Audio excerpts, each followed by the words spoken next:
Imagine a world where every online transaction is safe and secure. That's the mission of cybersecurity. Welcome to Simplilearn Cybersecurity Full Course, your ultimate guide to defend systems, network, and data against ever-evolving cyber threats. As technology advances, cyber attacks are becoming more sophisticated, targeting everything from personal data to critical business and government infrastructure.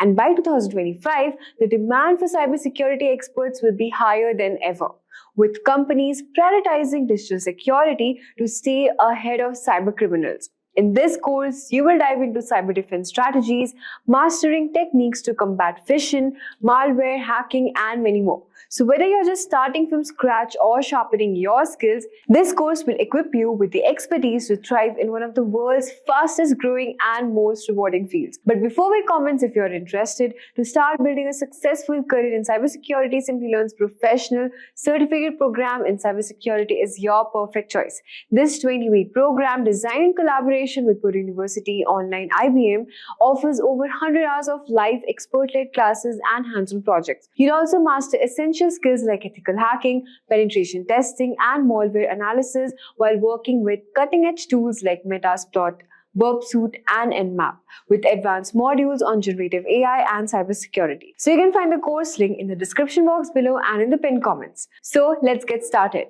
Meet Anne. She often shops from www.shoppingcart.com. She has her information like email ID, address, and credit card details saved on the website to enable a faster and hassle-free shopping experience. The required information is stored in a server. One day, Anne received an email which stated her eligibility for a special discount voucher from shoppingcart.com.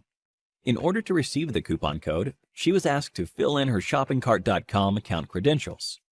This didn't seem fishy to her at the time, as she thought it was just an account verification step. Little did she realize the danger she would be facing. She was knocked off her feet when a substantial amount of money was wiped off her account. How do you think this happened? Well, yes, the email she received was fake. Anne's shoppingcart.com account witnessed unauthorized access from a third party. This type of attack is known as a cyber attack, and the person who carries it out is called a hacker. Could Anne have prevented this attack? Indeed, she could have, with the help of cybersecurity.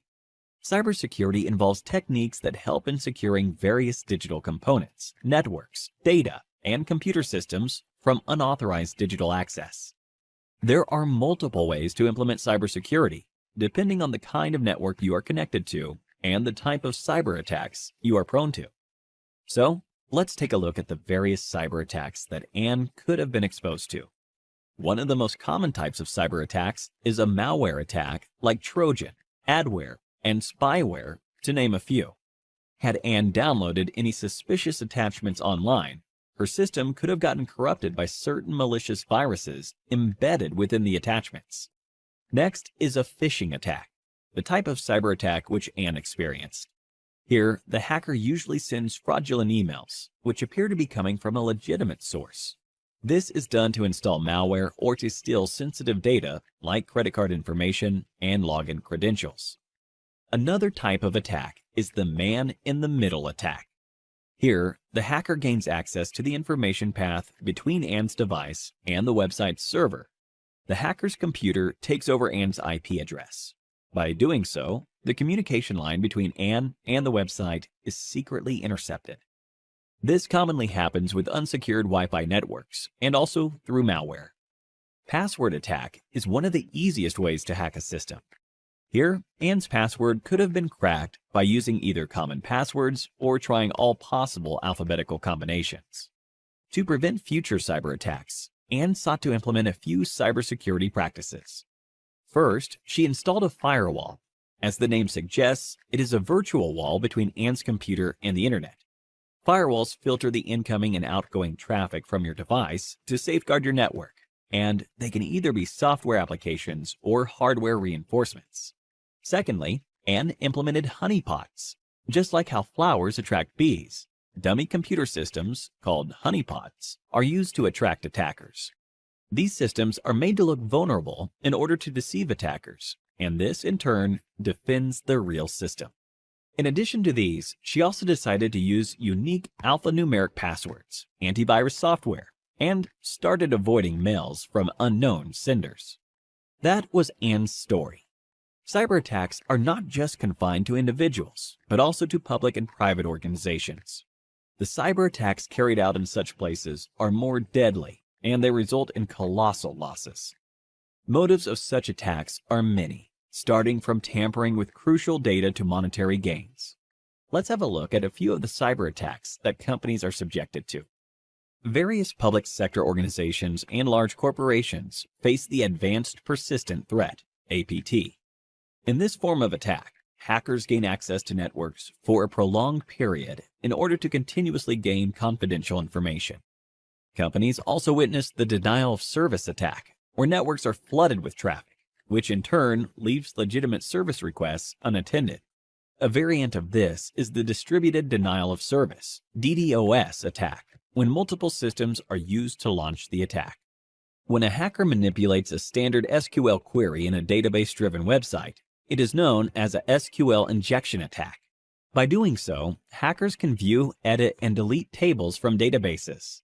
Amidst a plethora of cyber attacks, it is indeed a challenge for organizations with several networks and servers to ensure complete security. This is not an easy task, and to help with this, cybersecurity professionals are hired to work on identifying cyber threats and securing a company's network. There are multiple job roles in the field of cybersecurity. If hacking fascinates you, then the role of an ethical hacker is something to be explored. Such professionals try to exploit a network's vulnerabilities, just like how a hacker would do, but only to identify those vulnerabilities and resolve them for protection against an actual cyber attack. But if you are looking to design robust security structures, then the role of a security architect is more apt. A Chief Information Security Officer, CISO, plays a crucial role in enterprise security and is entrusted with the overall safety of the information in an organization. So, here's a question for you. Identify the type of cyber attack where the hacker's system takes over the client's IP address. A. DDoS attack. B. Man-in-the-middle attack. C. Phishing attack. D. Password attack. Give it a thought and leave your answers in the comments section below. 3 lucky winners will receive Amazon gift vouchers. With the increase in the production of global digital data, it is anticipated that cyber attacks will quadruple in the near future. Organizations are going to need cybersecurity professionals who can prevent these attacks. A career in the field of cybersecurity is lucrative and a very smart decision for professionals now. We humans are highly tech-savvy in today's times. With the extensive use of the internet and modern technologies, there is a massive challenge in protecting all our digital data, such as net banking information, account credentials, and medical reports, to name a few. Have you heard about the deadly WannaCry ransomware attack? The attack happened in May 2017 in Asia, and then it spread across the world. Within a day, more than 230,000 computers were infected across 150 countries. The WannaCry cryptoworm encrypted the data and locked the users out of their systems. For decryption of the data, the users were asked for a ransom of $300 to $600 in Bitcoin. The users who used the unsupported version of Microsoft Windows and those who hadn't installed the security update of April 2017 were targeted in this attack. The WannaCry attack took a toll on every sector. Top-tier organizations like Hitachi, Nissan, and FedEx had to put their businesses on hold as their systems were affected too. Now, this is what you call a cyber attack. To prevent such attacks, cybersecurity is implemented. We can define cybersecurity as the practice of protecting networks, programs, computer systems, and their components from unauthorized digital attacks. These illegal attacks are often referred to as hacking. Hacking refers to exploiting weaknesses in a computer network to obtain unauthorized access to information. A hacker is a person who tries to hack into computer systems. This is a misconception that hacking is always wrong. There are hackers who work with different motives. Let's have a look at 3 different types of hackers. Black hat hackers are individuals who illegally hack into a system for a monetary gain. On the contrary, we have white hat hackers who exploit the vulnerabilities in a system by hacking into it with permission in order to defend the organization. This form of hacking is absolutely legal and ethical. Hence, they are also often referred to as ethical hackers. In addition to these hackers, we also have the gray hat hackers. As the name suggests, the color gray is a blend of both white and black. These hackers discover vulnerabilities in a system and report it to the system's owner, which is a good act. But they do this without seeking the owner's approval. Sometimes gray hat hackers also ask for money in return for the spotted vulnerabilities. Now that you have seen the different types of hackers, let's understand more about the hacking that is legal and valid, ethical hacking, through an interesting story. Dan runs a trading company. He does online training with the money his customers invest. Everything was going well, and Dan's business was booming, until a hacker decided to hack the company's servers. The hacker stole the credentials of various trading accounts. He asked for a lump sum ransom in exchange for the stolen credentials. Dan took the hacker's words lightly and didn't pay the hacker. As a result, the hacker withdrew money from various customers' accounts, and Dan was liable to pay back the customers. Dan lost a lot of money, and also the trust of his customers. After this incident, Dan gave a lot of thought as to what could have gone wrong with the security infrastructure in his company. He wished there was someone from his company who could have run a test attack to see how vulnerable his systems were before the hacker penetrated into the network. This was when he realized he needed an employee who thinks like a hacker and identifies the vulnerabilities in his network before an outsider does. To do this job, he hired an ethical hacker, John. John was a skilled professional who worked precisely like a hacker. In no time, he spotted several vulnerabilities in Dan's organization and closed all the loopholes. Hiring an ethical hacker helped Dan protect his customers from further attacks in the future. This, in turn, increased the company's productivity and guarded the company's reputation. So, now you know hacking is not always bad. John, in this scenario, exposed the vulnerabilities in the existing network, and such hacking is known as ethical hacking. Ethical hacking is distributed into 6 different phases. Let us look at these phases step by step with respect to how John, our ethical hacker, will act. Before launching an attack, the first step John takes is to gather all the necessary information about the organization's system that he intends to attack.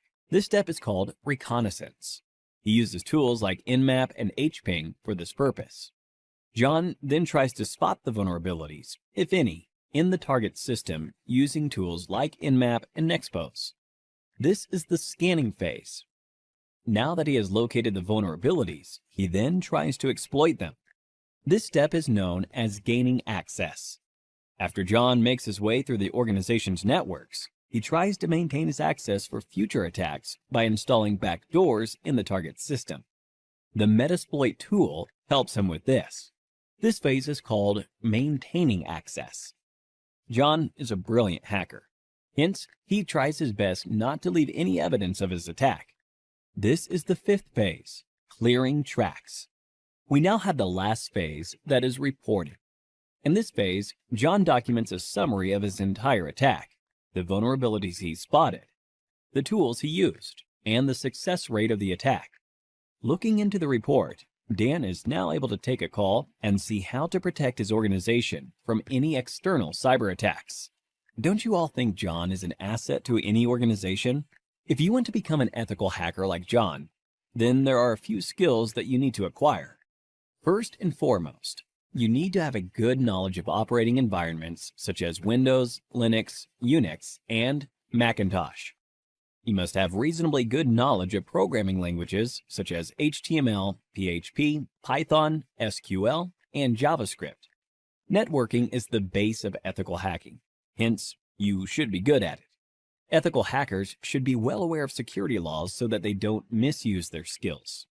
Finally, you must have a global certification on ethical hacking to successfully bag a position of an ethical hacker like John.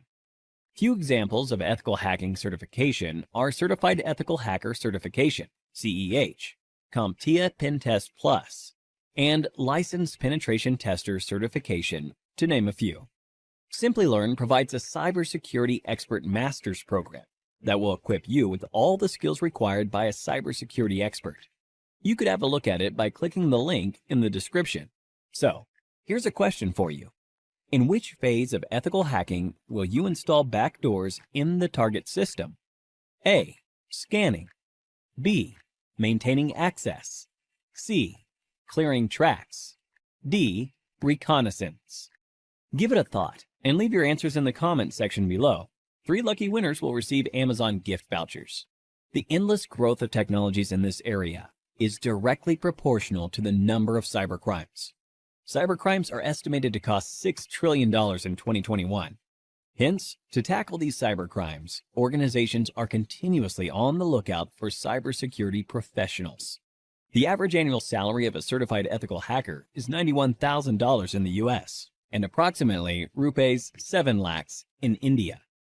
So, what are you waiting for? Get certified and become an ethical hacker like John and put an end to the cyber attacks in the world. So today, we will start our tutorial with an example. Imagine a world where every 39 seconds a cyber attack occurs, affecting businesses, governments, and individuals alike. And in a digital age where data is the new gold, cybersecurity has become one of the most critical fields to master. And if you have ever wondered how hackers breach systems or how companies protect themselves against these threats, you are in the right place. In this video, we are going to take you on a journey into the fascinating world of cybersecurity. We will break down the steps you need to learn cybersecurity, from building a strong foundation in networking and programming to mastering advanced techniques like ethical hacking and threat analysis. We'll also share some of the best resources and certifications that can propel your career forward. And this video will provide you with a clear roadmap for you.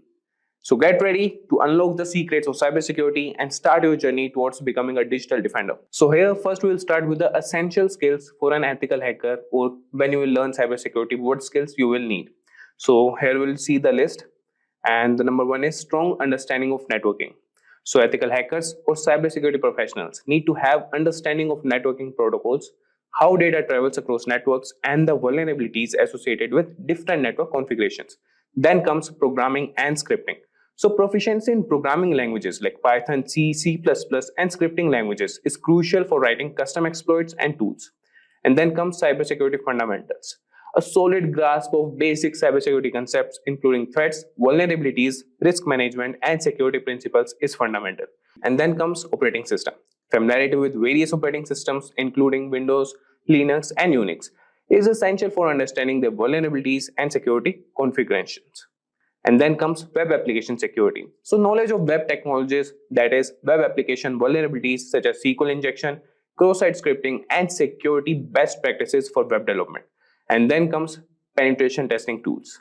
So the proficiency in tools like Metasploit, Nmap, Wireshark, Burp-Suite, and other penetration testing tools used to assess system vulnerabilities. So these tools you should have hands-on, and these are the skills that a cybersecurity professional must possess. And then comes cryptography. So understanding of encryption, decryption, cryptographic algorithms, and their role in securing data. And then comes wireless security. Expertise in wireless network security, including Wi-Fi encryption protocols and vulnerabilities. And then comes security compliance and standards. Knowledge of security standards and compliance regulations such as PCI DSS, HIPAA, and GDPR. And then comes incident response. So being prepared to handle security incidents and breaches effectively, including forensics and analysis. And then comes social engineering awareness. So understanding of social engineering tactics used by attackers to manipulate individuals into revealing confidential information. And then we have the last, that is ethical mindset as a skill. So an ethical hacker or a cybersecurity professional must adhere to a strong code of ethics and prioritize responsible disclosure when vulnerabilities are there. And now we'll start with how to learn cybersecurity, and we'll see the roadmap. So the number 1 thing you should have is educational foundation. So ethical hacking is all about using your skills for good, that is helping to protect systems and data from cyber threats. And let's start from the very beginning and build a strong foundation together. Number 1 is basic education. So first things first, you need to finish high school, and during high school, try to focus on subjects like mathematics, computer science, and IT. And these subjects are essential because they teach you how computers work and how to think logically. Imagine you are building a house, and math and computer science are like the bricks and mortar you will need to construct a strong, sturdy structure. And then comes higher education. So after high school, consider pursuing a degree in computer science, information technology, or cybersecurity. Now you might be wondering, Do I really need a degree? Well, a degree can definitely help. It gives you a solid foundation and is often preferred by employers. However, it's not the way to become an ethical hacker. And if you're passionate and committed, you can learn the necessary skills on your own. And many successful hackers or cybersecurity professionals have taken this self-taught route.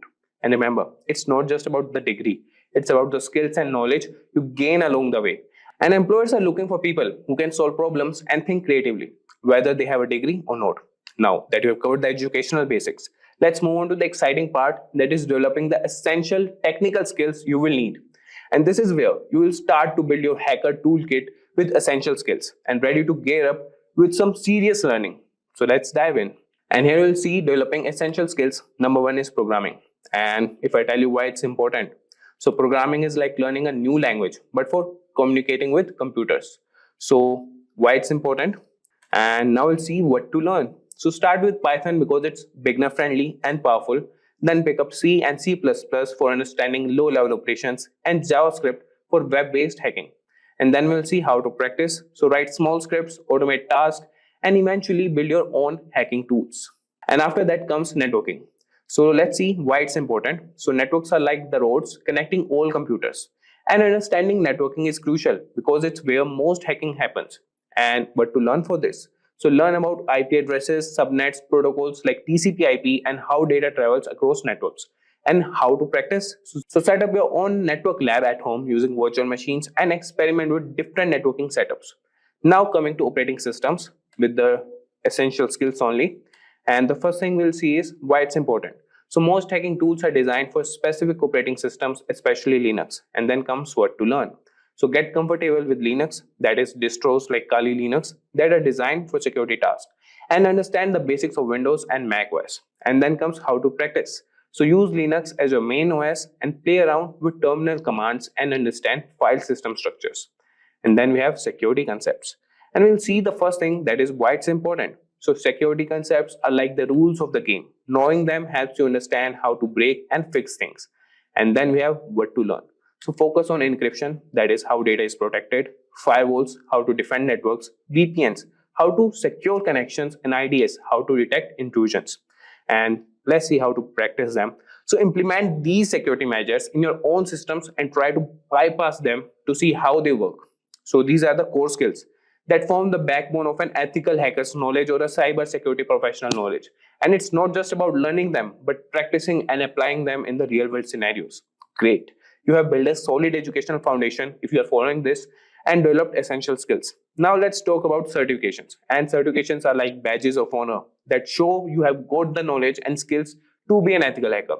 And they can open doors to job opportunities and validate your expertise. So now we'll talk about some of the key certifications that you can consider. So number one is CEH, that is Certified Ethical Hacker. And talking about why it's important. So the CEH is one of the most recognized certifications in the ethical hacking world. It covers the fundamentals of ethical hacking and teaches you the mindset and tools hackers use. And now we'll see what it demonstrates. So by earning this certification, you show that you understand the core principles of ethical hacking, including how to scan, test, and hack systems, and how to get it or achieve it. So you can study the CEH curriculum, which includes topics like footprinting, scanning, enumeration, and system hacking. Then pass the CEH exams to get certified. Now coming to the next certification, that is CompTIA Security Plus. And first we will see why it's important. So Security Plus is a great starting point for a career in cybersecurity. It covers a wide range of security topics from network security to risk management. And if I tell you what it demonstrates, so this certification proves you have the foundational knowledge required for any cybersecurity role. And it's often a stepping stone to more advanced certifications. And how to get it? So prepare by studying the CompTIA Security Plus material, focusing on key areas like threats, attacks, vulnerabilities, and security architecture. You can pass the Security Plus exam to earn your certification. Now coming to the next certification, that is OSCP, or Offensive Security Certified Professional. First thing we'll note about it is why it's important. So OSCP is known for its hands-on practical approach, and it's highly respected in the industry because it requires you to actually perform hacking techniques in a controlled environment. And if I tell you what it demonstrates, so earning the OSCP shows you can identify, exploit, and document vulnerabilities in various systems, and it's proof of your practical hacking skills. And if I tell you how to get it, so you can complete the Offensive Securities Penetration Testing with Kali Linux course. and then pass the rigorous OSCP exam, which involves a 24-hour hacking challenge. So this is all about OSCP. Now moving to the next certification, that is CISSP. So first thing is why it's important. So CISSP is an advanced certification aimed to those looking to move into higher level security roles like management or architecture. And if I tell you what it demonstrates, it shows you how to have a deep understanding of cybersecurity principles, and you can design, implement and manage a best-in-class cybersecurity program. And how to get it? You can study the 8 domains of the CISSP, that is common body of knowledge, which includes security and risk management, asset security and security engineering. You can pass the CISSP exam and meet the work experience requirements to get certified. And these certifications not only validate your knowledge, but also make you stand out in the job market. They are a testament to your dedication and expertise in the field of ethical hacking.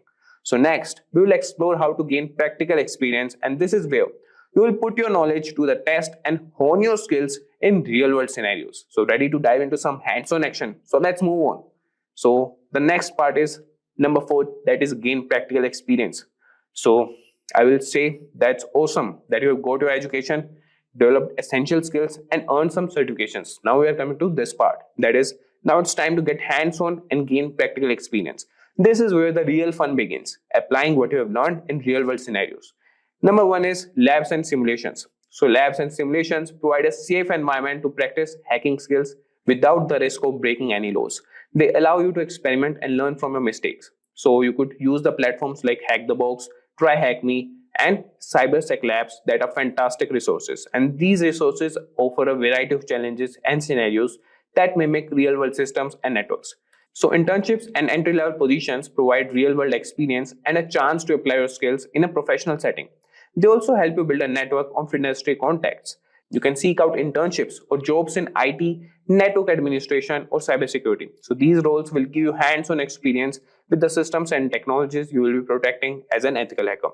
You can check job boards, company websites, and LinkedIn for openings. And don't be afraid to reach out to companies directly to inquire about internship opportunities. You can tailor your resume to highlight your skills and certifications, and be prepared to discuss your hands-on experience from labs and simulations. And after that comes the bug bounty programs. So bug bounty programs are an essential or excellent way to test your skills in the real-world scenario. Companies offer these programs to identify security vulnerabilities in their systems, and they reward you for finding and reporting these issues. So platforms like HackerOne and BugCrowd connect ethical hackers with companies offering bug bounties. And these platforms provide a legal and structured way to test your skills. And you can create profiles on HackerOne and BugCrowd. And you can start by reading through the rules and scope of each program to understand what's allowed. And you can begin with lower risk programs and gradually move to more complex ones. As you find and report vulnerabilities, you will gain recognition and potentially earn money for your findings. And after that, we have practical experience that is invaluable and is where theory meets reality. And by practicing in labs, gaining real-world experience through internships, and participating in bug bounty programs, you will hone your skills and build a strong portfolio. And after that comes stay updated. So cybersecurity is a rapidly evolving field, and staying updated is crucial for maintaining your edge.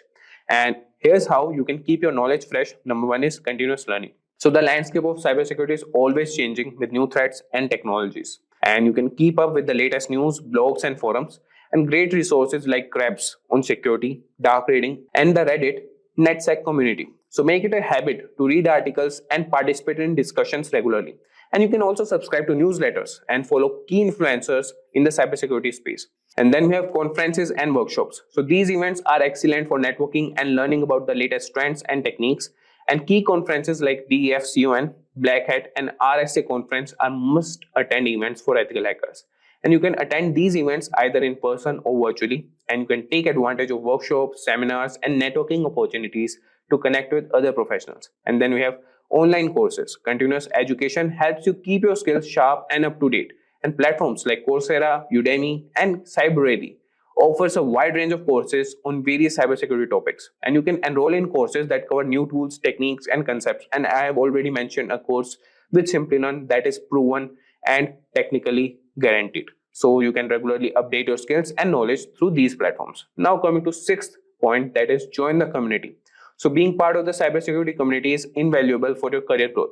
And here's how you can get involved. Number 1 is networking. So networking with other professionals can provide valuable insights, support, and job opportunities. And the professional organizations like the Information System Security Association, ISSA, and the EC Council are great places to start. You can attend meetings, join discussion groups, and participate in events. And building a strong network can open doors to new opportunities and collaborations. And then we have mentorship. So, a mentor can guide you, share resources, and help you navigate your career path. You can look for experienced ethical hackers who are willing to mentor you. You can reach out through professional networks, conferences, or online communities. And having a mentor can provide you with personalized advice and support. And now we'll see the companies hiring ethical hackers. So there are many companies across various industries. Those are looking for skilled ethical hackers. And some prominent employers include tech giants like Amazon, Accenture, Google, Apple, Intel, Microsoft, and Facebook. And cybersecurity firms like FireEye, Palo Alto Networks, and CrowdStrike. They're consulting firms. And then we have Deloitte, PwC, and KPMG. And then we have financial institutions like JP Morgan Chase and Bank of America. And we have also telecommunication companies like Verizon and AT&T, healthcare organizations like United Health Group, and government agencies like the NSA and FBI.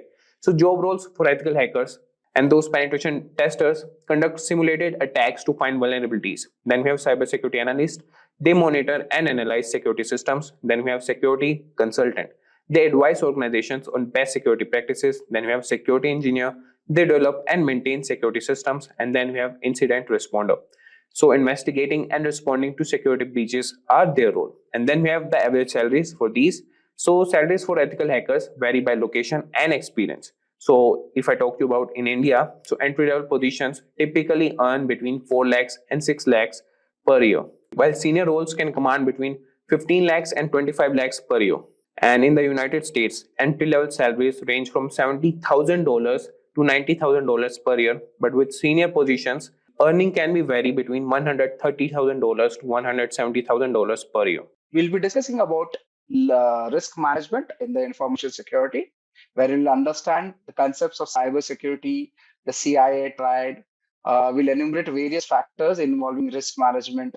We'll be able to understand the definition between quantitative and qualitative risk analysis, and also categorize various types of security control methods, right? And normally, we start with a scenario, right? We start with the scenario. And the scenario is you have joined a major corporation as a cybersecurity specialist.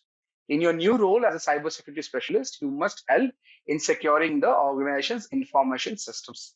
Right? That's your job as a cybersecurity expert, a specialist.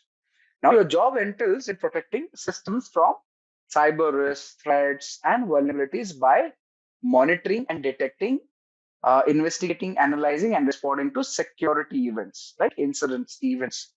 So the task you have been given are identify the potential threats to the organization's critical assets, identify vulnerabilities to organization's assets, determine risks, and for identified risks, perform something known as risk analysis and recommend appropriate response. This is what you'll be learning on the job as we proceed.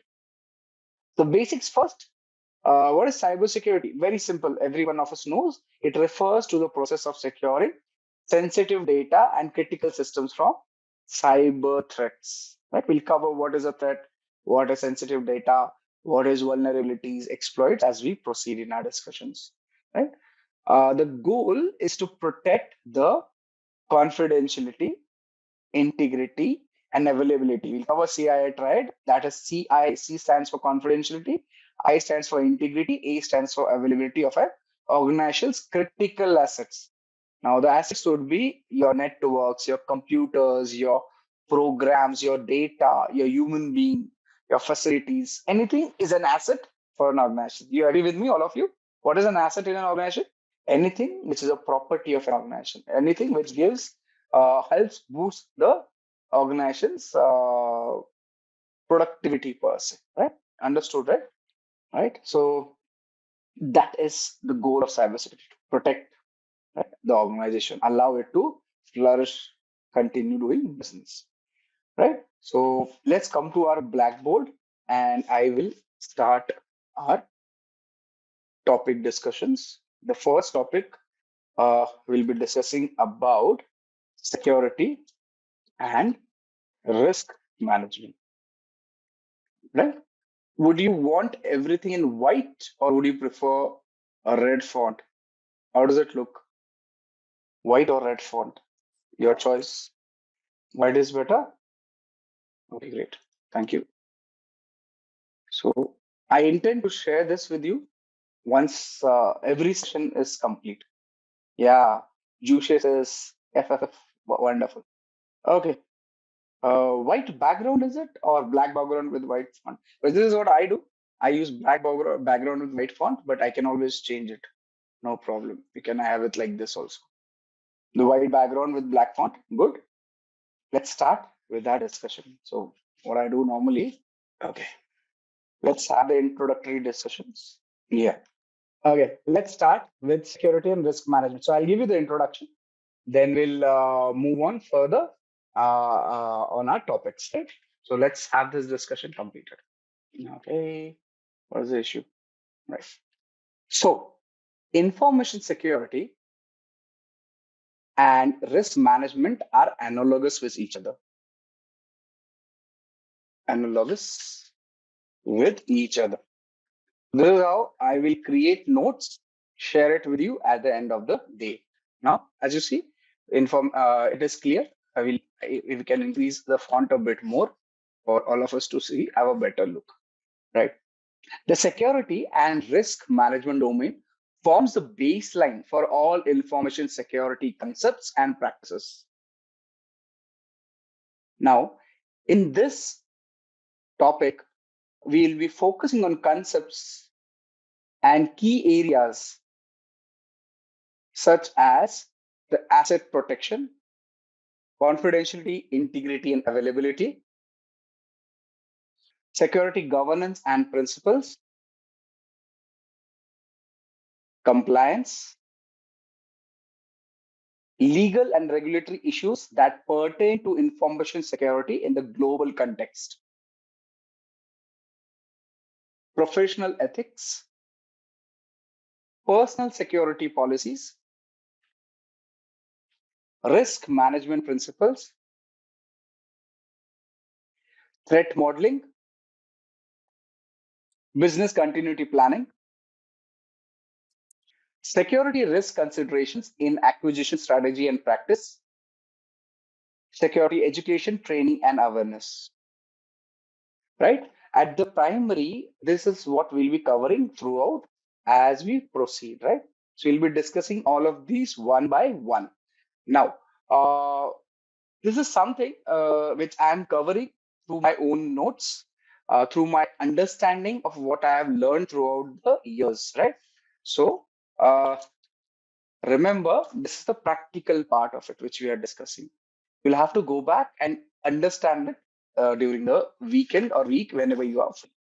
Let's start with an illustration. So let's start with an illustration. Let me get my pen activated. There is it. Please allow me a minute so that I can set up my white pen and writer. And just give me a second, because I think I missed the connector somewhere. Okay, great. So let's start with a particular illustration. I think I will do one thing. I can't find my pen as of now, so I can create over here itself. Let's draw shapes and type it there itself. So first thing, I will cover the topics one by one. Black, yeah. Asset, insert. So consider this asset. I want to get this box over here. Right, yeah. So consider an asset in an organization, right? Now, we will cover the definition. Let me complete the diagram and I'll explain it to you. What do you mean by asset and why we need to discuss on it, right? So here's the asset. Then when you have an asset, you need to protect the asset, right? You need to protect. So assets, as I said, can be a human resource, can be computers, can be your facilities, can be anything, right? Let's understand an asset basically requires protection. So let's copy this, get it over here. Okay, I'm creating a diagram for ease of understanding. Oh, yeah. I think this should be good. Yeah. So it needs protection. Once the diagram is ready, we can talk about it in greater detail. Right? Now, this protection will be based on something. And what is that something? What is that something? Is, okay, the CIA triad, which we'll be discussing in our topics ahead. So the protection has to be based on, let's have this thing again, based. We need requires. This thing requires protection, and this protection will be based on shapes. Do I have a triangle? Yeah, will be based on the CIA triad, which is C stands for, let's make it bigger. Okay. C stands for confidentiality. Okay. Can I copy this? And the A stands for availability. Yeah, it would have been easier. I did find the pen, but connector to my yeah. So A stands for availability. Uh, there's an I over here. So let's have an I which says it is integrity. We'll be covering all these terminologies. So those who are confused, not sure what is happening, do not worry, we'll cover it. Right? This is your CIA triad. This is your CIA triad. So understand, we have an asset which requires protection, and this protection will be based on the CIA triad, right? So important, remember. So let's have this color coded for ease. And actually, I'm beautifying it, nothing else. So, right. So that's it. Make this as green so that you can see it better. Green, right? So you have an asset, it needs protection. The protection will be based on the CIA triad, right? Now, what is an asset at the onset? What is an asset? Asset is, it's not straight. Let's make it straight. An asset is nothing but, let me make it here. We'll increase the arrow's length so that I can add here. And what is an asset? Yeah, asset is your hardware, software, information, people, personal. Let me see how can I get it here. Oh, interesting. Okay, so your physical hardware. Now this is creating trouble for me. I don't know. It should have worked. Normally it does, but I normally make these diagrams using my pen. I never use this. So this is what is causing the issue. And if I type, it is typing somewhere else. Yeah. So like I said, and I assume we are out of the initial issues, right? So let's start. So like I said, the asset we were discussing, what is an asset? His asset is nothing but your hardware. So your software, right? Then it could be, say it could be your people, right? And information, right?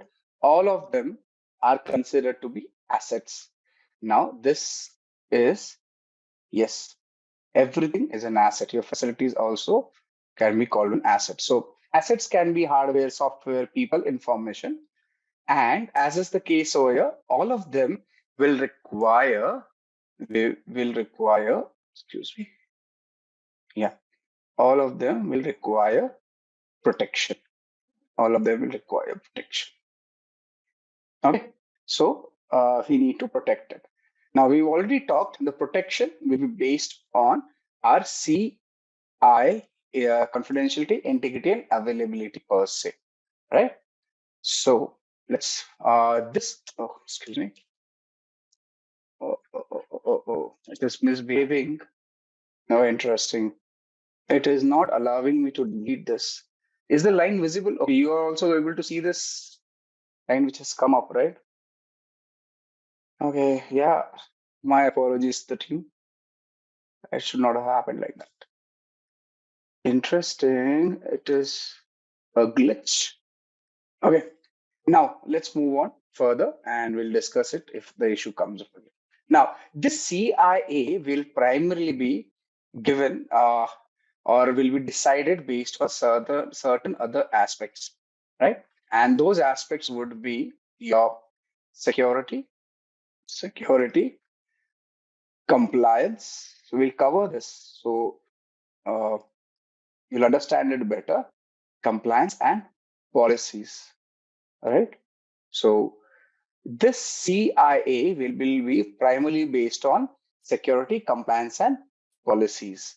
Now, again, this also will be ensured through the CIA will be ensured through. Let me move it a bit like this. Can I just use it like this? Yeah. It will be ensured through security governance, security governance, right? And through compliance. Compliance.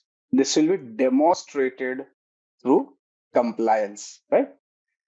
Now, understand. Uh, let's get these boxes in place.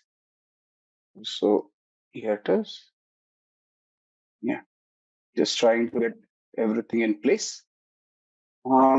Second box is the compliance box over here. We'll make it slightly good looking, right? Yeah. Okay, here it is. Oh, excuse me. Yeah. Coming back to our discussion, understand this security governance will be driven through compliance. So this security governance will be driven through compliance. So driven through compliance. Okay. So as of now, most of you must be feeling that this is all gibberish, but we'll cover it as we proceed. So don't worry, right? So this is a diagram which we'll be referring regularly. Hence, I am creating the diagram over here, right? Now, this compliance will be primarily based on certain aspects such as, so the compliance will be based on certain things which we'll be covering one by one. That is legislations or regulatory. So let's say legislative, then regulatory, privacy related issues, right? Privacy related issues, right? Also, it will be, for example, let's say it will be based on PCI DSS. Now we'll cover what is PCI DSS as we proceed. Regulations, HIPAA or GDPR, right? So we'll cover this as we proceed. Now understand, the most important thing we need to understand is an asset. It is hardware, software, people, information, facility, everything and all of it, right? Now this asset needs to be protected, right? The asset needs to be protected. And this protection will be based on confidentiality, integrity, and availability, right? And now this CIA will be demonstrated using compliance, which is primarily based on legislative, regulatory, privacy-related issues and regulations. And the security governance will ensure it, right? Now, what is security governance? It is nothing but management practices, right? Standards, policies, procedures. That is security governance. So a few things to be remembered over here. Where's my pen? Here it is. So remember, security governance is nothing but management practices, right? Then it will be your standards, policies, and procedures. We'll cover the definition after this, right?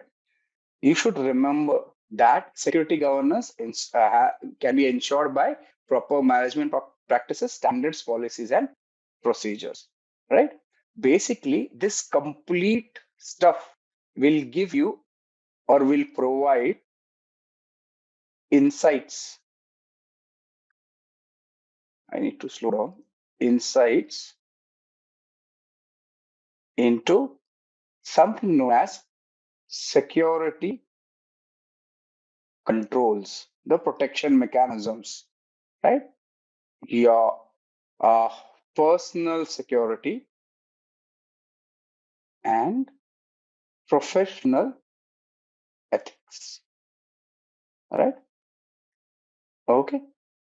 Now, all of this is interrelated, hence we are covering it like that. Now, this particular aspect of security controls, excuse me, I did select, yeah. All these aspects of security controls, personal security, professional ethics will be controlled by or can be adhered using your compliance, right? We'll be adhering using compliance, right? Now each term will be explaining as we proceed ahead.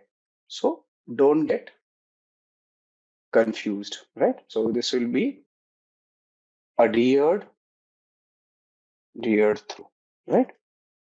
Security compliance. Okay, is the diagram clear? Right? Is the diagram clear? Asset needs protection. Asset is nothing but hardware, software, people, information. Protection will be done through the use of CIA, compliance, integrity, availability. Okay. This is primarily, okay, one more box will create so that I can differentiate. Otherwise, my handwriting is, okay, here it is. So yeah, now this compliance CIA will be basically based on security compliance and policies, right? Now you can ensure the CIA by ensuring you have proper security governance, which is management practices, standards, policies, and procedures. And this can be demonstrated using compliance, right? And compliance can be added through security controls, personal security, and professional ethics, right? This is what we are covering all in all in this particular topic, right? So let's move on with the explanation for each topic mentioned over here. Any questions so far? Anything you would like to understand? Anything which you like to discuss right now? We can discuss. If you have any questions, we'll be covering it. Okay. Yeah. Anything you like to discuss now? Please go ahead. No? Wonderful. Wonderful. So let's come back to our primary discussion and here we begin. Yes, I will share the topic notes, Dipti, with you. I will share this particular page itself.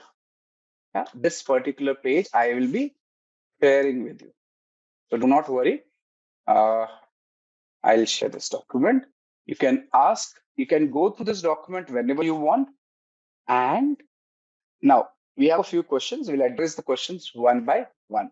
So normally what I do is get the questions here itself. So let's say, can I just give me a second? I am setting up the question. So all questions which will be discussed, we'll add it here itself so that I can talk about it and give you an insight. So now all those questions which will be answered for the topic will be here. So the first question is, who does the rule? The question is, who decides? Okay, the question is from Kaushal, right? So let me just paste it, text only, right? So the question is, who decides, okay, the spelling, okay, that does not matter. Who decides the rule of compliance? Okay, so here's the answer for you. Let me dictate. Okay. So the rules of compliance are typically determined by a combination of regulatory bodies, industry standards organizations, governmental agencies, and sometimes international agreements. Yeah? Does that answer your question, Kaushal? Information in asset means what? So the question is, what information asset means? Okay, so let me give you the answer on it. Now, information asset typically refers to data and knowledge that is contained within an organization, right? So let's talk about a bit more. Now, this particular aspect of information can be either tangible or intangible, owned by individuals or an organization, right? Now, this information can take various forms and is often critical to the functioning of an asset. There are various types of assets in case of information. Intellectual property, financial assets, physical assets, digital assets, human capital. Do you understand? If you talk about information, all these can be called as assets, which are either tangible or intangible. What is tangible or intangible? Tangible is something which you can touch, intangible, which cannot be touched, right? Like the air, you know it is there, but you cannot touch it. Same. If you want to touch a tree, it is there. Both are assets. Okay. Now, how can we ensure that the integrity is maintained as per a CIA? Now, this is a topic which we'll be discussing in our integrity discussions per se, but I can give you an introduction on it.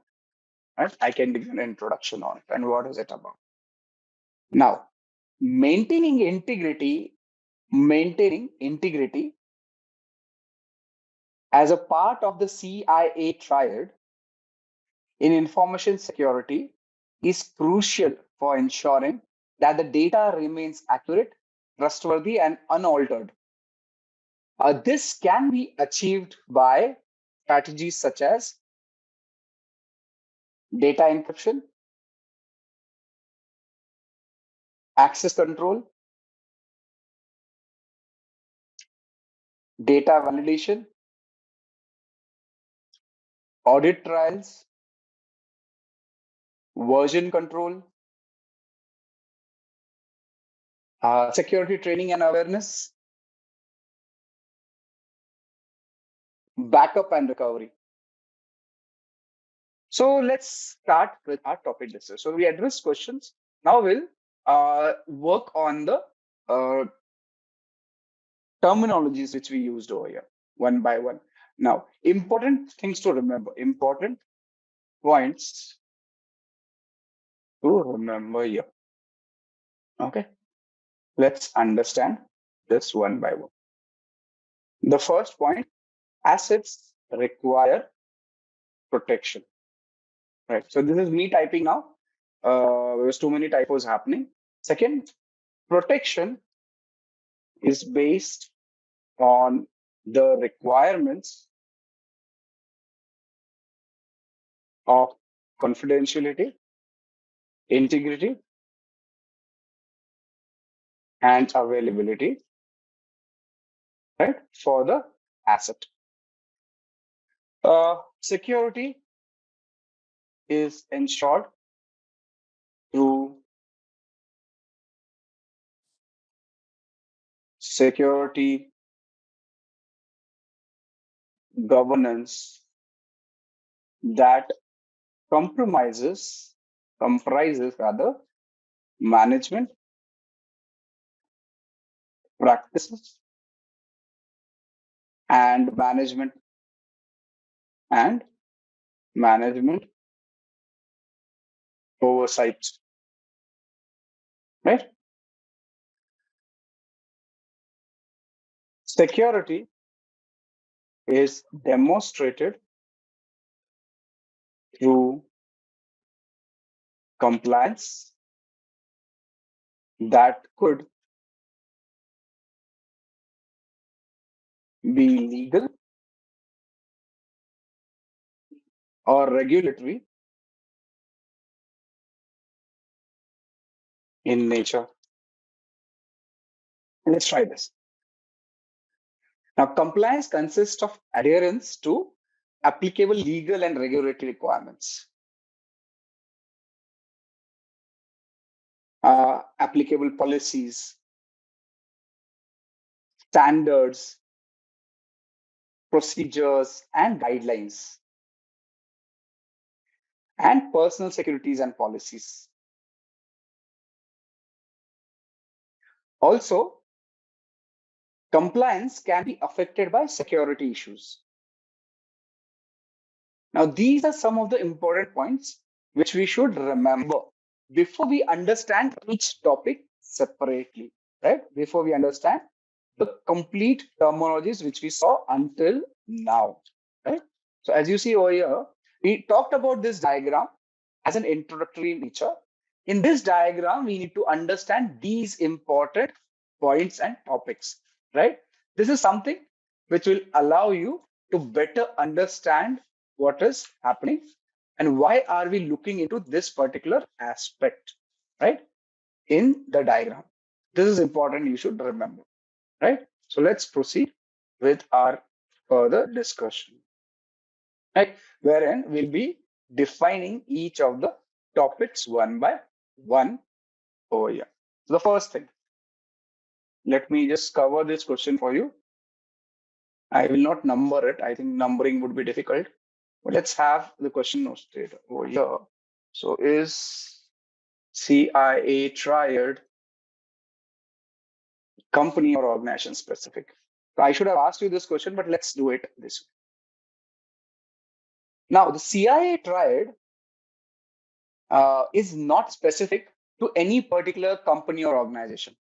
Instead, it is a fundamental concept in information security that applies universally across various industries, sectors, and organizations.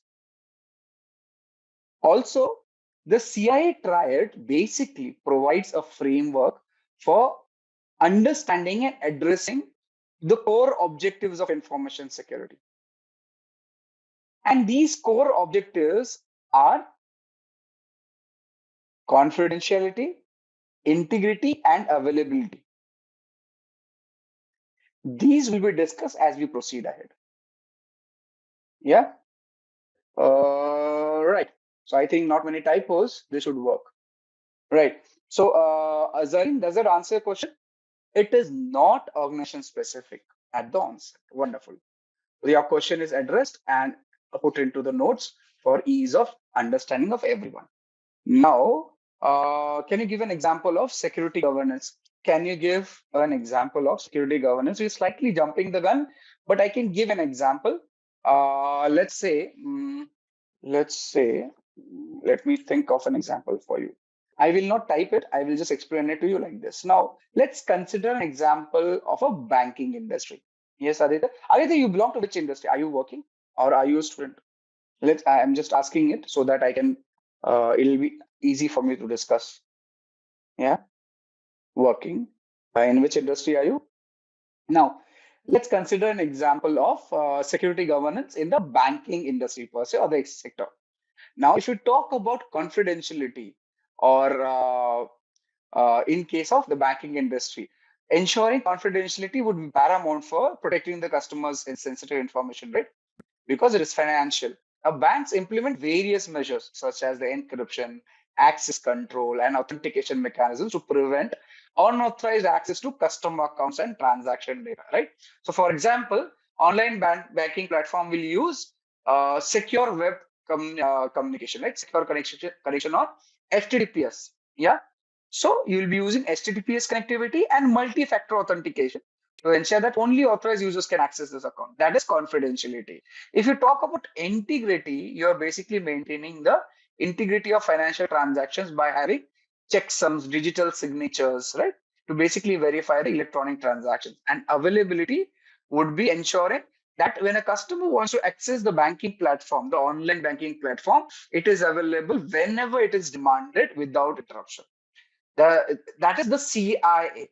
Now, in this example, security governance in the banking industry will incorporate the principles of the CIA to protect the customer data, maintain the integrity, ensure the availability by placing requisite processes, mechanisms, standard operating processes, your guidelines, and policies in place. So you have to implement the CIA, protect the CIA, having a certain set of what did we call processes, practices, mechanisms, standards, guidelines in place, and we'll cover those definitions as we proceed. Yeah, Zareen, your question is answered. Okay, let's proceed with the topic which we were discussing. Let's start with asset. What is an asset? So we discussed about asset, but we need to clearly understand what do we understand by the asset, and what all does an asset compromise of, right? So let's proceed. Does that? Okay. Now this is something which always happens. I'm just checking it. And it has again happened. Okay, yeah, it is. Now, asset can be tangible, that is perceptible by touch. An example of a tangible asset could be a desktop computer or a laptop. Assets can be intangible also, which are basically not physically present. You cannot touch it. For example, corporate image or intellectual property, such as the patents, are intangible assets. Clear so far? So assets are tangible and intangible. Tangible is basically what you can touch, what you can perceive with a touch, right? Intangible is something which is understood. We cannot just touch it, right? Now, assets are used by the organization for business purposes or business processes. Every asset, whether tangible or intangible, has a certain intrinsic value to the business. The value can be monetary or of importance or of both.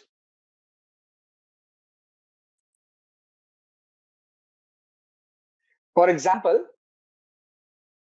a simple firewall that costs less than $10,000 may be protecting important business applications worth millions of dollars. Is that understood?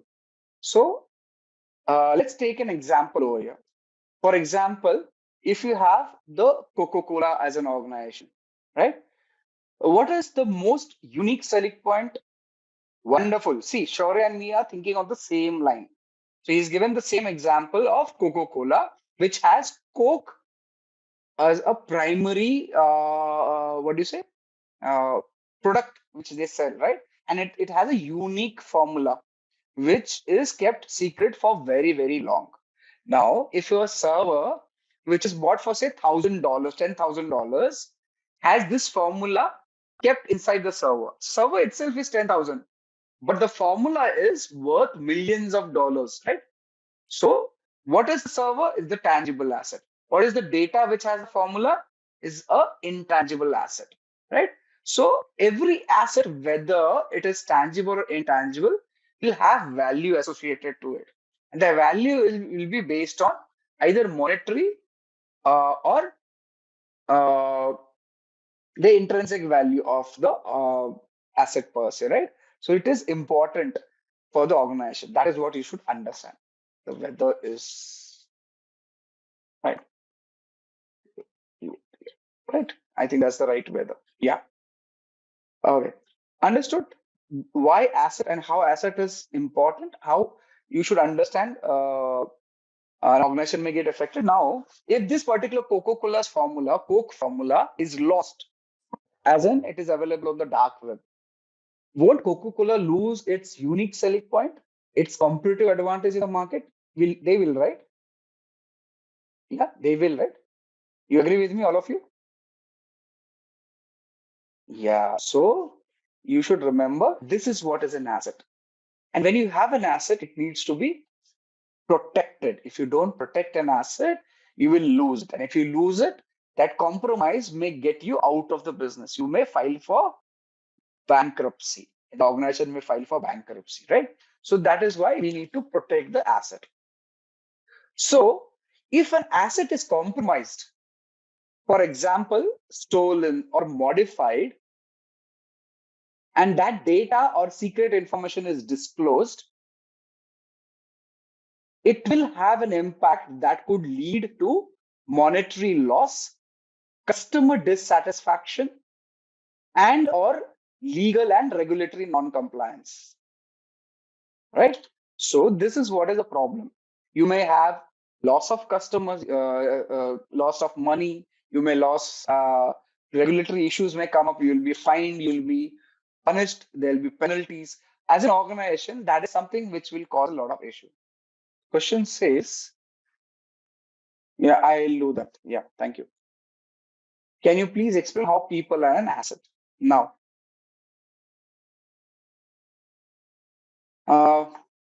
see, understand the people are the most valuable assets within an organization because they have skills, knowledge, experience, creativity, and relationship that employee possesses, which will contribute significantly to the success and competitiveness of the organization. Now, anything which contributes to the organization's success is considered as a asset. So, yeah.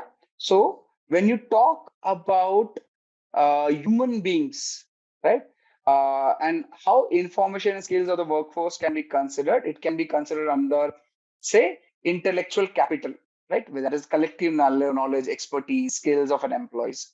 Similarly, innovation and creativity can be considered such that an employees are able to innovate, to generate ideas, right? Uh, Customer relationship. Again, employees often develop very, very strong customer relationship. Let me just put it in the bullet points over here itself. So let's talk one by one on these points. So first one is uh, intellectual capital. So this is where the collective knowledge, expertise, and skills of the employees will represent intellectual capital. Innovation and creativity, where employees basically the ability of an employee to innovate, generate new ideas, and solve complex problems, again, can be considered as a critical asset for an organization, particularly where the industries are or the industry have a rapid changing scenario. Technology is changing regularly, right? So that is where employee can be considered, or human being can be considered as an asset, right? So this is where you need to understand why human being is considered an asset, right? Similarly, you will have customer relationship, where a lot of organizations have employees directly in touch with the customers. Now, customers trust these employees. They prefer to talk to these employees. This is where customer relationship this is where your employee becomes a asset, right? You cannot let go the asset because you may even lose the customer. And even your organization culture comes into play. And that culture basically significantly, what do you say, prefers the employees to be trained in a certain way, to be addressed in a certain way, making them an asset which becomes indispensable, or at least a big time have big time importance to the organization. Yeah, does that answer your question, Zari? Okay. Why do you consider them an asset? Because there are a lot of things which they handle, and this is all these things which they handle can be considered as something which allows the organization to grow in long term, right? Okay. Until he types, let's proceed. Now, assets are basically grouped or generally grouped in a certain ways, and so how are assets generally grouped? So let's have this one by one.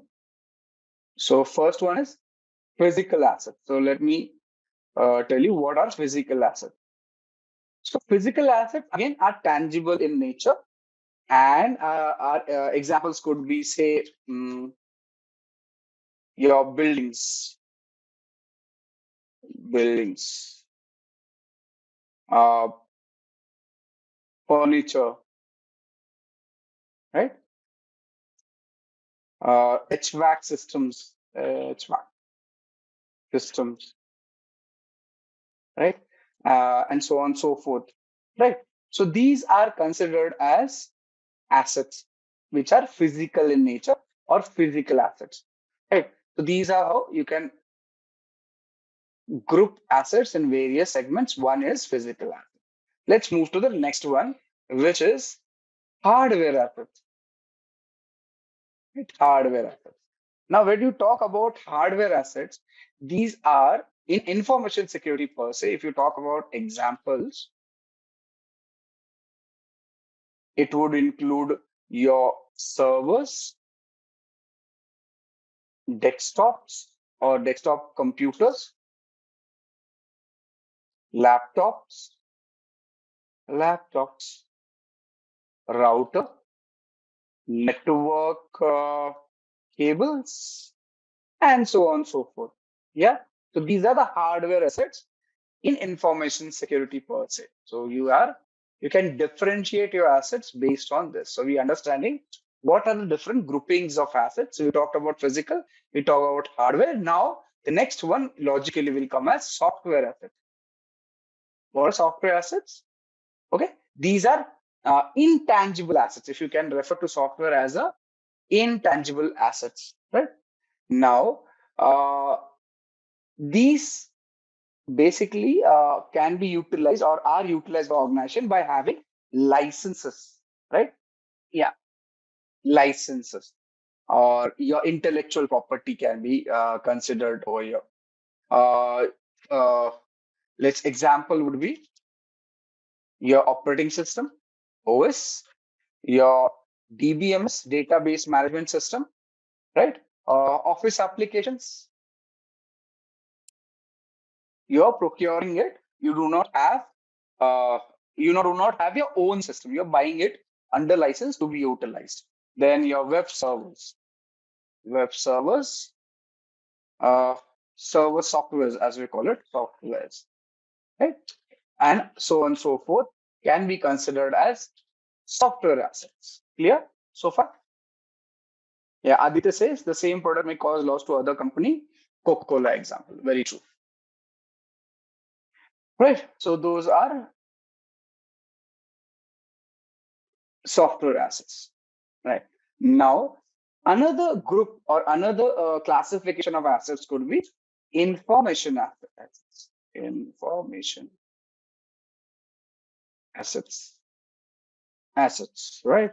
So if you talk about information assets, again, these are intangible in nature and they are owned by an organization. Now, these are not owned but licensed, right? Licensed, right? In this case, these are owned by the organization, right? So example could be your business processes, business processes, organizations, business processes. Then policies, procedures, um, customer information, right? Uh, Personal information, then agreements, mm, and formulas which are developed in-house, right?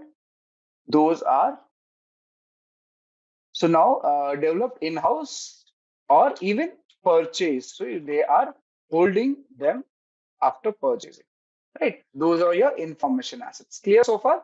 Physical, hardware, information, uh, software, and personal assets. And the last one is personal assets. Now, these are basically people associated with the organization, right? For example, your employees, contractors, uh, maybe vendors, third party consultants, right? Um, what else? Okay, maybe these all, or few more will come up here and there. So these are your personal assets, right? Got it? So you can group your assets into following classifications: physical, hardware, software, information, and personal. All these are important.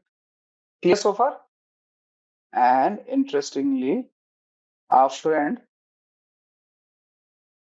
let's talk about asset. Now that we know what is an asset, let's talk about asset protection, right? So now, if you remember in our diagram, we made an asset and we say it needs to be protected because it is an asset. So at asset protection, we talk about asset protection.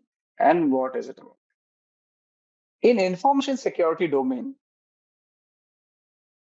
asset protection involves security management practices that are subjected to business and compliance requirements.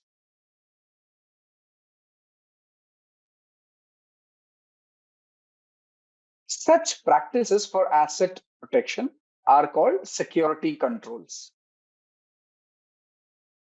Various types of security controls would be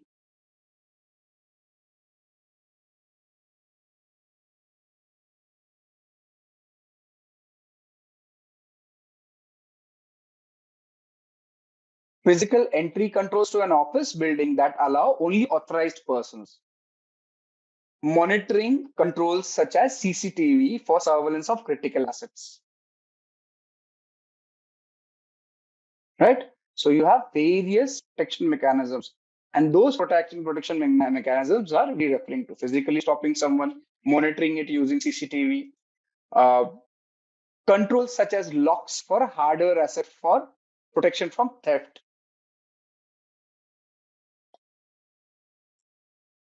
Uh, Tamper-proofing controls such as hashing and encryption for software and data assets.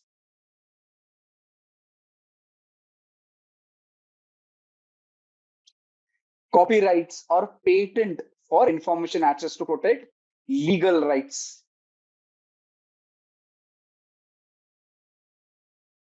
Identity management systems to protect personal assets from identity theft. All these are various controls or protection mechanisms in place, right? So now when you have an asset, we need to protect that asset. For protecting an asset, there are various implementations which can be done. A few I have listed over here. Yeah. Now, we should understand that these are not comprehensive list of security controls. It is now this list is an ad hoc list as of now. So it will be basically decided now. This kind of asset protection mechanism will basically be decided on risk analysis, your evaluation of the risk, assessment of the risk, right? Similarly, controls will be identified through risk mitigation strategies, risk assessment, risk, what do you say, decision of risk based on management's policy. And this is where your analysis of risk management or risk management procedures will come into play.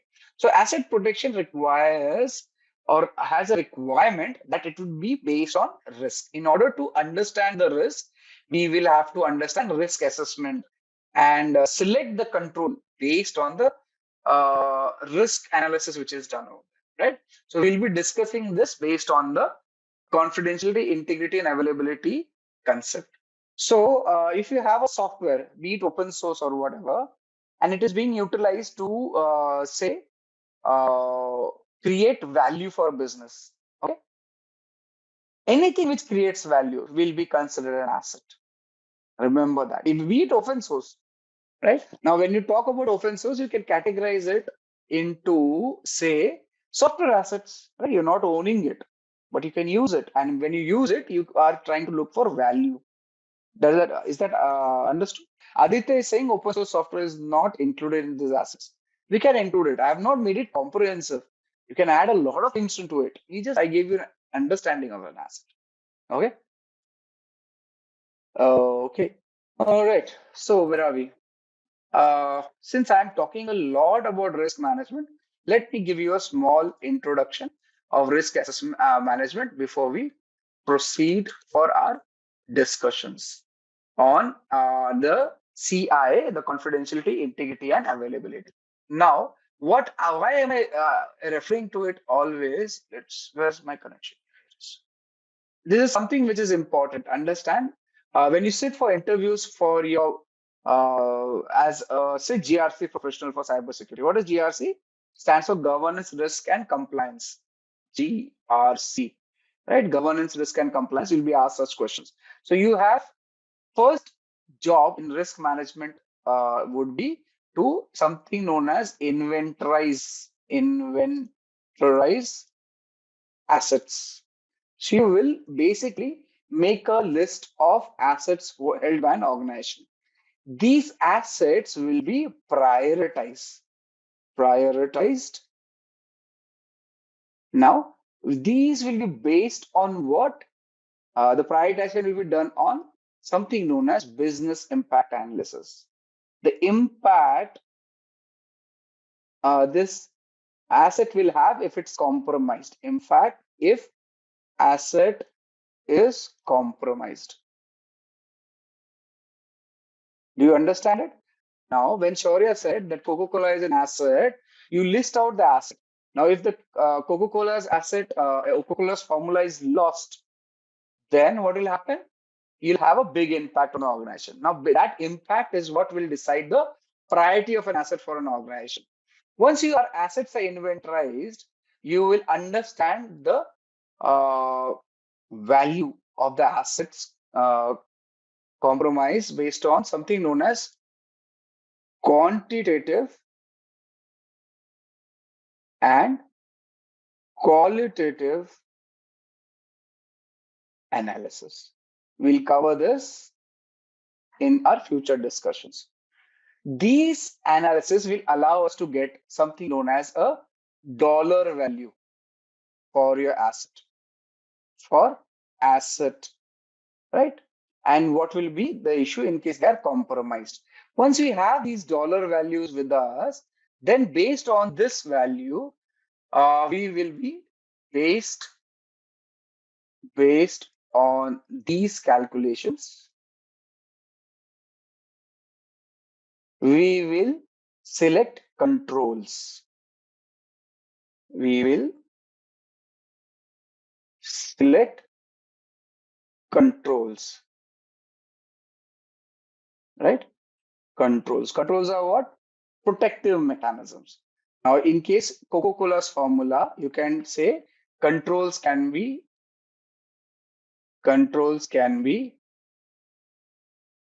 encryption, yeah, access control, access control, right?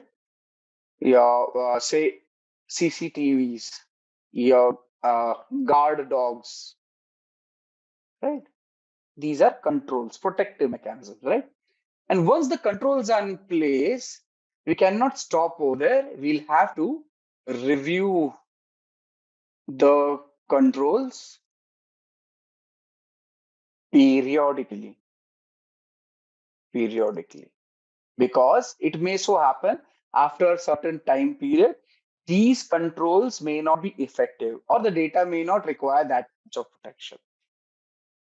Okay, this is where your complete structure of asset management, asset security management, and risk management comes into play.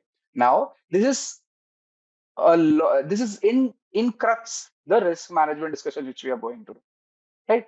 This is the introduction I have given you, so don't worry. Just take it as I have shown you, and I'll give you an example. Let's say, let's connect all these steps as asked over here. Let's say, in the example, stick an example of our friend Coca-Cola, right? Coca-Cola, right? Coca-Cola, and their formula for Coca-Cola. Now, if you consider this formula as your asset, what would you do? You will think that first question in when you sit for analysis of a risk with respect to this formula is that uh,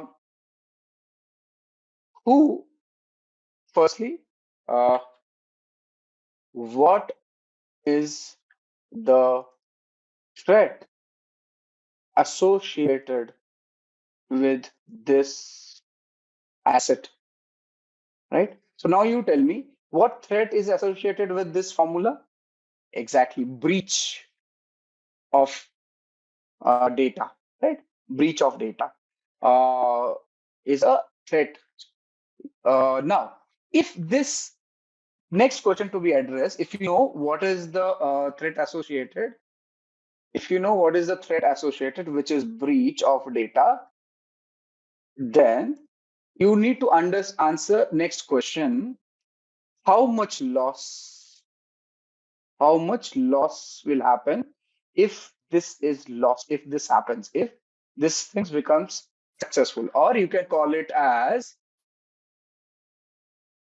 if the risk materializes, then what is the case, right? So if you now know that the asset is Coca-Cola's formula, the threat is breach of data, then you will know the weakness. Now, what is this? This is the weakness or vulnerability. You know the vulnerability. You know the threat, right? Once you know the vulnerability, the weakness, and the threat, and you need to understand the impact it will have on the business, find out the dollar value. So you'll have to calculate the dollar value based on, say, what do you feel about it? What will happen to the business? We will say, I know that the business will be out of, it won't be able to function. We will lose competitive advantage.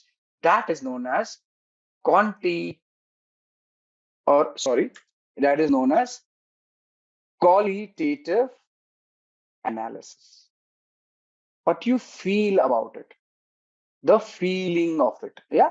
So impact is high, medium, or low. What is called?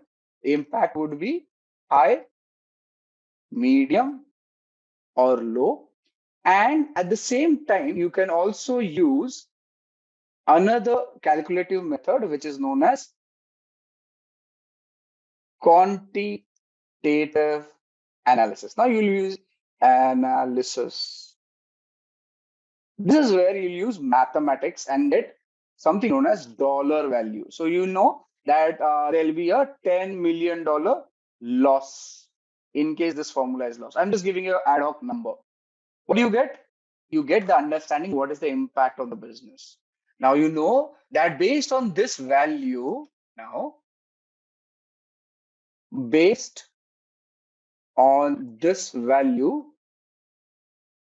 we now know what will happen if this asset is lost, right? We know, right? Understood? We'll know this, right? That if this asset is lost, we've calculated it, we've understood it. Now, based on that, you will select a protective mechanism to protect this asset. Understood? Is that understood? Sai, we'll have the formula coming up when we come to this. Is just a generalized discussion we'll have. We have the formula coming up. Right. So now we know, for example, let's say when I said the loss or the value of this compromise asset is say $10 million, right? $10 million. Now you will put a control which will not cost or which will be less than the loss of compromise. As in, we want something which is costing us or saving us from this loss and does not cost itself $10 million and more. So the cost of the control, as is the case over here, right? So we select something which is saving on the compromise and also not costing us that much. So if by any chance the cost of the control is higher than the compromise itself, the management will not approve. You understand that, right?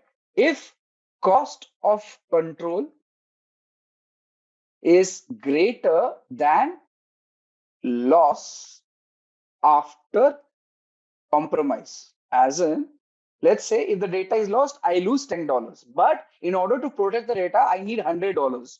Will the management approve it? Yes. Will the manager approve it? Senior management will approve it? Is it no, right? Financially, economically does not make a sense. That's the reason you put a control if the control is within. Now, this is again with respect to risk strategy. This is where, so you'll think of risk strategy in this case. So you will either, strategy. You will either accept risk, mitigate risk, avoid risk, right? Accept, mitigate, avoid, and what is it? Another one. Accept, mitigate, avoid. What is the fourth one? Anyone knows? Transfer. Very nice. Transfer. Thank you, Romeo. So what is accept? I accept that this is loss is going to happen. I do not intend to do anything. Mitigate. I will reduce the levels of the impact. I will reduce the impact. Avoid. I'll just totally leave it. And transfer, I will basically do an insurance, something like that. Okay. That is where risk strategy come into place. Okay. So the control in this case will be encryption of the formula, guards, dogs, CCTV, building with access control, everything. Yeah. So on and so forth. Understood, is it? I just ran through the example to explain it, but we'll be covering it as we proceed in the session. What we understood last time was about risk management. We understood what is the cybersecurity. Before we proceed further, how many of you are proficient in Linux, have been handling Linux operating system, wherein you can do commands on the terminal, maybe run an application to scanning and all through the terminal? How many of you are proficient in it? Right. So this is your Kali Linux machine, which we'll be using. Now that Kali is up, let me just complete a few theory things. Once the theory is complete, we'll be discussing Linux today, primarily the command line of Linux terminal and how you navigate around the Linux machines.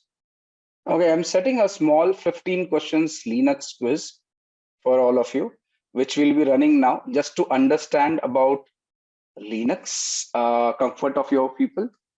The class code, just a sec, I'll share it. We'll have this quiz running right now.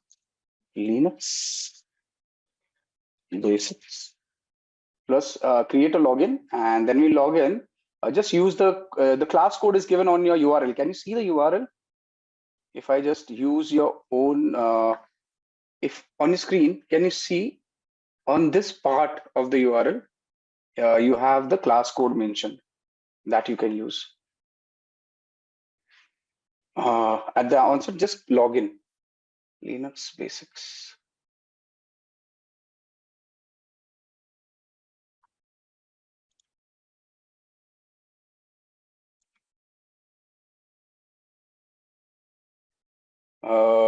One sec.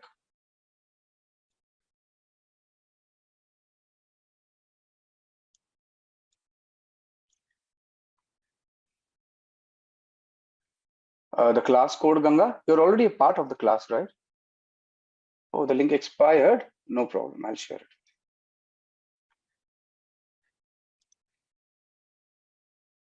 So we talked about CIA triad, the confidentiality, integrity, and availability as such, how it needs to be protected.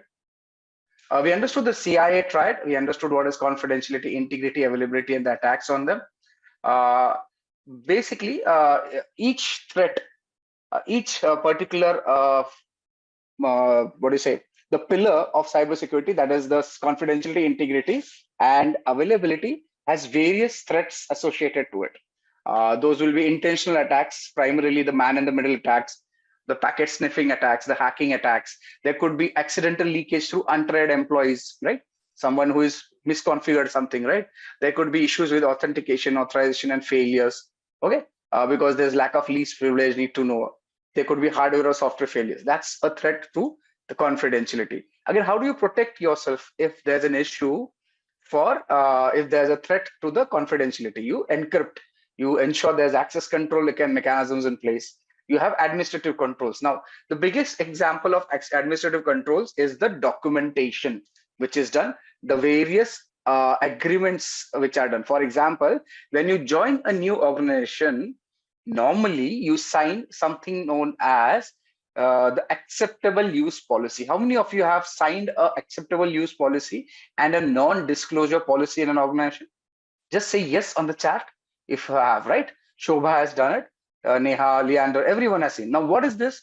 This is basically a administrative control, a countermeasure, a protection mechanism in order to protect the organization against breach of confidentiality, right?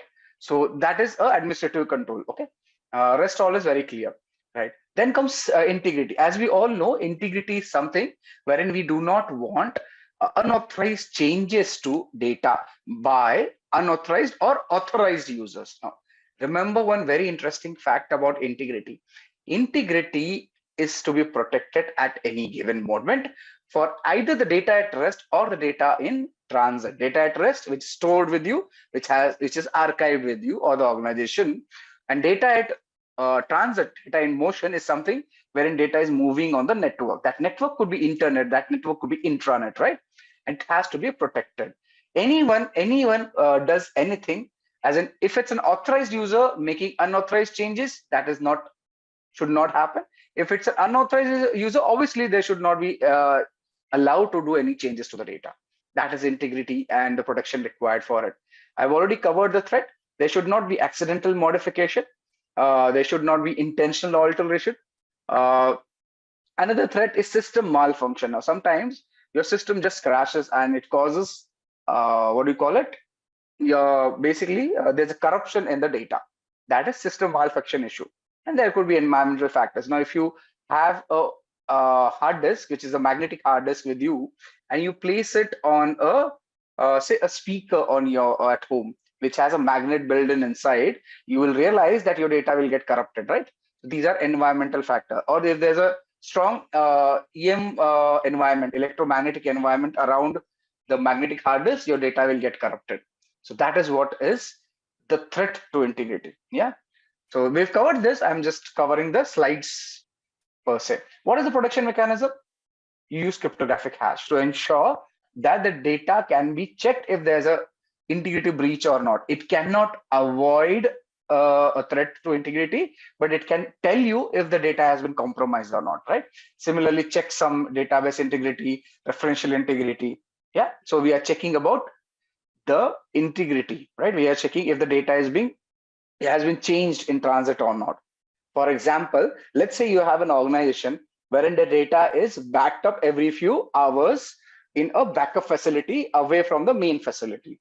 Now, this data will be utilized whenever there's a situation, there's an incident wherein the backup is to be called upon for restoring the systems. Now, in order that the backup should work, we also have to regularly check if the data is still relevant, if the data is still good, the integrity is not compromised, right? That is where your hashes will come into play. We have cryptographic discussions coming ahead, but understand what is a cryptographic hash. Cryptographic hash is something which is a one-way function.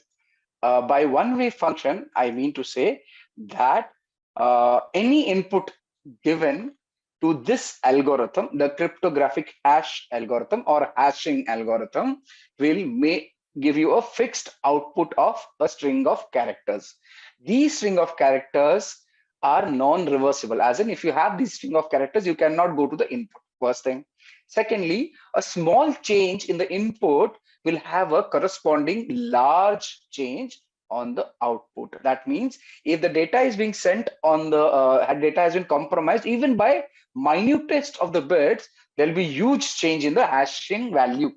And that tells you that the data has been tampered with. The attack is on the integrity of the data. You understood cryptographic hash? Yeah, at least the concept you got it right. We'll have a greater discussion coming on it. At least the hash was clear. The integrity is clear. Wonderful. Thank you, Zareem, Archana. Let's move on. Okay. Then availability. Now, very simple. If you go on Amazon.com and you try and order a particular product, show an example. It's very easy for hashing algorithm for cryptographic hash. Let's give you an example. Hash calculator. Actually, I wanted, but let's see. Yeah, it is. Yeah, which is the online hashing algorithm, right? Now, let's say Amit is sending data to Sai, right?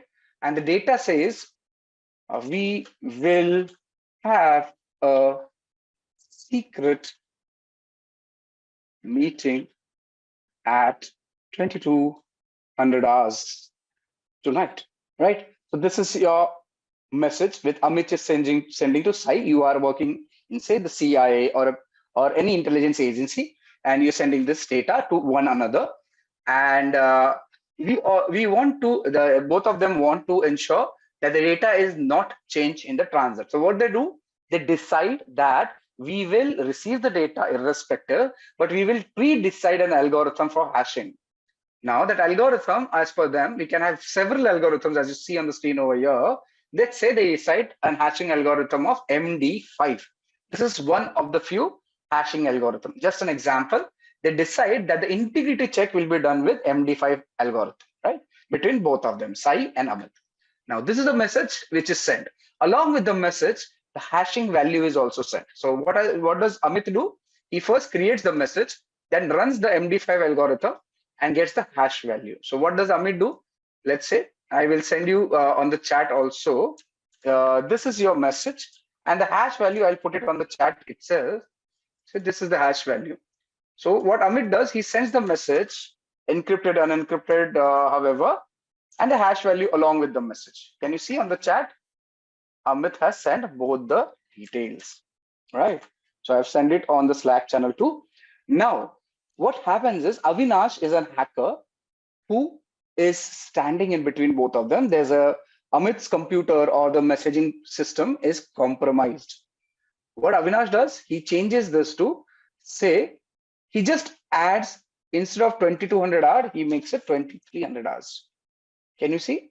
Small change, not much change, right? Rest all stays the same.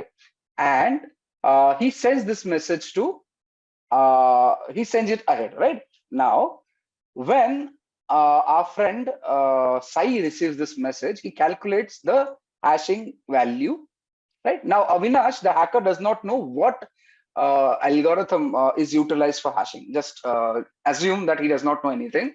So what Sai does when he receives the message, he sees the hash value. Right? He sees the hash value. So this is the message I am sending on chat right now, and the hash value which our friend Sai calculates is visible over here. Now let's compare both the values. Let's compare both the values. So for this, the hashing value got too fast. Yeah. So this is the hashing value. And the previous example, this is the hashing value. Can you see? Does the hash value match? Tell me, do the hash values match? Yes, team? They don't. What does it tell Sai when he calculates the hash value and sees that the values do not match? Because he has the previous value sent by Amit and he has now calculated his own MD5 hash algorithm value for this particular data. What does Sai know now? Sai says that data has been tampered with. It is not a surety that it's a compromise, because sometimes when you send data on the network, it may so happen the data gets corrupted, right? So there's a possibility that either there's a compromise or there's a system failure, but the data has compromised, the data has tampered, right? The data is changed. Obviously, the data cannot be relied on. Do you get the concept? Yeah, this is how hash works. This is how your integrity check works. So now this is exactly what happens when the data flows from the internet. When you send data from a client to a server, along with the data, a hash value is sent. And this is exactly what happens between the client and server. Pre-calculated hash is sent, and post receipt of the data, the server also calculates the hash. Yeah, the server also calculates the hash. Balraj, that's the point. When Sai receives this message, he knows that he has to meet at 2300 hours, but he also knows the data is tampered with. So obviously he will not follow the instructions. The data, he says the message has been tampered with. That means somebody has a malicious intent of changing the data. Somebody has changed it. And when something is changed, you don't work on it. And then there are other channels to confirm what was the message and all. That is a different thing altogether. Yeah? Just say yes if you do. Yeah, this receiver has absolutely no idea what change has been done. He just knows the data is changed. He has absolutely no idea what has changed. But he knows the data is changed. And once you know the data is changed, you just drop the data. Simple, right? I will not follow the instructions. Or we will ask for retransmission in the network language. Because the hash changed, the value changed. Yes, the hash value is sent by the sender to the receiver. Yes, there are ways and means to crack the hash. There are ways and means to protect the hash. We'll come to that. We will. Yes. Every time we receive a message, we will calculate the hash value, compare it. This is exactly what happens on the network also, on the internet also. Everything depends on everything, but hash will give you the integrity check. As in, it will confirm if the data has been compromised, tampered, or changed or not. Yeah. There are enormous number of algorithms. Attacker can keep on trying however long he wants or she wants. How would tell me you have received a message 10 times with different hash values from the sender. Will you still believe in the message? You won't, right? The hashes algorithm are pre-decided between the sender and receiver. It's a part of initial handshake. I'll show you a demo on that. I can give you a demo on that, but we'll divert completely. The attacker can spoof IPs, but change in data, the attacker cannot control the hash value. Yeah, I can show you. In fact, I am going to show you internet transaction. How does the internet transaction happens? Wherein how you start the connectivity, how hashes are, how algorithms are exchanged, how data is transmitted, how everything is calculated. It will work. Yeah, it's a part of my syllabus, not just Simplilearn. An additional thing to tell, which I will show it to you. If you want to understand the name, I'll be talking about TCP handshake on the network. I'll be talking about TLS handshake.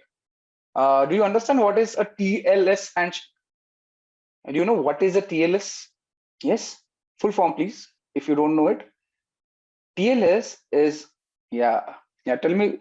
See, when data is transmitted over the internet, it is known as transport layer security. Yeah, that is encrypted, right? When the data is sent. So the TLS is a transport layer security approach. And this is where your data is encrypted along the in the network. And for that, the algorithms are pre-decided. The handshake tells. So now that we have jumped into it, let me tell you. What happens is, let's say I am talking to Mahavir. So I cannot just talk to Mahavir, right? I will first seek his permission. I will say, Mahavir, may I talk to you? Mahavir will say, yes, let's talk. What am I doing? I'm sending a synchronous request to Mahavir. Mahavir is sending me synchronous acknowledgement. As in Mahavir is saying, yes, we can talk. I say, yes, that's good. I send an acknowledgement. This synchronous request sent from me to Mahavir, synchronous acknowledgement sent from Mahavir to me, and I sending yes, final yes acknowledgement is what is known as Sync-Sync TCP handshake. This is known as TCP handshake. Once you have the TCP handshake completed, then we decide, Mahavir, I belong to Karnataka. I speak Kannada. I also know Hindi. I also know English. Which language would you prefer? Now, what am I doing? We are deciding on a common communication protocol. So Mahavir will say, I belong to Rajasthan. I know Rajasthani. I know English. I know Hindi. We can talk in English. What is it happening? We are deciding on protocols.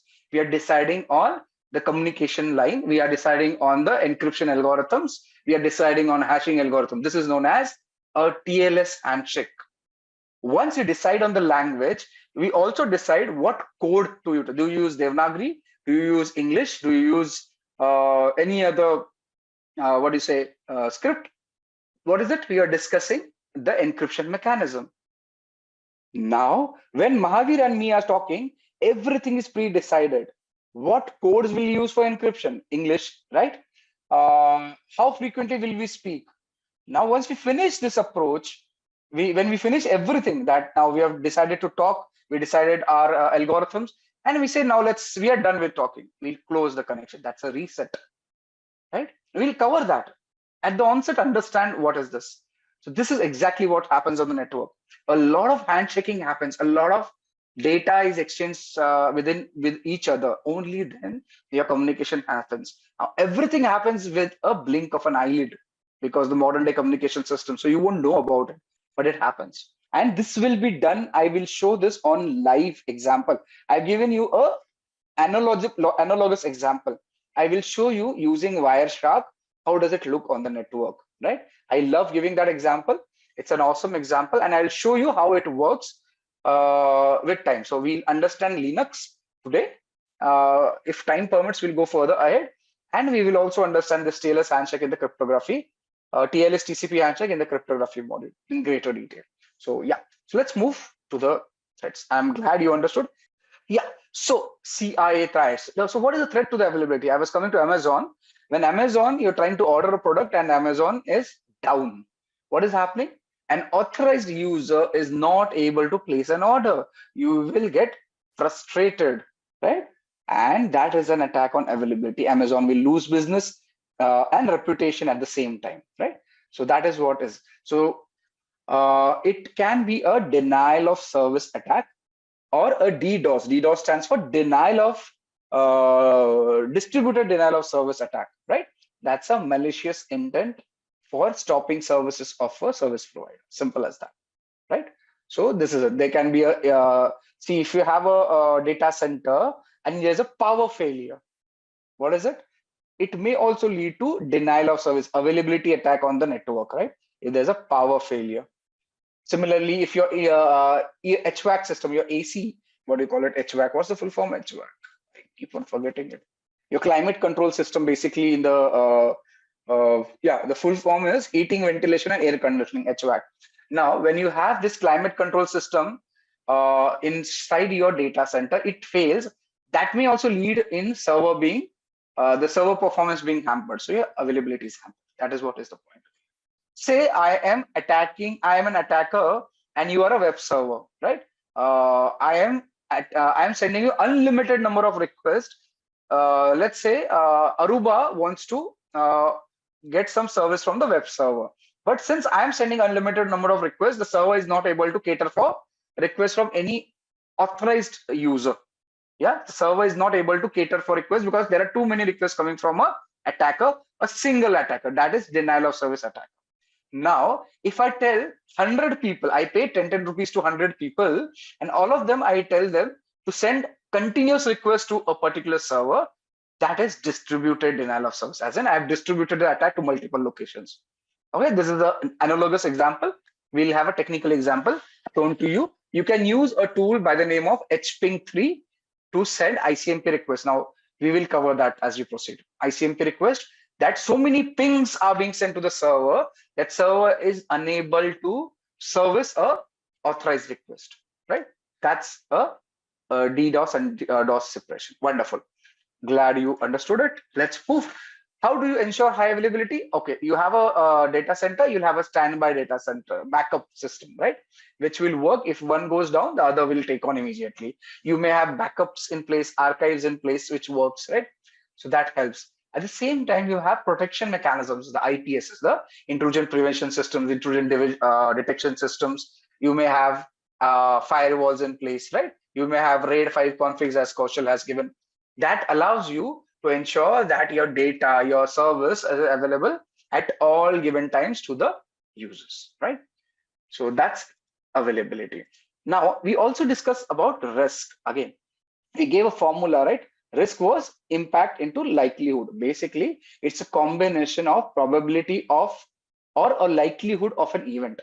Right now, event can be positive and negative, but what we are discussing over here, we're talking about a negative incident event which has happened. That is a risk. With reference to negative incident, let's say there's a data breach. We can have two different incidents talked about. Let's say your power connectivity to the data center goes down. It's an event, right? A negative event. And what is the risk? Because that happens, your server availability or net system availability may go down, right? At the same time, there's a possibility that there's a hardware damage which will happen. Agreed? So that's a risk. Now, what is a risk? It is the probability that this power system will go down. That is risk. Do you understand? Risk as such, it's combination of likelihood that something will happen of this sort. That is risk. It's a probability. Yeah. Now, in formula's case, you can say risk can be impact into likelihood. Impact multiplied by likelihood. What is the possibility of a, right? Now, we talked about data center. Now, what is the possibility your data in this data center may be breached? That's a likelihood. What is the probability that it will help? And once the data is breached, what would be impact on the business as such? How much will be the damage? That is the impact, right? This damage can be calculated in terms of dollar values, money, right? Or reputation as such. So we discussed about Coca-Cola's formula last time. So what is the risk associated to it? It is the likelihood that this Coke's formula is breached, right? What is the likelihood? It is a percentage value. And if this formula is breached, what would be the impact with reference to the damage potential and the dollar value and reputation loss for the organization? It's high, right? So the risk is high because impact is higher, likelihood is a possibility. So impact multiplied by likelihood will give you risk. Do you understand risk now? Likelihood into impact. That's risk. With me, all of you, risk understood? Right. So I gave this example already, the same thing which is available on the screen. A server is an asset to an organization. In this server, I gave this example during a last discussion. In this server, about 25% of the data is in unencrypted format. There's a 25% data which is in unencrypted format. And what if a particular vulnerability, that is a weak rule in the firewall, allows a threat agent to compromise this data, okay, then this risk is materialized. Okay, I am talking about the terminology. Risk is materialized. There is a loss of data to the organization. And what is the countermeasure? You basically ensure that the weak rule in the firewall is replaced, amended, reconfigured. Yeah, got it? Okay. Okay, coming back to, right. So that is the example over here.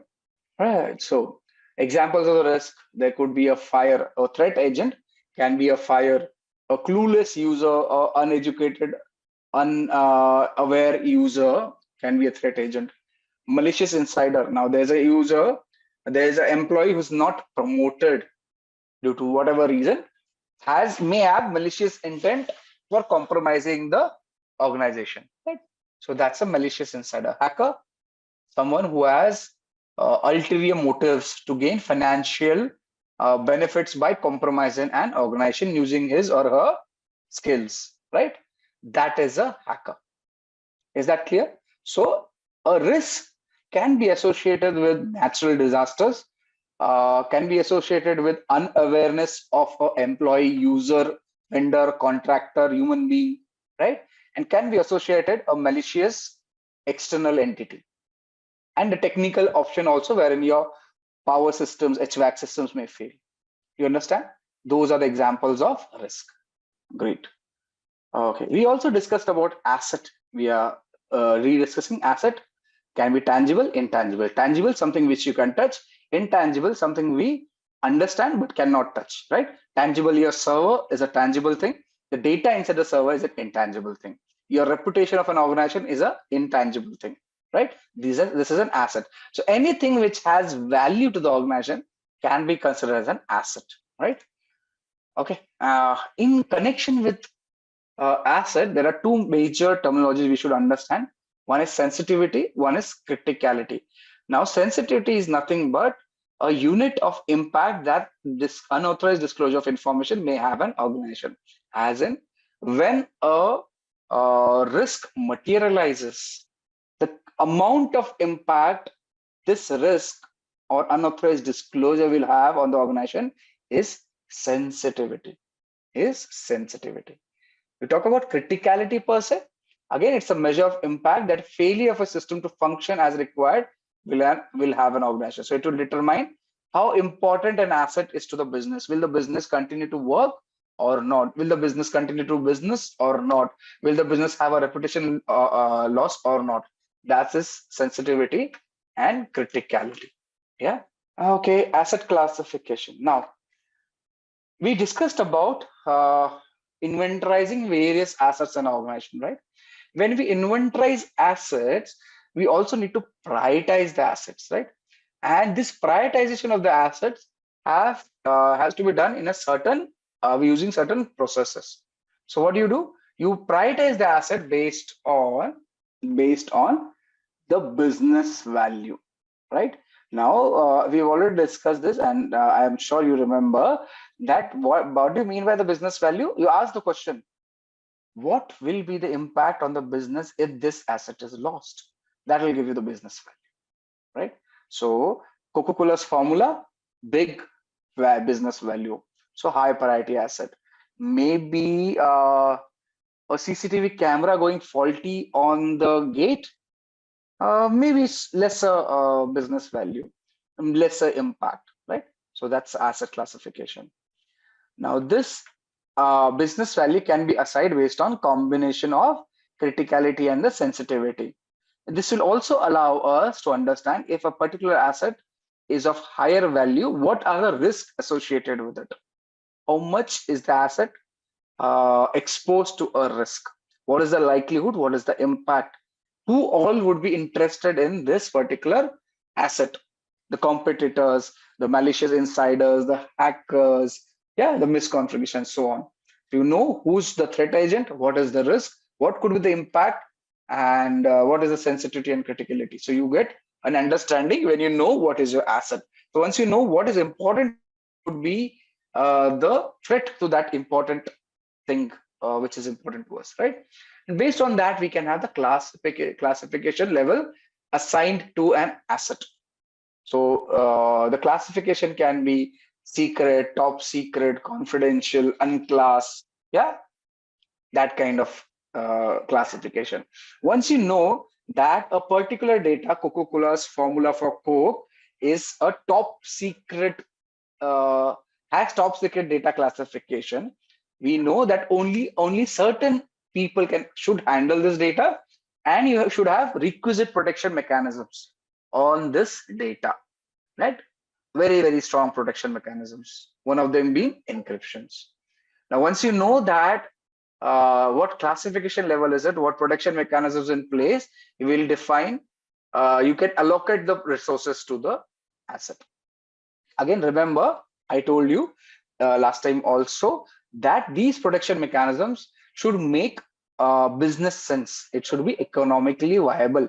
You cannot have a data which is worth, say, 100, or asset which is worth $100, having a protection mechanism of $200 on it, right? It should always make business sense. It should always make economical sense, right? So this is how you will be doing asset classification. You will understand why asset classification is done and how does it help us, right? Asset classification. Great, great. Okay, we already talked about identification of asset. You must first identify something to protect, then manage the risk, think if the asset is tangible or intangible, right? And ensure that there are protection mechanisms placed in there, understand the criticality and all. Yeah, that's asset identification. Now with this, we come to the basic Linux commands, which we are supposed to discuss, right? A small introduction to Linux. Okay, so as you see on the screen, for all those who have not seen Linux before, we are talking about Kali Linux right now. Most of the Linux flavors will have their own layout. Generally, it will be same. Like Windows has the start button. This particular dragon on the left side, left corner top, will give you the menu for all applications which are installed on this particular machine.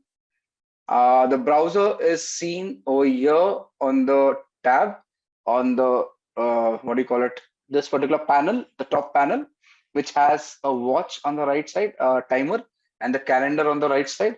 You can shut down the machine using the button given over here. We are not going to shut it down. Cancel.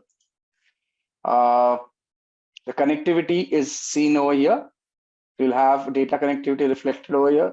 Your mic, speakers, everything will be reflected over here. You can also see the browsers on the menu, wherein if you look at all applications, you will find the browser listed over here itself. So there's a Chromium browser installed, there's a Firefox installed. We'll be primarily using Firefox in our work over here. So let's open, okay, for the browser, for internet connectivity. So similar to Windows machine, your Firefox on Linux looks same. So if you see, this is how your Firefox browser looks. So you can open any URL you want over here. Simple, right? So like Windows, even Linux uses the same browsers for that matter. The Internet Explorer or the Edge browser will not work on Linux. Otherwise, Firefox, okay, Safari for Mac will not have an option in Linux, but otherwise Firefox, Chrome, and several other browsers are working interoperable between various operating systems, right? So you can use a browser to surf the internet. Now, Linux is primarily known to various people as a, what do you say?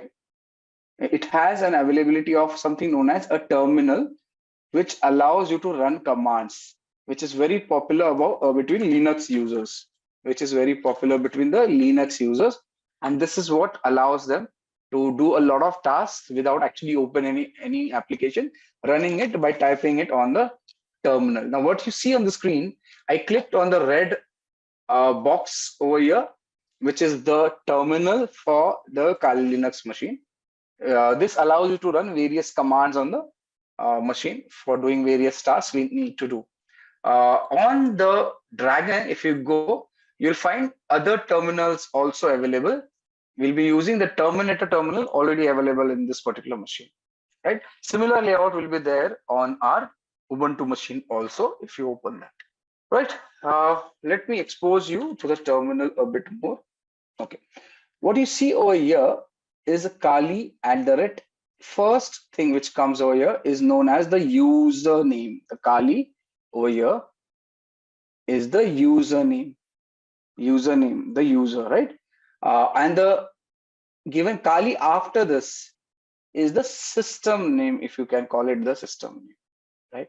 So let's say if I change user, can you see? So the user from Kali changed to root user. So like Windows has admin user, Linux has something known as a root user. We are a root user on a Kali system. Yeah, do you get it? And what you see over here is the current directory. /home/Kali. Kali is the current directory. Understood? So we are just understanding layout over here. Now, do you see the difference? The root user is the admin user in case of Kali, capable of running administrative level privileges on a Linux machine. So this is the root user. I shifted to the root user by using command sudo su.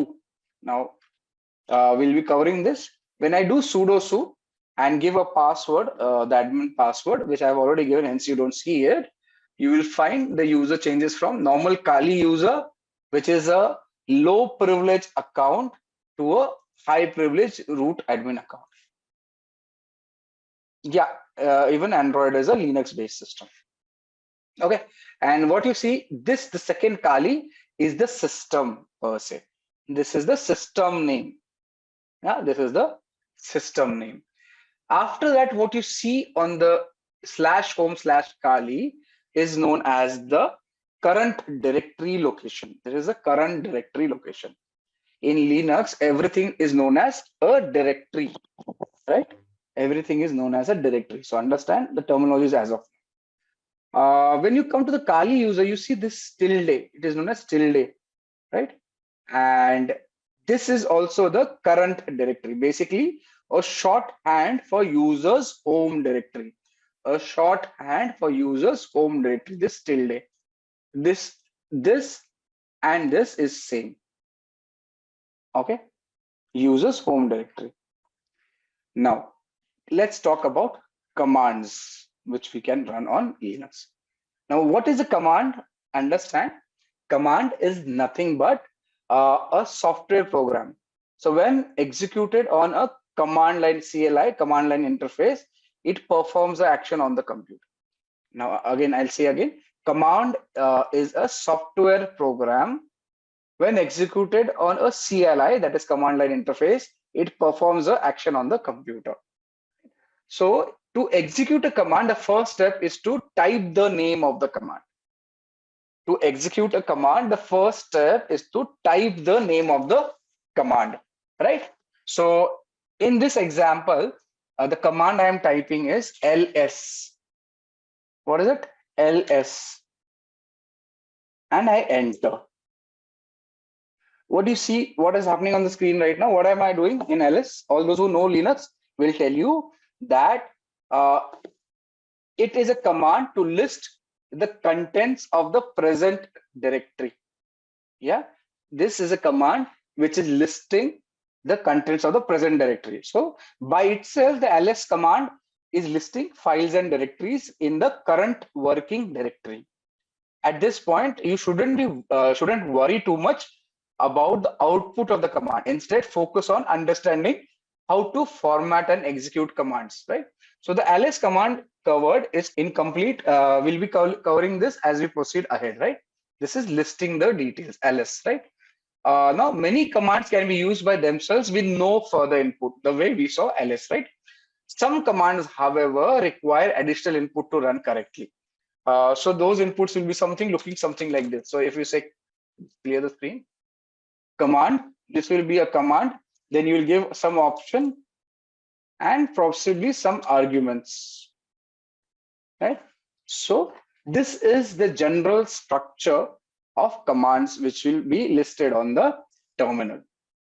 Yeah, so options are basically used to modify the core behavior of the command. This options given over here will be utilized to modify the core behavior of a command, while arguments are used to provide additional information.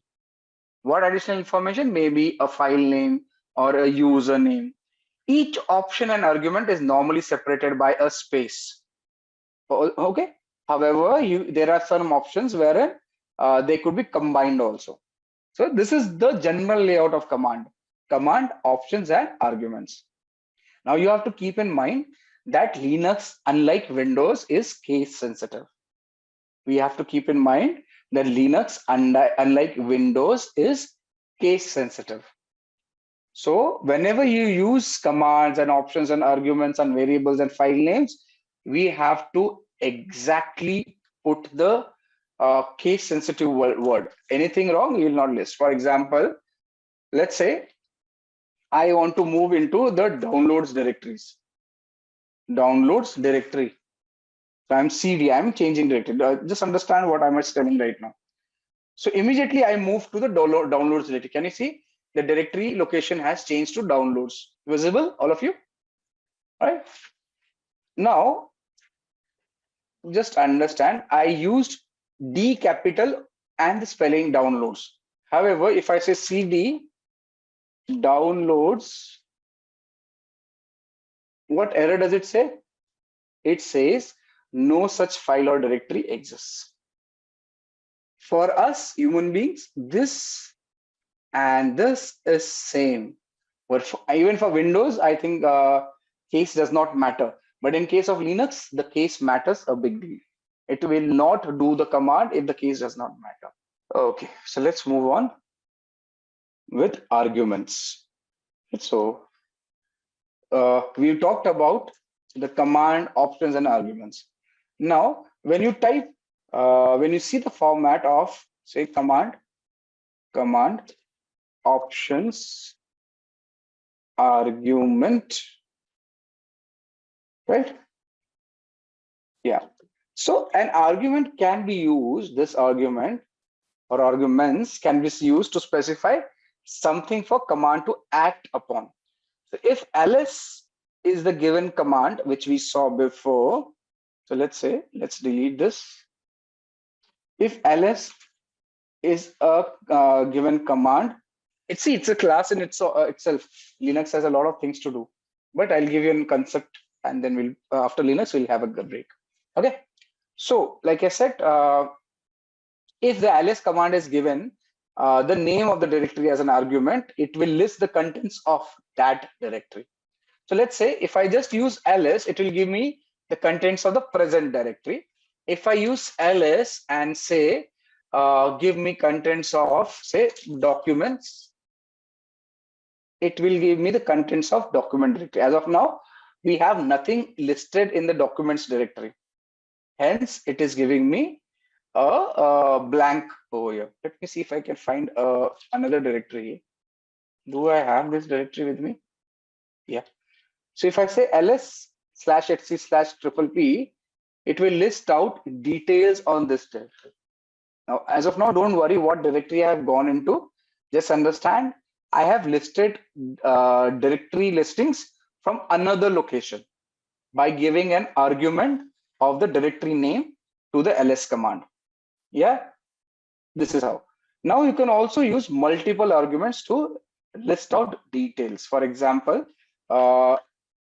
we used one ls command to list out a directory. We can use the same ls command by giving another space to list out another directory. Say, let's say we use to /etc. I can use what? SSH, let's say. SSH. You see, two different directory listings can be visible. This is the below one is for directly SSH directory. The above one is for PPP directory, right? So I can use ls command with multiple arguments and list out contents of two different directories, right? Given as arguments over there. Understood? That's in basic the arguments which we have there, right? Now we have, when we talked about command, options, arguments, we have discussed about arguments. Let's talk about options. So what are the options we are talking about? This is the one we are talking: command, options, arguments. This is where we've discussed about command, we've discussed about arguments. Let's discuss about options. Let's discuss about options. Now, options can be used with commands to expand or modify the way a command behaves. Again, options can be used with commands to expand or modify the way a command behaves. For example,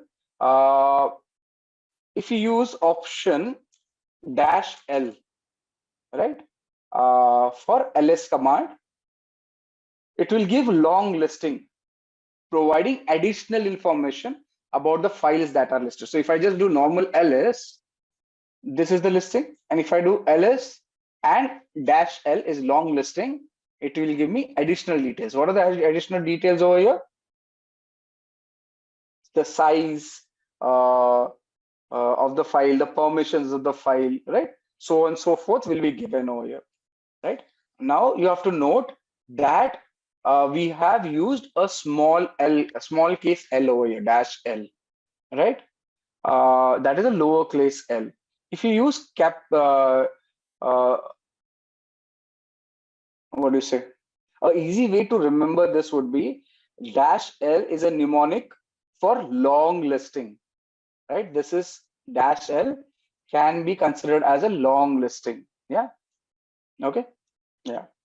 So we are understand it is case sensitive. Okay. Similarly, if you want to look into directories recursively, you can use R, right? ls-r. Okay. So now I'm sorry, not recursively, I stand corrected. This prints the results in a reverse alphabetical order. So if you see, if I do just ls, it is going in a descending alphabetical order, A, B, C, D, E, F, G. If you do -R, it will do a reverse way, right? It will reverse it, that ls-r. Similarly, you can do long listing by using -LR. Yeah, so file permissions, the file size, the date it was created, and it is done given in the reverse lineup, moving from N to D in this case, right? Reverse lineup. So in most cases, options can be used in conjunction with other options. So what we have done, we have combined two options, long listing and reverse listing of the files together, right? So we are given separate options together. The combination of these options will result in long listing output in reverse alphabetical order, as you see over here, right? Now, if you ask me, will the order matter? No, that is not important. That is not important in this case. Yeah. So coming back, a few more things I need to cover. Now, when you do ls-l, this by default gives you the file sizes in bytes. When you do ls-l, it is by default giving you the sizes of the file in bytes. So these are the sizes, the 404096, 40961769 are sizes of the files, which are in bytes. If you want to make it human readable, right? As in you understand the language, make it easier for humans to understand, you can use ls-lh, right? And this will give you the file size in human readable format. So 4K, 4K, 4K, 16M, 16, right? So this is what is a human readable format, right? Now options are generally single letters, as you see, -LH and all. However, sometimes there are words or phrases as well, right? Typically, older commands use single letters, while the newer commands use complete words for options, right? Single letter options are preceded by single dash. Okay, like when you do ls-l, it's a single letter with single dash, right? However, when you use full word options, you will be using double dash. So let me just clear the screen, right? you'll be using double hash. For example, if you remember, ls-h will give you human readable. We'll have to do long listing to make it better understanding. So if this will give you human readable format in a single letter. The same thing you can do by using a complete word, a full word option, just human readable, and just enter. It will give you the same output, but you can use these similar options. So such options also come up. If you have a single letter, one dash. If you have a word, double dash. Yeah. So if you want to see directory listing in human letter readable format for any directory, let's say which one we have, SSH directory. Here it is. If I say /etc/SSH, it will give me human readable format. The same format I can get it using a word as an option, which is space human readable. Enter. The same options will come up. Nothing changes, only thing the options. So sometimes the options will be like this, sometimes it will be like this, right? Oh, excuse me. Okay. Similarly, so when a command is executed in a terminal, it is stored in a location, in a history list per se. So this is designed to make it easy to execute same command. So later, eliminating the need to retype the entire command. So your commands are basically saved somewhere in the history to allow you to retype. You can use your up arrow to go through the commands. I'm using my up arrow right now to go through all the commands. Okay, and now the entire history of the commands is which are run in the current session can be displayed using the up arrow repeatedly, one by one, right? Now, when you do the up arrow and press enter, the command will run again. Simple. So if I go on doing this up arrow and just press enter, the command will run again, which is saved in the history. So you don't have to type your commands, right? In case you want to edit a command, you can use the left and right arrow to edit it. So in case I want to list out, instead of SSH, I want to list out, say, the PPA directory. I can change it and enter. It allows me. So you can use the history to move around the commands which are used prior. The left and right arrow to change the positions and use for editing, right? Let's see. In case you want to see all the commands instead of using up arrow, which were done today, you can type history. No, excuse me.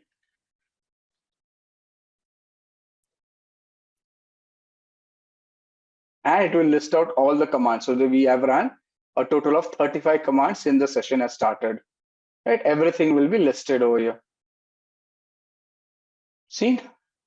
The history command. I gave a wrong command also visible. Yeah. Murli is telling type the command, giving space before the command, it will not show in history. Interesting. Let's try it out. So if I just give a space prior to the command and say, let's use a new command, date. Right? Enter. So it has given me the date. Right? Now let's try history. So it's an interesting thing we need to discuss. Yeah, it's not showing. Interesting, Murli. Thank you. So what Murli has told us, if I use date, okay, it's not doing it. Wonderful. So where do you use it, Murli? This command, how does it help? So if I do date right now and do history, you will see the date is listed at the 37th command over here. However, if I add a space at the start of the command and type, let's use another command. What command should I use? Let's use nmap. Enter. And now check history. Okay, that nmap command is not there. Oh, interesting. That's interesting. Great. So So I'm using Google over here to download the cheat sheet. So you can also use Google. That is easier. But okay. Yeah. So this is a 8-page document for Linux complete detail, right? So I'll share this one too for you. Cheat sheet. Close. Yeah. So the cheat sheet is uploaded. You can have a look. Not everything can work out using these cheat sheets, but you need practice. Excuse me. Right? You need to find and do practice. Okay. Now, one more important thing you should understand, something known as external commands. Now, external commands are basically binary executables stored in the directories that are searched by the shell. So if a user types ls command, then the shell searches through the directories that are listed in the path variable, right? So if a command does not behave as expected, or if a command is not accessible, that it should have been accessible, then you can, it will be extremely tedious to find this file, right, manually. So you can use a command by the name of which. Okay, you can use which. So if you want to know more about a command, another important thing, let's complete this first, which, and you can give the command name, say which ls. Okay. Oh, okay.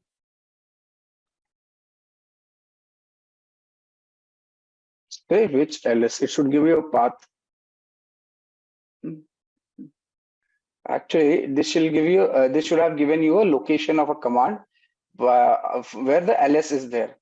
If I just say which Python, will it give me? Which Python? Yeah. So it did not give it for ls, but let's see if I know where is Python variable, or where is Python, if in short, in a generalized understanding, where is Python installed, you can find it using which command, right?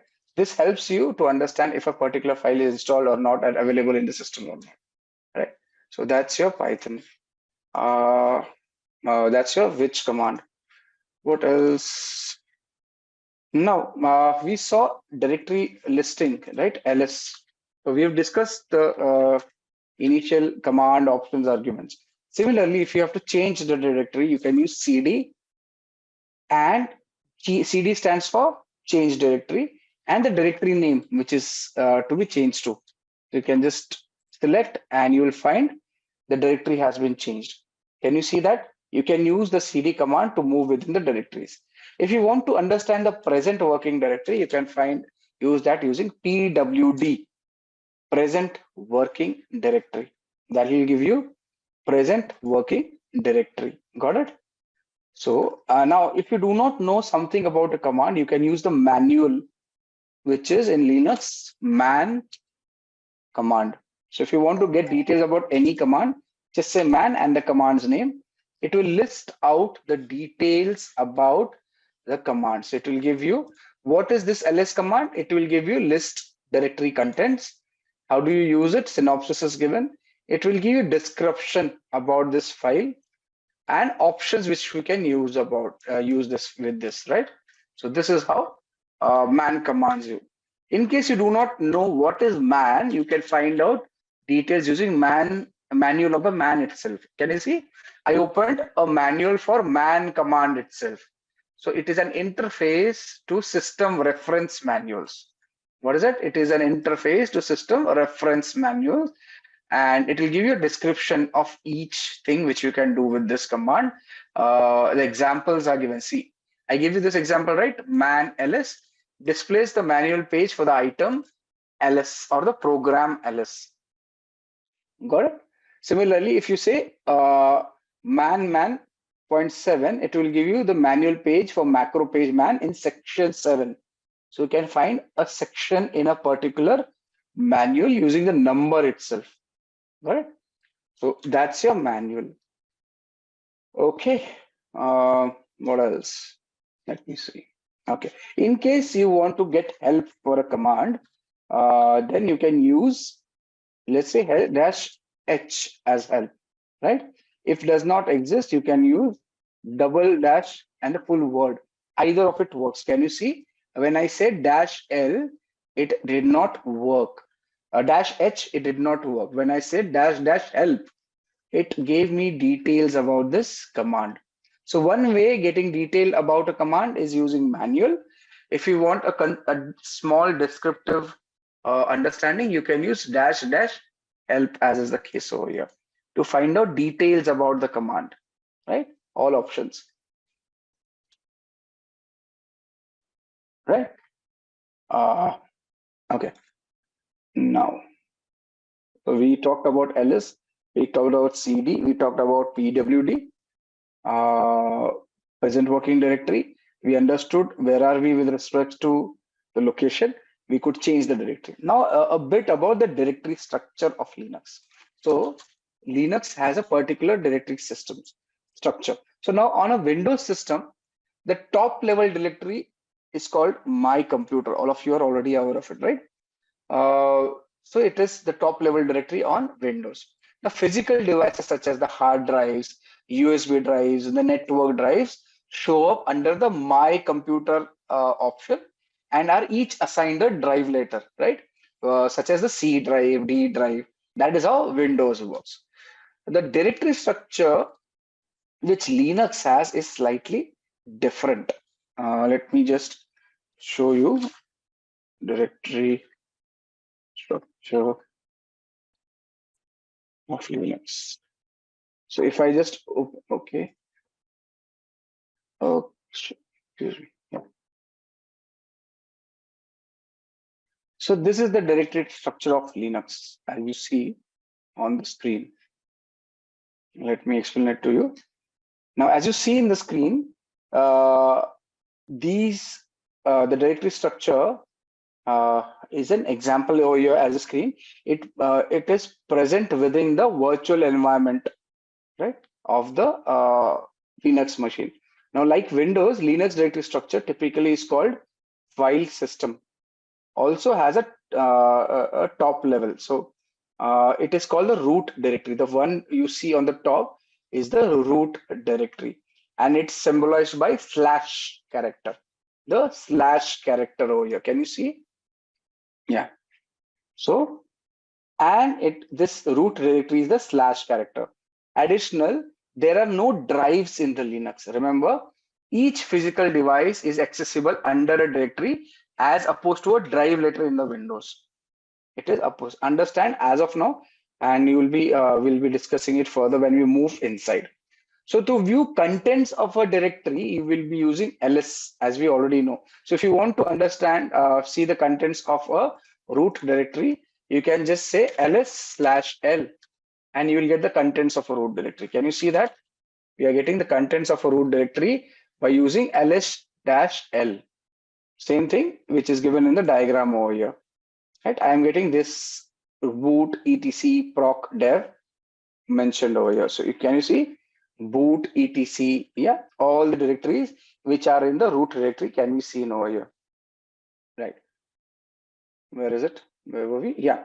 So now we can list out the contents of the directory, of the root directory, as we saw in the path over here, right? Using the ls command. We've already done that. Now we should notice that there are many directories with descriptive names, like the /boot directory, which contains files to boot the computer. If you want to see the /boot, you can just cd /boot ls, and you'll find the files to boot the computer inside this directory. Hence the name boot, right? So like Windows, this is the master directory boot, the my computer directory, like my computer, and you'll have the details over here, the boot directories, right? A root directory will have boot directory. Boot directory will have computers files which allow the computer to boot per se, right? Now the term home directory often confuses various people, right? Home directory often is confused by various people. Let me just come back here. Yeah. So to begin with, on most Linux distribution, there is a directory called home. Can you see this home directory over here? right? Under the root directory, there's a home directory. Now, under this home directory, there's a directory for each user on the system. So if I just go to, let's say I go back to my root directory, I say ls, you'll find the boot directory, I'll find the home directory, right? Inside the home directory, I will find the directory for each user. As of now, this computer has only one user. Hence, only one directory for a user is mentioned over here. Wonderful. What I can do is, let's create a user. Let's create a user. And I'll show you if I create a user. If I have to create a user, I can use command sudo user add, And what name should we give? Let's give AUT. Enter. So user is created.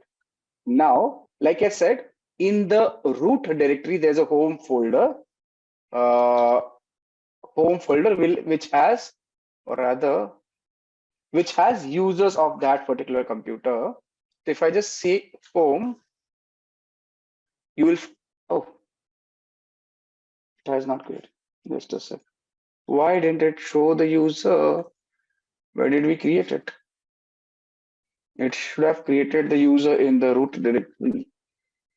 I created a user, right? It did not give an error. What I did, I created a user to be listed over here. But somehow that user is not available in this directory. That's interesting. I will have to look where did I go wrong.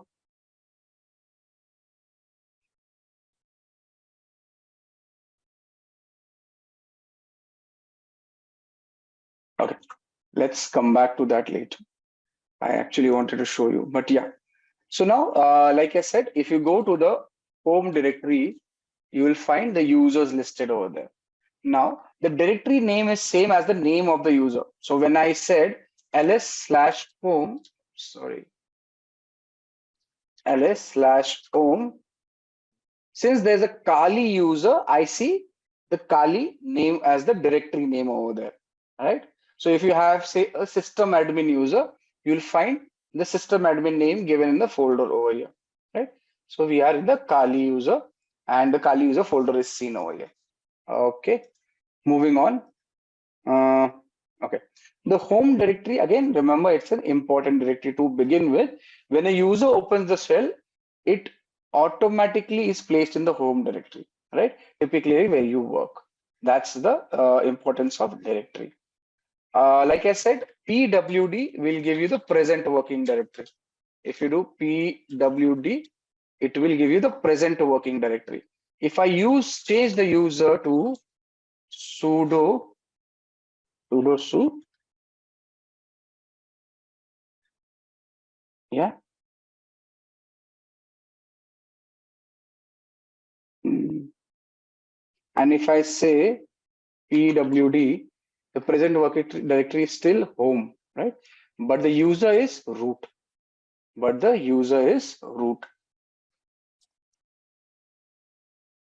Right? So present working directory basically points to the working directory.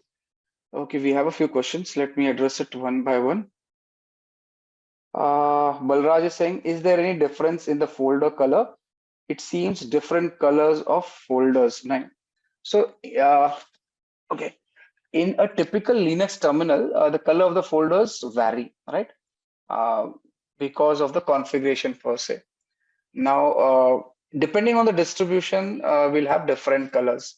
So by default, directories are often displayed in different colors to differentiate them from the regular files.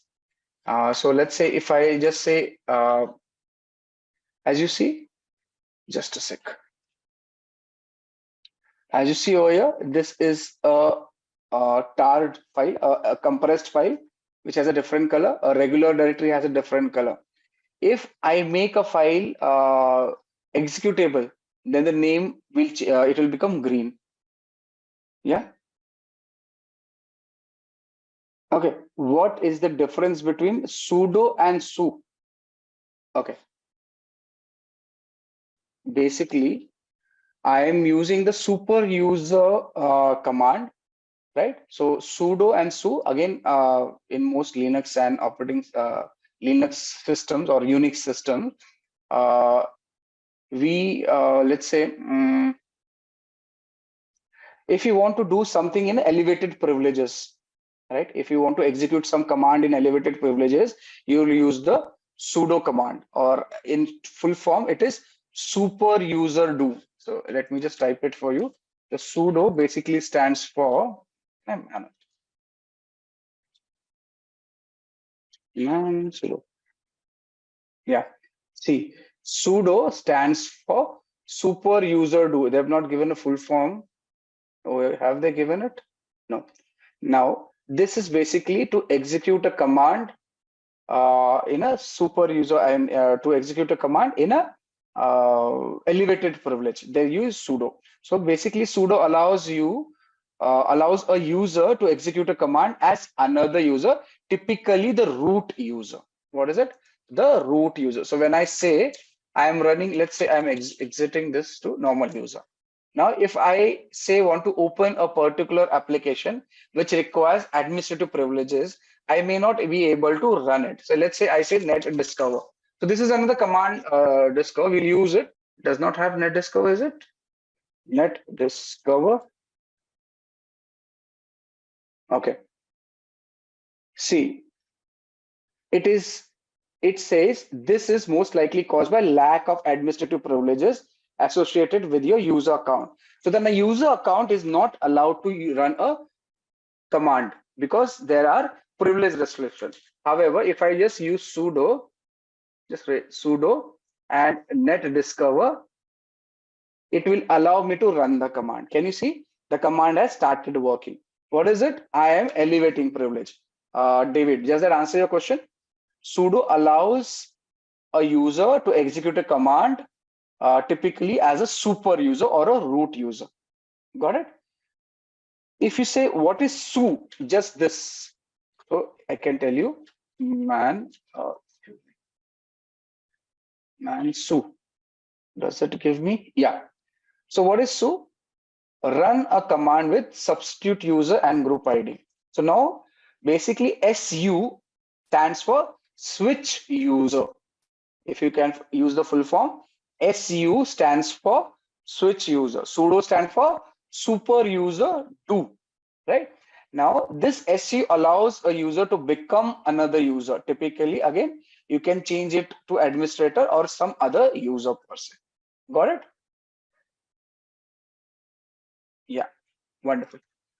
If it's about terminals and you're working on a terminal on a Linux, use manual command or help command to get more details. It will be much more easier. So if I say nmap, I can use manual of nmap to get me details. Nmap is a tool which is a network scanner we'll be using. Wait for it. Yeah. So this is nmap. I press Q, I can quit it. Similarly, I can use nmap-h for help. Yes, all commands can be tested in the lab. I am doing it in the Simplilearn lab. If I just nmap-h, it will give me help command. So your help is available on the terminal. So you can get more details. Can we change the password of the user account in the lab using commands? Maybe you will not have the permission. If the lab vendor is smart enough, which he is, because I know him, he will not allow you to change the password of the lab user. Okay, should not actually. You can try it out. Okay, but there's no guarantee. I would not recommend it. You can play around with your own machines with respect to credentials. However, it is not recommended that you do it over here. Okay, wonderful. Right, where were we? Right, so moving on. So we saw we can change the directories using CD, and you can move within directories. We saw what is a home directory. We saw what is a root directory, what is the structure of the directory, right? If you move to a particular directory, use CD. If you say, let's say, if you're moving into a CD documents directory, right? There are multiple directories. Okay, not here. cd. If you have to move out of a directory, you can use cd dot dot, and you see you can revert back to the previous directory. You are moving one directory up using the cd dot dot. Now, if you say move to a directory, cd downloads, one sec, what happened? Yeah, let me clear the screen. Can we do any installation, launch any application using Kali? Yes, you can. If you want to, let me just complete this. I'll show you that too. So if I move to the CD directory, somehow my lab has got stuck. Okay, I moved to the downloads directory. If I move further into, okay, there's no subdirectory in the downloads, is it? Where was a subdirectory available? Let's move to a subdirectory somewhere. But my lab is stuck. Wait. Yeah. It's crashed. Just a second, let the terminal open up. Vinay is asking, can we install anything? Yes, I'll show you that. But let the lab start. Give me a minute.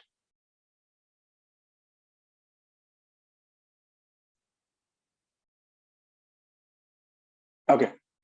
Here's the lab. Okay, the terminal is open. I do not want another one. Let's clear the screen. Yeah. So do I have any other directory in downloads? No. Let's see if we have something in the home directory. Documents do not have anything. Okay, let's create one. That will be easy. So if I move into a directory, I want to create a directory. I can use command mkdir, make dir, and I can make a folder AEP, right? So that's how I create a directory inside a directory, right? AEP. I can move into the directory like this, AEP. As you see, I am inside the directory. I can list out the contents of the directory if anything is present over there. See, nothing in the directory. If I want to create a file, I can use a command touch to create a file, aep dot text. Enter. Now, what is that created? It has created a blank page, blank document, aep.text. As you see, the size of this page is 0 because nothing is inside. Right. Now, there are 2-3 ways of creating the file. One is what I showed you. Other one is you can use Nano, which is an editor, to create a file or change a file. So we'll create aep1.text using Nano. Enter. So this is a kind of structure. So this is a test document. This is a test document, right? I can say Control X and Y for saving the document and enter, right? Control X, Y, enter. Now, if I say, if I list out details, ls-l, I will find 2 files listed over here. One with 25 bytes of data, one with 0 bytes. One was created with touch, other was created with Nano. Similar to Nano, there are other editors which can be utilized. One of the few famous one is Vim. So you can use Vim to just edit the AEP file, right? So I'm editing. So this is another editor which allows you to edit the file, but it is certain there is particular method in which you can edit the file. If I want to enter something in this Vim command, I say I for insert. I have to type insert. As soon as I type insert, you'll see an insert prompt is given over here. Now I can type over here. This is a test file, right? And we can add to. How do I save it? I type, press escape on the keyboard, right? You see the insert prompt is gone. Then do colon, just type colon, W for write and Q for quit. Enter. I will write the changes and quit. Now, if I say ls-l, enter, you will find that the 22 byte worth data is created in the previous file. The time of change and everything is visible over here. Seen all of you? Clear? With me?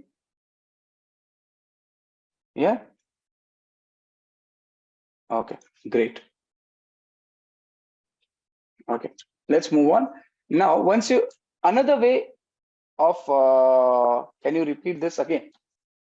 Which one? The Vim one? Okay, Arvind is telling me if I use X, it will directly do everything. Okay, we'll try that. So if I say Vim and the file name, so Sai, and I enter, this is the file I see. I can make changes to the file. Let's say I delete these two and type new alphabet. Sorry, I have to press I for insert. Once I insert, I can type anything I want to, right? Now, in order to save the file, there are two options. One was escape. I say colon, W for write, Q for quit. Another option our friend Arvind has given, wherein I can use colon and X to exit. Let's see if it works. Yeah, I have exited. Let's look if the change has been incorporated in our file. So cat aep.text.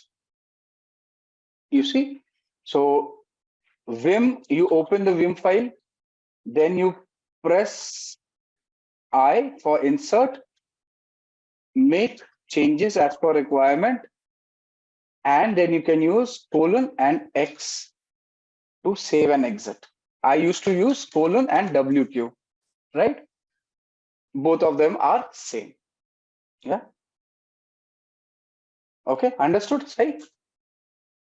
Okay, great. We have a question from David. David is asking, does Linux have something like batch files in Windows? Okay, yes, Linux has a similar concept to Windows batch files, .bat files, if you call it, and they are known as shell scripts. Yeah, David, they are known as, let me just exit this.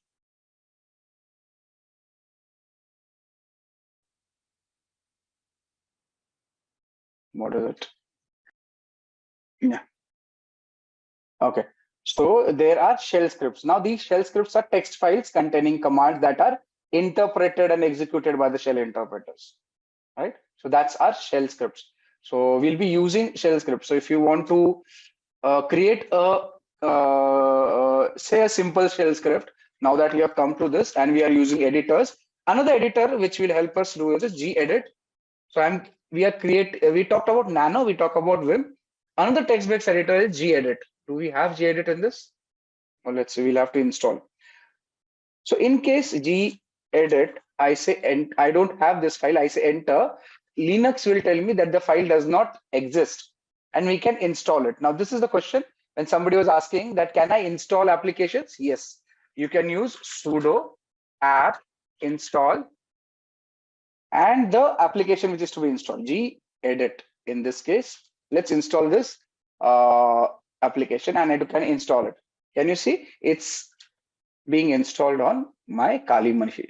So anything you have to install, you can use sudo apt install and the name of the application, and you will be able to install it.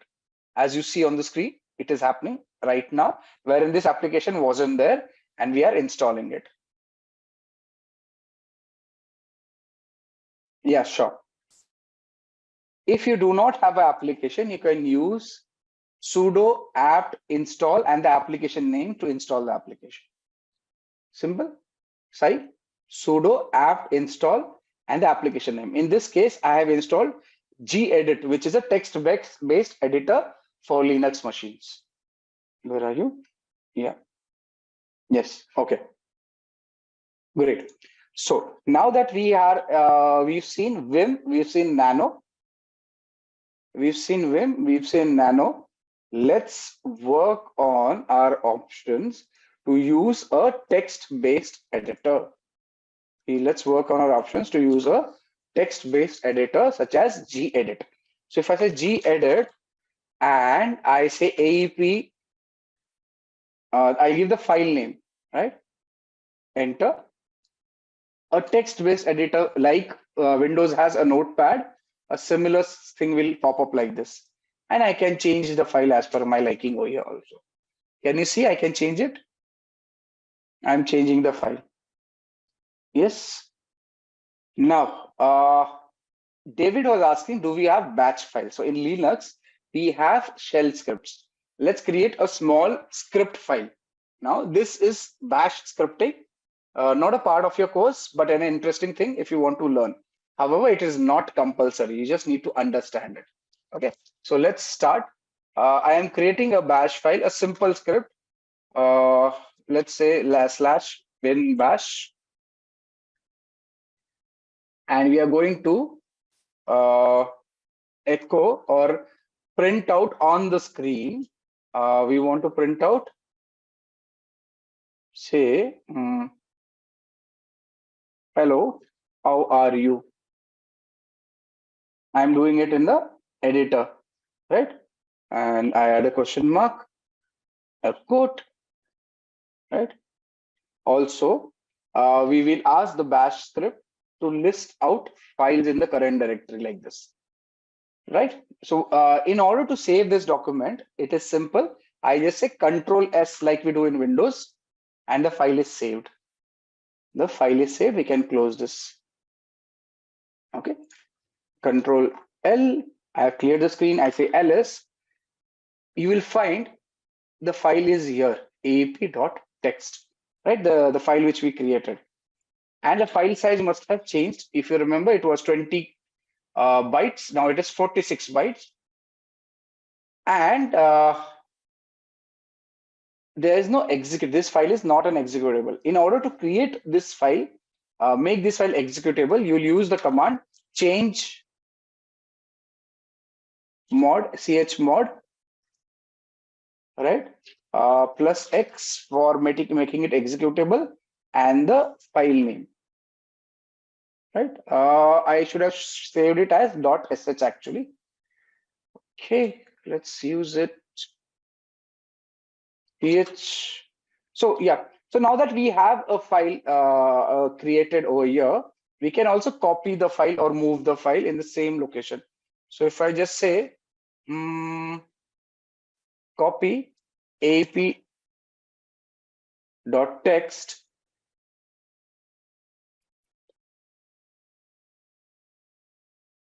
come on, yeah, as ap.sh in the present location. Can I do that?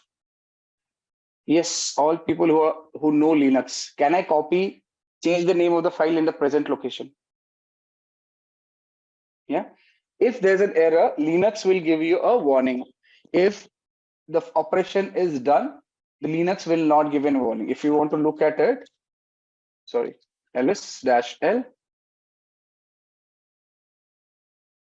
you see, I created a file of same size and name with a different extension. So aap.text was a file. I have copied it as aap.sh, which is a shell script file. Do you understand? I copied a file using CP. CP is copying a file. Now this aap.ch can be given executing privileges that we can execute this file by using chmod plus X, and I say aap.sh. Right? I am making a shell file. Enter. You see, it has given no errors. That means it has worked. So if I now do ls-l, can you see the file color has changed? Can you see? What was the file color before? It was a white color. Now it has become green color. That signifies the file is now executable. Do you understand that? That signifies the file is now executable. Yeah, David, your batch file, we have created a shell file over here. Okay. So in your journey as a ethical hacker, as a penetration tester, you may have to make files executable. You will be doing it using such kind of commands, change mode, chmod commands. Got it? Now, if you want to run this file, you can just use ./aap. So you have to run a command, just Dot is present working directory, and you want to run the this file in the present working directory. So dot is the present working directory, present directory, present location, and the name of the file to run. And we have made it executable. As soon as I say enter, it should give us the command. What it is saying? Hello, how are you?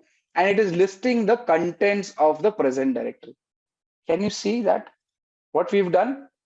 So we have progressively moved from creating a directory to creating a file to creating a shell using various editors, then making the shell file executable, a batch file executable, and then running the file on the terminal, getting an output on the screen. Is that clear, all of you?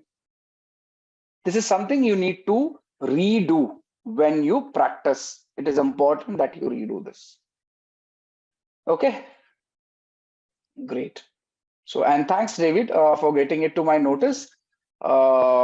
This is something which is should be known to us, right? Thank you. So let's see a few questions. Yashodeep says, what is root terminal and terminal?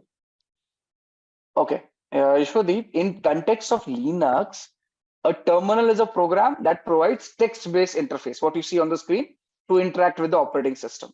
What? Okay, it is giving you a text-based text-based interface to interact with the operating system. While a root terminal is a terminal session that runs with super user privileges. Now, do you understand? Terminal gives you interface. Root terminal will give you super user privileges, and the same thing can be done with your privileges. Yeah. Okay. Okay. Zareen, it will be the same. The commands will stay the same. Nothing changes.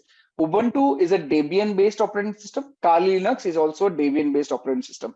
So all these commands in exact same format will work in Ubuntu also. Yeah. Okay, great. Okay. So next question. So we have a question from Kaushal, which is from where the Linux find the application.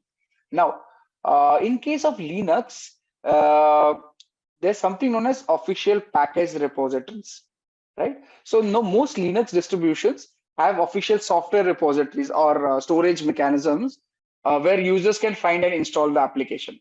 When you used, just let me clear the screen. When you use apt, right? That is advanced package tool. What is it? Advanced package tool. This allows you, this is a package manager which allows you to download packages from the repository of the Debian operating system, Linux operating system, and so on and so forth. For Debian, you use apt Debian. Sorry, right? Use apt for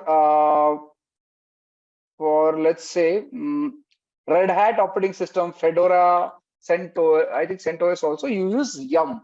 That is a it is possibly yellow updated modified or something. I forgot. All right. So that's how you do it. Also, there are other options wherein there are third-party repositories, software websites. You can download like you do in Windows. Similarly, you can download and install applications. This is one option I have given, right? Most cyber people prefer working on Linux. It's much more convenient.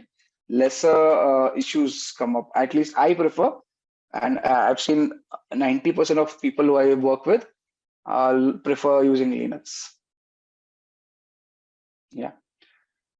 Okay. Okay. Again, another question from Kaushal. Does the syntax matter while searching the application? Yes. If you remember, I told you Linux is case sensitive. So you have to ensure that case is correct. So if you're looking for Firefox, let's say now this machine has Firefox. I want to open Firefox. I just type Firefox like this, and it will open Firefox. But if I don't get the case correct, it will not open the application. Simple as that. Can you see? From the terminal, without actually using the mouse, I can open an application. I just say Firefox. I'll tell you something interesting I'm doing over here. Can you see I just changed the case, the first case F, and Firefox did not open. If I say Firefox without change with the right case and I enter, it will open Firefox. Got it? So you can search and open applications from the terminal. So if I want to open up, say, burp suite, I can type burp tab and enter. It will open. This is a proxy which we'll be using subsequently. So you can open applications directly from terminal by running a command. You don't have to use mouse and mouse as such, right?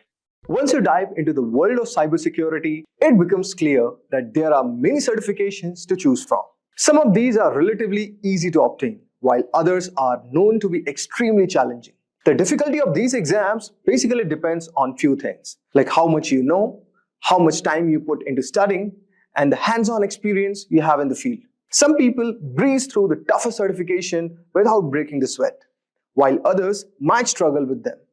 But here's the thing, it's really hard to rank how difficult a certification is because testing organizations don't always share the pass rates for their exams. Despite this, there is plenty of talk in the industry about which certification is the hardest one. So based on the discussions and insight from cybersecurity experts, we have put together a list of 8 most challenging cybersecurity certification. So guys, without further ado, let's get started. So guys, the first certification in our list is, in the decreasing order that we have, is AWS Certified Security Specialty. Our list basically begins with the AWS Certified Security.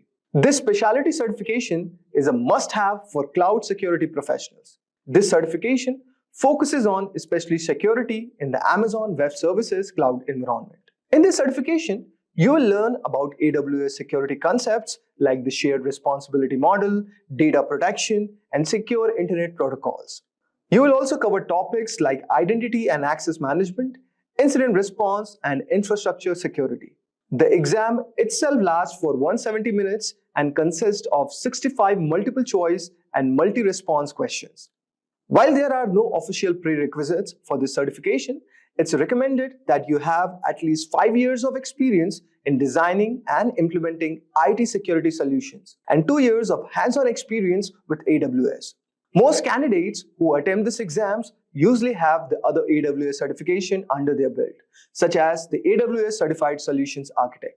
AWS Associate also works, and also the AWS Certified Solution Architect Professional. These certifications basically provide a strong foundation in the AWS concepts, making the AWS Certified Security Specialty kind of easier to tackle. But still, it's a tough exam, and passing it will make you a valuable asset to any organization that uses AWS. Now, let us move to the next one. The next one we have is CompTIA Advanced Security Professional Practitioner Certification, or CASP+. So guys, this is one which is aimed at cybersecurity professionals who work at more advanced level. The CASP Plus focuses on enterprise security, risk management, and security operations. The exam itself consists of maximum of 90 questions and you have 165 minutes to complete it.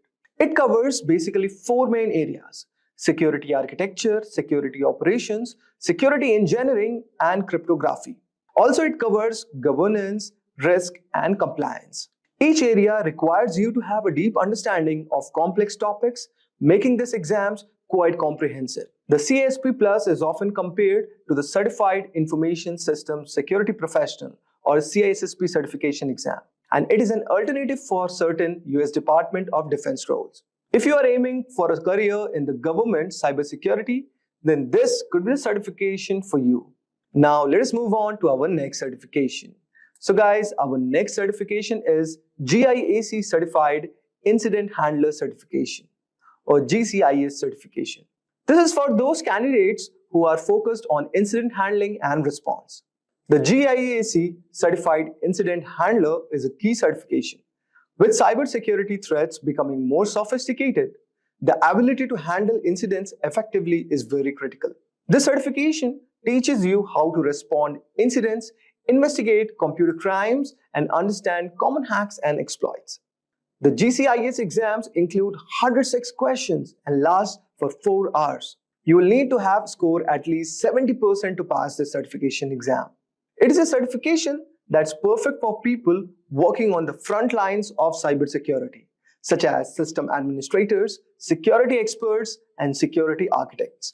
This certification will give you a hands-on experience with tools like Nmap, Metasploit, and Netcat, which are basically used to carry out some of the most common hacks. So if you are a part of first response team in the cybersecurity, then this certification will be extremely useful for you. Now, let us move to our next certification. That is CISM, or Certified Information Security Manager certification. So guys, the Certified Information Security Manager certification is highly valued for those aiming to move into leadership roles within the cybersecurity. It is specifically focusing on the management side, making it ideal for professionals who want to lead and govern an organization's information security program. Rather than diving deep into the technical aspects, CISM is all about managing the overall security infrastructure, accessing risk, and also implementing policies that ensure security at the organizational level. To earn the CISM certification, candidates must have at least 5 years of work experience in the field of information security, with at least 3 years of those as an information security management role. The exam is going to test your knowledge in the 4 key areas: information security governance, risk management, information security program, and incident management. This ensures that you are well versed in both designing security systems and managing them within a real-world business environment. The exam consists of 150 multiple choice questions, and the candidates are given 4 hours to complete it. The scoring system is based on a scale of 200 to 800, and you will need to achieve at least 450 to pass this exam. This means that not only do you need to be well prepared, but you will also need to manage your time efficiently to complete all the questions within the allocated time. Although guys, the CISM focuses more on the management side than the technical cybersecurity. The experience required to even sit for these exams makes it one of the most challenging certification exams to earn.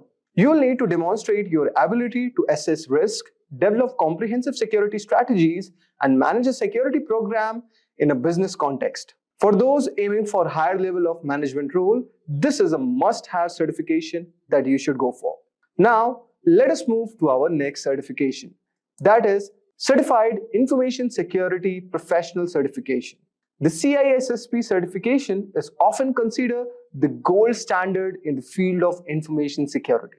It is one of the most respected and recognized certifications worldwide, both in the private sector and within the government institutions. If you are aiming to establish yourself as a serious cybersecurity professional, then the CISSP can be a career-defining certification.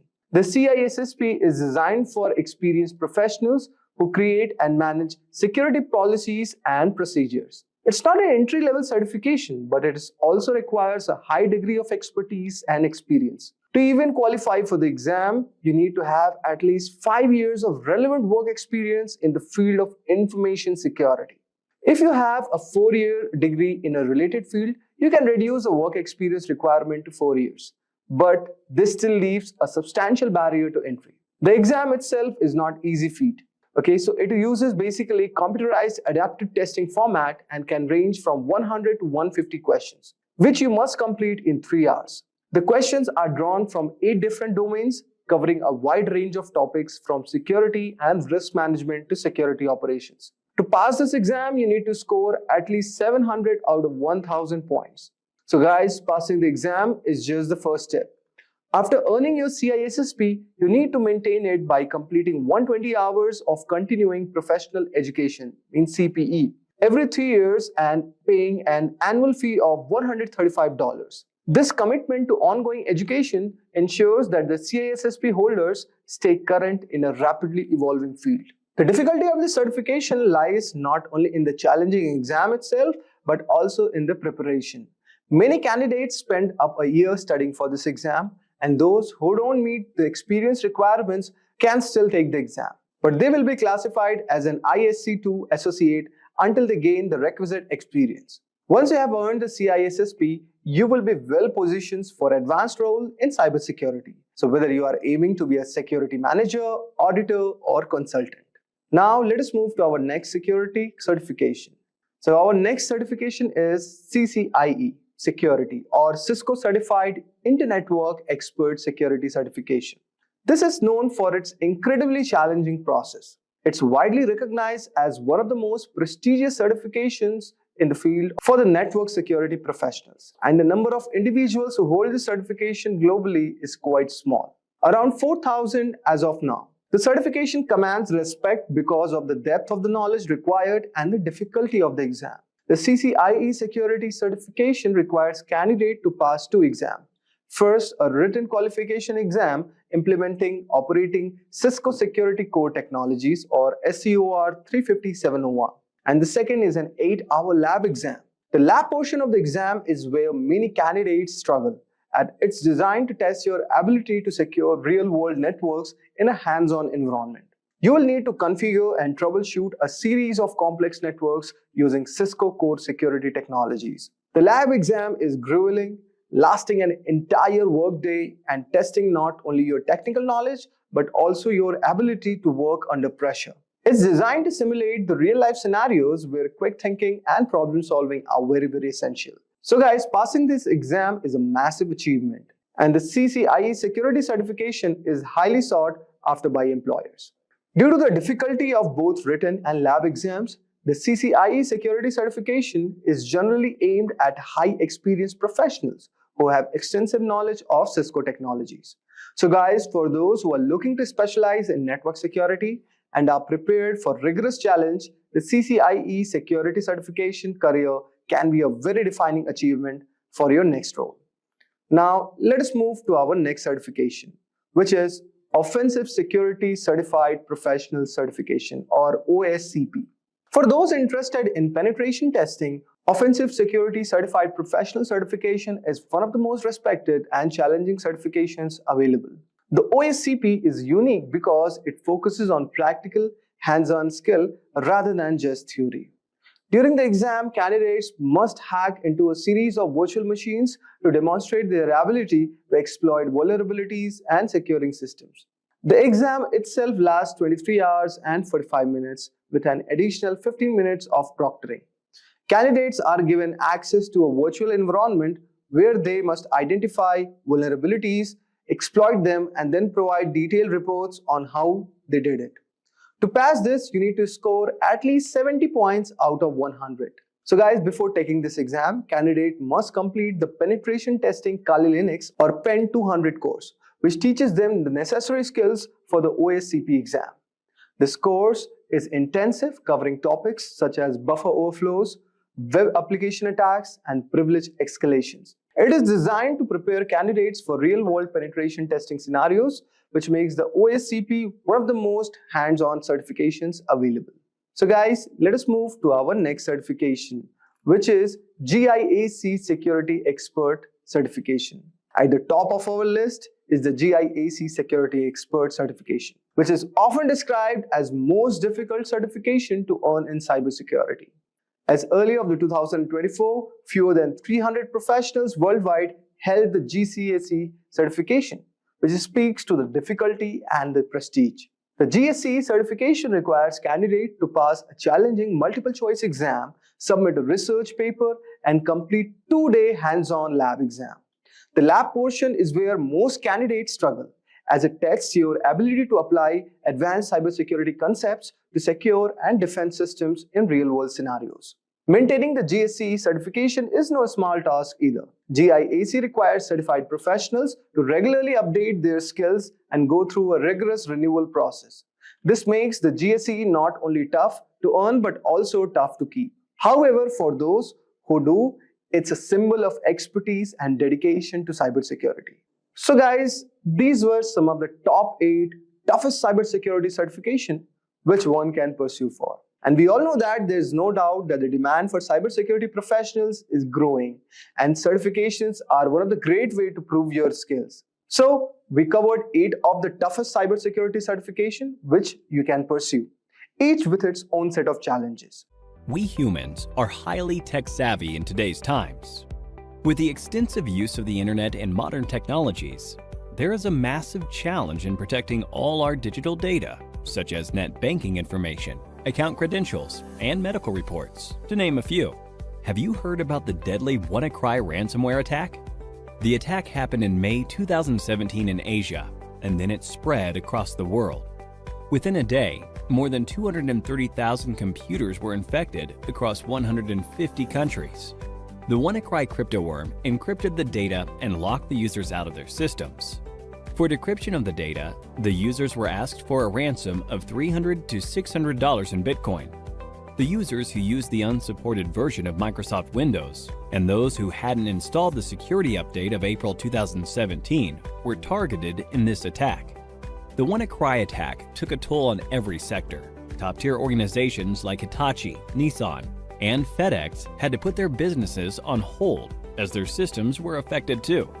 Now, this is what you call a cyber attack.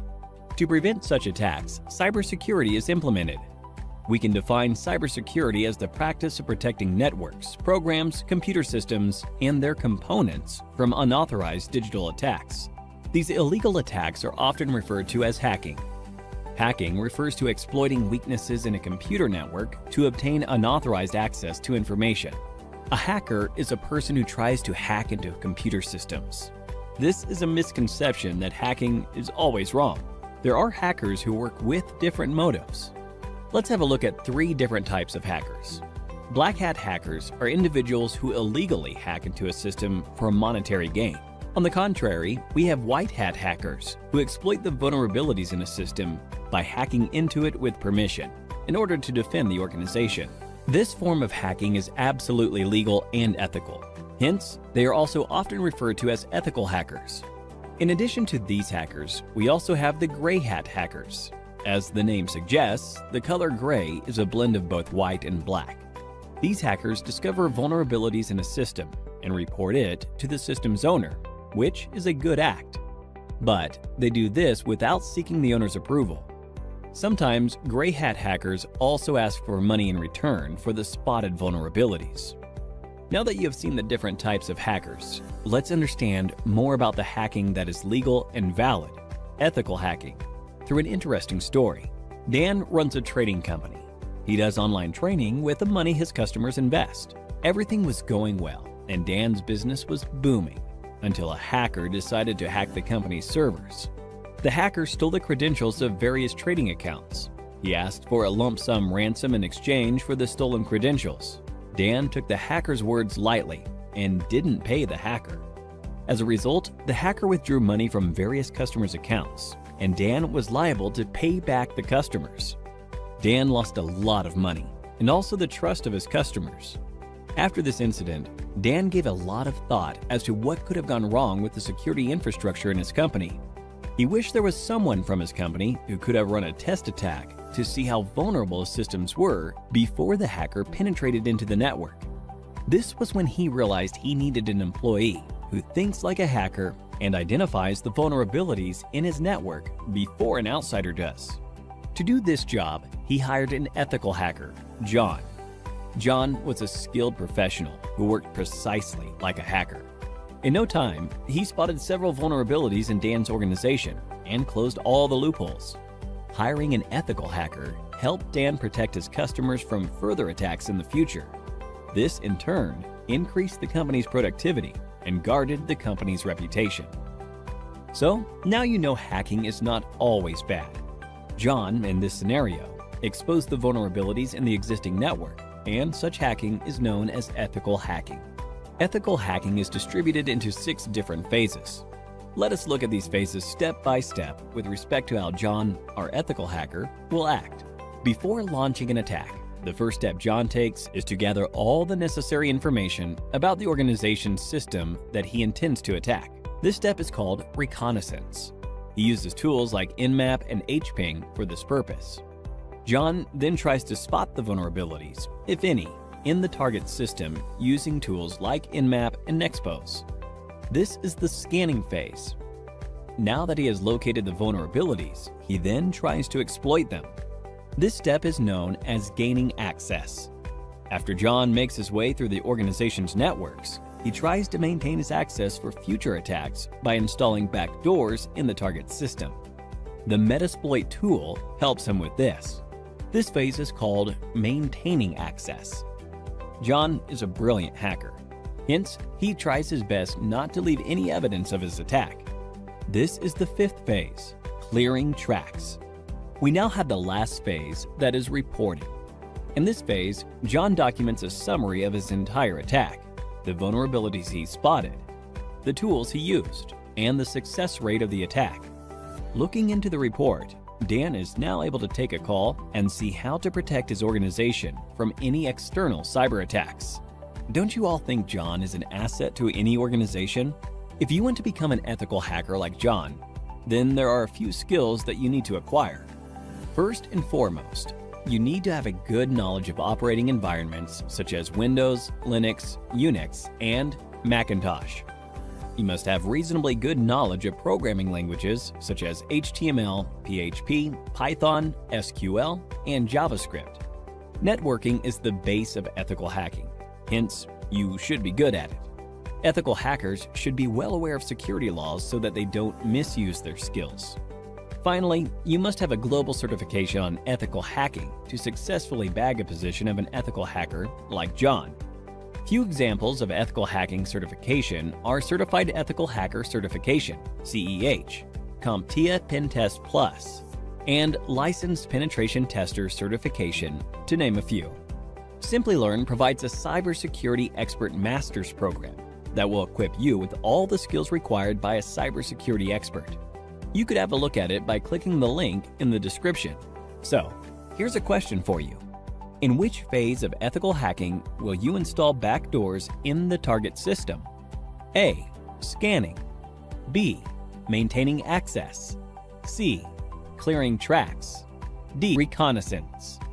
Give it a thought and leave your answers in the comments section below. 3 lucky winners will receive Amazon gift vouchers. The endless growth of technologies in this area is directly proportional to the number of cybercrimes. Cybercrimes are estimated to cost $6 trillion in 2021.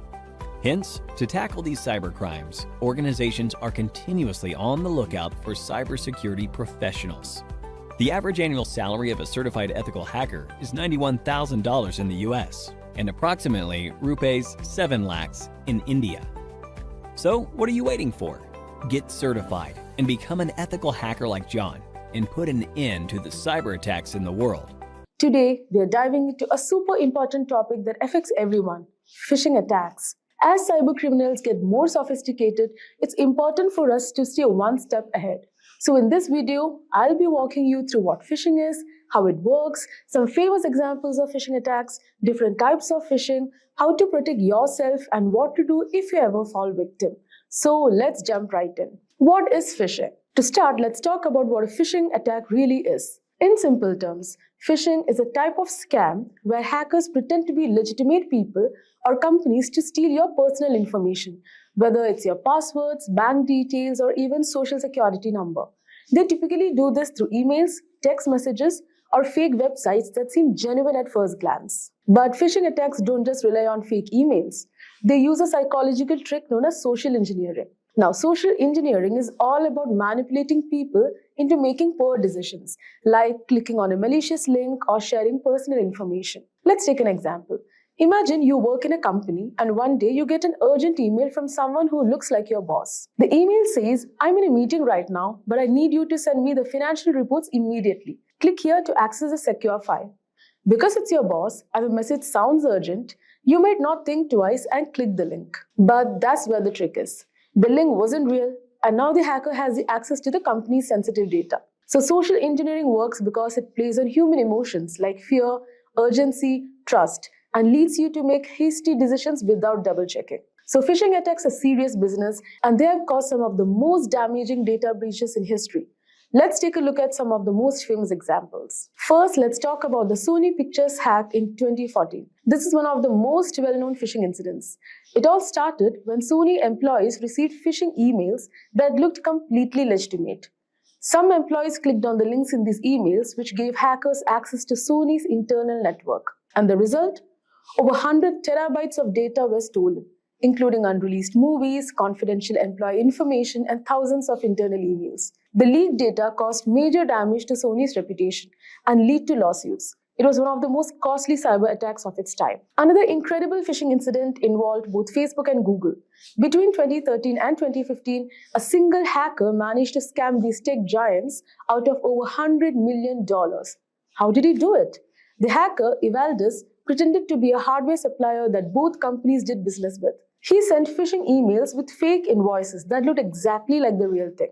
Because the emails were so convincing, the finance departments of the Facebook and Google didn't question them and wired the money directly to the attacker's account. So these famous examples show that phishing can affect anyone, from everyday people to major corporations. So let's talk about how they work step by step when hackers actually try to steal your information. So how does a phishing attack unfold? Let's break it into easy steps. Step 1. Phishing attacks typically start with a carefully crafted message, often in the form of an email or text. This message will look like it's from a legitimate company, like your bank, a popular service like PayPal, or even someone you personally know. Hackers usually use several techniques to make these emails look authentic. One common technique is domain spoofing. This is when hackers create a domain that looks almost identical to the legitimate website, but with subtle differences. For example, instead of paypal.com, they might use paypal1.com or pay-pal.com. Because most people glance at the sender's email address quickly, they don't notice the subtle change. The next step is to get the victim to visit a fake website. When you click on the link in the phishing email, you're often redirected to a website that looks exactly like the real thing. These fake websites are often designed to perfectly mimic the official login pages of services like your bank or email provider. To create these fake websites, hackers often use what's called a phishing kit. Now, phishing kits are pre-built tools that make it easy for attackers to clone real websites. The hacker then hosts the fake website on a malicious server or uses DNS spoofing, where they manipulate the DNS records to redirect users from the legitimate website to their fake version without the victim knowing. Now, once you land on the fake website, the next step is for the hacker to collect your information. So these fake pages are designed to look identical to the real ones. So when you enter your username and password, you think you're logging in securely. But hear what's happening in the background. Phishing sites use various methods to capture the information you type in. One common technique is form jacking, where the form on the website is modified to send the data directly to the attacker's server. Alternately, hackers can use key logging malware that records every keystroke you make, capturing usernames, passwords, and even credit card information as you type. So to make the fake site even more convincing, attackers often secure it with a real SSL certificate.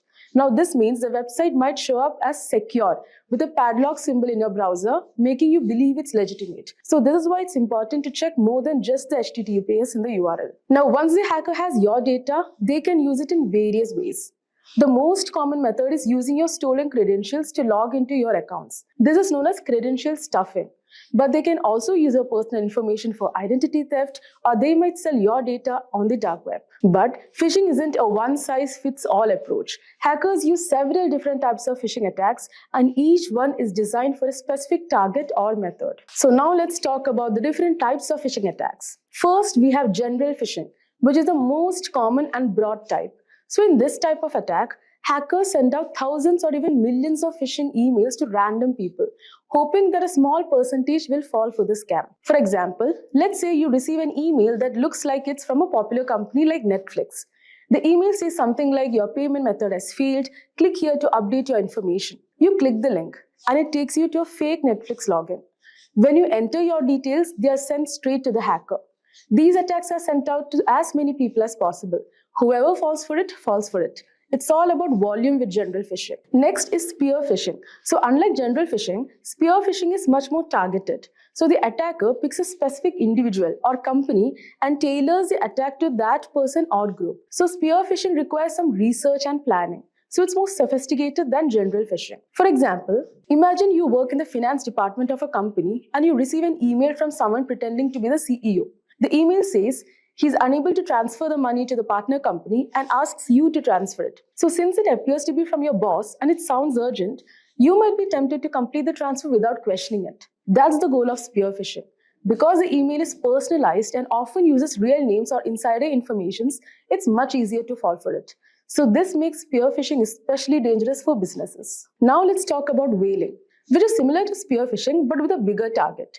So whaling specifically targets high-ranking individuals like CEOs, CFOs, or other executives. So these attacks are often highly sophisticated because stakes are so high. Let's say a hacker sends an email to the CFO of a large corporation, pretending to be a lawyer representing the company. So the email contains a fake warrant, asking the CFO to click a link to download important legal documents. Because it's a legal matter and appears highly official, the CFO clicks the link, which leads to malware being installed on the company's network. So whaling attacks are dangerous because they often involve larger sums of money or more sensitive information. So when high-level executives fall for these scams, the consequences can be disastrous. Next comes SEO phishing. So SEO phishing takes a different approach. So instead of targeting individuals with emails or text messages, hackers create fake websites and manipulate search engines so that these sites show up at the top of search results. So people who are searching for services or products may unknowingly click on these malicious websites. For example, imagine you are trying to log into Bank of America and you search for Bank of America login. So a phishing site could show up at the top of the result, looking exactly like the original website. You fill out the form, entering your personal and payment information. But instead of going to the bank, all of that information goes straight to the hacker. So SEO phishing works because we trust search engines to lead us to legitimate sites. Hackers take advantage of that trust by manipulating search engine algorithms to display their malicious sites. And finally, there's smishing, which stands for SMS phishing. Smishing involves sending fraudulent messages through SMS or text. So these texts often appear to come from a trusted source, like your bank or a delivery service, and contain a link that leads to a phishing site. For example, let's say you get a text that looks like it's from a delivery company such as FedEx, telling you to set your delivery preferences. The message includes a link to do the same. When you click the link, it takes you to a fake FedEx site that asks for your name, address, and credit card information to cover delivery fees. So smishing is effective because people tend to trust text messages more than emails, especially when they are on the go and may not scrutinize the message as closely. Anyways, fortunately, there are several things you can do to protect yourself from phishing attacks. So first and foremost, always think before you click. If you get an email or text asking you to click a link, stop and think. Does this look suspicious? Hover over the link to see where it actually leads before you click. Next, don't upload personal information online. Be careful where you share your personal information online. Hackers often gather details from social media or public profiles to make their phishing attempts more convincing. So make sure to keep your software, operating system, and apps updated. Regular updates include security patches that protect against known vulnerabilities. Next is use antivirus and email security. Install a good antivirus program and use email services with phishing filters. These tools can block many phishing emails before they even reach your inbox. And lastly, use a secure DNS service. This can prevent you from even accessing malicious websites, adding an extra layer of protection. Now, even with these precautions, phishing attacks can sometimes be successful. So what happens if you're already fallen a victim? Let's talk about what to do after a phishing attack. So if you realize you have fallen for a phishing attack, don't panic. There are steps you can take to minimize the damage. First, report the attack to cybercrime authorities. In many countries, there are dedicated teams that handle online fraud, and the faster they are notified, the better. Next, change the passwords for any accounts that may have been compromised. Make sure each password is unique and avoid using the same password for multiple accounts. Next, enable multi-factor authentication on your accounts. MFA adds an extra step, like a code sent to your phone, which makes it harder for hackers to gain access. And lastly, run a full malware scan on your devices. If you clicked a link or downloaded something from the phishing attack, malware might have been installed. So it's important to remove it as quickly as possible. And there you have it. We have covered everything you need to know about phishing attacks, from how they work, the different types, to some real-life examples of phishing disasters, and most importantly, how you can protect yourself. Do you know, friends, that Wireshark is a powerful network protocol analyzer that helps you capture and analyze network traffic in real time? It allows you to deep dive into data packets traveling through your network, giving you insights into network performance, security, and troubleshooting. In this tutorial, we'll guide you through the basics of using Wireshark, from setting up your capture environment to interpreting the data. By the end of this tutorial, you'll have a solid understanding of how to navigate Wireshark interface, set of filters, and analyze the network traffic for different use cases. So guys, let's get started. Let us start first by understanding what is Wireshark. So guys, Wireshark is a comprehensive open source network protocol analyzer that basically allows user to capture and analyze the data traveling over the network in real time. It is widely used by network administrators, security professionals, and also developers for various purposes. For example, guys, like network troubleshooting, where you have to identify and resolve network issues by examining the traffic patterns and diagnosing the connectivity problems.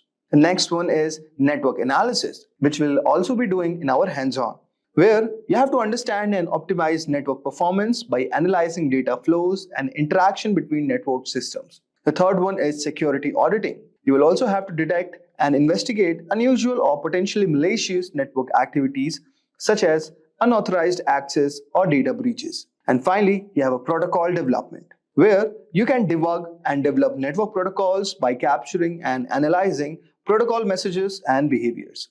The key features of Wireshark are: the first one is packet capture. Wireshark captures packets of data transmitted over the network. Each packet contains a wealth of information, including source and destination addresses. And also you get protocol, types, and payload data. So as you can see all over here, I've already downloaded Wireshark, and I'll guide you also how to download it. But as you can see, these are the lines that shows that the Wi-Fi packet graph is showing that this is how the packets are transmitting. So this is basically the real-time analysis what you can get through in Wireshark. Next one is you get a detailed inspection. Guys, Wireshark also decodes and displays data at various protocol layers. Example, you can get Ethernet, IP, TCP, HTTP, which allows for detailed examinations of network communications. You can also perform filtering and searching. Then you'll also get a chance to do data visualization, which includes features for visualizing network traffics such as flow graphs, as you can see all over here, and also statistics, which can help in understanding network behavior and performance. Wireshark is available for multi-operating systems, like for Windows, Mac OS, Linux, and many more. Now, there are certain scenarios where network security engineers use it. Suppose for network performance monitoring, where you track and analyze the performance of network applications and services. You also get an incident response. You investigate and respond to network security incidents by analyzing captured traffic. And you also do the protocol analysis, where you examine and troubleshoot network protocols and ensure proper implementation. Now, let us start with the Wireshark. So first, let us download the Wireshark. And before we download it, I expect that you would have got some brief idea regarding what is Wireshark. Now, what you have to do, guys, you have to go at this link, wireshark.org.download.html. So since I'm using Windows, so I have clicked on Windows x64 installer. Just right click on this. So as you can see, it will start downloading. So guys, since I've already downloaded it, I may not have to do it again. And the steps are very simple. Just you have to click yes, and it's going to download all the required dependencies, and your installer will be ready. And after clicking all the OKs, you are going to get something like this. So this is your entry of the Wireshark network analyzer. Now, so as you can see all over here, you can capture the network packets from these interfaces. So you can see local area connection 10, adapter lookup, traffic capture, Bluetooth is there, then you have the Ethernets, okay? So let us choose the Wi-Fi as a network interface, okay? And just click on this. So as you can see all over here, so many of the packets have started running up, okay? And this is a shark icon. So basically, it is doing the real-time packet capturing where you have all these things. So now, let us try to understand what is there in Wireshark. So you can see you have file. Basically, for managing files, you have open, save, export. Okay, so these kind of options are there. You can also export the TLS session keys. Okay, you can export the objects, and you can do print, quit. Then here in the edit, so edit, you can modify the preferences, settings, and profiles. If you talk about view, you can adjust the layout all over here of Wireshark. If you talk about go, you can navigate through the packets all over here. Then here is a capture. You can start or stop all over here. You can restart it. Then next is analyze. So as you can see all over here, you have display filters, display filter macros, display filter expressions, and many more. Okay. Similarly, you have statistics, okay, which helps in viewing network statistics and data summaries. Here you have telephony for using these kind of protocols, okay. Then you have wireless, okay. Then you have tools all over here, firewall, ACL rules, MAC address, okay. And there you have the help icon. So this is a very basic outview of this application. Now, let us do some basic exercises first. So let us try to capture a traffic first. Okay. So since I've already selected our network interface as Wi-Fi, and let us restart it. So you can just go on capture and just start the restart. Okay. So this has started. Now go to your browser and just type, say, HTTP. Okay. And say bin.org is the file. So guys, this is a basic website that we have requested on our browser. And let us go to our Wireshark and stop this for a moment. So as you can see all over here, this icon shows applying a display filter. Now go all over here and type the filter, say HTTP. Okay. And you can say our filtering would be done. So as you can see, here you have the source, you have the destination, here you have the time, here you have the number, here you have the length of the packets, okay, and this is the info, okay. So now let us do the general analysis of the Wireshark output. So as you can see all over here, the first one is HTTP request and responses. So as you can see, this is our source, okay. We are sending a request to the destination address with 44.219.81.240. The protocol is HTTP and the length of the packet is 480. And it is basically a GET request, okay. So get HTTP/1.1. Now there is a reply from this destination all over here and to the destination at our source. The protocol is still HTTP. Now the length of the packet is increased, is 887. And what we are getting, guys, all over here, that the status is 200 and it says okay. Now, as you can see, what we are getting basically an HTML file all over here. Okay. Now, similarly, we are again requesting and we are getting a JSON file all over here. Now, getting a specific JSON HTTP 1.1 and similarly reply is coming. So as you can see, it's a to and from motion where we are requesting to a destination, which is the browser with the protocol HTTP. And similarly, we are getting a reply from our destination. So guys, this is our device and this is the given resource we are trying to access on our browser. So basically, now we can see these are the content types, which is text HTML for the HTML structure, okay. And also you can see all over here, this is a JSON type, okay. And these are the type of the content we are trying to access it, okay. And this is the request what we have done to our destination, which is the browser, okay, with the bin.org, and it is returning a text.html file. I hope so guys, you would have got a brief idea like how you can do the general analysis of the Wireshark output. Now let us try to do one more example which will make our concepts more clear. Now guys, I will show you one more use case of this, that you can diagnose the network issues with ping and trace command. Okay, so with the help of Wireshark, this can also be done, guys. So what you need next is you can open a terminal, okay, and just right click all over here. And now in this, what we are going to do, guys, we are going to generate an ICMP traffic. So with the help of ping command. Okay. So now what we do, we type ping, say google.com.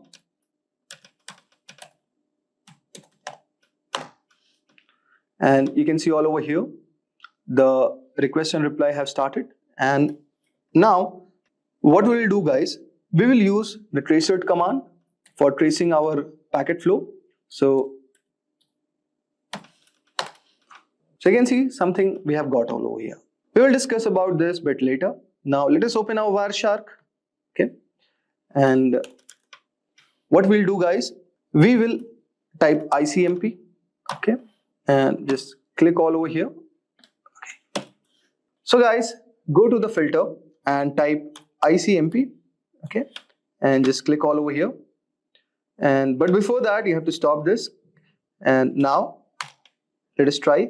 So you can see all over here that here the destination is showing unreachable, but here we are getting the reply. Okay. Now let us try to examine this protocol. Okay. So what all over here, let us try to understand first what we did in the terminal. Okay. So guys, when we are typing the command ping google.com, this command is basically testing the reachability of google.com by sending the Internet Control Message Protocol or ICMP echo request packets and waiting for the replies, which is echo response. Now guys, let us break down the ping results. So first three replies we are going to see that each reply shows the IP address of 142.250.193.110, which is one of the Google servers. And you can see the round trip time latency for the packets. For the first time, it is showing around 76 milliseconds. For second round trip time, it is showing around 88. Then third is 99, and fourth one is 30 milliseconds. Now you can see there is something called time to live also, and in this case the time to live for each packet is around 55 milliseconds. Okay, so basically this field indicates how many hops or routers the packet can pass through before being discarded. Okay, now you can also see the request timeout. So the fourth packet is a request timeout, meaning no reply was received within this set time. And you can also see the ping statistics. So you can say here sent 4 packets, received 4 packets, and there is no loss. Okay, so this is one thing. And also approximate round trip in milliseconds, you can see minimum is 30 milliseconds and maximum is 99 milliseconds. Average is calculated 73 milliseconds. So this is statistics what we got. Now you can see all over here we have the traceroute command. Okay, so here no arguments are provided first. So let us try to understand. The D means do not resolve IP address to host names. Okay, where H means maximum number of hops of routers to search, and W means timeout in milliseconds for each reply. So suppose if I see traceroute.google.com, so guys, this will show all the hops that the packet has to travel through reach the Google server, which will help to diagnose where the delays or issues might occur on the path.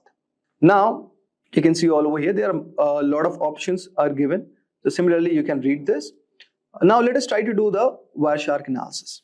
So you can see all over here with our source 10.101.5.118, and we are sending the request to the Google server, and this is Internet Control Message Protocol. So you can see all over here this is echo, this is a ping request with ID 0x001, and we can see the sequence is also given, the time to live, and we are replying in 7641 milliseconds. So this packet is basically what we are doing, guys. We are 7630 is our packet number, and this is what we are sending as a request. Then 7641 is a reply from the Google server with the given ID, okay, the sequence number of this and the time to live, and it is also giving the request one.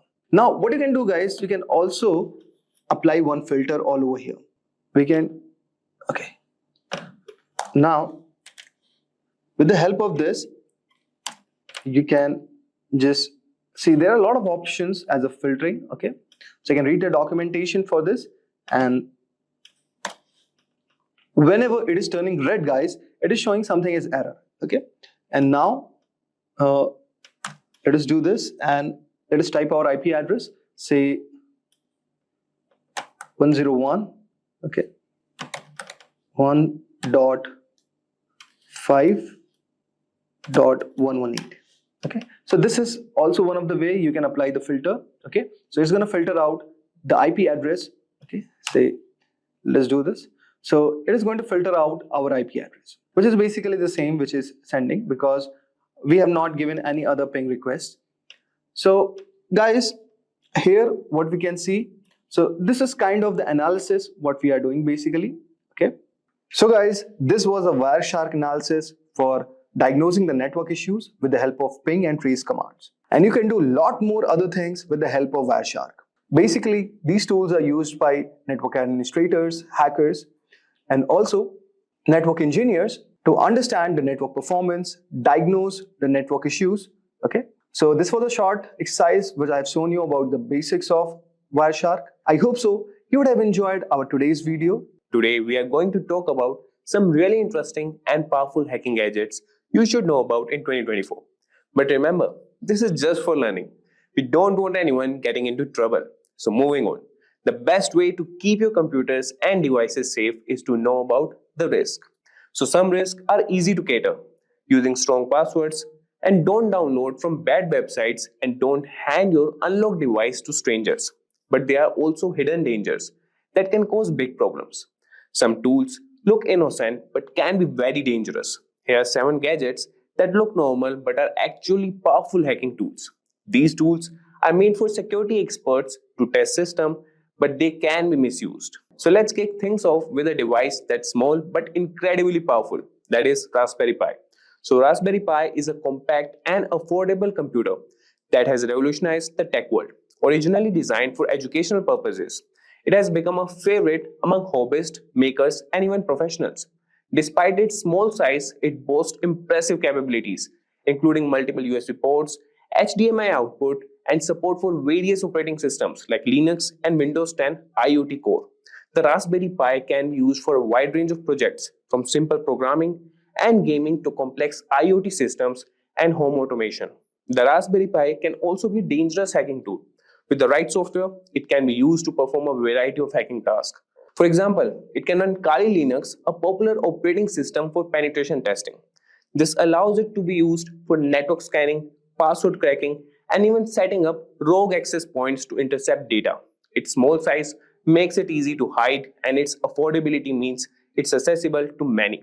In the wrong hands, this innocent looking device can become a powerful tool for malicious activities. Now that we have seen the potential of the Raspberry Pi, which by the way is one of the personal favorites for tinkering, let's move on to another seemingly simple but powerful device, the Wi-Fi adapter. So a Wi-Fi adapter might seem like a simple device used to connect to wireless networks, but it can be a potent hacking tool in the wrong hands. These adapters, when paired with the right software, can intercept and monitor wireless communications, making them invaluable for network analysis and penetration testing. For example, they can be used with tools like AirCrack-NG to crack Wi-Fi passwords. Hackers can use Wi-Fi adapters to perform attacks such as packet sniffing and man-in-the-middle attacks. These activities can lead to unauthorized access to networks, data theft, and severe security breaches. It's like having a digital spy in your pocket. While essential for legitimate security testing, it's crucial to be aware of their potential misuse and to secure your own wireless networks against such threats. Speaking of Wi-Fi, you won't believe how sneaky this next device is. Let's take a look at a device that takes wireless hacking to a whole new level, the Wi-Fi Pineapple. The Wi-Fi Pineapple looks like a standard router, but it is a sophisticated device used for hacking wireless networks. It allows attackers to create rogue Wi-Fi access points, tricking users into connecting and revealing their login credentials. Imagine connecting to what looks like a free public Wi-Fi only to have your data intercepted. This device is capable of advanced man-in-the-middle attacks, monitoring and recording data from all connected devices. Additionally, the Wi-Fi Pineapple can capture Wi-Fi handshakes, which can then be used to crack network passwords. Its powerful feature makes it a favorite among penetration testers for assessing network security, but in the wrong hands, it can be used for malicious activities, highlighting the importance of robust wireless security. So from Wi-Fi to Bluetooth, which is everyone these days, right? Let's now explore a powerful tool for Bluetooth hacking, the Ubertooth One. The Ubertooth One is an open source Bluetooth testing tool that appears to be a simple USB dongle. Despite its unassuming appearance, it can monitor and analyze Bluetooth communications, making it a valuable asset for those testing the security of Bluetooth devices. Think of it as a spy for Bluetooth traffic. The Ubertooth One can capture Bluetooth packets, perform Bluetooth attacks, and even explore vulnerabilities in Bluetooth networks. Its ability to dissect Bluetooth traffic makes it a powerful tool for both legitimate security research and potential misuse. Understanding its capabilities helps highlight the importance of securing Bluetooth-enabled devices against unauthorized access and attacks. Continuing with radio frequency tools, which honestly sounds like something out of a spy movie. So let's discuss the Hack RF1 and its versatile capabilities. So the Hack RF1 is a versatile software-defined radio SDR platform that can transmit and receive radio signals from 1 MHz to 6 GHz. It looks like a standard electronic device, but can be used for a wide range of hacking activities. Imagine being able to capture and manipulate signals across a broad spectrum. With the Hack RF1, users can capture and analyze various radio signals, jam frequencies, and even spoof signals to manipulate communication systems. This tool is particularly useful for exploring and testing the security of wireless communication systems. While it serves an essential role in legitimate research and development, the Hack RF1 also demonstrates the need for robust security measures to protect against radio frequency-based attacks. So now let's look at a tool that takes advantage of a computer's trust in USB devices. And trust me, this one's sneaky, the USB rubber ducky. So the USB rubber ducky is a device that looks like a regular flash drive but acts like a keyboard, typing commands into any computer it's plugged into.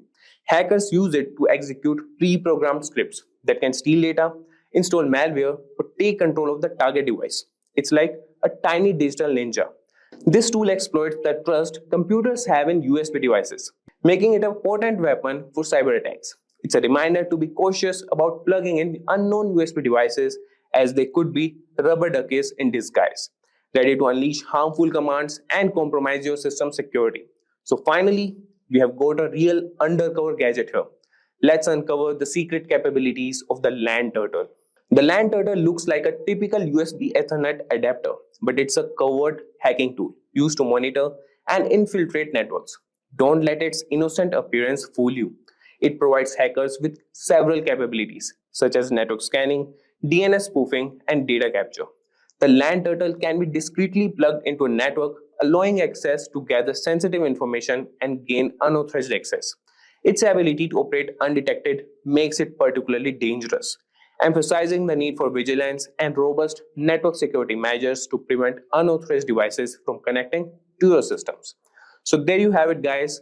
We have explored some of the most powerful and dangerous hacking gadgets out there. These tools can do a lot of damage if they fall into the wrong hands. That's why it's so important to stay informed and vigilant about cybersecurity. Next on our docket is a live demonstration where we solve a set of cross-site scripting problems starting from the basic level to the topmost level 6. We're going to start at level 1. In this web application, it demonstrates the common cause of cross-site scripting where user input is directly included in the page without proper escaping. If we interact with a vulnerable application window here and find a way to make it execute JavaScript of our choosing, we can take actions inside the vulnerable window or directly edit its URL bar. This task needs only basic knowledge. Let's see why the most primitive injections work here right away. Let's do a simple query and inspect the resulting HTML page. I'm going to use this phrase with a single quote as a special character. We can now inspect the HTML page.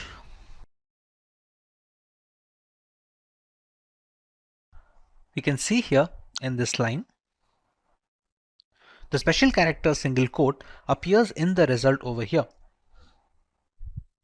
The provided query text is placed directly in a B tag, as in a body element. We need to perform a reflected XSS into the web application because they are non-persistent XSS attacks, and the payload should be included in the URL to perform successful exploitation. We can use any payload, but we're going to use the simple one to perform an alert in this web application. It's simple and can be shown easily. We're just going to write the script over here.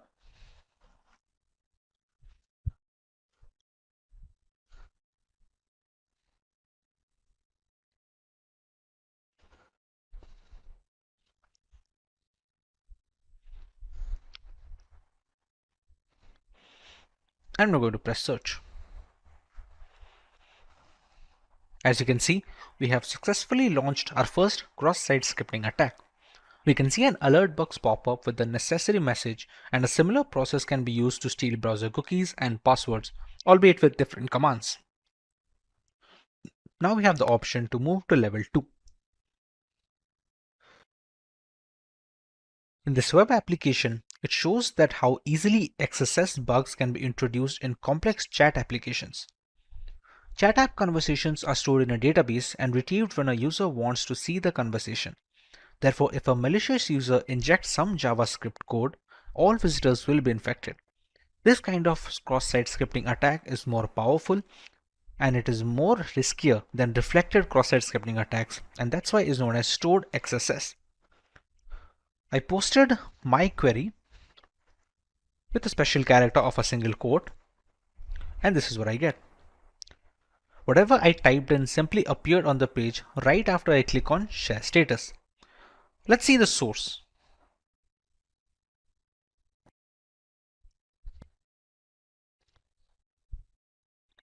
You can see here, the text I posted seems directly put inside a block code tag. So even a simple script tag we used in level 1 should work here, but it will not. Let us examine the code to understand why.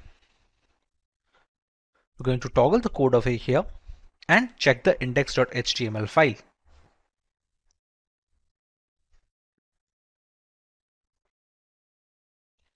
Important part is line 32. The generated HTML fragment, which is the HTML variable in the code, is added to the mail HTML using the inner HTML method. So when the browser parsing this HTML fragment, it will not execute any script tag defined within that HTML fragment.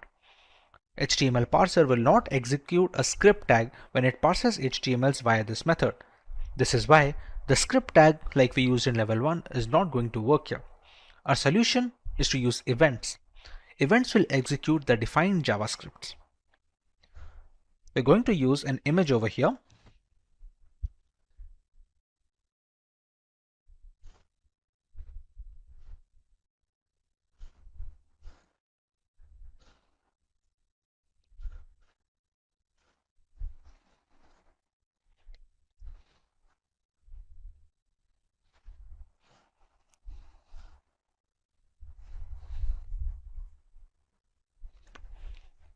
And when we press on share status, in the above injection, we are loading an image that doesn't exist, which causes to trigger an onError event. In onError event, it will execute our alert method. With that, we are able to beat level 2, and we can now move up to the next level in our challenge.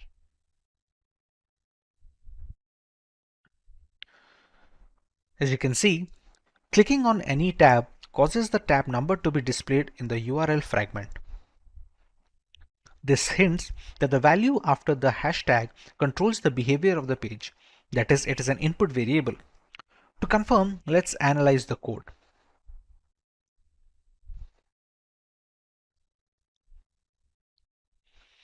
As you can see in line 43, inside the event handling, the value provided after the hash in the URL is directly passed onto the choTab method. No input validation is being performed. The value passed to the choseTab method is directly injected into the img tag in line 17.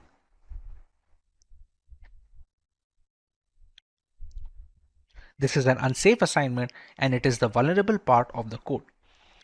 Now all we have to do now is to craft a payload that would adjust the img tag to execute our JavaScript. Remember, the script tag from level 1 would not work here since the variable HTML is used to add the DOM dynamically. Hence the events are our aces here once again. I will choose to use the existing img tag and change the source to something that doesn't exist, hence forcing it to fall in to execute an onError, even which I will pass the URL.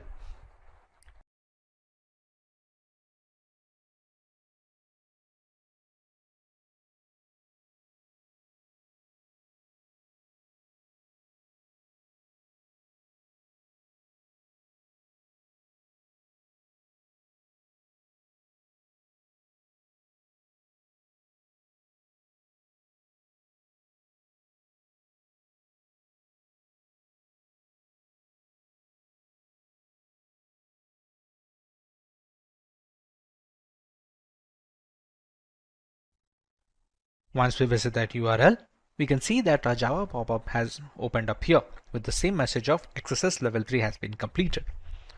With this, we can now move on to level 4, which is going to present a different kind of attack. In this web application, there is a timer on the page. That means whatever numbers we put in the box, a countdown starts.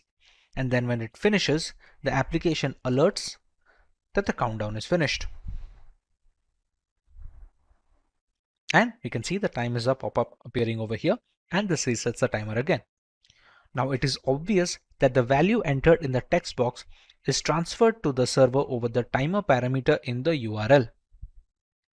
Let us examine the code to see how the timer parameter is being handled. We're going to visit timer.html over here. And we're going to check over here. In line 21, The start timer method is being called in the onload event. However, the timer parameter is being directly passed to the start timer method. We need to perform a pop-up alert in the web application which escapes the content of the function start timer without breaking the JavaScript code. The parameter value is directly added to the start timer method without any filtering. What we can try to do here is to inject an alert function to be executed inside the onload event along with the start timer method. We're going to remove this argument and put our script over here.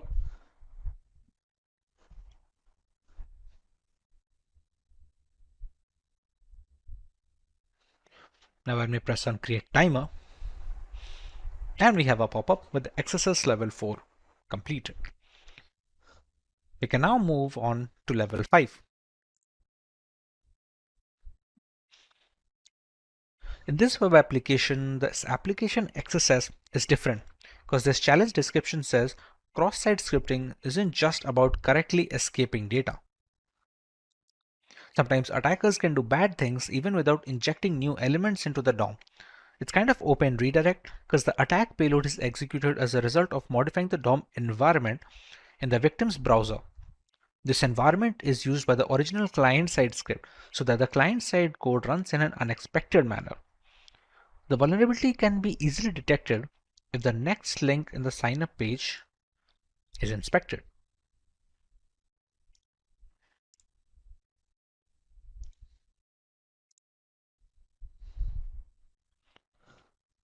The href attribute value of next link is confirm, which is exactly the value of the next URL query parameter. As you can see over here. This means using the next query parameter can be used to inject a JavaScript code to the href attribute of the next link. The following is the best way to do it. As soon as the user clicks on the link, the script will be triggered.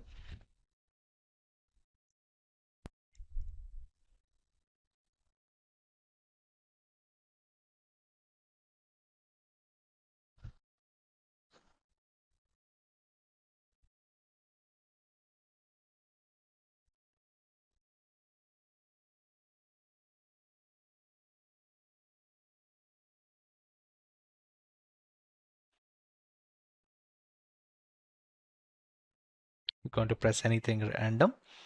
And now that we click next, we can see the XSS level 5 that we had provided in the URL as a parameter to the next variable. Since the value of next provided appears on a pop-up, we can consider the attack a success and move on to the final level 6. In this web application, it shows some of the external JavaScript is retrieved. If you analyze the URL, you can see that the script is loaded already. The vulnerability lies within how the code handles the value after the hashtag. If you check on line 45, the value right after the hashtag is taken as the gadget name. And then in line 48, the value is directly passed on to the include gadget method. And in the include gadget method that we can see over here, you can see in line 18, a script tag is created and the URL gadget name parameter value is directly used as the source attribute of the script tag in line 28. This means we can completely control the source attribute of the script tag that is being created. That is, with this vulnerability, we can inject our own JavaScript file into the code. We can inject a URL of our own hosted JavaScript into the web application's URL after the hashtag, and the URL should not be using HTTPS but anything like that to bypass the regular expression for security checking. We're going to remove the pre-stored URL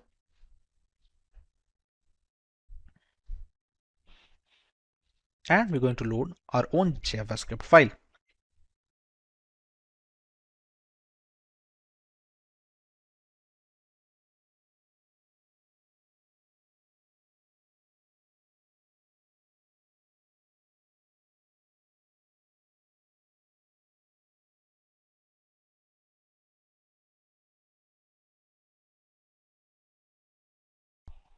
Finally, we have reached the end of our challenge. completed 6 different varieties of cross-scripting attacks and used different solutions for all of the 6 questions. With work from home being the norm in today's era, people spend considerable amount of time on the internet, often without specific measures to ensure a secure session. Apart from individuals, organizations worldwide that host data and conduct business over the internet are always at the risk of a DDoS attack. These DDoS attacks are getting more extreme, with hackers getting easy access to the graph. 3 of the 6 strongest DDoS attacks were launched in 2021, with the most extreme attack occurring just last year in 2020.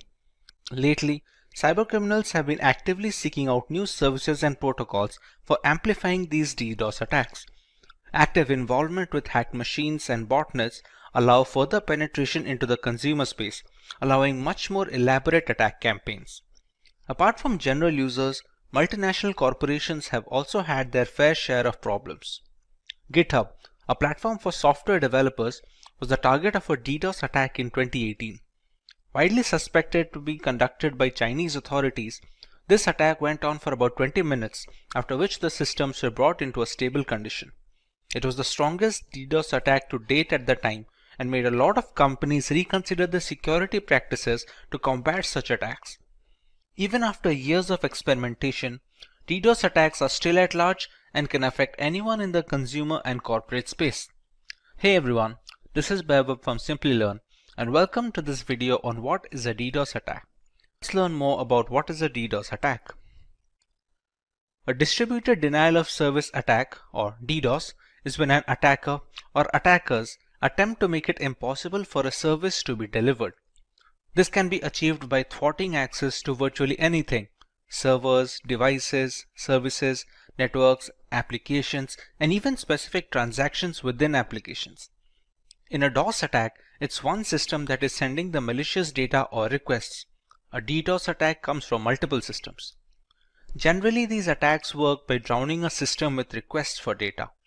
This could be sending a web server so many requests to serve a page that it crashes under the demand, or it could be a database being hit with a high volume of queries. The result is available internet bandwidth, CPU, and RAM capacity become overwhelmed. The impact could range from a minor annoyance from disrupted services to experiencing entire websites, applications, or even entire businesses taking offline. More often than not, these attacks are launched using machines in a botnet.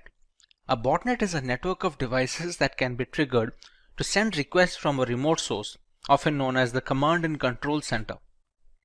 The bots in the network attack a particular target, thereby hiding the original perpetrator of the DDoS campaign. But how do these devices come under a botnet? And what are the requests being made to the web servers? Let's learn more about these and how DDoS attacks work. A DDoS attack is a two-phase process. In the first phase, a hacker creates a botnet of devices. Simply put, a vast network of computers are hacked via malware, ransomware, or just simple social engineering. These devices become a part of the botnet, which can be triggered anytime to start bombarding a system or a server on the instruction of the hacker that created the botnet. The devices in these networks are called bots or zombies. In the second phase, a particular target is selected for the attack. When the hacker finds the right time to attack, all the zombies in the botnet network send these requests to the target, thereby taking up all the server's available bandwidth. These can be simple ping requests or complex attacks like SYN flooding and UDP flooding. The aim is to overwhelm them with more traffic than the server or the network can accommodate. The goal is to render the website or service inoperable. There is a lot of wiggle room when it comes to the type of DDoS attack a hacker can go with. Depending on the target's vulnerability, we can choose one of the 3 broad categories of DDoS attacks. Volume-based attacks use massive amounts of bogus traffic to overwhelm a resource. It can be a website or a server. They include ICMP, UDP, and spoofed packet flood attacks. The size of volume-based attack is measured in bits per second. These attacks focus on clogging all the available bandwidth for the server, thereby cutting the supply short. Several requests are sent to the server, all of which warrant a reply, thereby not allowing the target to cater to the general legitimate users. Next, we have the protocol level attacks. These attacks are meant to consume essential resources of the target server. They exhaust the load balancers and firewalls, which are meant to protect the system against the DDoS attacks. These protocol attacks include SYN floods and Smurf DDoS, among others, and the size is measured in packets per second. For example, in an SSL handshake, server replies to the hello message sent by the hacker, which will be the client in this case, but since the IP is spoofed and leads nowhere, the server gets stuck in an endless loop of sending the acknowledgement without any end in sight. Finally, we have the application level attacks. Application layer attacks are conducted by flooding applications with maliciously crafted requests. The size of application layer attacks is measured in requests per second. These are relatively sophisticated attacks that target the application and operating system level vulnerabilities. They prevent the specific applications from delivering necessary information to users and hog the network bandwidth up to the point of a system crash. Examples of such an attack are HTTP flooding and BGP hijacking. A single device can request data from a server using HTTP post or GET without any issues.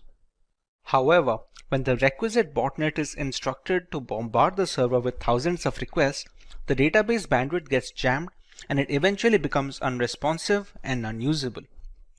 But what about the reasons for such an attack? There are multiple lines of thought as to why a hacker decides to launch a DDoS attack on unsuspecting targets. Let's take a look at a few of them. The first option is to gain a competitive advantage. Many DDoS attacks are conducted by hacking communities against rival groups. Some organizations hire such communities to stagger their rivals' resources at a network level to gain an advantage in the playing field. Since being a victim of a DDoS attack indicates a lack of security, the reputation of such a company takes a significant hit, allowing the rivals to cover up some ground. Secondly, some hackers launch these DDoS attacks to hold multinational corporations at ransom. The resources are jammed, and the only way to clear the way is if the target company agrees to pay a designated amount of money to the hackers. Even a few minutes of inactivity is detrimental to a company's reputation in the global market, and it can cause a spiral effect, both in terms of market value and product security index. Most of the time, a compromise is reached and the resources are freed after a while. DDoS attacks have also found use in the political segment. Certain activists tend to use DDoS attacks to voice their opinion. Spreading the word online is much faster than any local rally or forum.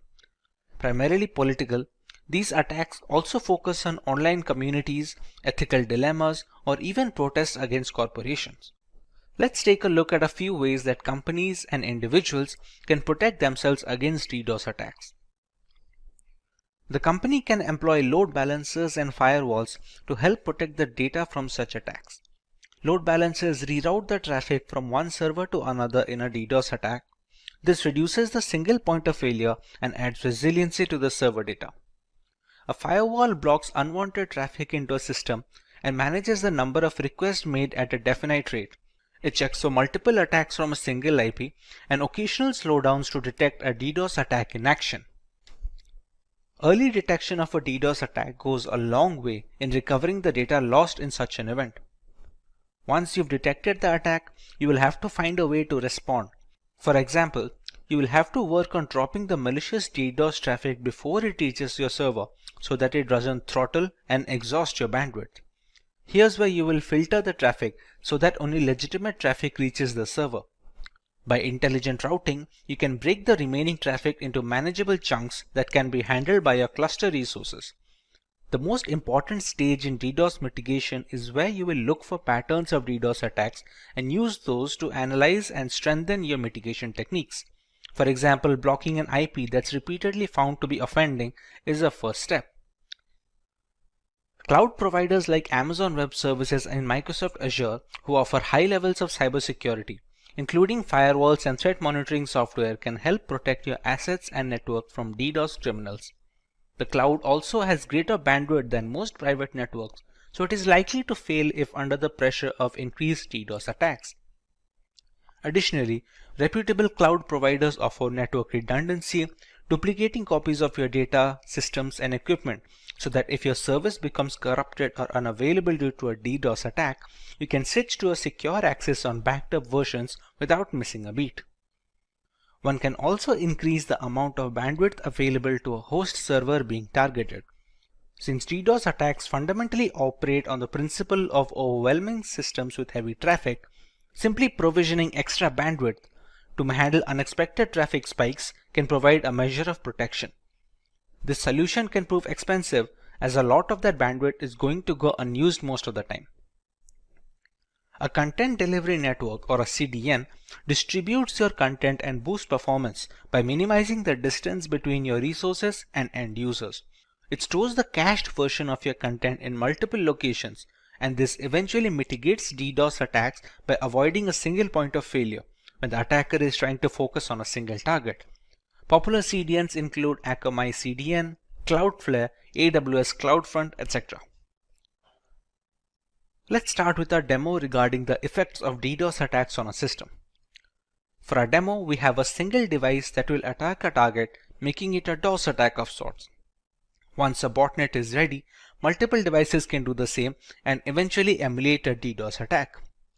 To do so, we will use the virtualization software called VMware with an instance of Parrot Security operating system running.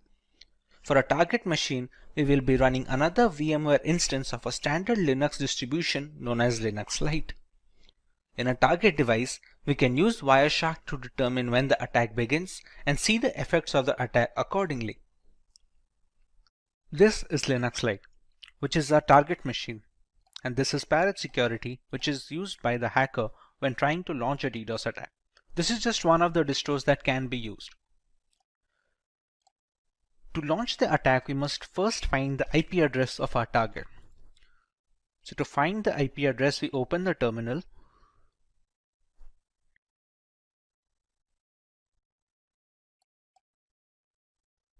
We use the command ifconfig. And here we can find the IP address. Now remember, we're launching this attack in VMware. Now both the instances of Parrot Security and Linux Lite are being run on my local network. So the address that you can see here is 192.168.72.129, which is a private address. This IP cannot be accessed from outside the network, basically anyone who is not connected to my Wi-Fi. When launching attacks with public servers or public addresses, it will have a public IP address that does not belong to the 192.168 subnet. Once we have the IP address, we can use a tool called hping3. hping3 is an open source packet generator and analyzer for the TCP/IP protocol. To check what are the effects of an attack, we will be using Wireshark. Wireshark is a network traffic analyzer. We can see whatever traffic that is passing through the Linux Lite distro is being displayed over here with the IP address, the source IP, and the destination IP as to where the request is being transferred to. Once we have the DOS attack launched, you can see the results coming over here from the source IP, which will be Parrot Security. Now, to launch the hping3 command, we need to give sudo access to the console, which is the root access.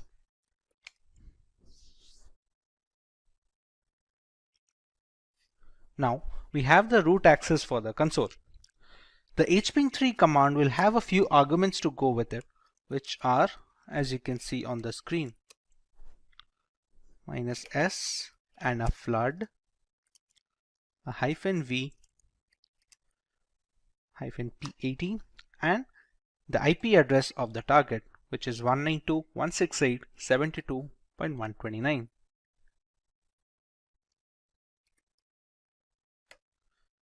In this command, we have a few arguments such as the -s, which specifies SYN packets. Like in an SSL handshake, we have the SYN request that the client sends to the server to initiate a connection. The -flood aims to ignore the replies that the server will send back to the client in response to the SYN packets. Here the Parrot Security OS is the client and Linux Lite being the server. -v stands for verbosity, as in where we will see some output when the requests are being sent. The -P80 stands for port 80, which we can replace the port number if we want to attack a different port. And finally, we have the IP address of our target. As of right now, if we check Wireshark, it is relatively clear and there is no indication of a DDoS attack incoming. Now once we launch the attack over here, we can see the requests coming in from this IP, which is 192.168.72.128. Till now, even the network is responsive, and so is Linux Lite. The requests keep on coming, and we can see the HTTP flooding has started in flood mode. After a few seconds of this attack continuing, the server will start shutting down. Now remember, Linux Lite is a distro that can focus on that serves as a backend. And such Linux distros are served as backend to many servers across the world. For example, a few seconds have passed from the attack. Now the system has become completely irresponsive. This has happened due to the huge number of requests that came from Parrot Security. You can see whatever I press, nothing is responded. Even the Wireshark has stopped capturing new requests because the CPU usage right now is completely 100%, and at this point of time, anyone who is trying to request some information from this Linux distro, or where this Linux distro is being used as a backend for a server or a database, cannot access anything else. The system has completely stopped responding, and any legitimate request from legitimate users will be dropped. Once we stop the attack over here, it takes a bit of time to settle down. Now remember, it's still out of control, but eventually the traffic dies down and the system regains its strength. It is relatively easy to gauge right now the effect of a DOS attack. Now remember, this Linux Lite is just a VM instance. Actual website servers and web databases, they have much more bandwidth and are very secure, and it is tough to break into. That is why we cannot use a single machine to break into them. That is where a DDoS attack comes into play. What we did right now is a DOS attack, as in a single system is being used to penetrate a target server using a single request. Now, when a DDoS attack, multiple systems such as multiple Parrot Security instances or multiple zombies or bots in a botnet network can attack a target server to completely shut down the machine and drop any legitimate request, thereby rendering the service and the target completely unusable and inoperable. As a final note, we would like to remind that this is for educational purposes only, and we do not endorse any attacks on any domains. Only test this on servers and networks that you have permission to test on. Cybersecurity has become one of the most rigid industries in the last decade, while simultaneously being the most challenged. With every aspect of corporate culture going online and embracing cloud computing, there is a plethora of critical data circulating through the internet, all worth billions of dollars to the right person. Increasing benefits require more complex attacks, and one of these attacks is a brute force attack. A brute force, or known as brute force cracking, is the cyber attack equivalent of trying every key on your keyring and eventually finding the right one. Brute force attacks are simple and reliable. There is no prior knowledge needed about the victim to start an attack. Most of the systems falling prey to brute force attacks are actually well secured. Attackers let a computer do the work, that is, trying different combinations of usernames and passwords until they find one that works. Due to this repeated trial and error format, the strength of password matters a great deal. Although with enough time and resources, brute force will break a system since they run multiple combinations until they find the right passcode. Hey everyone, this is Vaibhav from Simplilearn, and welcome to this video on what is a brute force attack. Let's begin with learning about brute force attacks in detail. A brute force attack, also known as an exhaustive search, is a cryptographic hack that relies on password is discovered. It can be used to break into online accounts, encrypted documents, or even network peripheral devices. The longer the password, the more combinations that will need to be tested. A brute force attack can be time consuming and difficult to perform if methods such as data obfuscation are used, and at times downright impossible. However, if the password is weak, it could merely take seconds with hardly any effort. Dictionary attacks are an alternative to brute force attacks, where the attacker already has a list of usernames and passwords that need to be tested against the target. It doesn't need to create any other combinations on its own. Dictionary attacks are much more reliable than brute force in a real-world context, but the usefulness depends entirely on the strength of passwords being used by the general population. There is a three-step process when it comes to brute forcing a system. Let's learn about each of them in detail. In step 1, we have to settle on a tool that we are going to use for brute forcing. There are some popular names on the market like Hashcat, Hydra, and John the Ripper. While each of them has its own strengths and weaknesses, each of them perform well with the right configuration. All of these tools come pre-installed with certain Linux distributions that cater to penetration testers and cybersecurity analysts like Kali Linux and Parrot Security. After deciding what tool to use, we can start generating combinations of alphanumeric variables whose only limitation is the number of characters. For example, while using Hydra, a single 6-digit password will create 900,000 passwords with only digits involved. Add alphabets and symbols to that sample space and that number grows exponentially. The popular tools allow customizing this process. Let's say the hacker is aware of the password being a specific 8-digit word containing only letters and symbols. This will substantially increase the chances of being able to guess the right password since we remove the time taken to generate the longer ones. We omit the need for including digits in such combinations. These small tweaks go a long way in organizing an efficient brute force attack since running all the combinations with no filters will dramatically reduce the odds of finding the right credentials in time. In the final step, we run these combinations against the file or service that is being broken. We can try and break into a specific encrypted document, a social media account, or even devices at home that connect to the internet. Let's say there is a Wi-Fi router. The generated passwords are then fed into the connection one after the other. It is a long and arduous process, but the work is left to the computer rather than someone manually clicking and checking each of these passcodes. Any password that doesn't unlock the router is discarded and the brute force tool simply moves on to the next one. This keeps going on until we find the right combination which unlocks the router. Sometimes reaching the success stage takes days and weeks, which makes it cumbersome for people with low computing power at their disposal.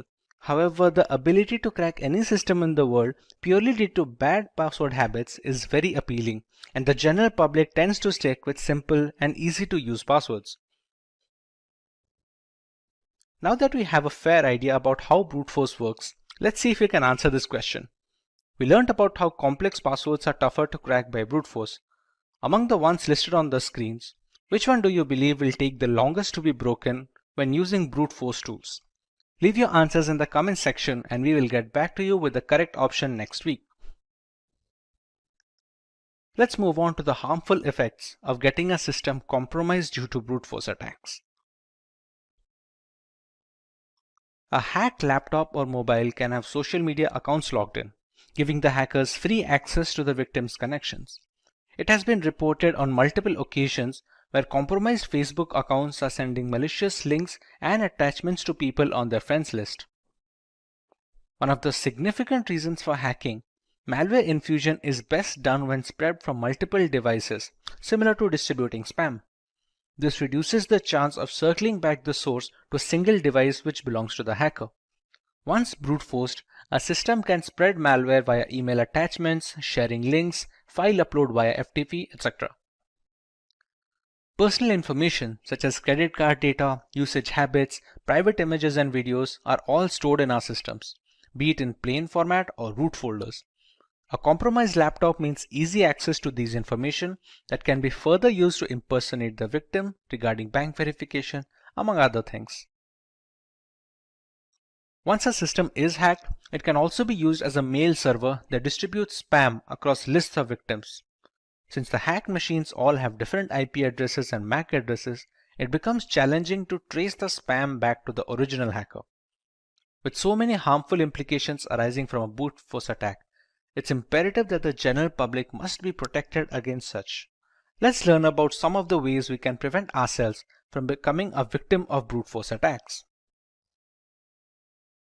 Using passwords consisting of alphabets, letters, and numbers have a much higher chance of withstanding brute force attacks thanks to the sheer number of combinations they can produce. The longer the password, the less likely it is that a hacker will devote the time and resources to brute force them. Having alphanumeric passwords also allows the user to keep different passwords for different websites. This is to ensure that if a single account or a password is compromised due to a breach or a hack, the rest of the accounts are isolated from the incident. Two-factor authentication involves receiving a one-time password on a trusted device before a new login is allowed. This OTP can be obtained either via email, SMS, or specific 2FA applications like Authy and Aegis. Email and SMS based OTPs are considered relatively less secure nowadays due to the ease with which SIM cards can be duplicated and mailboxes can be hacked. Applications that are specifically made for 2FA cores are much more reliable and secure. CAPTCHAs are used to stop bots from running through web pages precisely to prevent brute forcing through their website. Since brute force tools are automated, forcing the hacker to solve CAPTCHA for every iteration of a password manually is very challenging. The CAPTCHA system can filter out these automated bots that keep refreshing the page with different credentials, thereby reducing the chances of brute force considerably. A definite rule that locks the account being hacked for 30 minutes after a specific number of attempts is a good way to prevent brute force attempts. Many websites lock account for 30 minutes after 3 failed password attempts to secure the account against any such attack. On an additional note, some websites also send an email instructing the user that there have been 3 insecure attempts to log into the website. Let's look at a demonstration of how brute force attacks work in a real-world situation. The world has gone wireless. With Wi-Fi taking the reins in every household, it's natural that their security will always be up for debate. To further test the security index and understand brute force attacks, we will attempt to break into the password of a Wi-Fi router. For that to happen, we first need to capture a handshake file, which is a connection file from the Wi-Fi router to a connecting device like a mobile or a laptop. The operating system used for this process is Parrot Security, a Linux distribution that is catered to penetration testers. All the tools being used in this demo can easily be found pre-installed in this operating system. If getting your learning started is half the battle, what if you could do that for free? Visit SkillUp by Simplilearn. Click on the link in the description to know more. To start our demo, we're going to use a tool called Airgeddon, which is made to hack into wireless networks specifically.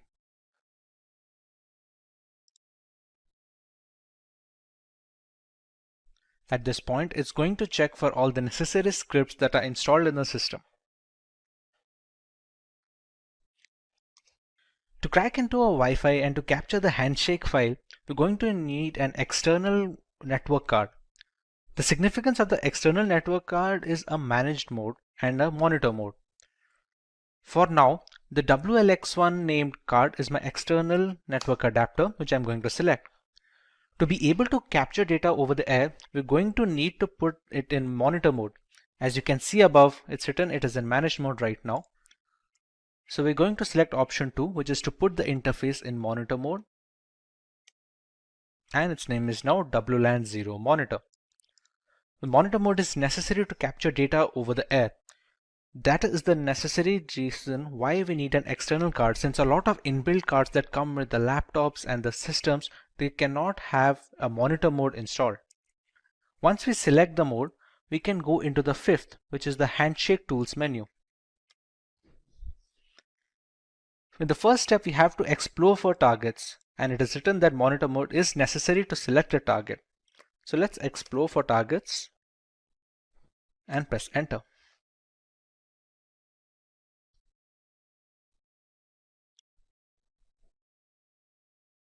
We have to let this run for about 60 seconds to get a fair idea about the networks that are currently working in this locality.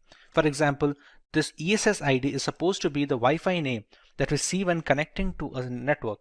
Geo24, Recover Me, these are all the names that we see on our mobile when trying to search for the Wi-Fis. This BSS ID is supposed to be an identifier, somewhat like a MAC address that identifies this network from other devices. The channels features on one or two, there are many channels that the networks can focus on. This here is supposed to be a client that is connected to one such network. For example, the station that you can see 5626, this is supposed to be the MAC address of the device that is connected to a router. This BSS ID is supposed to be which Wi-Fi it is connected to. For example, 5895D8 is this one, which is the Geo24 router. So we already know which router has a device connected to it, and we can use our attack to capture this handshake. Now that it has already run for 1 minute, now that we press Ctrl C, we will be asked to select a target.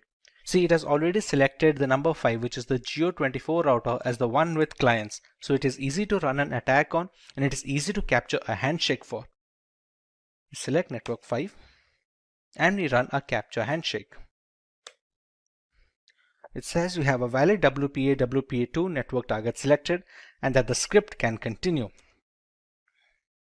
Now, to capture the handshake, we have a couple of attacks, a deauth or a deauth air replay attack. What this attack does is kick the clients out of the network. In return, when they try to reconnect to the Wi-Fi, as they are configured that way, that when a client is disconnected, it tries to reconnect it immediately, it tries to capture a handshake file, which in turn contains the security key, which is necessary to initiate the handshake. For our demo, let's go with the second option, that is the deauth air replay attack. Select a timeout value, let's say we give it 60 seconds, and we start the script. We can see it capturing data from the Geo24 network, and here we go. We have the WPA handshake file.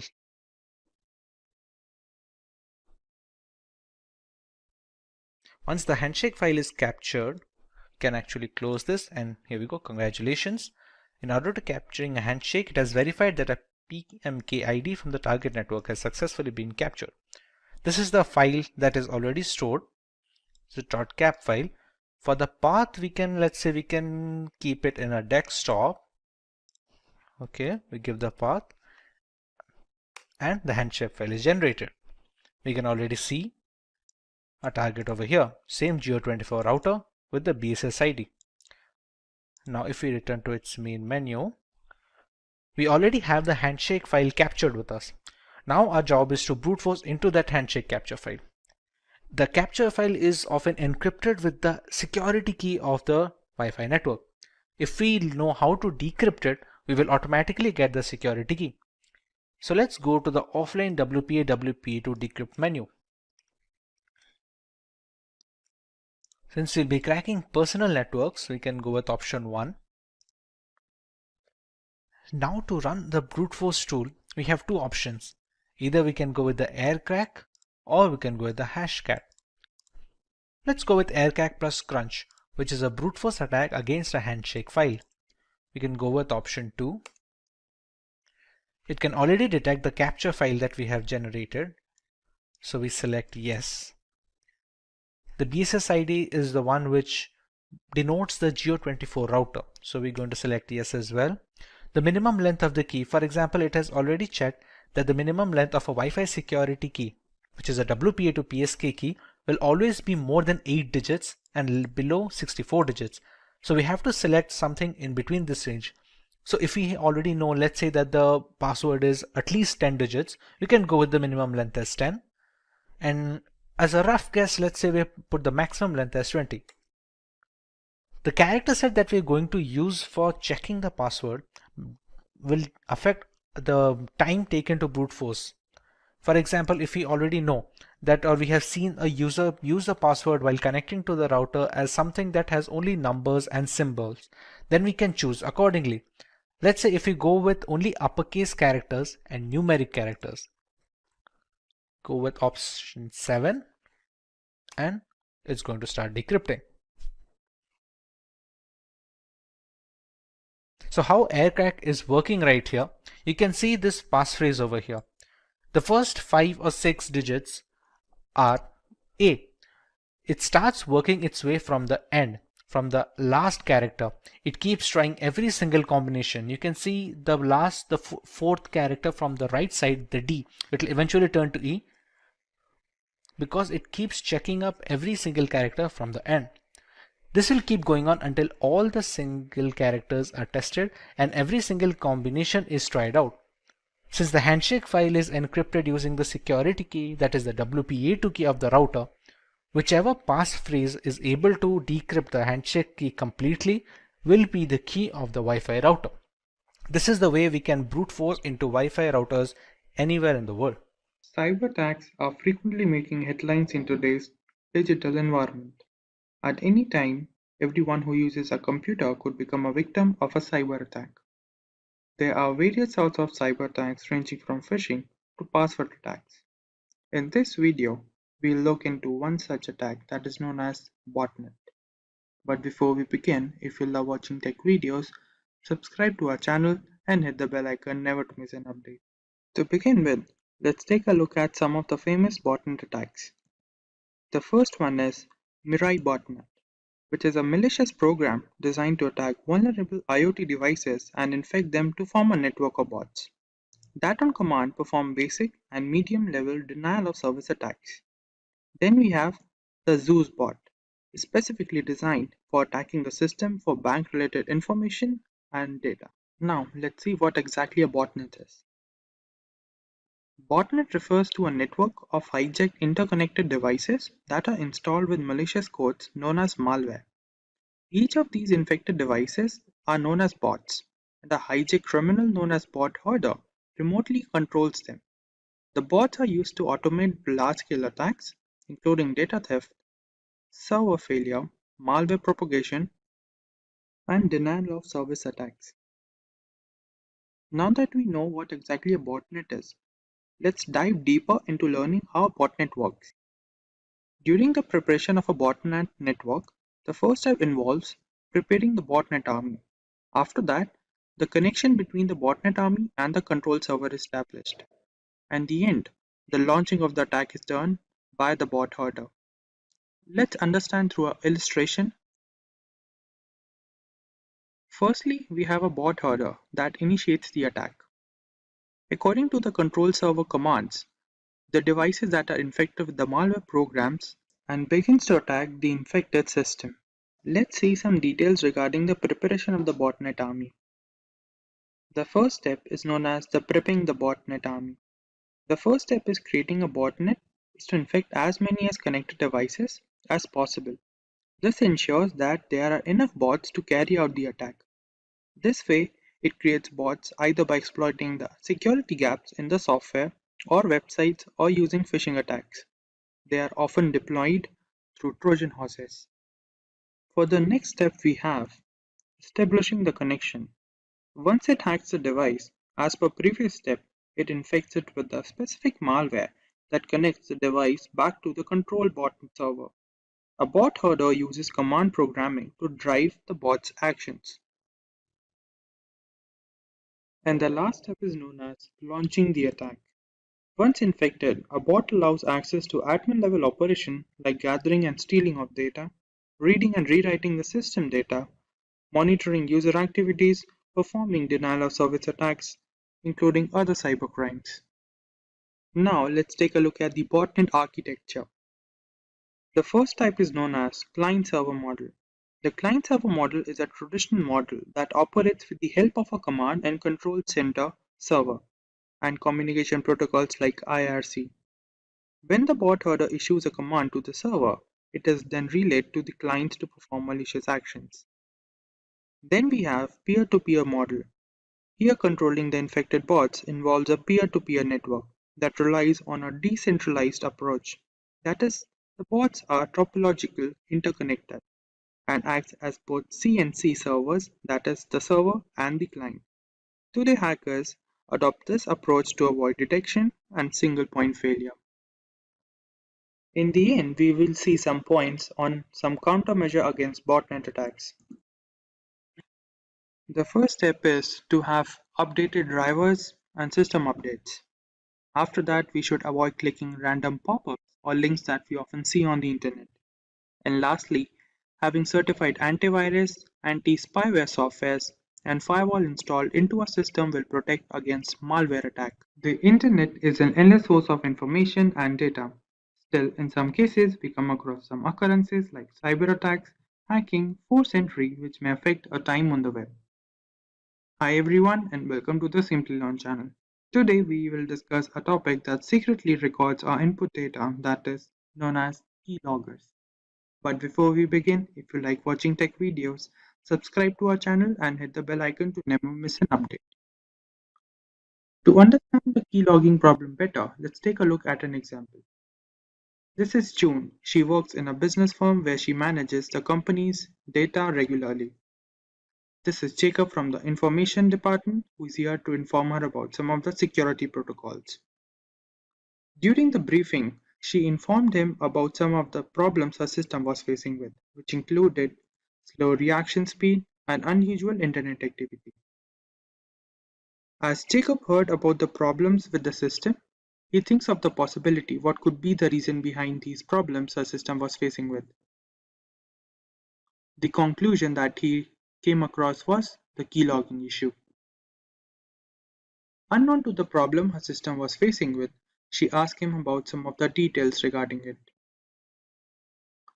For today's topic, we learn what exactly keyloggers are and how they affect our system, what are the harmful effects that keylogging can bring into the system.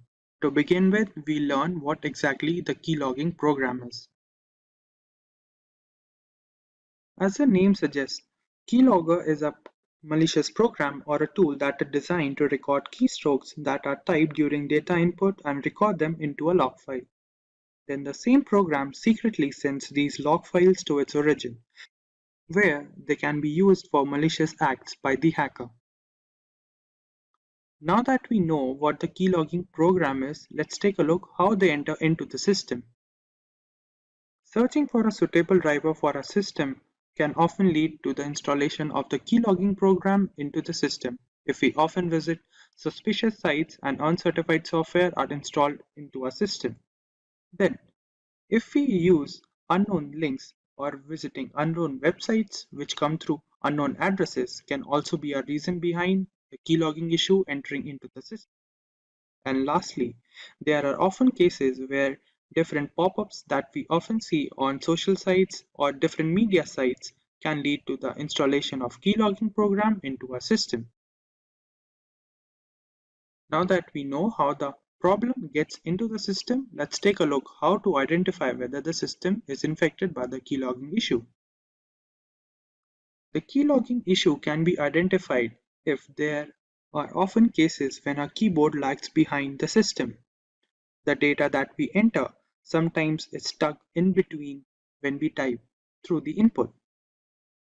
Then, there are cases when the system freeze occurs unknowingly to what exactly could be the reason behind them. And also there are delayed reaction time for different applications that run on the system. And lastly, there are different cases when we often see suspicious internet activity on the system that we don't know about. This could lead to the identification of a problem into the system. Now, we'll take a look at different types of keyloggers that are present on the net which can harm our system differently. The first problem that keyloggers arouse is API based.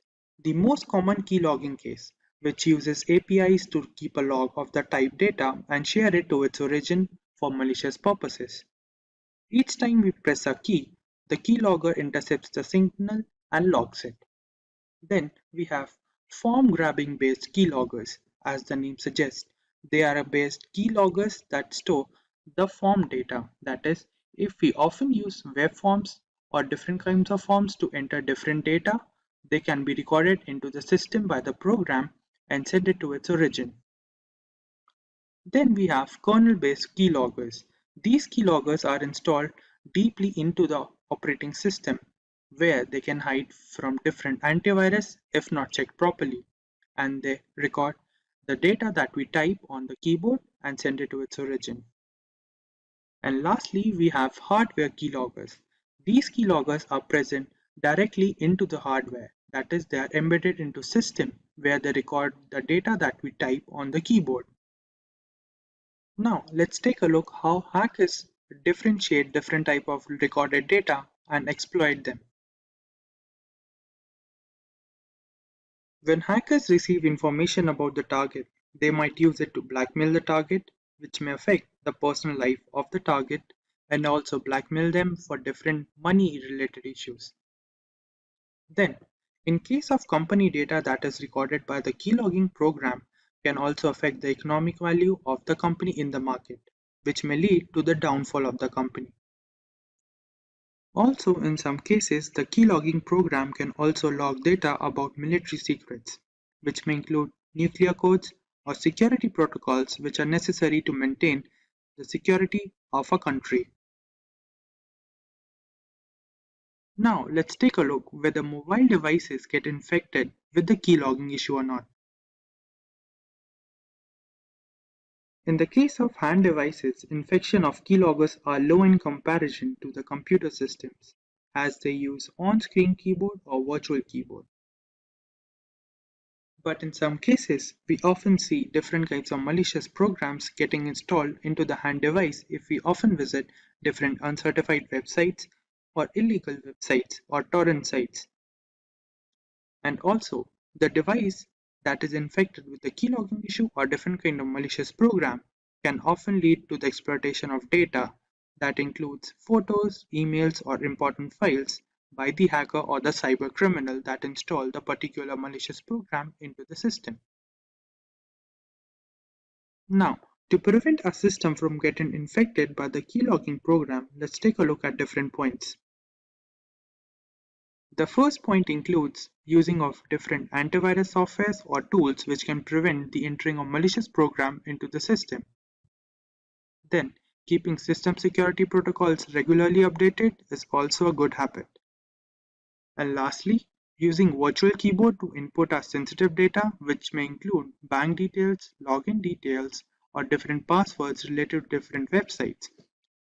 Now that we have some understanding about the topic of keyloggers, let's take a look at the demo to further increase the knowledge about the topic.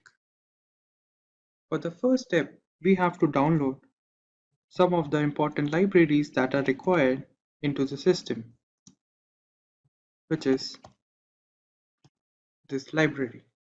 Now we'll run it. The system says the library is already installed into the system. Now let's take a look what exactly modules are required from the particular library. From this library, we'll import the keyboard module, which will help us to record the data that we type on the keyboard.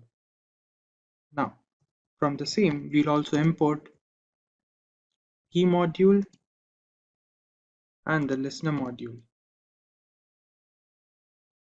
and also the logging module, which will help us to record the data into a log file. For the next part, we'll write a piece of code that will allow us to save the data that is recorded by the program into a text file that will be named as key_log text file along with the date and time stamp. Let's take a look.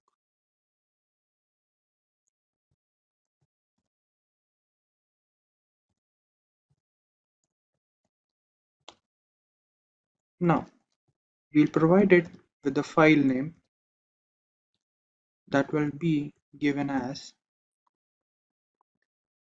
keylog.txt file, and also show the part where the format of the data is recorded. Put the brackets over here to contain the file name.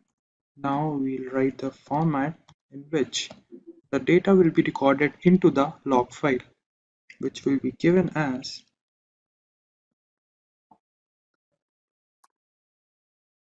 the format would be the message and the timestamp, which would be given as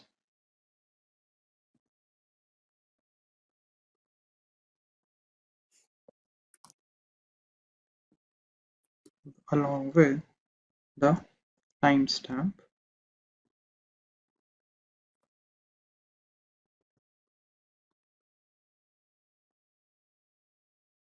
given as percentage and ending it with the bracket. Now, for the next step, we'll design two of the functions that will be used into the program that will be termed as while press function and while release function. Let's take a look. While press function would be a function that will come into play when the keyboard key has been pressed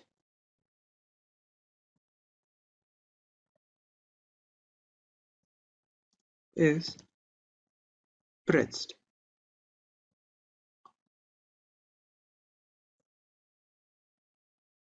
And this would go for the format that we designed in the above line, and logging the pressed key info, a string file to be recorded into the log file. Now we'll design a function that is while release.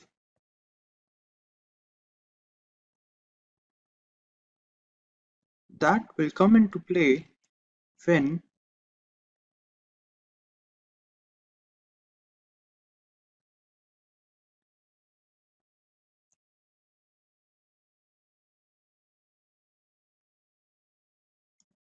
the escape key has been pressed.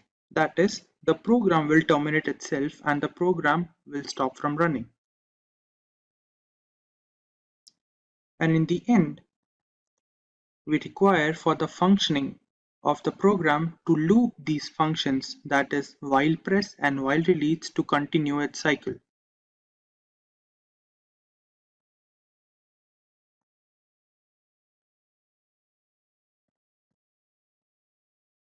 That will be going for while press and on release will contain while release function.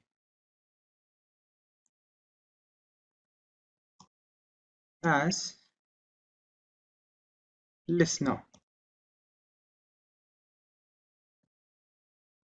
And now this part would join the different threads and store them into the log file.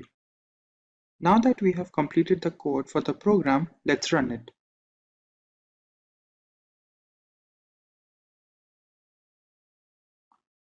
We have to wait for a moment so the program runs it.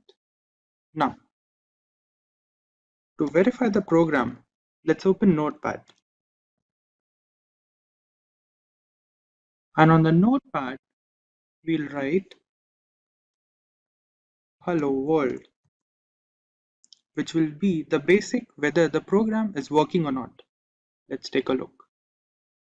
And we'll go for the main page on Jupyter Notebook and refresh the page. Go to the bottom. Over here, we see the keylog text. That is a text file that we created. Let's open it. And over here, we have the data that is created. As we started with note, then this is the hello world part that we created just now, which shows that the program we created is working properly. Now that we have reached the end of the module, let's take a look at the summary. Firstly, we learned what exactly keyloggers are. Then we understood what different modes are present, how the system get infected with the keylogging problem. Then we learned how to detect the problem into our system. Then we learned what different types of keyloggers are present on the net. We also understood how hackers use the recorded data from the program. And we also learned whether mobile devices get infected with the keylogging problem or not. And lastly, we understood what different points can be taken to prevent the entering of the keylogging problem into the system. Before we learn about the Pegasus platform, let us understand what spyware is and its working. Spyware is a category of malware that can gather information regarding a user or a device straight from the host machine. it is mostly spread by malicious links via email or chat applications. When a link with the malware is received, clicking on this link will activate the spyware, which allows the hacker to spy on all our user information. With some spyware systems, even clicking on the link isn't necessary to trigger the malicious payload. This can ultimately cause security complications and further loss of privacy. One such spyware system that is making the rounds in the tech industry today is Pegasus. The Pegasus is a spyware system developed by an Israeli company known as the NSO Group. It runs on mainly mobile devices, spanning across the major operating systems like the Apple's iOS on iPhone and the standard Android versions.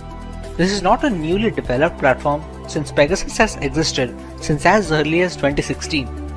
A highly intricate spyware program that can track user location, read text messages, scan through mobile files, access device camera and microphone to record voice and video. Pegasus has all the tools necessary to enforce surveillance for any client that wishes to buy its services.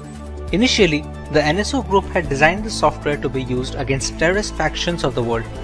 With more and more encrypted communication channels coming to the forefront, Pegasus was designed to maintain control over the data transmission that can be a threat to national security. Unfortunately, the people who bought the software had complete control over who, how, and up to what level they can put surveillance limits on. Eventually, the primary clients became sovereign nations. Spying on public information that is supposed to stay private became really easy with this service. Multiple devices can be affected with the same spyware system to create a network information. This network keeps feeding data to the host. To understand how a network can be created, let's know how a mobile device can be affected by Pegasus. We all communicate with friends and family over instant messaging applications and email in some instances. If you check your inbox on a regular basis, you must have noticed that we receive some spam emails that the mail providers like Gmail and Yahoo can just filter into the spam folder. Some of these messages bypass this filter and make their way into a person's inbox. They look like generic emails which are supposed to be safe. The Pegasus spyware targets such occurrences, bypassing malicious messages and links which install the necessary spy software on the user's mobile device, be it Android or an iPhone. This isn't unique to the email ecosystem, since it's equally likely to be targeted via SMS text, WhatsApp, Instagram, or even the most secure messaging apps like Signal and Threema. Once the malicious links are clicked, a spyware package is downloaded and installed on the device. After the spyware is successfully installed, the perpetrator who sent the payload to the victim can monitor everything the user does. Pegasus can collect private emails, passwords, images, videos, and every other piece of information that passes through the device network. All this data is transmitted back to the central server, where the primary spying organization can monitor the activities at a granular level. This is not even surface level, since complex spyware software like Pegasus can access the root files on our mobiles. These root files hold information that is crucial to the working of the Android and iOS operating systems. Leaking such private information is a massive blow to the security and the privacy of an individual. The information that may seem trivial, like the name of your Wi-Fi connection or the last time you ordered an item from Amazon, are indeed all valuable information. This exploitation is primarily possible due to the zero-day vulnerabilities known as bugs in the software development process. The zero-day bugs are the ones that have just been discovered by some independent security company or a researcher. Once they are found, reporting these vulnerabilities to the developer of the platform, which would be either Google for Android or Apple for iOS, is the right thing to do. However, many such critical bugs make their way onto the dark web, where hackers can use them to create exploits. These exploits are then sent to innocent users with a link or a message, like we had discussed before. Pegasus was able to affect the latest devices with all the security patches installed, but some bugs are not reported to the developers or just cannot be fixed without breaking some core functionality. These become the gateway for spyware to enter into the system. You can never be 100% safe, but you sure can give it all in protecting yourself. The one thing where Pegasus stands out is its zero-click action feature. Usually in spam emails, the malicious code is activated when the user clicks the malware link. A user doesn't need to click the link in the new version of the Pegasus and a few other spyware programs. Once the message arrives in the inbox of WhatsApp, Gmail, or any other chat applications, the spyware gets activated and everything can be recorded and sent back to the central server. The primary issue with being affected by spyware as a victim is detection. Unlike crypto miners and Trojans, spying services usually do not demand many system resources, which makes them tough to detect after they have been activated. Since many devices slow down after a couple of years, any kind of performance hit due to such spyware is often attributed to poor software longevity by the users. They do not check meticulously for any other causes that is causing the slowdown. When left unchecked, these devices can capture voice and video from the mobile sensors while keeping the owner in the dark. Let's take a moment to check if we are well aware of the causes of such attacks. How do users fall prey to such spyware programs? A. By installing untested software. B. By clicking on the third-party links from email and messages. C. By not keeping their apps and phones updated. Or D. All of the above. Let us know your answers in the comment section below, and we will reveal the correct answer next week. But what about the unaffected devices, the vulnerable ones? While we cannot be certain of our security, there are a few things we can do to boost our device, be it against Pegasus or the next big spyware on the market. Let's say we are safe now and we have the time to take the necessary steps to prevent a spyware attack. What are the things we can go for? Our primary goal must always be to keep our apps and the operating system updated with the latest security patches. The vulnerabilities that the exploits target are often discovered by developers from Google and Apple, which send the security patches quickly. This can be done for individual apps as well, so keeping them updated is of utmost importance. While the most secure devices have fallen prey to Pegasus as well, a security patch from developers may help in minimizing the damage at a later stage, or maybe negate the entire spyware platform altogether. Another big factor is the spread of malware is the trend of sideloading Android applications using .apk files. Downloading such apps from a third-party website have no security checks involved and are mostly responsible for adware and spyware invasions on user devices. Avoiding the sideloading of apps would be a major step in protecting yourself. We often receive spam emails or texts from people we may not know on social medias. They are accompanied with links that allow malware to creep into our device. We should try to follow the trusted websites and not click on any links that redirect us to unknown domains. Spyware is a controversial segment in governance.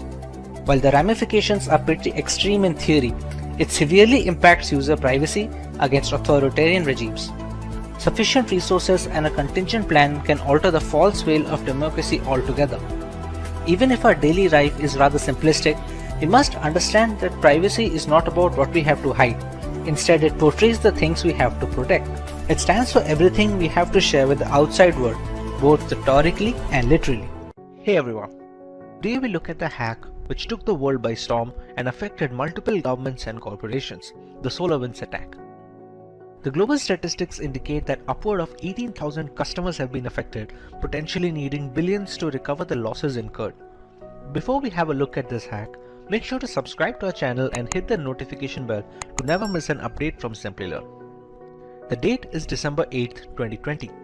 FireEye, a global leader in companies specializing in cybersecurity, released a blog post that caught the attention of the entire IT community. A software known as Orion, which was developed by SolarWinds Incorporated, had become a victim of a remote access Trojan, or a RAT. The breach was estimated to be running since the spring of 2020 and went virtually unnoticed for months. The reveal sent the developers of the Orion software into a frenzy as they quickly released a couple of hotfixes for their platform in order to mitigate this threat and prevent further damage. But how did this come into existence? We first need to understand the platform which was responsible for this breach. SolarWinds, a software company based in Texas, United States, had developed a management platform known as Orion. Catering to corporations and governments worldwide, Orion was responsible for the monitoring and management of IT administration. This included managing the client's servers, virtualization components, and even the organization's network infrastructure that bought the platform. SolarWinds claims they have more than 300,000 clients, including US government agencies and several Fortune 500 companies. This entire chain can be classified as a supply chain attack. In this variant of cybercrime, the hackers target relatively weaker links in an organization's chain of control and delivery. These are preferably services rendered by a third party since there is no direct jurisdiction over it. In this case, the Orion platform was the primary target. The culprit, however, was software updates. The update server for SolarWinds Orion had a malicious version attached with malware, or a Trojan to be precise. This was made possible since the code repository that handled the software updates was breached. Once the update server repository was compromised, the source code of the applications became open to modification and malicious code found its way onto the software. A remote access Trojan was attached to a potential update nicknamed the Sunburst update. This update gave hackers backdoor access to any client that uses the correct version. On its release, many clients believed the update to be legitimate since it came from the right source and they had no reason to believe otherwise. American government agencies were supposedly hit the hardest, as the list of victims included the US Departments of Homeland Security, Treasury, and Health. Several private companies like Cisco, Nvidia, and Intel were compromised, according to a list published by the cybersecurity firm TrueSec. Most of the companies had issued quick updates to fix these vulnerabilities introduced by the software. While the actual perpetrators have never been found, it is believed that this was an act of cross-border corporate espionage conducted by state-sponsored hackers either from Russia or China. Before we move forward, let's take a recap of the things we learned. What category of malware was responsible for the SolarWinds hack? Was it one, a virus, a remote access Trojan, a spyware, or a worm? Let us know your answers in the comment section right away, and we will reveal the correct answer in a week. Coming to possible reparations, the Biden government has launched a full investigation on the effects and the repercussions of this breach. There are a couple of things that we as consumers must always tend to when working our way through the World Wide Web. Using a password manager is highly recommended, which can generate secure alphanumeric passwords. You must also use different passwords for different accounts, thereby reducing the chances of a single point of failure should one of those accounts get breached. Usage of two-factor authentication applications is also encouraged since it acts as a safety net if hackers directly get a hold of our credentials. Clicking on unknown links transmitted via emails is also a strict no, as is installing applications from unverified sources. The SolarWinds hack is estimated to cost the parent company nearly $18 million as reparations, making it one, if not the biggest hacks in cyberspace history. As recently as of July 2021, the hackers accessed some US attorneys' Microsoft 365 email accounts as part of the attack. Criminal organizations like the FBI and CIA are determined to figure out the culprits responsible for this debacle. However, the intricacy and the full extent of the breach makes it a way more complicated job than it looks on paper. The day is 26th February 2022.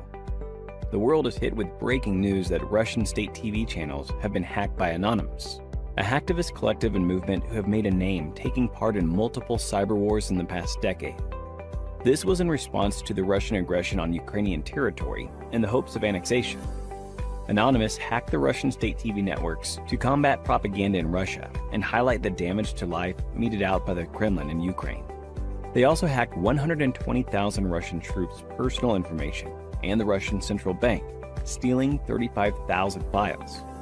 This served as a clear indicator of how cyber war can change the momentum in battle, something which people had never seen so closely. So, what is cyber war? A digital assault or series of strikes or hacks against a country is sometimes referred to as a cyber war. It has the ability to cause havoc on government and civilian infrastructure, as well as disrupt essential systems, causing state harm and even death. In this day and age, the internet plays a bigger role than just watching videos and learning content. It's where you have your personal data and carry financial transactions. So rather than resorting to physical violence, cyber wars become the new means to cause havoc, considering the vulnerability of the data passing through the internet. In most circumstances, cyber warfare involves a nation-state attacking another. In certain cases, the assaults are carried out by terrorist organizations or non-state actors pursuing a hostile nation's aim. In June 2021, Chinese hackers targeted organizations like Verizon to secure remote access to their networks. Stuxnet was a computer worm designed to attack Iran's nuclear facilities, but evolved and expanded to many other industrial and energy-producing sites in 2010. Since the definition of cyber war is so vague, applying rules and sanctions based on digital assault is even tougher, making the field of cyber warfare a lawless land, not bound by any rules or policies. There are multiple ways in which these attacks can be carried out. A major category of cyber attack is espionage. Espionage entails monitoring other countries to steal critical secrets.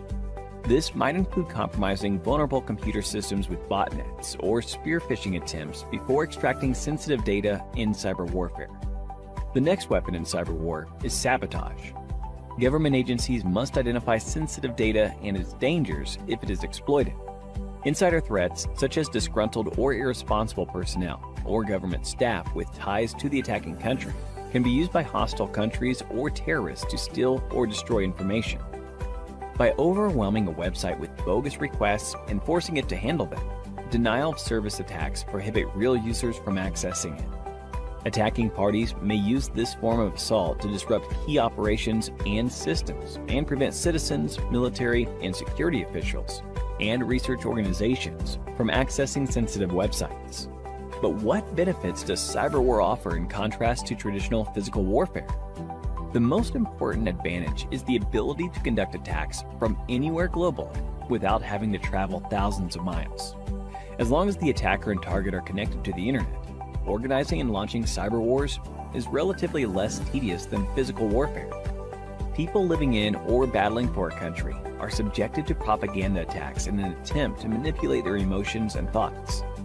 Digital infrastructure is highly crucial in today's modern world.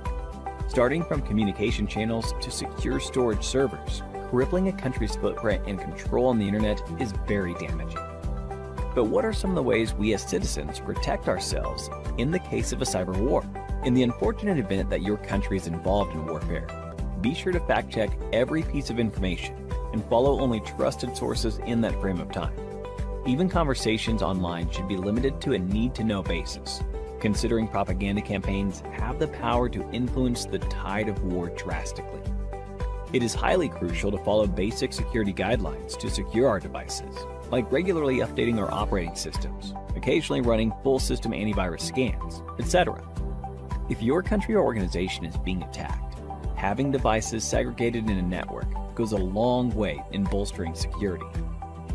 Try to avoid sharing a lot of personal data online. In this era of Instagram and Facebook, divulging private information can be detrimental to keeping a secure firewall for your data. The more information an attacker has access to, the higher his chances of being able to devise a plan to infiltrate defenses. And if you're someone who is interested in building a career in cybersecurity, that is by graduating from the best universities, or a professional who elicits to switch careers with cybersecurity by learning from the experts, then try giving a shot to Simplilearn's postgraduate program in cybersecurity with modules from the MIT Schwarzman College of Engineering. And the course link is mentioned in the description box that will navigate you to the course page where you can find a complete overview of the program being offered. During data transmission, there are various external factors which can affect the transmission of data over a network channel. To prevent such cases from happening, we use Internet Protocol Security, which we will be discussing in this session on IPsec Explained.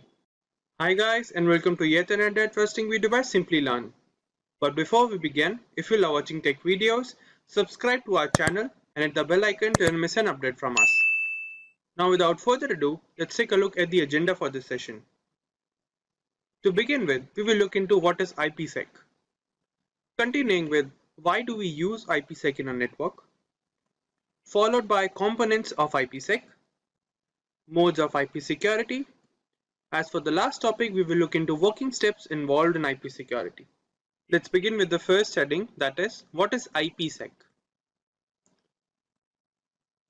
IPsec, Internet Protocol Security, is defined as a set of framework and protocol to ensure data transmission over a network channel. This protocol was initially defined of two main protocols for data security over a network channel, which were authentication header, which is responsible for data integrity and anti-replay services. And the second protocol is encapsulating security payload, in short ESP, which includes data encryption and data authentication. Now let's move on to the next heading, that is, why do we use IPsec in a network? IPsec is used to secure sensitive data and information, such as company data, clinical data, bank data, and various sensitive information regarding an institution, which are used during data transmission over a network channel. the use of VPNs, that are virtual private networks, and apply IPsec protocols to encrypt the data for end-to-end transmission.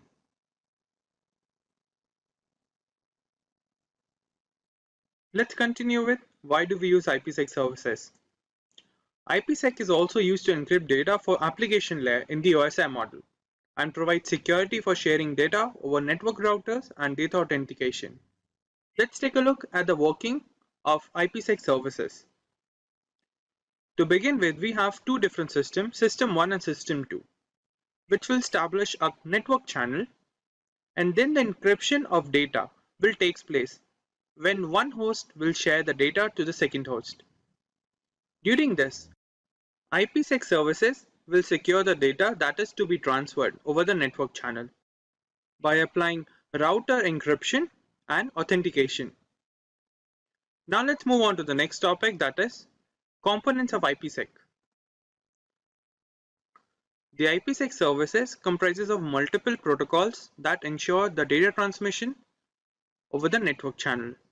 The first one is Encapsulating Security Payload Protocol, in short ESP. This protocol of IP security provides data encryption and authentication services, and it also authenticates and encrypts the data packet in the transmission channel. Moving on, we have Authentication Header, in short AH. Similar to ESP, the authentication header also provides all the security services, but it does not encrypt the data. It also protects the IP packet and adds additional headers to the packet header. The modified IP datagram looks this way, where the IP components are included at the second position, the seventh position, and the sixth position, along with the authentication of data services over the network channel. Moving on, we have Internet Key Exchange, IKE.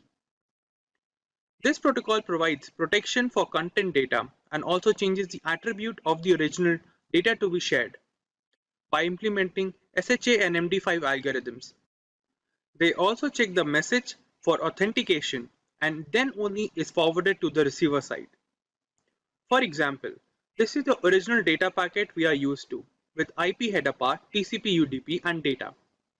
Whereas this is the modified IPsec data packet where a ESP header is added between IP header and the TCP protocol. Now let's move on to the next heading, that is modes of IPsec.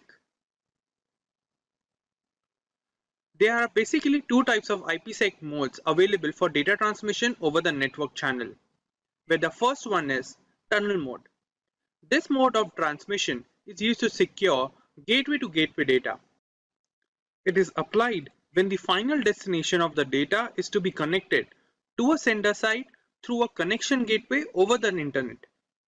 For example, we have two hosts, host A and host B.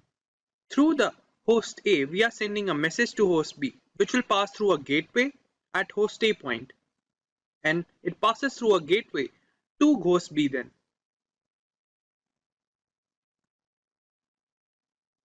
This is a basic format for gateway-to-gateway data transmission. And the given IP datagram format is used for tunnel mode. Now let's move on to the second mode of IPsec, that is transport mode. This mode of IPsec is used to protect protocols like TCP or UDP and is used to ensure end-to-end communication unlike tunnel mode. The transport mode data add authentication header and encapsulating security payload for security purpose in the IP header. This is the modified IP datagram for transport mode. The point to be noted is the IPsec header is always added between IP header and TCP header. Now let's move on to the last heading for this session on IPsec, that is the working steps involved in IP security. In general, there are 5 steps involved in the working of IPsec to ensure data transmission over a network channel. The first step is host recognition. In the first step, the host system will check if the packet is to be transmitted or not by automatically triggering the security policy for the data, which is implemented by the sender side for proper encryption. Then the second step is known as IKE Phase 1. In this step, the two host devices, the sender and the receiver side, will authenticate each other to establish a secure network channel. It is comprised of two modes. The main mode. This provides much better security with a proper time limit. And the second mode, known as aggressive mode. As the name suggests, it establishes the IPsec protocol much faster in comparison to main mode. Let's move on to the third step, which is IKE Phase 2. After the second step, the hosts decide the type of cryptography algorithm to apply over the session in the network channel, and the secret key for the algorithm to be used to encrypt the data for transmission. Then we have IPsec transmission. This step involves the actual transfer of data over the network channel using the various protocols used in IPsec security, which are implemented under the tunnel condition. And the last step is IPsec termination. After the completion of data exchange or session timeout, the IPsec tunnel is terminated, and the security key established is discarded by both the host system. Network security is a set of technologies that protects the usability and integrity of a company's infrastructure by preventing the entry or proliferation within a network. Its architecture comprises of tools that protect the network itself and the applications that run over it. Effective network security strategies employ multiple lines of defense that are scalable and automated. Each defensive layer here enforces a set of security policies which are determined by the administrator beforehand. This aims at securing the confidentiality and accessibility of the data and the network. See, every company or organization that handles a large amount of data has a degree of solutions against many cyber threats. The most basic example of network security is password protection. It has the network the user chooses. So recently, network security has become the central topic of cybersecurity, with many organizations involving applications from people with skills in this area. It is crucial for both personal and professional networks. Most houses with high-speed internet have one or more wireless routers, which can be vulnerable to attacks if they are not adequately secured. Data loss, theft, and sabotage risk may be decreased with the usage of a strong network security system. Your workstations are protected from hazardous spyware thanks to network security. Additionally, it guarantees the security of the data which is being shared over a network. By dividing information into various sections, encrypting these portions, and transferring them over separate pathways, network security infrastructure offers multiple levels of protection to thwart man-in-the-middle attacks, preventing situations like eavesdropping, among other harmful attacks. It is becoming increasingly difficult in today's hyper-connected environment as more corporate applications migrate to both public and private clouds. Additionally, modern applications are also frequently virtualized and dispersed across several locations, some outside the physical control of the IT team. Network traffic and infrastructure must be protected in these cases since assaults on businesses are increasing every single day.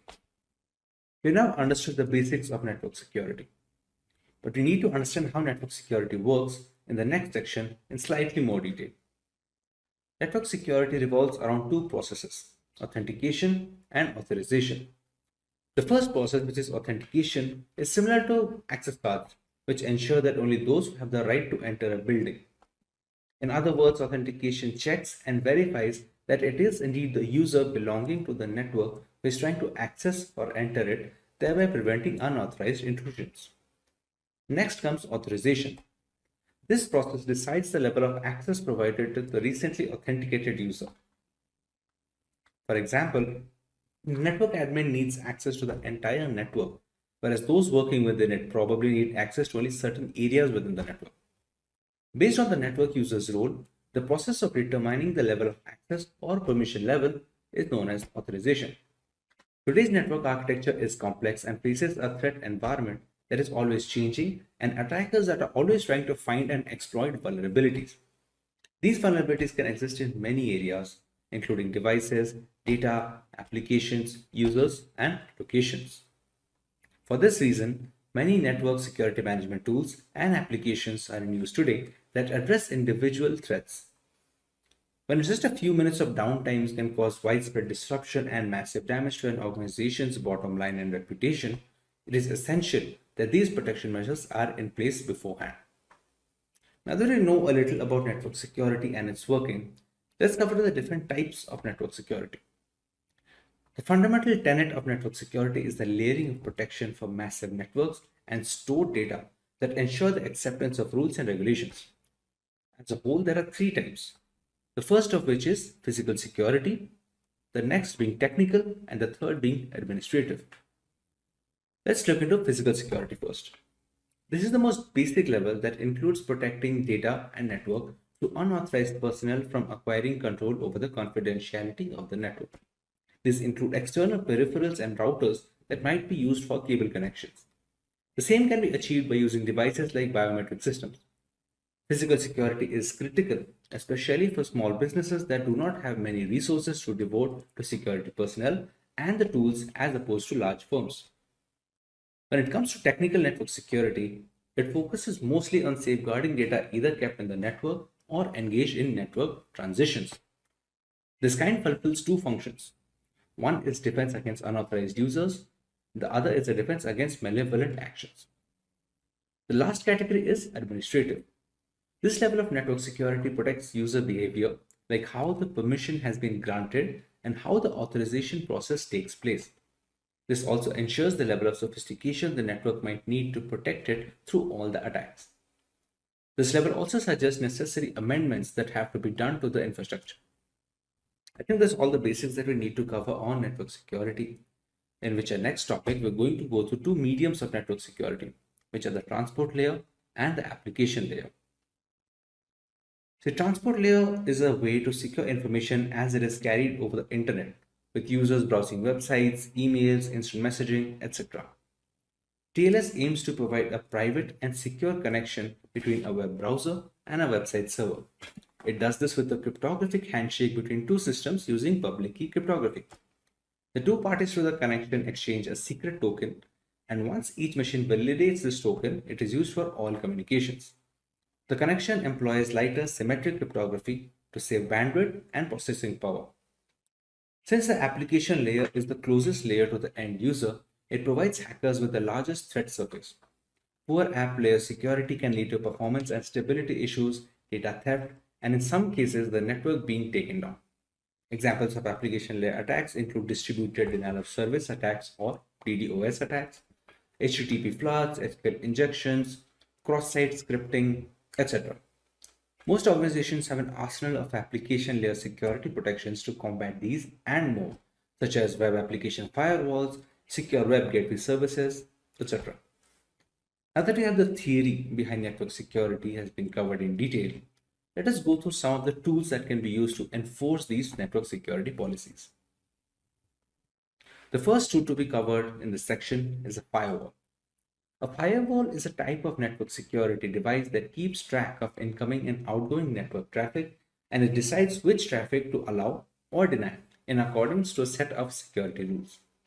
For more than 25 years, firewalls have served as network security's first line of defense.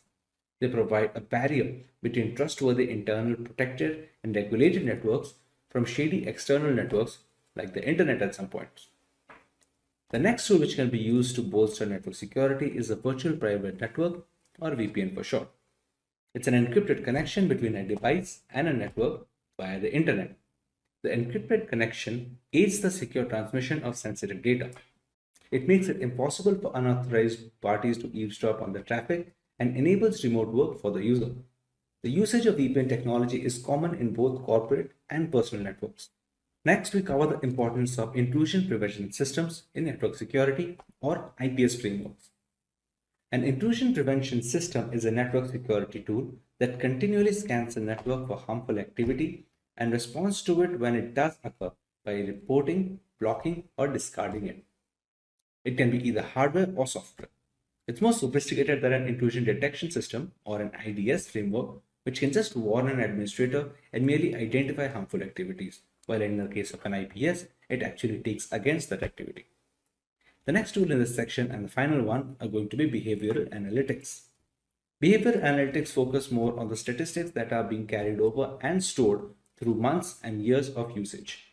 Once some kind of similar pattern is noted, where the IT administrator can detect some kind of attack, the similar attacks can be stopped and the security can be further enhanced. Now that we have covered all that we need to know about network security, the necessary tools, its different types, etc., let's go to the benefits of network security as a whole. The first, which is protection against external threats. The objective for cyber assaults can be as varied as the offenders themselves. Although they're typically initiated for financial gain, whether they are industrial spies, hacktivists, or cyber criminals, these bad actors all have one thing in common, which is how quick, clever, and covert the attacks are getting. A strong cybersecurity posture that considers routine software updates may assist firms in identifying and responding to the abuse techniques, tools, and the common entry points. The next benefit is protection against internal threats. The human aspect continues to be the cybersecurity system's weakest link. Insider risk can originate from current or former workers, third-party vendors, or even trusted partners, and they can be unintentional, careless, or downright evil. Aside from that, the rapid expansion of remote work and the personal devices used for business purposes, while even IoT devices in remote locations, can make it easier for these kind of threats to go undetected until it's too late. However, by proactively monitoring networks and managing access, these dangers may be identified and dealt with before they become expensive disasters. The third benefit is increased productivity. It is nearly impossible for employees to function when networks and personal devices are slowed to a crawl by viruses and other cyber attacks during the operation of website and for the company to run. You may significantly minimize violations and the amount of downtime required to fix the breach by implementing various cybersecurity measures such as enhanced firewalls, virus scanning, and automatic backups. Employee identification of possible email phishing schemes, suspicious links, and other malicious criminal activities can also be aided by education and training. Another benefit is brand trust and reputation. Customer retention is one of the most crucial elements in business development. Customers today place a premium on maintaining brand loyalty through a strong cybersecurity stance, since this is the fastest way to get other businesses back, get referrals, and sell more tickets overall. Additionally, it helps manufacturers get on the vendor list with bigger companies as a part of their supply chain, which is only as strong as its weakest link. This opens possibilities for potential future endeavors and development. With the rise in censorship and general fear over privacy laws, consumer security is at an all-time high risk. Technology has made our lives so much easier while putting up a decent target on our personal information. It is necessary to understand how to simultaneously safeguard our data and be up to date with the latest technological developments. Maintaining this balance has become easier with cryptography taking its place in today's digital world. So hey everyone, this is Bev from Simplilearn and welcome to this video on cryptography. But before we begin, if you love watching tech videos, subscribe to our channel and hit the bell icon to never miss an update from Simplilearn. So here's a story to help you understand cryptography. Meet Anne. Anne wanted to look for a decent discount on the latest iPhone. She started searching on the internet and found a rather shady website that offered a 50% discount on the first purchase. Once Anne submitted her payment details, a huge chunk of money was withdrawn from her bank account just moments after. Devastated, Anne quickly realized she had failed to notice that the website was a HTTP web page instead of an HTTPS one. The payment information submitted was not encrypted and it was visible to anyone keeping an eye, including the website owner and hackers. Had she used a reputed website which has encrypted transactions and employs cryptography, our iPhone enthusiast could have avoided this particular incident. This is why it's never recommended to visit unknown websites or share any personal information on them. Now that we understand why cryptography is so important, let's take a look at the topics to be covered today. We take a look into what cryptography is and how it works. We learn where cryptography is being used in our daily lives and how we are benefiting from it. Then we will understand the different types of cryptography and their respective uses. Moving on, we will look at the usage of cryptography in ancient history and a live demonstration of cryptography and encryption in action. Let's now understand what cryptography is. Cryptography is the science of encrypting or decrypting information to prevent unauthorized access. We transform our data and personal information so that only the correct recipient can understand the message. As an essential aspect of modern data security, using cryptography allows the secure storage and transmission of data between willing parties. Encryption is the primary route for employing cryptography by adding certain algorithms to jumble up the data. Decryption is the process of reversing the work done by encrypting information so that the data becomes readable again. Both of these methods form the basis of cryptography. For example, when Simplilearn is jumbled up or changed in any format, not many people can guess the original word by looking at the encrypted text. The only ones who can are the people who know how to decrypt the coded word, thereby reversing the process of encryption. Any data pre-encryption is called plain text or clear text. To encrypt the message, we use certain algorithms that serve a single purpose of scrambling the data to make them unreadable without the necessary tools. These algorithms are called ciphers. They are a set of detailed steps to be carried out one after the other to make sure the data becomes as unreadable as possible until it reaches the receiver. We take the plain text, pass it to the cipher algorithm, and get the encrypted data. This encrypted text is called the ciphertext, and this is the message that is transferred between the two parties. The key that is being used to scramble the data is known as the encryption key. These steps, that is the cipher, and the encryption key are made known to the receiver, who can then reverse the encryption on receiving the message. Unless any third party manages to find out both the algorithm and the secret key that is being used, they cannot decrypt the messages, since both of them are necessary to unlock the hidden content. Wonder what else we would lose if not for cryptography? Any website where you have an account can read your passwords. Important emails can be intercepted and their contents can be read without encryption during their transit. More than 65 billion messages are sent on WhatsApp every day, all of which are secured thanks to end-to-end encryption. There is a huge market opening up for cryptocurrency, which is possible due to blockchain technology that uses encryption algorithms and hashing functions to ensure that the data is secure. If this is of particular interest to you, you can watch our video on blockchain, the link of which will be in the description. Of course, there is no single solution to a problem as diverse as explained. There are three variants of how cryptography works and is in practice. They are symmetric encryption, asymmetric encryption, and hashing. Let's find out how much we have understood until now.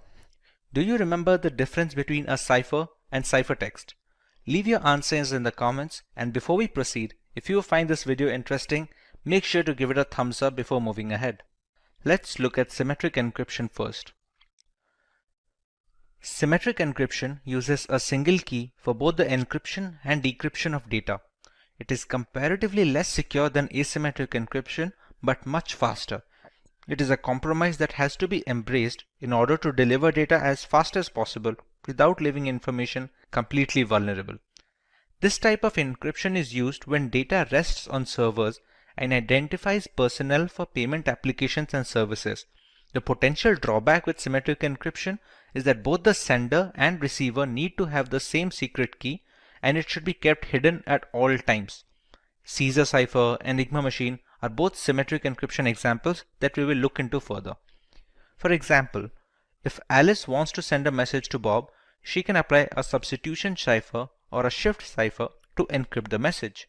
But Bob must be aware of the same key itself, so he can decrypt it when he finds it necessary to read the entire message. Symmetric encryption uses one of the two types of ciphers, stream ciphers and block ciphers. Block ciphers break the plain text into blocks of fixed size and use the key to convert it into ciphertext.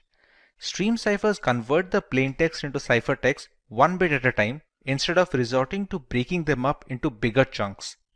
In today's world, the most widely used symmetric encryption algorithm is AES 256, that stands for Advanced Encryption Standard, which has a key size of 256-bit with 128-bit and 196-bit key sizes also being available.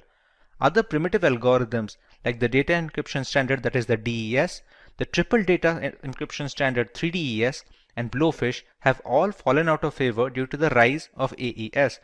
AES chops up the data into blocks and performs 10 plus rounds of obscuring and substituting the message to make it unreadable. Asymmetric encryption, on the other hand, has a double whammy at its disposal. There are two different keys at play here, a public key and a private key. The public key is used to encrypt information pre-transit, and a private key is used to decrypt the information post-transit. If Alice wants to communicate with Bob using asymmetric encryption, she encrypts the message using Bob's public key. After receiving the message, Bob uses his own private key to decrypt the data. This way, nobody can intercept the message in between transmissions, and there is no need for any secure key exchange for this to work, since the encryption is done with the public key and the decryption is done with the private key that no one except Bob has access to. Both the keys are necessary to read the full message. There is also a reverse scenario where we can use the private key for encryption and the public key for decryption. A server can sign non-confidential information using its private key, and anyone who has its public key can decrypt the message. This mechanism also proves that the sender is authenticated and there is no problem with the origin of the information. RSA encryption is the most widely used asymmetric encryption standard. It is named after its founders Rivest, Shamir, and Edelman, and it uses block ciphers that separate the data into blocks and obscure the information. Widely considered the most secure form of encryption, albeit relatively slower than AES, it is widely used in web browsing, secure identification, VPNs, emails, and chat applications. With so much hanging on the key's secrecy, there must be a way to transmit the keys without others reading our private data. Many systems use a combination of symmetric encryption and asymmetric encryption to bolster security and match speed at the same time. Since asymmetric encryption takes longer to decrypt large amounts of data, the full information is encrypted using a single key, that is, symmetric encryption. That single key is then transmitted to the receiver using asymmetric encryption, so you don't have to compromise either way. Another route is using the Diffie-Hellman key exchange, which relies on a one-way function and is much tougher to break into. The third variant of cryptography is termed as hashing. Hashing is the process of scrambling a piece of data beyond recognition. It gives an output of fixed size, which is known as the hash value of the original data, or just hash in general. The calculations that do the job of messing up the data collection form the hash function. They are generally not reversible without resilient brute force mechanisms and are very helpful when storing data on website servers that need not be stored in plain text. For example, many websites store your account passwords in a hashed format so that not even the administrator can read your credentials. When a user tries to log in, they can compare the entered password's hash value with the hash value that is already stored on the servers for authentication, since the function will always return the same value for the same input. Cryptography has been in practice for centuries. Julius Caesar used a substitution shift to move alphabets a certain number of spaces beyond their place in the alphabet table. A spy can't decipher the original message at first glance. For example, if he wanted to pass confidential information to his armies and decides to use the substitution shift of +2, A becomes C, B becomes D, and so on. The word attack, when passed through a substitution shift of +3, becomes DWWDEFN. This cipher has been appropriately named the Caesar cipher, which is one of the most widely used algorithms. The Enigma is probably the most famous cryptographic cipher device used in ancient history. It was used by the Nazi German armies in the World Wars. They were used to protect confidential political, military, and administrative information, and it consisted of 3 or more rotors that scrambled the original message depending on the machine's state at that time. The decryption is similar, but it needs both machines to stay in the same state before passing the ciphertext so that we receive the same plain text message. Let's take a look at how our data is protected while we browse the internet thanks to cryptography. Here we have a web-based tool that will help us understand the process of RSA encryption. We see the entire workflow from selecting the key size to be used until the decryption of the ciphertext in order to get the plain text back. As we already know, RSA encryption algorithm falls under the umbrella of asymmetric key cryptography. That basically implies that we have two keys at play here, a public key and a private key. Typically, the public key is used by the sender to encrypt the message, and the private key is used by the receiver to decrypt the message. There are some occasions when this allocation is reversed, and we will have a look at them as well. In RSA, we have the choice of key size. We can select any key from a 512-bit to 1024-bit all the way up to a 4096-bit key. The longer the key length, the more complex the encryption process becomes, and thereby strengthening the ciphertext. Although with added security, more complex functions take longer to perform the same operations on similar size of data. We have to keep a balance between both speed and strength, because the strongest encryption algorithms are of no use if they cannot be practically deployed on systems around the world. Let's take a 1024-bit key over here. Now we need to generate the keys. This generation is done by functions that operate on passphrases. The tool we are using right now generates these pseudo-random keys to be used in this explanation.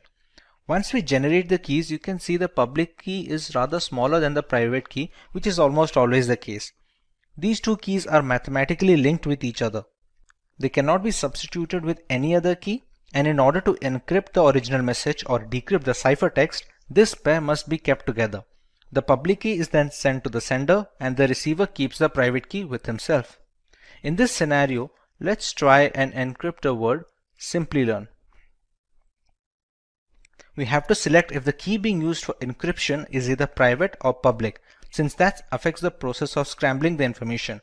Since we are using the public key over here, let's select the same and copy it and paste over here. The cipher we are using right now is plain RSA. There are some modified ciphers with their own pros and cons that can also be used, provided we use it on a regular basis and depending on the use case as well. Once we click on encrypt, we can see the ciphertext being generated over here. The pseudorandom generating functions are created in such a way that a single character change in the plaintext will trigger a completely different ciphertext. This is a security feature to strengthen the process from brute force methods. Now that we are done with the encryption process, let's take a look at the decryption part.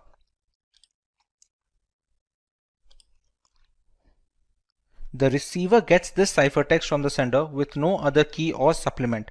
He or she must already possess the private key generated from the same pair. No other private key can be used to decrypt the message since they are mathematically linked. We paste the private key here and select the same. The cipher must also be the same used during the encryption process. Once we click decrypt, you can see the original plaintext we had decided to encrypt. This sums up the entire process of RSA encryption and decryption. Now some people use it the other way around. We also have the option of using the private key to encrypt information and the public key to decrypt it. This is done mostly to validate the origin of the message. Since the keys only work in pairs, if a different private key is used to encrypt the message, the public key cannot decrypt it. Conversely, if the public key is able to decrypt the message, it must have been encrypted with the right private key and hence the rightful owner. Here we just have to take the private key and use that to encrypt the plaintext and select the same in this checkbox as well. You can see we have generated a completely new ciphertext. This ciphertext will be sent to the receiver, and this time we will use the public key for decryption. Let's select the correct checkbox and decrypt, and we still get the same output. Now let's take a look at practical example of encryption in the real world. We all use the internet on a daily basis, and many are aware of the implications of using unsafe websites. Let's take a look at Wikipedia here. Pretty standard HTTPS website where the H stands for secured. Let's take a look at how it secures the data. Wireshark is the world's foremost and most widely used network protocol analyzer.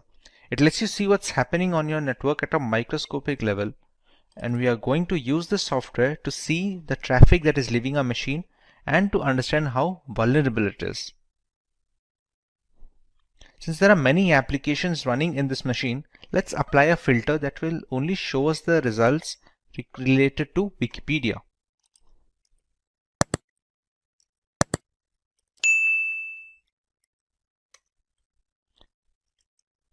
Let's search for something that we can navigate the website with. Okay, once we get into it a little, you can see some of the requests being populated over here. Let's take a look at the specific request. These are the data packets that basically transport the data from our machine to the internet and vice versa. As you can see, there's a bunch of gibberish data here that doesn't really reveal anything that we searched or watched. Similarly, other secured websites function the same way, and it is very difficult, if at all possible, to snoop on user data this way. To put this in perspective, let's take a look at another website, which is a HTTP web page.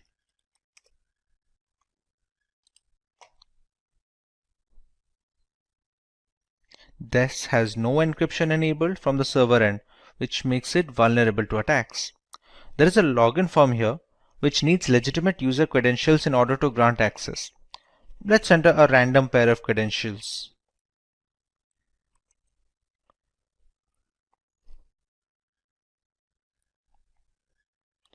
These obviously won't work, but we can see the manner of data transfer. Unsurprisingly, we weren't able to get into the platform. Instead, we can see the data packets.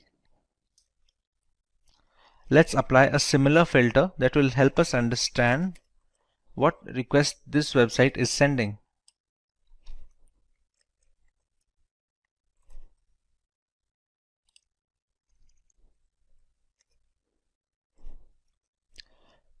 These are the requests being sent by the HTTP login form to the internet. If we check here, see, whatever username and password that we are entering, we can easily see it with the Wireshark. Now, we used a dummy pair of credentials. If we select the right data packet, we can find our correct credentials. If any website had asked for our payment information or our legitimate credentials, it would have been really easy to get a hold of these. To reiterate what we have already learned, we must always avoid HTTP websites and just unknown or not trustworthy websites in general, because the problem we saw here is just the tip of the iceberg. Even though cryptography has managed to lessen the risk of cyber attacks, it is still prevalent and we should always be alert to keep ourselves safe online. There are two types of encryption in cryptography: symmetric key cryptography and asymmetric key cryptography. Both of these categories have their pros and cons and differ only by their implementation. Today we are going to focus exclusively on symmetric key cryptography. Let us have a look at its applications in order to understand its importance better. This variant of cryptography is primarily used in banking applications where personally identifiable information needs to be encrypted. With so many aspects of banking moving on to the internet, having a reliable safety net is crucial. Symmetric cryptography helps in detecting bank fraud and boosts the security index of these payment gateways in general. They are also helpful in protecting data that is not in transit and rests on servers and data centers. These centers house a massive amount of data that needs to be encrypted with a fast and efficient algorithm so that when the data needs to be recalled by the respective service, there is the assurance of minor to no delay. While browsing the internet, we need symmetric encryption to browse secure HTTPS websites so that we get an all-around protection. It plays a significant role in verifying website server authenticity, exchanging the necessary encryption keys required, and generating a session using those keys to ensure maximum security. This helps us in preventing the rather insecure HTTP website format. So let us understand how symmetric key cryptography works first before moving on to the specific algorithms. Symmetric key cryptography relies on a single key for the encryption and decryption of information. Both the sender and receiver of the message need to have a pre-shared secret key that they will use to convert the plain text into ciphertext and vice versa. As you can see in the image, the key used for encryption is the same key needed for decrypting the message at the other end.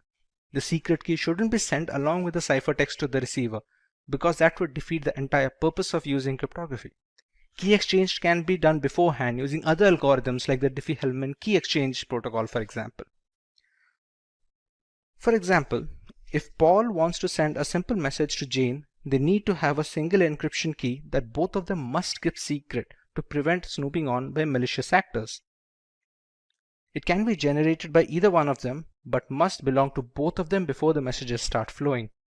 Suppose the message "I am ready" is converted into ciphertext using a specific substitution cipher by Paul.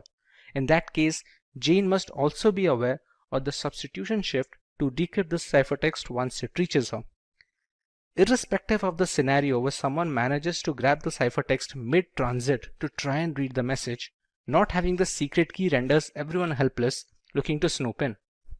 The symmetric key algorithms like the data encryption standard have been in use since the 1970s, while the popular ones like the AES have become the industry standard today. With the entire architecture of symmetric cryptography depending on the single key being used, you can understand why it's of paramount importance to keep it secret on all occasions. The side effect of having a single key for the encryption and decryption is it becomes a single point of failure. Anyone who gets their hand on it can read all the encrypted messages and do so mainly without the knowledge of the sender and the receiver. So it is the priority to keep the encryption and decryption key private at all times. Should it fall into the wrong hands, the third party can send messages to either the sender or the receiver using the same key to encrypt the message. Upon receiving the message and decrypting it with the key, it is impossible to guess its origin. If the sender somehow transmits the secret key along with the ciphertext, anyone can intercept the package and access the information. Consequently, this encryption category is termed private key cryptography, since a big part of the data's integrity is riding on the promise that the users can keep the keys secret. This terminology contrasts with asymmetric key cryptography, which is called public key cryptography, because it has two different keys at play, one of which is public.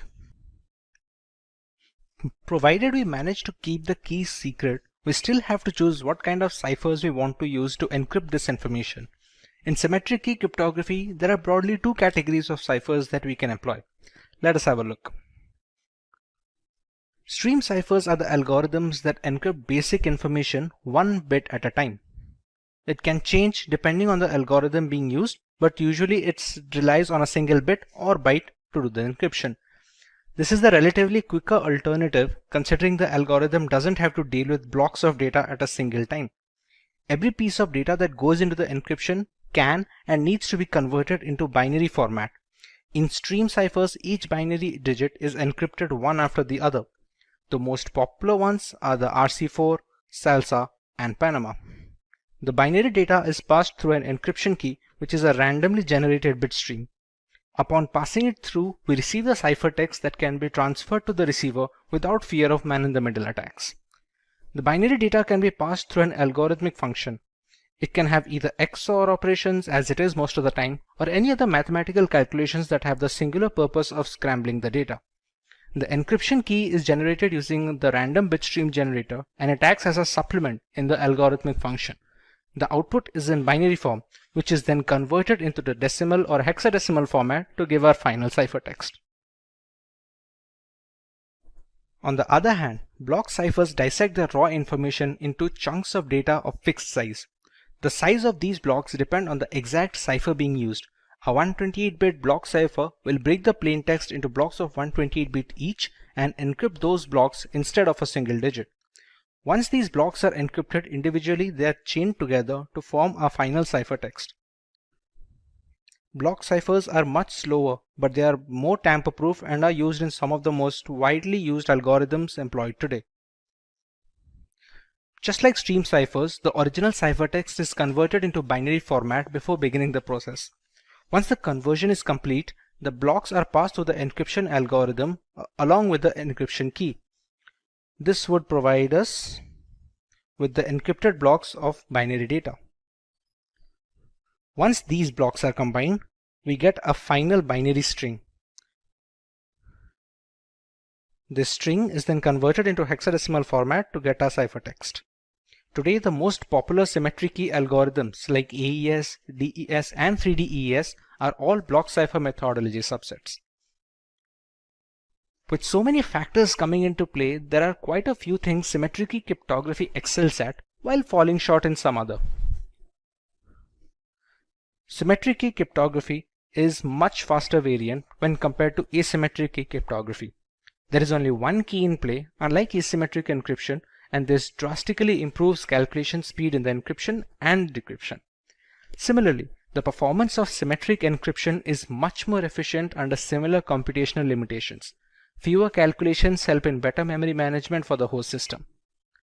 Bulk amounts of data that need to be encrypted are very well suited for symmetric algorithms. Since they are much quicker, handling large amounts of data is simple and easy to use in servers and data farms. This helps in better latency during data recall and fewer mixed packets. Thanks to its simple single key structure, symmetric key cryptography algorithms are much easier to set up a communication channel with and offer a much more straightforward maintenance duties. Once the secret key is transmitted to both the sender and receiver without any prior mishandling, the rest of the system aligns easily and everyday communications becomes easy and secure. If the algorithm is applied as per the documentation, symmetric algorithms are very robust and can encrypt vast amounts of data with very less overhead. DES algorithm stands for Data Encryption Standard.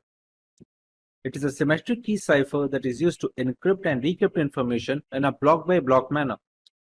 Each block is encrypted individually and they are later chained together to form our final ciphertext, which is then sent to a receiver. DES takes the original unaltered piece of data called the plain text in a 64-bit block and it is converted into an encrypted text that is called the ciphertext. It uses 48-bit keys during the encryption process and follows a specific structure called the Fistel cipher structure during the entire process. It is a symmetric key algorithm, which means DES can reuse the keys used in the encryption format to decrypt the ciphertext back to the original plain text. Once the 64-bit blocks are encrypted, they can be combined together before being transmitted. Let's take a look at the origin and the reason DES was founded. DES is based on a Fistel block cipher called Lucifer, developed in 1971 by IBM cryptography researcher Horst Fistel. DES uses 16 rounds of this Fistel structure, using a different key for each round. It also utilizes a random function with 2 inputs and provides a single output variable. DES became the organization's approved encryption standard in November 1976 and was later reaffirmed as a standard in 1983, 1988, and finally in 1999. But eventually DES was cracked and it was no longer considered a secure solution for all official routes of communication. Consequently, Triple DES was developed. Triple DES is a symmetric key block cipher that uses a double DES cipher. Encrypt with the first key, delete encryption with the second key, and encrypt again with the third key. There is also a variation of the two keys where the first and second key are duplicate of each other. But Triple DES was ultimately deemed too slow for the growing need for fast communication channels, and people eventually fell back to using DES for encrypting messages. In order to search for a better alternative, a public-wide competition was organized and helped cryptographers develop their own algorithm as a proposal for the next global standard.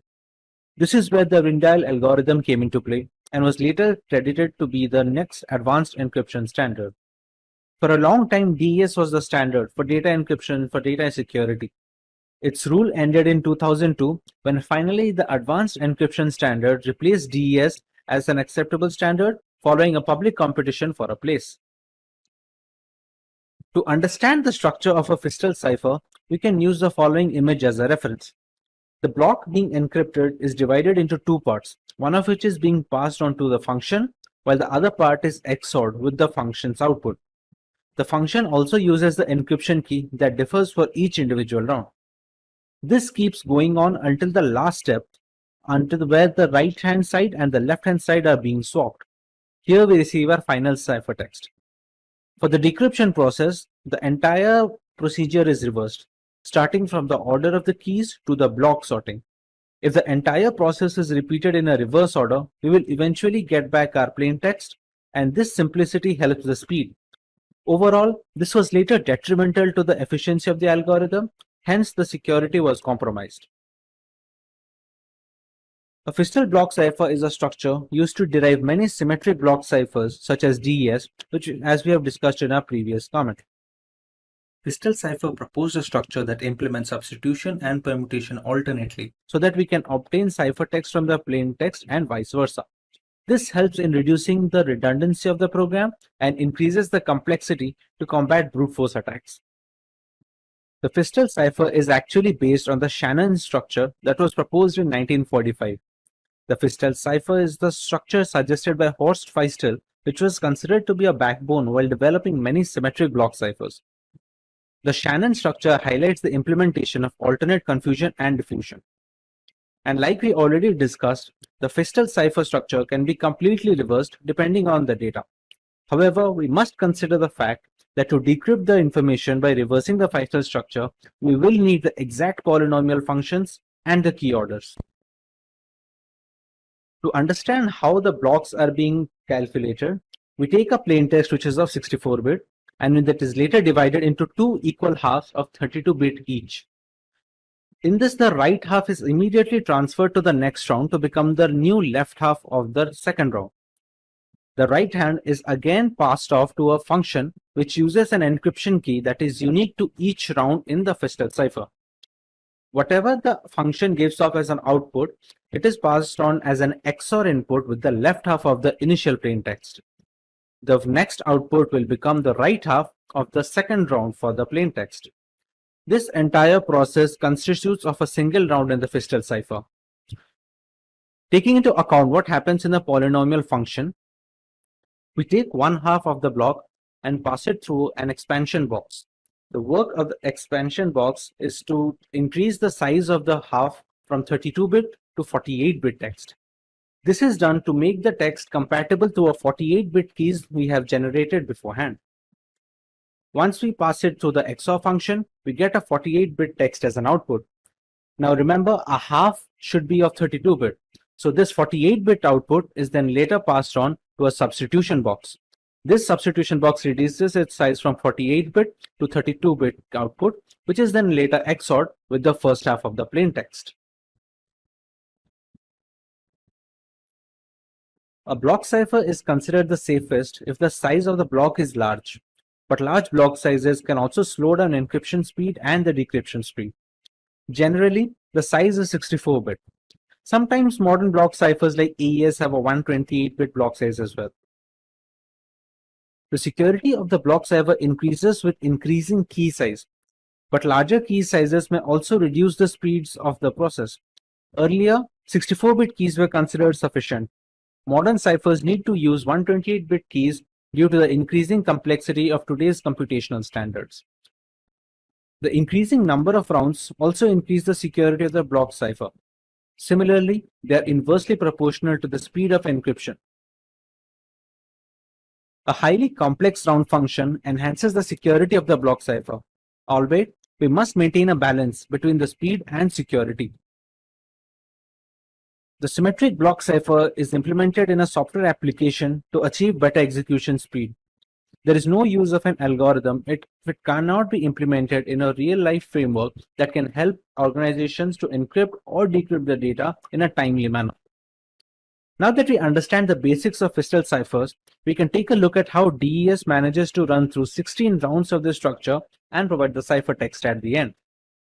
Now that we understand the basics of Fistel ciphers, we can take a look at how DES manages to run through 16 rounds of this structure and provide a cipher text.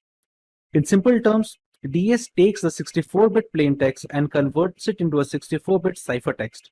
And since we are talking about asymmetric algorithms, the same key is being used when it is decrypting the data as well. We first take a 64-bit key plain text and we pass it through an initial permutation function. The initial permutation function has the job of dividing the block into two different parts so that we can perform Fistel cipher structures on it. There are multiple rounds being procured in the DES algorithm, namely 16 rounds of Fistel cipher structure. Each of these rounds will need keys. Initially, we take a 56-bit cipher key, but it is a single key. We pass it on to a round key generators, which generates 16 different keys for each single round that the Fistel cipher is being run. These keys are passed on to the rounds as 48 bits. The size of these 48 bits keys is the reason we use the substitution and permutation bonds in the polynomial functions of the Fistel ciphers. When passing through all these rounds, we reach round 16, where the final key is passed on from the round key generator, and we get a final permutation. In the final permutation, the rounds are swapped, and we get a final cipher text. This is the entire process of DES with 16 rounds of physical ciphers encompassed in it. To decrypt a ciphertext back to the plaintext, we just have to reverse the process we did in the DES algorithm and reverse the key order along with the functions. This kind of simplicity is what gave DES the bonus when it comes to speed, but eventually it was detrimental to the overall efficiency of the program when it comes to security factors. DES have 5 different modes of operation to choose from. One of those is electronic codebook. Each 64-bit block is encrypted and decrypted independently in the electronic codebook format. We also have cipher block chaining, or the CBC method. Here, each 64-bit block depends on the previous one, and all of them use an initialization vector. We have a cipher feedback block mechanism, where the preceding ciphertext becomes the input for the encryption algorithm. It produces a pseudo-random output, which in turn is XORed with the plaintext. There is an output feedback method as well, which is the same as cipher feedback, except that the encryption algorithm input is the output from the preceding DES. A counter method has a different way of approach, where each plaintext block is XORed with an encrypted counter. The counter is then incremented for each subsequent block. There are a few other alternatives to these modes of operation, but the 5 mentioned above are the most widely used in the industry and recommended by cryptographers worldwide. Let's take a look at the future of DES. The dominance of DES ended in 2002 when the Advanced Encryption Standard replaced the DES encryption algorithm as the accepted standard. It was done following a public competition to find a replacement. NIST officially withdrew the global acceptance standard in May 2005, although triple DES is approved for some sensitive government information through 2030. NIST also had to change the DES algorithm because its key length was too short, given the increased processing power of the new computers. Encryption power is related to the size of the key, and DES found itself a victim of ongoing technological advances in computing. We have received a point where 56-bit was no longer a challenge to the computers of cracking. Note that because DES is no longer the NIST federal standard, it does not mean that it is no longer in use. Triple DES is still used today and is still considered a legacy encryption algorithm. To get a better understanding of how these keys and ciphertext look like, we can use an online tool for our benefit. As we already know, to encrypt any kind of data, a key is mandatory. This key can be generated using mathematical functions or computerized key generation program, such as this website offers. It can be based on any piece of text. Let's say the word is Simplilearn in our example. Once the key is settled, we provide the plain text or the clear text that needs to be encrypted using the aforementioned key. Suppose our sentence for this example is "This is my first message." We have satisfied 2 prerequisites, the message and the key. Another variable that goes into play is the mode of operation. We have already learned about 5 different modes of operation, while we can see some other options here as well. Let us go with the CBC variant, which basically means the cipher block chaining method. One of CBC's key characteristics is that it uses a chaining process. It causes the decryption of a block of ciphertext to depend all on the preceding ciphertext blocks. As a result, the entire validity of all the blocks is contained in the previous adjacent blocks as well. A single bit error in a ciphertext block affects the decryption of all the subsequent blocks. Rearrangement of the order of these, for example, can cause the decryption process to get corrupted. Regarding the manner of displaying binary information, we have 2 options here. We can either go with base 64 or the hexadecimal format. Let's go with the base 64 right now. As you can see, the ciphertext is readily available. Base 64 is a little more efficient than hex, so we will be getting a smaller ciphertext when it comes to base 64. Albeit the size of both the formats will be the same. The hex has a longer ciphertext since base 64 takes 4 characters for every 3 bytes, while hex will take 2 characters for each byte. Hence, base 64 turns out to be more efficient. Now to decrypt the ciphertext, we go by the same format. We choose base 64. We copy the ciphertext onto a decryption tool and we have to make sure that the key we are using is exactly the same. We choose similar mode of operation, and we choose the correct encoding format as well, which is base64 in this case. As you can see, the decryption is complete and we get a plain text back. Even if you keep everything the same, but we just change the encoding format, it will not be able to decrypt anything. Unfortunately, DES has become rather easy to crack even without the help of a key. The advanced encryption standard is still on top when it comes to symmetric encryption security and will likely stay there for a while. Eventually, with so much computing power growth, the need for a stronger algorithm was necessary to safeguard our personal data. As solid as DES was, the computers of today could easily break the encryption with repeated attempts, thereby rendering the data security helpless. To counter this dilemma, a new standard was introduced which was termed as the Advanced Encryption Standard, or the AES algorithm. Let's learn what is Advanced Encryption Standard. The AES algorithm, also known as the Rijndael algorithm, is a symmetric block cipher with a block size of 128 bits. It is converted into ciphertext using keys of 128, 192, or 256 bits. It is implemented in software and hardware throughout the world to encrypt sensitive data. The National Institute of Standards and Technology, also known as NIST, started development on AES in 1997 when it was announced the need for an alternative to the data encryption standard. The new internet needed a replacement for DES because of its small key size. With increasing computing power, it was considered unsafe against entire key search attacks. The triple DES was designed to overcome this problem. However, it was deemed to be too slow to be deployed in machines worldwide. Strong cases were present by the Mars, RC6, Serpent, and the Twofish algorithms, but it was the Rijndael encryption algorithm, also known as AES, which was eventually chosen as the standard symmetric key encryption algorithm to be used. Its selection was formalized with the release of Federal Information Processing Standards Publication 197 in the November of 2001. It was approved by the US Secretary of Commerce. Now that we understand the origin of AES, let us have a look at the features that make AES encryption algorithm unique. The AES algorithm uses a substitution permutation, or SP network. It consists of multiple rounds to produce a ciphertext.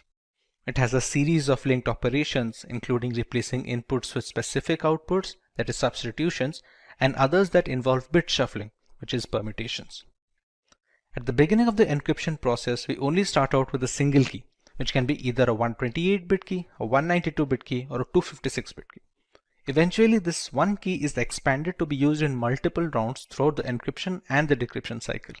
Interestingly, AES performs all its calculations on byte data instead of bit data, as seen in the case of the DES algorithm. Therefore, AES treats 128 bits of a clear text block as 16 bytes. The number of rounds during the encryption process depends on the key size that is being used.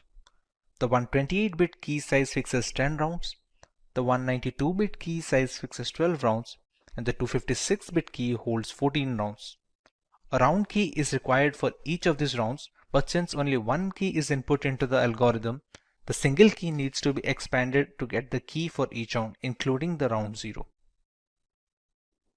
With so many mathematical calculations going on in the background, there are bound to be a lot of steps throughout the procedure. Let's have a look at the steps followed in AES. Before we move ahead, we need to understand how data is being stored during the process of AES encryption. Everything in the process is stored in a 4x4 matrix format. This matrix is also known as a state array, and we'll be using these state arrays to transmit data from one step to another and from one round to the next round. Each round takes state array as input and gives a state array as output to be transferred into the next round. It is a 16-byte matrix with each cell representing 1 byte, with each 4 bytes representing a word. So every state array will have a total of 4 words representing it. As we previously discussed, we take a single key and expand it to the number of rounds that we need the key to be used in. Let's say the number of rounds are n, then the key has to be expanded to be used with n plus 1 rounds because the first round is the key 0 round. Let's say n is the number of rounds. The key is expanded to n plus 1 rounds. It is also a state array having 4 words in its vicinity. Every key is used for a single round, and the first key is used as a round key before any round begins. In the very beginning, the plaintext is captured and passed through an XOR function with the round key as a supplement. This key can be considered the first key from the n plus 1 expanded set. Moving on, the state array resulting from the above step is passed on to a byte substitution process. Beyond that, there is a provision to shift rows in the state arrays. Later on, the state array is mixed with a constant matrix to shuffle its column in the mix column segment, after which we add the round key for that particular round. The last 4 steps mentioned are part of every single round that the encryption algorithm goes through. The state arrays are then passed from one round to the next as an input. In the last round, however, we skip the mix columns portion, with the rest of the process remaining unchanged. But what are these byte substitution and row shifting processes? Let's find out regarding each step in more detail. In the first step, the plaintext is stored in a state array and it is XORed with the K0, which is the first key in the expanded key set. This step is performed only once on a block while being repeated at the end of each round as per iteration demands. The state array is XORed with the key to get a new state array, which is then passed off as input to the sub-bytes process. In the second stage, we have byte substitution. We leverage an X box called as a substitution box to randomly switch data among each element. Every single byte is converted into a hexadecimal value having 2 parts. The first part denotes the row value and the second part denotes the column value. The entire state array is passed through the S box to create a brand new state array, which is then passed off as an input to the row shifting process. The 16 input bytes are replaced by looking at a fixed table given in the design. We finally get a matrix with 4 rows and 4 columns. When it comes to row shifting, each bit in the 4 rows of the matrix is shifted to the left. An entry that is a fall off is reinserted to the right of the line. The change is done as follows. The first line is not moved in any way. The second line is shifted to a single position to the left. The third line is shifted 2 positions to the left, and the fourth line is shifted 3 positions to the left. The result is a new matrix that contains the same 16 bytes but has been moved in relation to each other to boost the complexity of the program. In mix columns, each column of 4 bytes is now replaced using a special mathematical function. The function takes 4 bytes of a column as input and outputs 4 completely new bytes. We will get a new matrix with the same size of 16 bytes, and it should be noted that this phase has not been done in the last round of the iteration. When it comes to adding a round key, the 16 bytes of the matrix are treated as 128 bits and the 128 bits of the round key are XORed. If it is the last round, the output is the ciphertext. If you still have a few rounds remaining, the resulting 128 bits are interpreted as 16 bytes and we start another similar round. Let's take an example to understand how all these processes work. If our plaintext is the string 2192, we first convert it into a hexadecimal format as follows. We use an encryption key which is "that's my kung fu" and it is converted into a hexadecimal format as well. As per the guidelines, we use a single key which is then later expanded into n plus 1 number of keys, in which case it's supposed to be 11 keys for 10 different rounds. In round 0, we add the round key. The plaintext is XORed with the K0 and we get a state array that is passed off as an input to the substitution bytes process. When it comes to the substitution bytes process, we leverage an S box to substitute the elements of each byte with a completely new byte. This way the state array that we receive is passed off as an input to the row shifting process on the next step. When it comes to row shifting, each element is shifted a few places to the left, with the first row being shifted by 0 places, second row by 1 place, third row by 2 places, and the last by 3. The state array that we received from the row shifting is passed off as an input to mix columns. In mix columns, we multiply the state array with a constant matrix, after which I receive a new state array to be passed on to the next step. We add the new state array as an XOR with the round key of the particular iteration. Whatever state array we receive here, it becomes an output for this particular round. Now, since this is the first round of the entire encryption process, the state array that we receive is passed off as an input to the new round. We repeat this process for 10 more rounds and we finally receive a ciphertext. Once the final state array can be denoted in the hexadecimal format, this becomes our final ciphertext that we can use for transferring information from the sender and receiver. Let's take a look at the applications of AES in this world. AES finds most use in the area of wireless security in order to establish a secure mode of authentication between routers and clients. Highly secure mechanisms like WPA and WPA2 PSK are extensively used in securing Wi-Fi endpoints with the help of Rindial's algorithm. It also helps in SSL TLS encryption that is instrumental in encrypting our internet browser sessions. AES works in tandem with other asymmetric encryption algorithms to make sure the web browser and web server are properly configured and use encrypted channels for communication. AES is also prevalent in general file encryption of various formats, ranging from critical documents to the media files. Having a large key allows people to encrypt media and decrypt data with maximum security possible. AES is also used for processor security in hardware appliances to prevent machine hijacking, among other things. As a direct successor to the DES algorithm, there are some aspects that AES provides an immediate advantage in. Let us take a look. When it comes to key length, the biggest flaw in DES algorithm was its small length was easily vulnerable by today's standards. AES has managed to nab up 128, 192 and 256-bit key lengths to bolster the security further.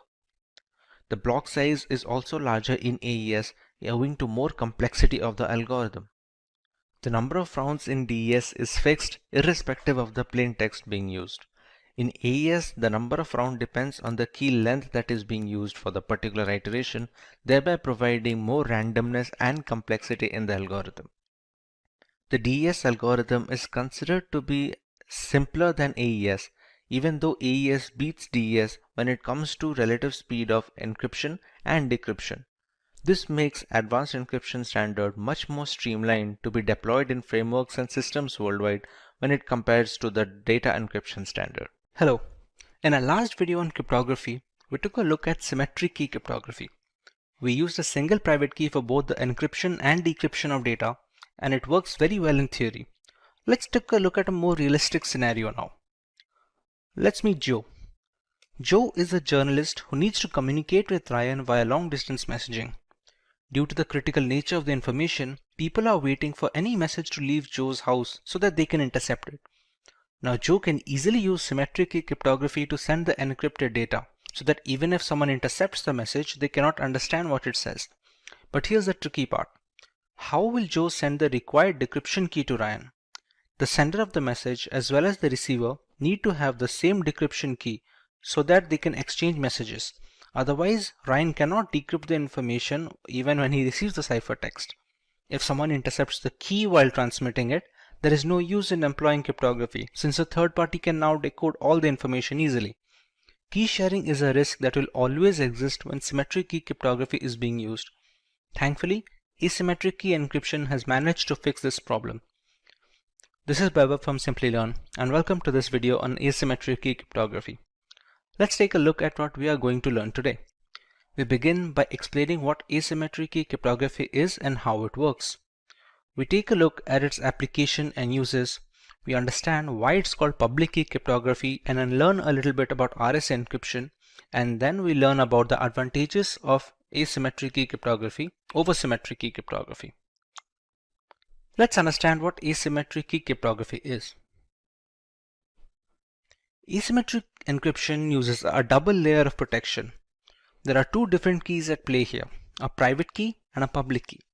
A public key is used to encrypt the information pre-transit, and a private key is used to decrypt the data post-transit. These pair of keys must belong to the receiver of the message.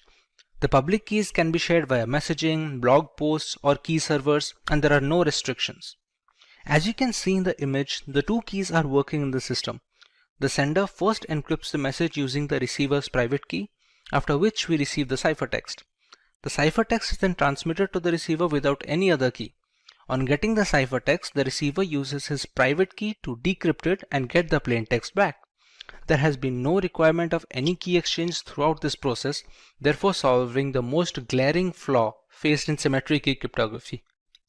The public key known to everyone cannot be used to decrypt the message, and the private key which can decrypt the message need not be shared with anyone. The sender and receiver can exchange personal data using the same set of keys as often as possible. To understand this better, take the analogy of your mailbox. Anyone who wants to send you a letter has access to the box and can easily share information with you. In a way, you can say the mailbox is publicly available to all, but only you have access to the key that can open the mailbox and read the letters in it. This is how the private key comes to play. No one can intercept the message and read its contents since it's encrypted. Once the receiver gets its contents, he can use his private key to decrypt the information. Both the public key and the private key are generated, so they are interlinked, and you cannot substitute other private keys to decrypt the data. In another example, if Alice wants to send a message to Bob, let's say it reads "Call me today," she must use Bob's public key while encrypting the message. Upon receiving the cipher message, Bob can proceed to use his private key in order to decrypt the message, and hence complete security is attained during transmission without any need for sharing the key. Since this type of encryption is highly secure, it has many uses in areas that require high confidentiality. It is used to manage digital signatures, so there is valid proof of a document's authenticity. With so many aspects of business transitioning to the digital sphere, critical documents need to be verified before being considered authentic and acted upon. Thanks to asymmetric cryptography, senders can now sign documents with their private keys. Anyone who needs to verify the authenticity of such signatures can use the sender's public key to decrypt the signature. Since the public and the private keys are linked to each other mathematically, it's impossible to repeat this verification with duplicate keys. Document encryption has been made very simple by today's standards, but the background implementation follows a similar approach. In blockchain architecture, asymmetric key cryptography is used to authorize transactions and maintain the system. Thanks to its two key structures, changes are reflected across the blockchain's peer-to-peer network only if it is approved from both ends. Along with asymmetric key cryptography's tamper-proof architecture, its non-repudiation characteristic also helps in keeping the network stable. We can also use asymmetric key cryptography combined with symmetric key cryptography to monitor SSL or TLS encrypted browsing sessions to make sure nobody can steal our personal information when accessing banking websites or the internet in general. It plays a significant role in verifying website server authenticity, exchanging the necessary encryption keys required, and generating a session using those keys to ensure maximum security instead of the rather insecure HTTP website format. Security parameters differ on a session-by-session basis, so the verification process is consistent and utterly essential to modern data security. Another great use of the asymmetric key cryptography structure is transmitting keys for symmetric key cryptography. With the most significant difficulty in symmetric encryption being key exchange, asymmetric keys can help clear this shortcoming. The original message is first encrypted using a symmetric key. The key used for encrypting the data is then converted into the ciphertext using the receiver's public key. Now we have two ciphertexts to transmit to the receiver. On receiving both of them, the receiver uses his private key to decrypt the symmetric key. He can then use it to decrypt the original information on getting the key used to encrypt the data. While this may seem more complicated than just asymmetric key cryptography alone, symmetric encryption algorithms are much more optimized for vast amounts of data on some occasions. Encrypting the key using asymmetric algorithms will definitely be more memory efficient and secure. You might remember us discussing why symmetric encryption was called private key cryptography. Let us understand why asymmetric falls under the public key cryptography. We have two keys at our disposal. The encryption key is available to everyone. The decryption key is supposed to be private. Unlike symmetric key cryptography, there is no need to share anything privately to have an encrypted messaging system. To put that into perspective, we share our email address with anyone looking to communicate with us. It is supposed to be public by design so that our email login credentials are private and they help in preventing any data mishandling. Since there is nothing hidden from the world, if they want to send us any encrypted information, this category is called the public key cryptography. There are quite a few algorithms being used today that follow the architecture of asymmetric cryptography, none more famous than the RSA encryption. RSA encryption is the most widely used encryption or public key encryption standard using asymmetric key approach. Named after its founders, Rivest, Shamir, and Edelman, it uses block ciphers to obscure the information. If you are unfamiliar with how block ciphers work, they are encryption algorithms that divide the original data into blocks of equal size. The block size depends on the exact cipher being used. Once they are broken down, these blocks are encrypted individually and later chained together to form the final ciphertext. Widely considered to be the most secure form of encryption, albeit relatively slower than symmetric encryption algorithms, it is widely used in web browsing, secure identification, VPNs, emails, and other chat applications. With so many variables in play, there must be some advantages that give asymmetric cryptography an edge over the traditional symmetric encryption methodologies. Let's go through some of them. There is no need for any reliable key sharing channel in asymmetric encryption. It was an added risk in private key cryptography that has been completely eliminated in public key architecture. The key which is made public cannot decrypt any confidential information, and the only key that can decrypt doesn't need to be shared publicly under any circumstance. We have much more extensive key lengths in RSA encryption and other asymmetric algorithms like 2048-bit key and 4096-bit keys. Larger keys are much harder to break into via brute force and are much more secure. Asymmetric key cryptography can use as a proof of authenticity, since only the rightful owner of the keys can generate the messages to be decrypted by the private key. This situation can also be reversed. Encryption is done using a private key and decryption is done by the public key, which would not function if the correct private key is not used to generate the message, hence proving the authenticity of the owner. It also has a tamper protection feature, where the message cannot be intercepted and changed without invalidating the private key used to encrypt the data. Consequently, the public key cannot decrypt the message, and it is easy to realize the information is not 100% legitimate when and where the case requires. Now that we have a proper revision, let's understand what digital signatures are before moving on to the algorithm. The objective of digital signatures is to authenticate and verify documents and data. This is necessary to avoid tampering and digital modification or forgery of any kind during the transmission of official documents.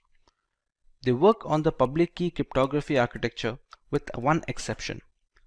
Typically, an asymmetric key system encrypts using a public key and decrypts with a private key. For digital signatures, however, the reverse is true.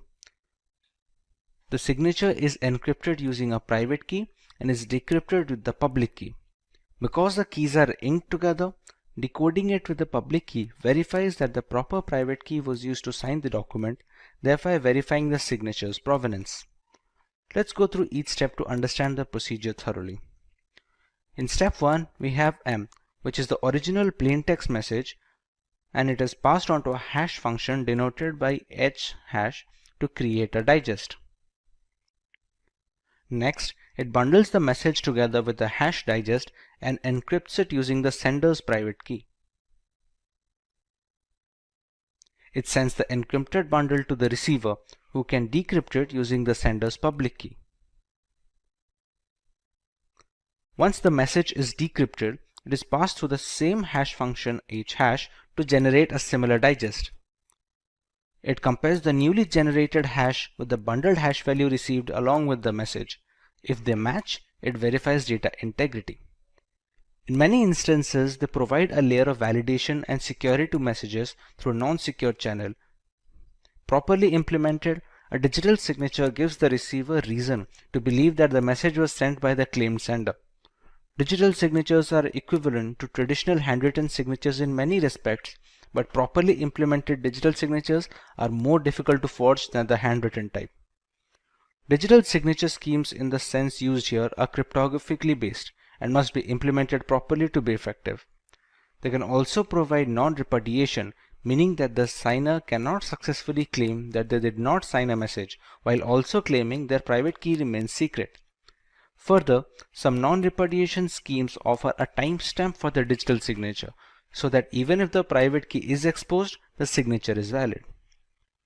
To implement the concept of digital signature in real world, we have two primary algorithms to follow: the RSA algorithm and the DSA algorithm, but the latter is a topic of learning today. So let's go ahead and see what the digital signature algorithm is supposed to do. Digital signature algorithm is a FIPS standard, which is the Federal Information Processing Standard for digital signatures. It was proposed in 1991 and globally standardized in 1994 by the National Institute of Standards and Technology, also known as the NIST. It functions on the framework of modular exponentiation and discrete logarithmic problems, which are difficult to compute as a force brute system. Unlike DSA, most signature types are generated by signing message digest with the private key of the originator. This creates a digital thumbprint of the data. Since just the message digest is signed, the signature is generally much smaller compared to the data that was signed. As a result, digital signatures impose less load on processors at the time of signing execution, and they use small volumes of bandwidth. DSA, on the other hand, does not encrypt message digest using private key or decrypt message digest using public key. Instead, it uses mathematical functions to create a digital signature consisting of two 160-bit numbers, which are originated from the message digests and the private key. DSAs make use of the public key for authenticating the signature, but the authorization process is much more complicated when compared with RSA. DSA also provides three benefits, which is the message authentication, integrity verification, and non-repudiation. In the image, we can see the entire process of DSA validation. A plain text message is passed on to a hash function where the digest is generated, which is passed on to a signing function. Signing function also has other parameters like a global variable G, a random variable K, and the private key of the sender. The outputs are then bundled onto a single pack with the plain text and sent to the receiver. The two outputs we receive from the signing functions are the two 160-bit numbers denoted by S and R. On the receiver end, we pass the plain text through the same hash function to regenerate the message digest. It is passed on to verification function, which has other requirements such as the public key of the sender, global variable G, and SNR received from the sender. The value generated by the function is then compared to R. If they match, then the verification process is complete and data integrity is verified. This was an overview of the way the DSA algorithm works. We already know it depends on logarithmic functions to calculate the outputs, so let us see how we can do the same in our next section. We have three phases here, the first of which is key generation. To generate the keys, we need some prerequisites. We select a queue which becomes a prime divisor. We select a prime number p such that p-1 mod q equal to 0. We also select a random integer g which must satisfy the two formulas being mentioned on the screen right now. Once these values are selected, we can go ahead with generating the keys. The private key can be denoted by x, and it is any random integer that falls between the bracket of 0 and the value of q. The public key can be calculated, as y equal to g to the power x mod p, where y stands for the public key. The private key can then be packaged as a bundle which comprises of values of p, q, g and x. Similarly, the public key can also be packaged as a bundle having the values of p, q, g and y. Once we're done with key generation, we can start verifying the signature and its generation. Repeat. Once the keys are generated, we can start generating the signature. The message is passed through a hash function to generate the digest h first. We can choose any random integer k which falls under the bracket of 0 and q. To calculate the first 160-bit number of a signing function of r, we use the formula g to the power k mod p into mod q. Similarly, to calculate the value of the second output, that is s, we use the following formula that is shown on the screen. The signature can then be packaged as a bundle having r and s. This bundle along with the plain text message is then passed on to the receiver. Now with the third phase, we have to verify the signature. We first calculate the message digest received in the bundle by passing it to the same hash function. We calculate the value of w, u1 and u2 using the formulas shown on the screen.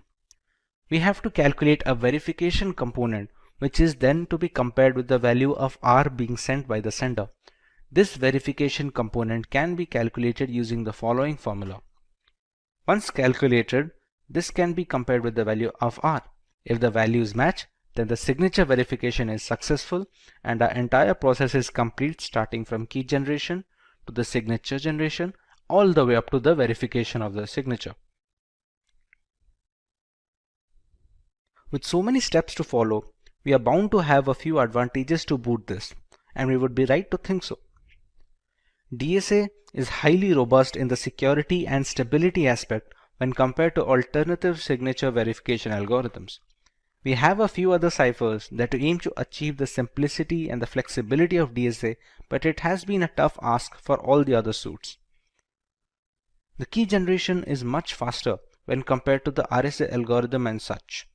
While the actual encryption and decryption process may falter a little in comparison, a quicker start in the beginning is well known to optimize a lot of frameworks. DSA requires less storage space to work its entire cycle. In contrast, its direct correspondent, that is RSA algorithm, needs a certain amount of computational and storage space to function efficiently. This is not the case with DSA, which has been optimized to work with weaker hardware and lesser resources. The DSA is patented, but NIST has made this patent available worldwide royalty-free. A draft version of the speculation FIPS 1865 indicates that DSA will no longer be approved for digital signature generation, but it may be used to verify signatures generated prior to the implementation date of that standard. The RSA algorithm is a public key signature algorithm developed by Ron Rivest, Adi Shamir, and Leonard Edelman. The paper was first published in 1977, and the algorithm uses logarithmic functions to keep the working complex enough to withstand brute force and streamlined enough to be fast post-deployment.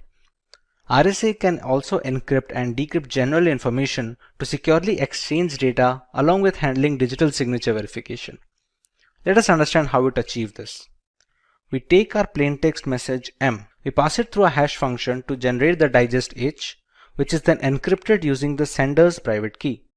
This is appended to the original plaintext message and sent over to the receiver. Once the receiver receives the bundle, we can pass the plaintext message through the same hash function to generate a digest, and the ciphertext can be decrypted using the public key of the sender. The remaining hashes are compared. If the values match, then the data integrity is verified and the sender is authenticated. Apart from digital signatures, the main case of RSA is encryption and decryption of private information before being transmitted across communication channels. This is where the data encryption comes into play. When using RSA for encryption and decryption of general data, it reverses the key set usage. Unlike signature verification, it receives the receiver's public key to encrypt the data and uses the receiver's private key in decrypting the data. Thus, there is no need to exchange any keys in this scenario. There are two broad components when it comes to RSA cryptography. One of them is key generation. Key generation employs a step of generating the private and the public keys that are going to be used for encrypting and decrypting the data. The second part is the encryption and decryption functions. These are the ciphers and steps that need to be run when scrambling the data or recovering the data from the ciphertext. You will now understand each of these steps in our next subtopic. Keeping the previous two concepts in mind, let us go ahead and see how the entire process works, starting from creating the key pair to encrypting and decrypting the information. You need to generate the public and private keys before running the functions to generate ciphertext and plaintext. They use certain variables and parameters, all of which are explained. We first use two large prime numbers which can be denoted by P and Q. We can compute the value of n as n equal to P into Q and compute the value of z as P minus 1 into Q minus 1. A number E is chosen at random satisfying the following conditions, and a number D is also selected at random following the formula ED mod Z equal to 1, and it can be calculated with the formula given below. The public key is then packaged as a bundle with N and E, and the private key is packaged as a bundle using N and D. This sums up the key generation process. For the encryption and decryption function, we use the formula C and M. The ciphertext can be calculated as C equal to M to the power E mod N, and the plaintext can be calculated from the ciphertext as C power D mod N. When it comes to a data encryption example, let's take P and Q as 7 and 13. The value of N can be calculated as 91. If we select the value of E to be 5, it satisfies all the criteria that we need it to. The value of D can be calculated using the following function, which gives it as 29. The public key can then be packaged as 91,5 and the private key can then be packaged as 91,29. The plaintext, if it is 10, which is denoted by M. Ciphertext can be calculated to the formula C equal to M to the power E mod N, which gives us 82. If somebody receives this ciphertext, they can calculate the plaintext using the formula C to the power D mod N, which gives us the value of 10 as selected as our plaintext. We can now look at the factors that make the RSA algorithm stand out versus its competitors in the advantageous topics of this lesson. RSA encryption depends on using the receiver's public key so that you don't have to share any secret key to receive the messages from others. This was the most glaring flaw faced by symmetric algorithms, which were eventually fixed by asymmetric cryptography structure. Since the key pairs are related to each other, a receiver cannot intercept the message since they don't have the correct private keys to decrypt the information. If a public key can decrypt the information, the sender cannot refuse signing it with his private key without admitting the private key is not in fact private anymore. The encryption process is faster than that of the DSA algorithm. Even if the key generation is slower in RSA, many systems across the world tend to reuse the same keys so that they can spend less time in key generation and more time on actual ciphertext management. Data will be tamper-proof in transit since meddling with the data will alter the usage of the keys. The private key won't be able to decrypt the information, hence alerting the receiver of any kind of manipulation in between. The receiver must be aware of any third party who possesses the private key, since they can alter the data mid-transit, the cases of which are rather low. Imagine creating an account on a new website. You provide your email address and set a password that you are confident and you would not forget. What about the website owner? How securely are they going to store your password? For website administrators, they have three alternatives. They can either store the passwords in a plain text format, they can encrypt the passwords using an encryption and decryption key, or they can store the passwords in a hash value. Let's have a look at each of these. When a password is stored in plain text format, it is considered to be the most unsafe option since anyone in the company can read your passwords. A single hack and a data server breach will expose all the account's credentials without needing any extra effort. To counter this, owners can encrypt the passwords and keep them in the servers as a second alternative. But that would mean they also have to store the decryption key somewhere on their servers. In the event of a data breach or the server hack, both the decryption key and encrypted passwords will be leaked, thus making it a single point of failure. What if there was an option to store the passwords after scrambling them completely, but with no way to decrypt them? This is where hashing comes to play. Since only the hashed values are stored in the server, no encryption is needed. With no plain text passwords to protect, your credentials are safe from the website administrators. Considering all the pros, hashed passwords are the industry standard when it comes to storing credentials nowadays. Before getting too deep into the topic, let's get a brief overview of how hashing works. Hashing is the process of scrambling a piece of information or data beyond recognition. We can achieve this by using hash functions, which are essentially algorithms that perform mathematical operations on the main plaintext. The value generated after passing the plaintext information through the hash function is called the hash value, digest, or in general, just the hash of the original data. While this may sound similar to encryption, the major difference is hashes are meant to be irreversible. No decryption key can convert a digest back to its original value. However, a few hashing algorithms have been broken due to the increase in computational complexity of today's new generation computers and processors. There are new algorithms that stand the test of time and are still in use among multiple areas for password storage, identity verification, etc. Like we discussed earlier, websites use hashing to store the user's passwords. So how do they make use of these hash passwords? When a user signs up to create a new account, the password is then run through the hash function and the resulting hash value is stored on the servers. So the next time a user comes to log into the account, the password he enters is passed through the same hash function and compared to the hash stored on the main server. If the newly calculated hash is the same as the one stored on the website server, the password must have been correct because according to hash functions terminology, same inputs will always provide the same outputs. If the hashes do not match, then the password entered during login is not the same as the password entered during the sign-up. Hence, the login will be denied. This way, no plain text passwords get stored, preventing both the owner from snooping on user data and protecting users' privacy in the unfortunate event of a data breach or a hack. Apart from password storage, hashing can also be used to perform integrity checks. When a file is uploaded on the internet, the file's hash value is generated and it is uploaded along with the original information. When a new user downloads the file, he can calculate the digest of the downloaded file using the same hash function. When the hash values are compared, if they match, then file integrity has been maintained and there has been no data corruption. Since so much important information is being passed onto the hash function, we need to understand how they work. A hash function is a set of mathematical calculations operated on two blocks of data.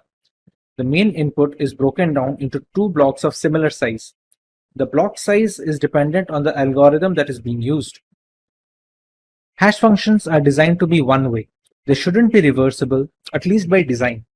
Some algorithms like the previously mentioned MD5 have been compromised, but more secure algorithms are being used today, like the SHA family of algorithms. The digest size is also dependent on the respective algorithm being used. MD5 has a digest of 128 bits, while SHA-256 has a digest of 256 bits. This digest must always be the same for the same input, irrespective of how many times the calculations are carried out. This is a very crucial feature since comparing the hash value is the only way to check if the data is untouched, as the functions are not reversible. There are certain requirements of a hash function that need to be met before they are accepted. While some of them are easy to guess, others are placed in order to preserve security in the long run. The hash function must be quick enough to encrypt large amounts of data at a relatively fast pace, but it also shouldn't be very fast. Running the algorithm on all cylinders makes the functions easy to brute force and a security liability. There must be a balance to allow the hash function to handle large amounts of data and not make it ridiculously easy to brute force by running through all the possible combinations. The hash function must be dependent on each bit of the input. The input can be text, audio, video, or any other file extension. If a single character is being changed, it doesn't matter how small that character may be, the entire digest must have a distinctly different hash value. This is essential to create unique digests for every password that is being stored. But what if two different users are using the same password? Since the hash function is the same for all users, both the digests will be the same. This is called a hash collision. You may think this must be a rare occasion where two users have exactly the same password, but that is not the case. We have techniques like salting that can be used to reduce these hash collisions, as we will discuss later in this video. You would be shocked to see the most used passwords of 2020. All of these passwords are laughably insecure, and since many people use the same passwords repeatedly on different websites, hash collisions risks are more common than one would expect. Let's say the hash functions find two users having the same password. How can they store both the hashes without messing up the original data? This is where salting and peppering come to play. Salting is the process of adding a random keyword to the end of the input before it is passed on to the hash function. This random keyword is unique for each user on the system, and it is called the salt value or just the salt. So even if two passwords are exactly the same, the salt value will differ, and so will their digest. There is a small problem with this process though. Since the salt is unique for each user, they need to be stored in the database along with the passwords, and sometimes even in plain text to speed up the process of continuous verification. If the server is hacked, then the hashes will need to be brute forced, which takes a lot of time. But if they receive the salts as well, the entire process becomes very fast. This is something that peppering aims to solve. Peppering is the process of adding a random string of data to the input before passing them to the hash function. But this time the random string is not unique for each user. It is supposed to be common for all users in the database, and the extra bit added is called the pepper in this case. The pepper isn't stored on the servers. It is mostly hard-coded onto the website source code, since it's going to be the same for all credentials. This way, even if the servers get hacked, they will not have the right pepper needed to crack into all the passwords. Many websites use a combination of salting and peppering to solve the problem of hash collision and bolster security. Since brute force takes such a long time, many hackers avoid taking the effort. The returns are mostly not worth it, and the possible combinations of using both salting and peppering is humongous.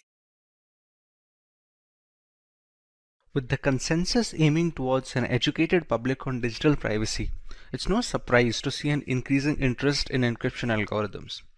We have already covered the major names like the DES and the AES algorithm. MD5 algorithm was one of the first hashing algorithms to take the global stage as a successor to the MD4. Despite the security vulnerabilities encountered in the future, MD5 still remains a crucial part of data infrastructure in a multitude of environments. The MD5 hashing algorithm is a one-way cryptographic function that accepts a message of any length as input, and it returns as output a fixed length digest value to be used for authenticating the original messages. The digest size is always 128 bits irrespective of the input. The MD5 hash function was originally designed for use as a secure cryptographic hash algorithm to authenticate digital signatures. MD5 has also been deprecated for uses other than as a non-cryptographic checksum to verify data integrity and detect unintentional data corruption. Ronald Rivest, founder of RSA Data Security and Institute professor at MIT, designed MD5 as an improvement to a prior message digest algorithm, which was the MD4. As already iterated before, the process is straightforward. We pass a plaintext message to the MD5 hash functions, which in turn perform certain mathematical operations on the clear text to scramble the data. The 128-bit digest received from this is going to be radically different from the plaintext. The goal of any message digest function is to produce digests that appear to be random.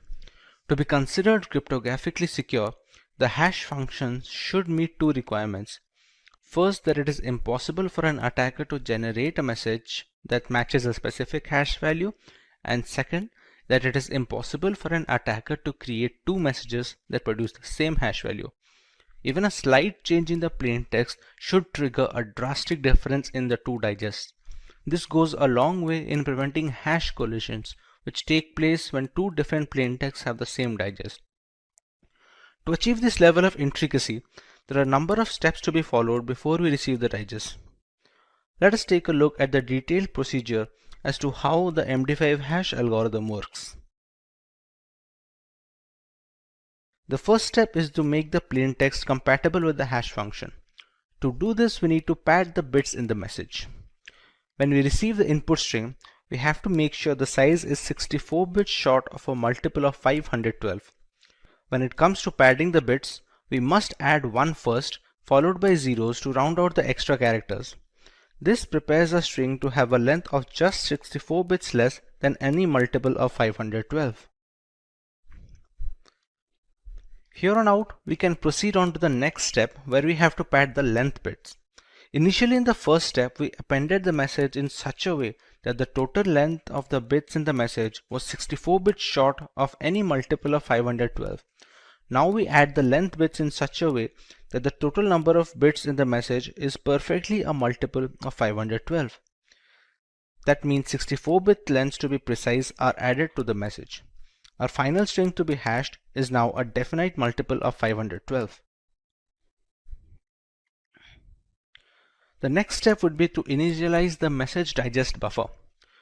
The entire hashing plain text is now broken down into 512-bit blocks. There are 4 buffers or registers that are of 32 bits each, named A, B, C, and D. These are the 4 words that are going to store the values of each of these subblocks. The first iteration to follow these registers will have fixed hexadecimal values as shown on the screen below. Once these values are initialized, of these 512 blocks, we can divide each of them into 16 further subblocks of 32 bits each. For each of these subblocks, we run 4 rounds of operations having the 4 buffer variables A, B, C, and D. These rounds require the other constant variables as well, which differ with each round of operation.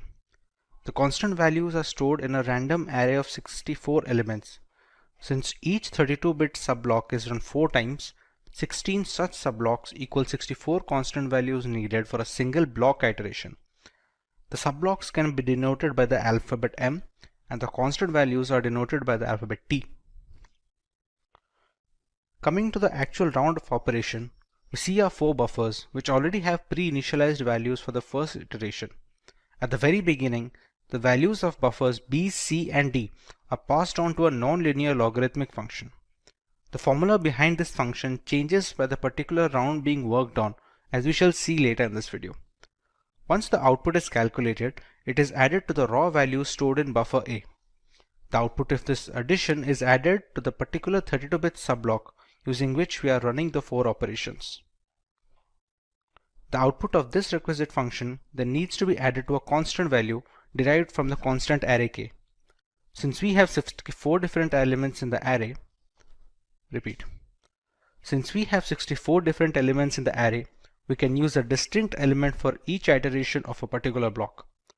The next step involves a circular shift that increases the complexity of the hash algorithm and is necessary to create a unique digest for each individual input.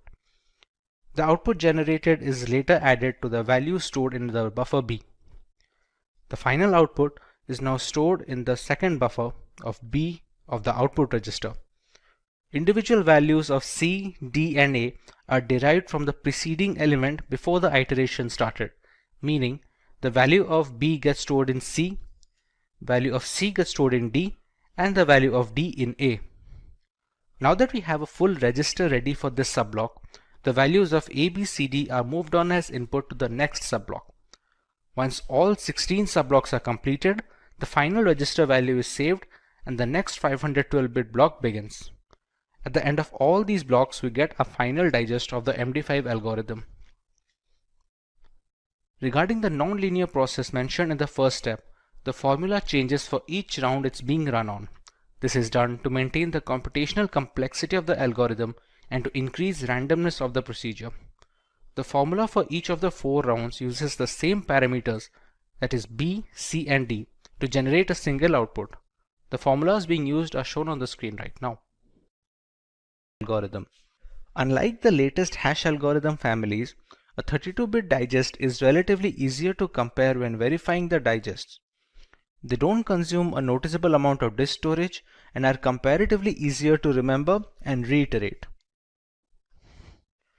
Passwords need not be stored in plain text format, making them accessible for hackers and malicious actors. When using digests, the database security also gets a boost since the size of all the hash values will be the same.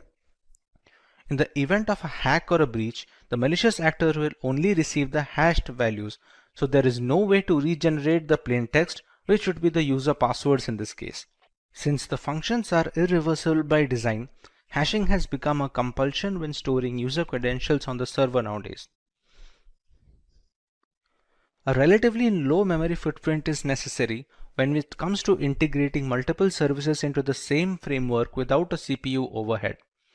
The digest size is the same and the same steps are run to get the hash value, irrespective of the size of the input string. This helps in creating a low requirement for computational power and is much easier to run on older hardware, which is pretty common in server farms around the world. We can monitor file corruption by comparing hash values before and after transit. Once the hashes match, file integrity checks are valid and we can avoid data corruption. Hash functions will always give the same output for the similar input, irrespective of the iteration parameters. It also helps in ensuring that the data hasn't been tampered with en route to the receiver of the message. We use our Wi-Fi every day for work, and we use the internet for entertainment and communication. The dependency on technology is at an all-time high, thanks to the radical developments and innovation in these last 2 decades. A big portion of this belongs to ensuring secure channels of communication and data transmission. The secure hash algorithm are a family of cryptographic hash functions that are published by the National Institute of Standards and Technology along with the NSA. It was passed as a Federal Information Processing Standard, also known as FIPS. It has 4 different families of hash functions. SHA-0 is a 160-bit hash function published in 1993, and it was closed down later after an undisclosed significant flaw. SHA-1 is also a 160-bit hash function which resembles the earlier MD5 algorithm. This was designed by the NSA to be a part of the digital signature algorithm. SHA-2 is a family of 2 similar hash functions with different block sizes, known as the SHA-256 and the SHA-512. They differ in the word size. SHA-256 uses 32-bit words, while SHA-512 uses 64-bit words. SHA-3 is a hash function properly known as KCAC. It was chosen in 2012 after a public competition among non-NSA designers. It supports the same hash length as SHA-2, and its internal structure differs significantly from the rest of the SHA family. As we have already iterated, the process is straightforward. We pass a plain text message to the SHA hash function, which in turn performs certain mathematical operations on the clear text to scramble the data. The 160-bit digest received from this is going to be radically different from the plain text. The goal of any hash function is to produce digests that appear to be random. To be considered cryptographically secure, the hash function should meet 2 requirements. First, that it is impossible for an attacker to generate a message that matches a specific hash value, and second, it should be impossible for an attacker to create 2 messages producing the exactly same hash value. Even a slight change in the plain text should trigger a drastic difference in the 2 digests. This goes a long way in preventing hash collisions, which takes place when 2 different plain texts have the same digest. The SHA family functions have some characteristics that they need to follow while generating the digests. Let's go through a few of them. The length of the clear text should be less than 2 to the power 64 bits in the case of SHA-1 and SHA-256. This is essential to keep the plain text compatible with the hash function, and the size needs to be in comparison area to keep the digest as random as possible. The length of the hash digest should be 256 bits in the SHA-256 algorithm, 512 bits in the SHA-512 algorithm, and so on. Bigger digest usually suggests significantly more calculations at the cost of speed and space. We typically go for the longest digest to bolster security, but there must be a definite balance between the speed and security of a hash function. By design, all hash functions of the SHA-512, SHA-256 are irreversible. You should neither get a plain text when you have the digest beforehand, nor should the digest provide the original value when you pass it through the same hash function again. Another case of protection is that when the hash digest is passed into the SHA function for a second time, we should get a completely different digest from the first instance. This is done to reduce the chance of brute force attacks. To achieve this level of intricacy, there are a number of steps to be followed before we receive the digest. Let us take a look at the detailed procedure as to how the SHA algorithm works. The first step is to make the plaintext compatible with the hash function. To do this, we need to pad the bits in the message. When you receive the input string, you have to make sure the size is 64 bits short of a multiple of 512. When it comes to padding the bits, you must add 1 first, followed by the remaining zeros to round out the extra characters. This prepares our string to have a length just 64 bits less than any multiple of 512. Here on out, we can proceed to the next step where we have to pad the length bits. Initially, in the first step, we appended the message in such a way that the total number of bits in the message was 64 bits short from becoming a multiple of 512.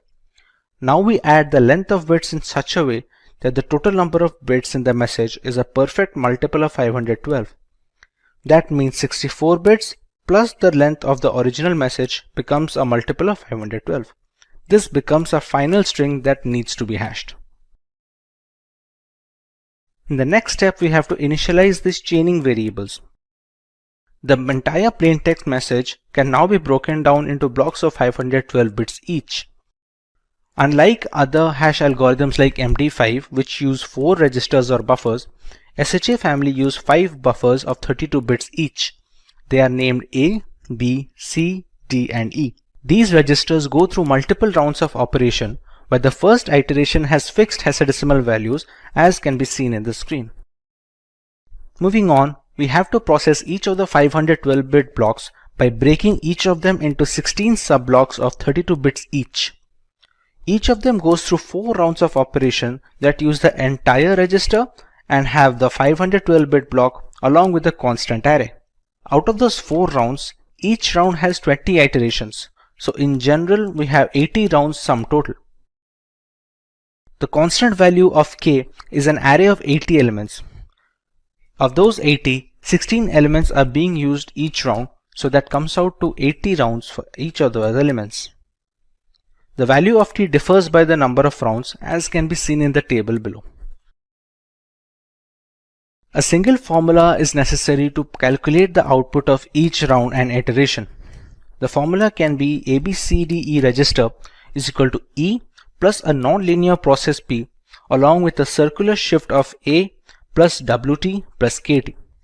In this formula, ABCD is the register value of the chaining variables as we discussed before. P is the logical process which has a different formula for each round. S5 is a circular shift by 5 bits. And WT is a 32-bit string derived from the existing subblock. This can be calculated depending on the iteration at hand. KT signifies a single element of the 80-character element array, which changes depending on the particular round at hand. For the values of WT, the first 16 values are the same as that of the subblocks, so there is no extra calculation needed. For the next 64 elements, the value of WT can be calculated as shown in the formula here. To better understand this, let's take a look at how each of this goes in a sequential process. We have our initial register using the 5 words of 32 bits each. In the first step, we put the values of A, B, C, and D to the subsequent register as the output. Next, we use a non-linear process P that changes depending on the round and uses the values of B, C, and D as input. Whatever output is generated from the nonlinear process, it is added with the value of the E register. Next, the value of A is circular shifted by 5 bits and is added with the output generated in the previous step. The next step is adding the value of WT and the constant element of KT. The current output is then stored in the register A. Similarly, this iteration is repeated every round and for each subblock in the process. Once all the registers are complete and all the subblocks are joined together to form the single ciphertext message, we will have our hashed output. Regarding the nonlinear process P that uses the values of B, C, and D as input, the formula changes every round to maintain a complexity of the program that can withstand brute force attacks. Depending on the round, the values are passed through a logical operation which is then added with the values of WT, KT, and so on. Now that we understand how to get our hash digest from the plain text, let us learn about the advantages we obtain when using the SHA hash algorithm instead of relying on data in a plain text format. Digital signatures follow asymmetric encryption methodology to verify the authenticity of a document or a file. Hash algorithms like SHA-256 and the industry standard SHA-512 go a long way in ensuring the verification of signatures. Passwords need not be stored in a plain text format, which makes them accessible to hackers and other malicious actors. When using Digest, the database security also gets a boost since the size of all hash values will be the same. In the event of a hack or a breach, the malicious actor will only receive the hash values with no way to regenerate the plain text. In this case, the plain text would be user credentials. Since the hash functions are irreversible by design, it has become a compulsion when storing passwords on the servers. The SSL handshake is a crucial segment of the web browsing sessions, and it's done using SHA functions. It consists of your web browsers and the web servers agreeing on encryption keys and hashing authentication to prepare a secure connection. It relies on a combination of symmetric and asymmetric algorithms which ensure the confidentiality of the data transmitted between a web server and a web client like the browsers. You can monitor file corruption by comparing hash values before and after transit. Once the hashes match, file integrity checks are valid and data corruption is avoided. Hash functions will always give the same output for the same input, irrespective of the iteration parameters. It also helps in ensuring that the data hasn't been tampered with en route to the receiver of the message. Passwords are by far the most common type of user authentication. They are popular because their theory makes perfect sense to individuals and is reasonably simple to implement for developers. On the other hand, poorly constructed passwords can pose security flaws. A well-designed password-based authentication process does not save the user's actual password. This would make it far too simple for a hacker or a malevolent insider to access all of the system's user accounts. In this video, you will learn how to crack passwords and simultaneously try to make your passwords as brute force resistant as possible. Let's take a look at the topics to be covered today. We start by learning about what is password cracking in general. Next, we take a look at the different techniques of password cracking that hackers use in order to generate user credentials for hacking. Moving on, we take a look at the multiple tools that hackers can use to generate these hashes and the passwords. Finally, we take a look at the steps and the guidelines that users can follow to prevent their passwords from being cracked. Let's start by giving a basic idea about password cracking. Password cracking is the process of identifying an unknown password to a computer or a network resource using a program code. It can also assist a threat actor in gaining illegal access to resources. Malicious actors can engage in various criminal activities with the information obtained through password cracking. The procedure might entail comparing a set of words to guess credentials or using an algorithm to guess the password repeatedly. Password cracking can be done for several reasons, but the most malicious reason is in order to gain unauthorized access to a computer without the owner's awareness. This results in cybercrime, such as stealing passwords for the purpose of accessing banking information. Other non-malicious reasons for password cracking occur when someone has misplaced or forgotten a password. Another example of non-malicious password cracking may take place if a system administrator is conducting tests on password strength as a form of security test. This enables so that the hacker cannot easily access protected systems. The best way that users can protect their passwords from cracking is to ensure that they choose strong passwords. Typically, passwords must contain a combination of mixed-case random letters, digits, and symbols. Strong passwords should never be actual words. In addition, strong passwords are at least 8 characters long. In many password-protected applications, users are notified of the strength of the password they have chosen upon entering it. The user can then modify it and strengthen the password based on the indications of its strength.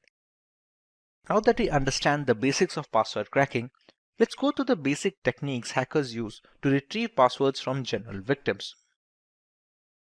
Asking the customer for their password is a simple approach to hacking. A phishing email directs the unwary reader to a counterfeit login page linked with whatever service the hacker wants to access, generally by demanding the user fix some critical security flaw or aid in a database reset. That page then captures their password, which the hacker can subsequently exploit for their own purpose. Social engineering influences the victim to get personal information such as bank account numbers or passwords. This strategy is popular among hackers because they realize that humans are the gateway to vital credentials and information. Through social engineering, they employ tried and true tactics to exploit and influence age-old human tendencies rather than devising novel means to breach secure and advanced technologies. It has been demonstrated that many firms either lack adequate security or are overly friendly and trustworthy when they should not be. They allow granting access to critical facilities based on a uniform or a sob story. A hacker searches a password dictionary for the correct password in the case of a dictionary attack. Password dictionaries cover many themes and a mixture of topics such as politics, movies, and music groups. Users' failure to create a strong password is why this approach efficiently cracks passwords till today. Simply said, this assault employs the same terms that many individuals use as passwords. A hacker can compare the password hash obtained to hashes of the password dictionaries to find the correct plain text password.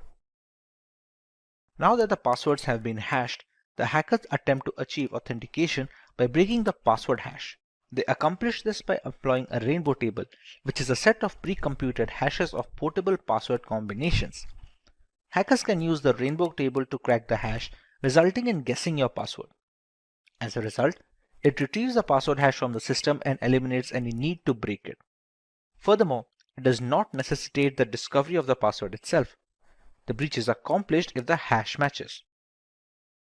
In a brute force assault, the attacker attempts multiple password combinations until the correct one is identified. The attacker uses software to automate this process and run exhaustive password combination in a substantially shorter length of time. With the growth of hardware and technology in recent years, such programs have been invigorated. It won't be quick if your password is more than a few characters lengthy, but it will eventually reveal your password. Brute force assaults can be sped up by throwing more processing resources at them. With so many different techniques coming together to crack passwords, none of them are useful without the right tools. There are a plethora of scripts and snippets of code that can retrieve passwords from either encrypted storage or from their hash digest. Let's go through some of these tools. Cain and Abel is a password recovery tool for Microsoft operating systems.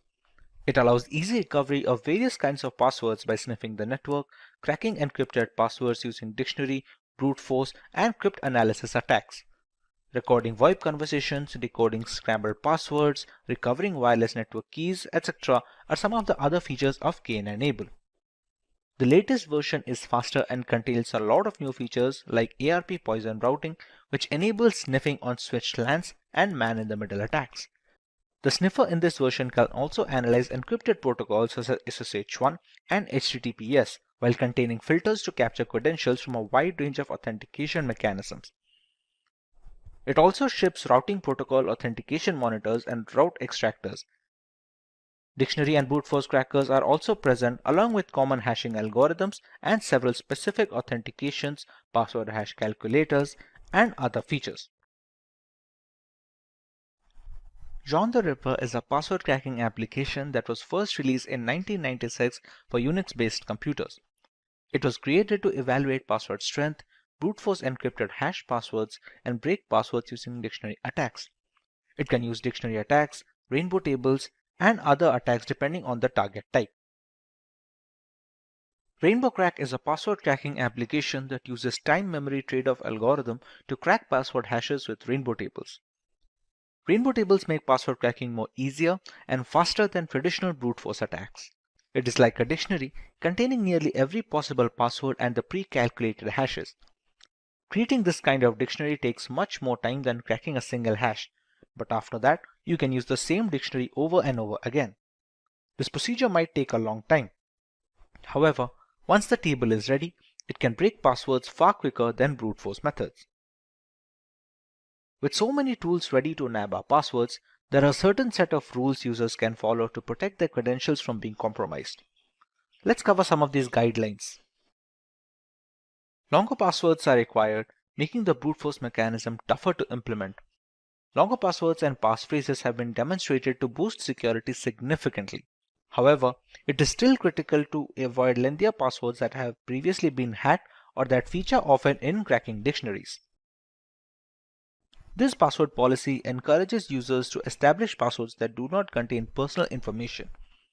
As previously said, most users create passwords utilizing personal information such as hobbies, nicknames, pet or family member names, etc. If a hacker has access to personal information about a specific user, for example via social media, they will test password combinations based on that knowledge. Password regulations should compel users to distinguish between security and convenience. Users should be prohibited from using the same password for all services. Password sharing between users, including those who work in the same department or use the same equipment, should be avoided. A single breached password doesn't affect your other accounts with this policy. Some password regulations necessitate the creation of a passphrase rather than a password. While passphrases serve the same objective, their length makes them more difficult to break. In addition to letters, a good pass should include numbers and symbols. Passwords may be easier for users to remember than passphrases. However, the latter is much more breach resistant. Two-factor authentication, or 2FA, can help secure an online account or even a smartphone. 2FA does this by asking the user to provide two forms of information, a password or a personal identification PIN, and a code texted to the user's smartphone or a fingerprint before accessing whatever is secured. This helps discourage unauthorized entries to an account without the original owner's permission. At this point, you may wonder why you need a strong password in the first place. Even if most websites are safe, there is still a danger that someone will try to access or exploit your information. A strong password is among the most effective ways to protect your accounts and personal information from hackers. You should follow certain rules and guidelines while creating a strong password. Password managers are also recommended to help remember the created passwords for convenience of usage. With that being said, let's take a look at the topics we are covering today. We start by learning about the state of password cracking in today's world and why creating strong passwords is an absolute must for every account. Next, we will look at some guidelines and rules that help strengthen passwords and make password cracking a daunting task for hackers. Moving on, we understand why passphrases have grown in popularity and are being recommended for credential protection over traditional passwords. And finally, we take a look at how password managers help alleviate the problem of creating and remembering complex passwords along with other critical personal information. Let's start by learning about why strong passwords have become an absolute necessity. One of the most common ways that hackers break into computers is by guessing passwords. Simple and commonly used passwords enable intruders to easily gain access and control a computing device. Conversely, a password that is difficult to guess makes it prohibitively difficult for common hackers to break into a machine and will force them to look for another target. The more difficult the password, the lower the likelihood that one's computer will fall victim to an unwanted intrusion. Many individuals opt to tie their websites to something they can readily recall to generally easy, memorable combos. However, this does not make the password unique. In fact, it's the reverse. Passwords are handled by 53% of individuals using their recollections and memory. With modern computational standards, simple passwords take seconds and a couple of minutes at worst to be completely brute forced. According to global surveys, more than 60% of people use the same passwords for their personal and job applications. While this may allow the user never to forget the password, it makes a single point of failure the only pin to drop. If one of the accounts gets breached, all subsequent accounts are as good as hacked. To further elaborate on how you can create strong passwords, let's go through some of the guidelines. Let's go through some do's and don'ts to understand how to create new passwords for our accounts. It is recommended to keep the password length at least 12 characters to ensure brute forcing to be difficult. A combination of upper and lowercase alphabets is an absolute necessity when creating strong passwords. It is also recommended to use numerics along with those alphabets to create a complicated password. Finally, special characters help in making a password much more brute force resistant than any number of alphabets or letters can make. Moving over to the don't section,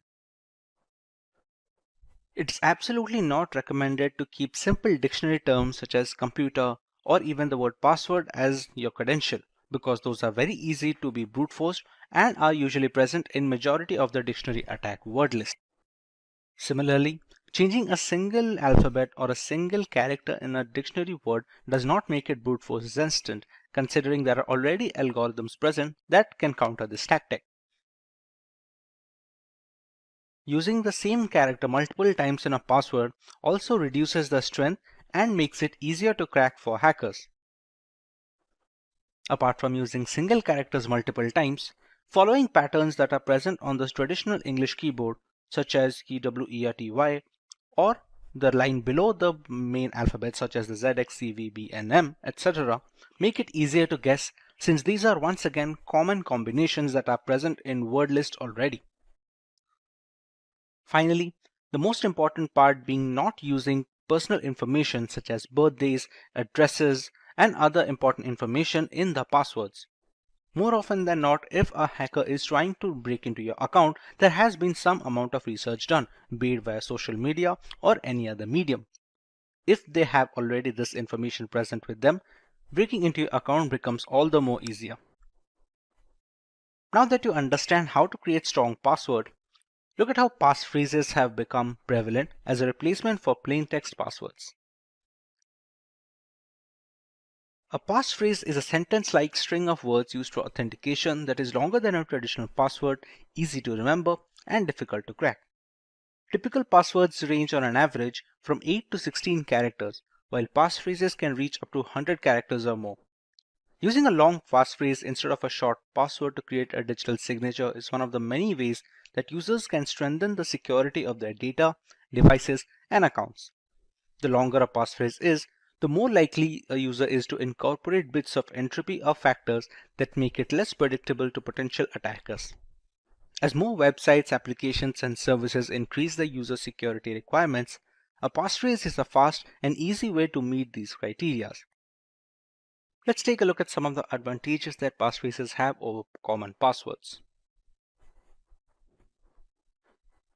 Passphrases are simpler to remember than just a random assortment of symbols and characters.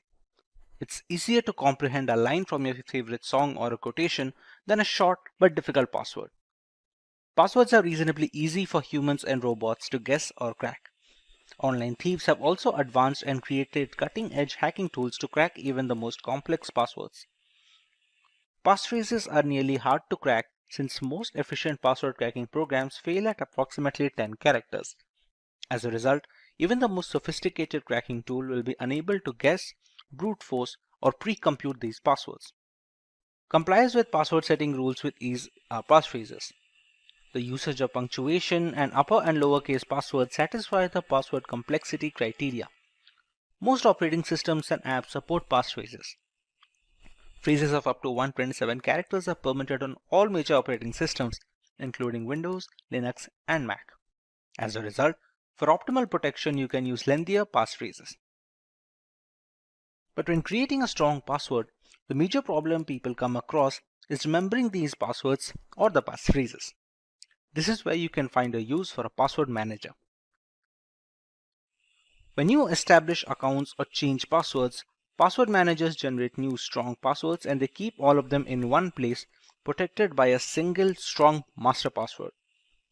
If you maintain your master password, the manager will retain everything else, including your username and passphrases, and fill them in for you whenever you sign on to a website or app on your computer or phone. There is no good memory needed for this. This implies that everyone may use the most recent suggestions for strong passwords, such as extended phrases, symbols, grammar, and capitalization.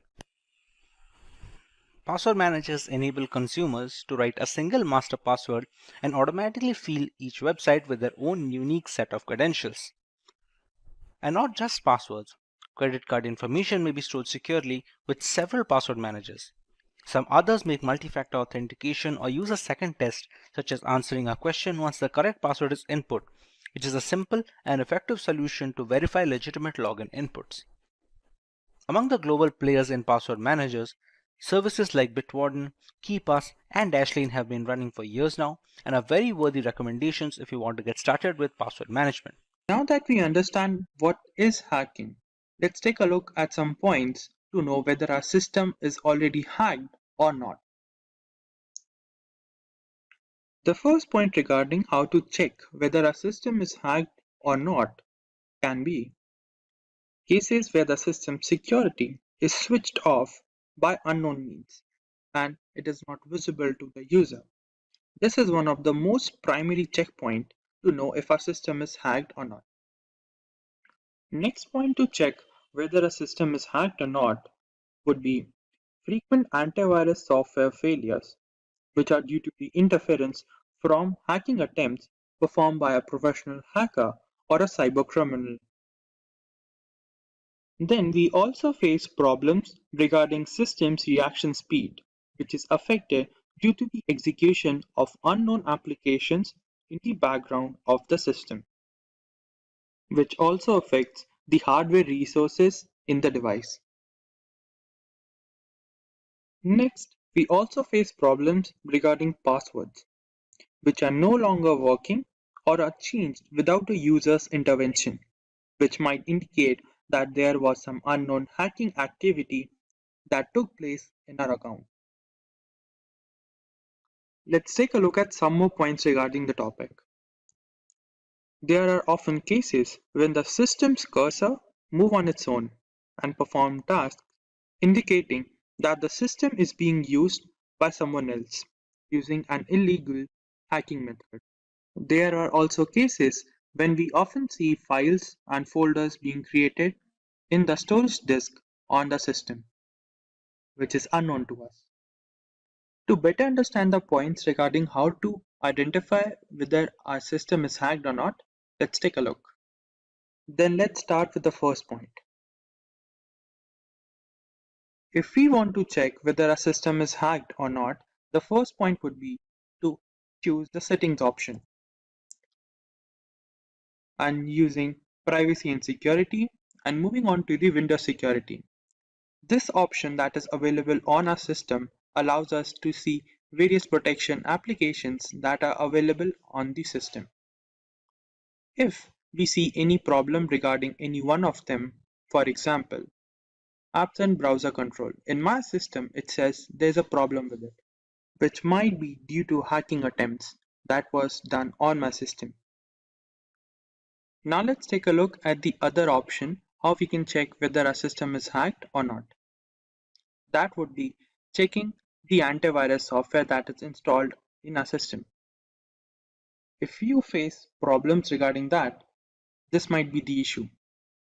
According to my antivirus software, it says my computer is at risk.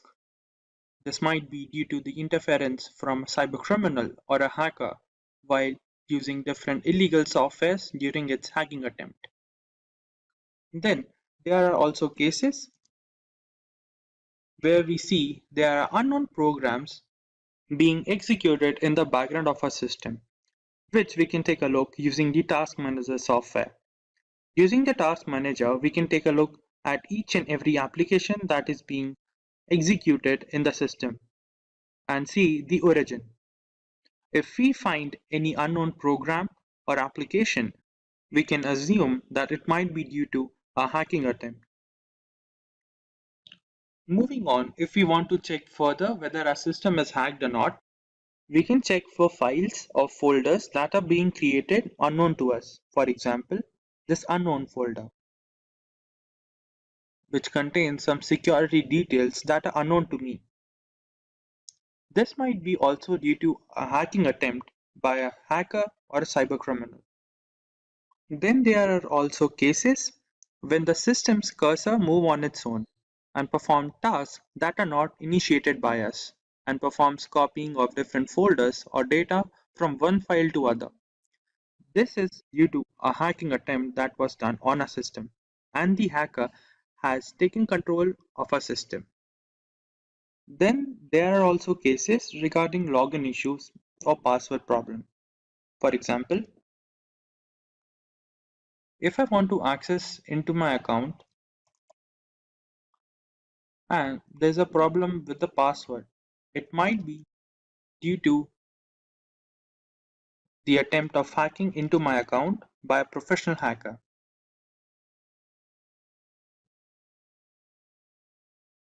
Seems like there's a problem with the username, which means there was a hacking attempt by a professional hacker. We can further check hacking attempts by accessing our web browser and checking whether there's some extra add-ons or unknown add-ons that wasn't installed by us. This might also indicate a hacking attempt on the system. Now that we are clear about how to check whether our system is hacked or not, let's take a look at some of the countermeasure against hacking. Let's begin. The first point regarding how to avoid hacking is do regular manual security checks and keep the system security updated. Using certified antivirus softwares is a basic countermeasure against hacking attempts. And if possible, visit only secure websites for surfing on the internet or use VPN or other internet security applications to mask your system's network to avoid any hacking attempts for the device.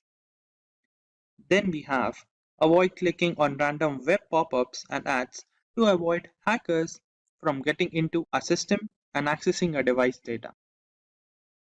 And lastly, use strong passwords or complex passwords for your login details.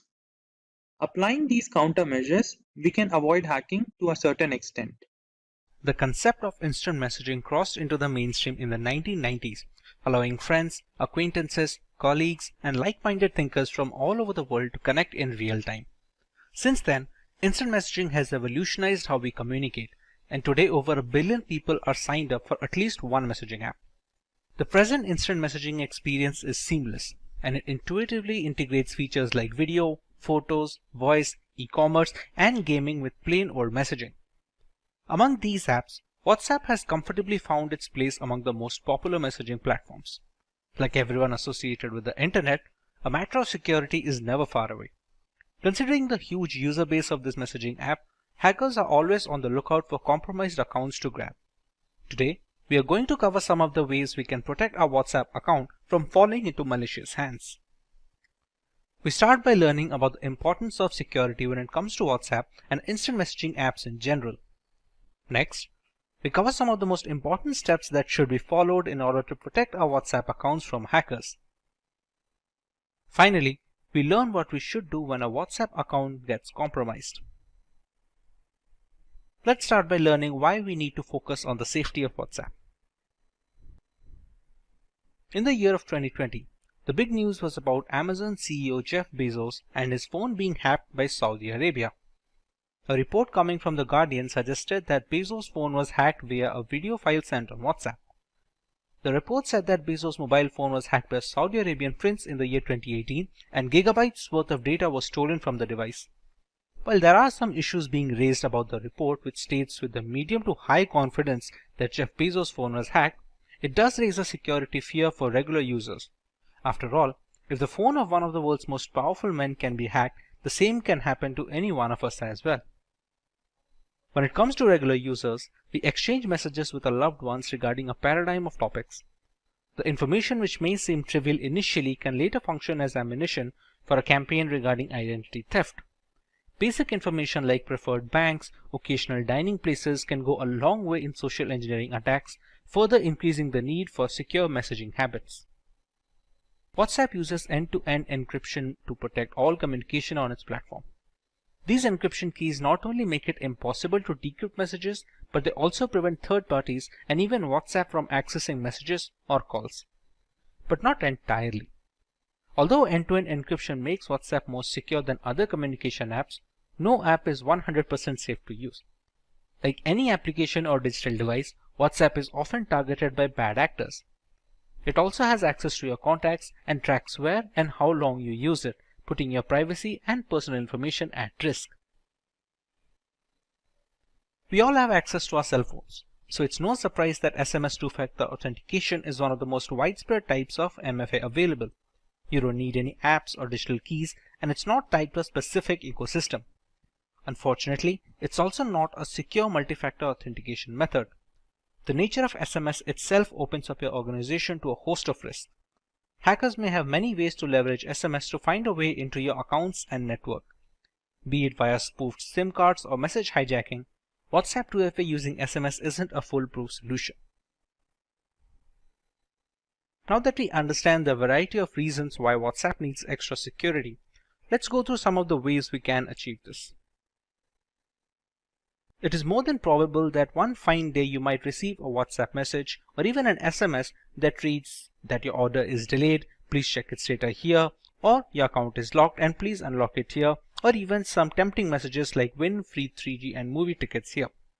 Some of them may sound intimidating and some of them may be lucrative, but they all have one purpose: to trick you into clicking that link, and once you do that, it's already over.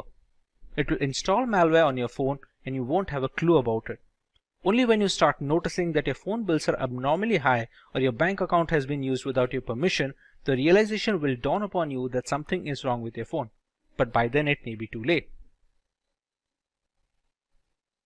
WhatsApp in itself provides various privacy options to users.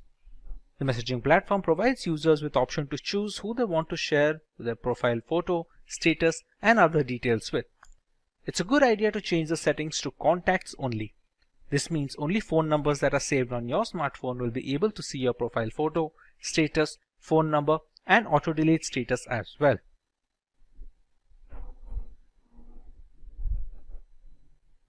Make sure you enable the option to lock the screen every time WhatsApp is closed. This will ensure no one else but you can open your WhatsApp account. Just head to the settings menu, privacy, and select the screen lock option. You will then need to register your fingerprint. After the process is completed, you will have to scan your fingerprint every time you open the WhatsApp app. This adds an extra layer of security. The two-step verification works as an extra layer of security and helps WhatsApp users to protect their OTPs and documents shared through WhatsApp. It is very easy to set up a PIN to activate a two-step verification. Users have to enter it periodically once it is activated. WhatsApp will sometimes keep asking users to enter this 6-digit passcode. Users cannot disable this without disabling the two-step verification feature altogether.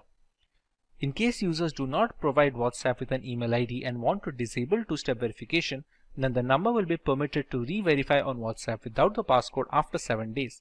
However, the users will lose all pending messages upon re-verifying. We often have the tendency to log into WhatsApp web at the office and then leave the account open on the desktop. This habit can actually create problems for you. Someone else sitting on the same PC can access all your chats without you even realizing it. It's a good practice to log out from WhatsApp web before leaving the office. It just takes a few seconds to log in again by just scanning the code and you're done. All WhatsApp users should ensure that the chats are end-to-end encrypted. To verify that a chat is end-to-end encrypted, open the chat, tap on the name of the contact to open the contact info screen, and then tap encryption to view the QR code and a 60-digit number. WhatsApp end-to-end encryption ensures that only you and your contact can read the messages that are being exchanged and nobody in between, not even WhatsApp. With the necessary guidelines out of the way, let us go through the recommended course of action should our WhatsApp accounts be compromised. The first and most important thing that you need to do is report the issue to the WhatsApp support team for assistance. Make sure that you reach out to the support team through its help desk and report the hacking attempt. WhatsApp Help Center will take the shortest time to resolve your issue via email or within the app itself.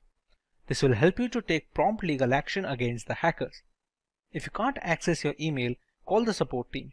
In some cases, the support will deactivate your WhatsApp account and request you to reactivate it within 30 days if you don't want it to be deleted completely.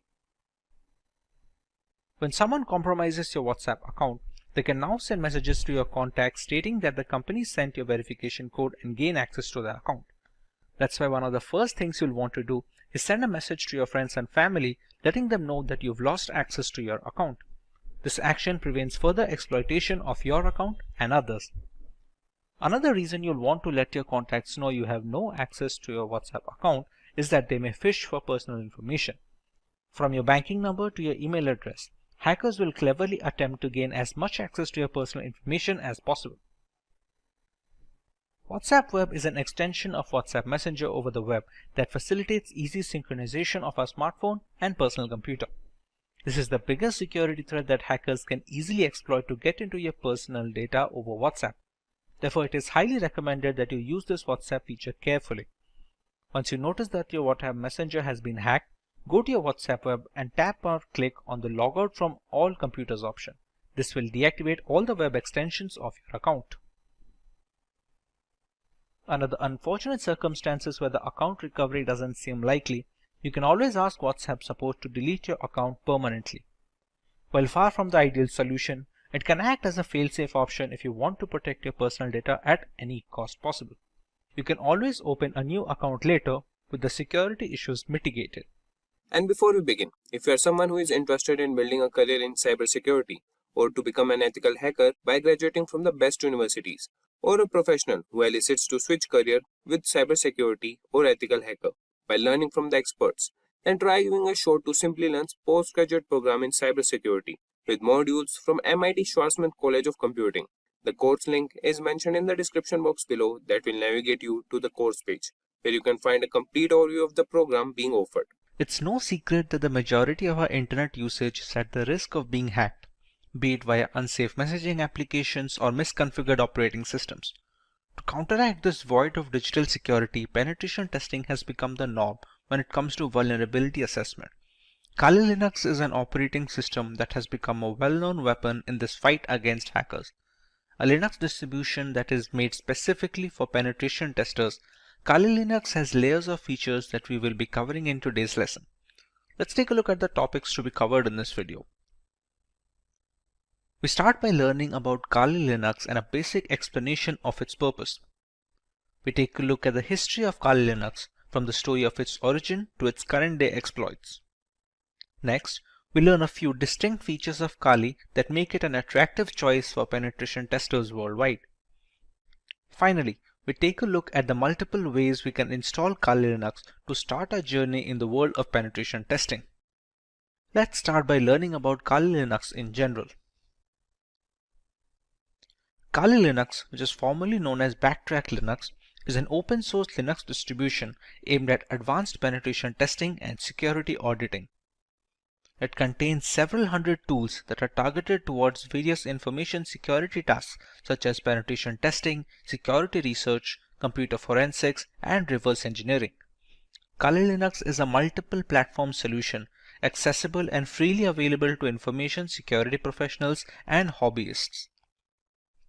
Among all the Linux distributions, Kali Linux takes its roots from the Debian operating system. Debian has been a highly dependable and stable distribution for many years, providing a similarly strong foundation to the Kali desktop.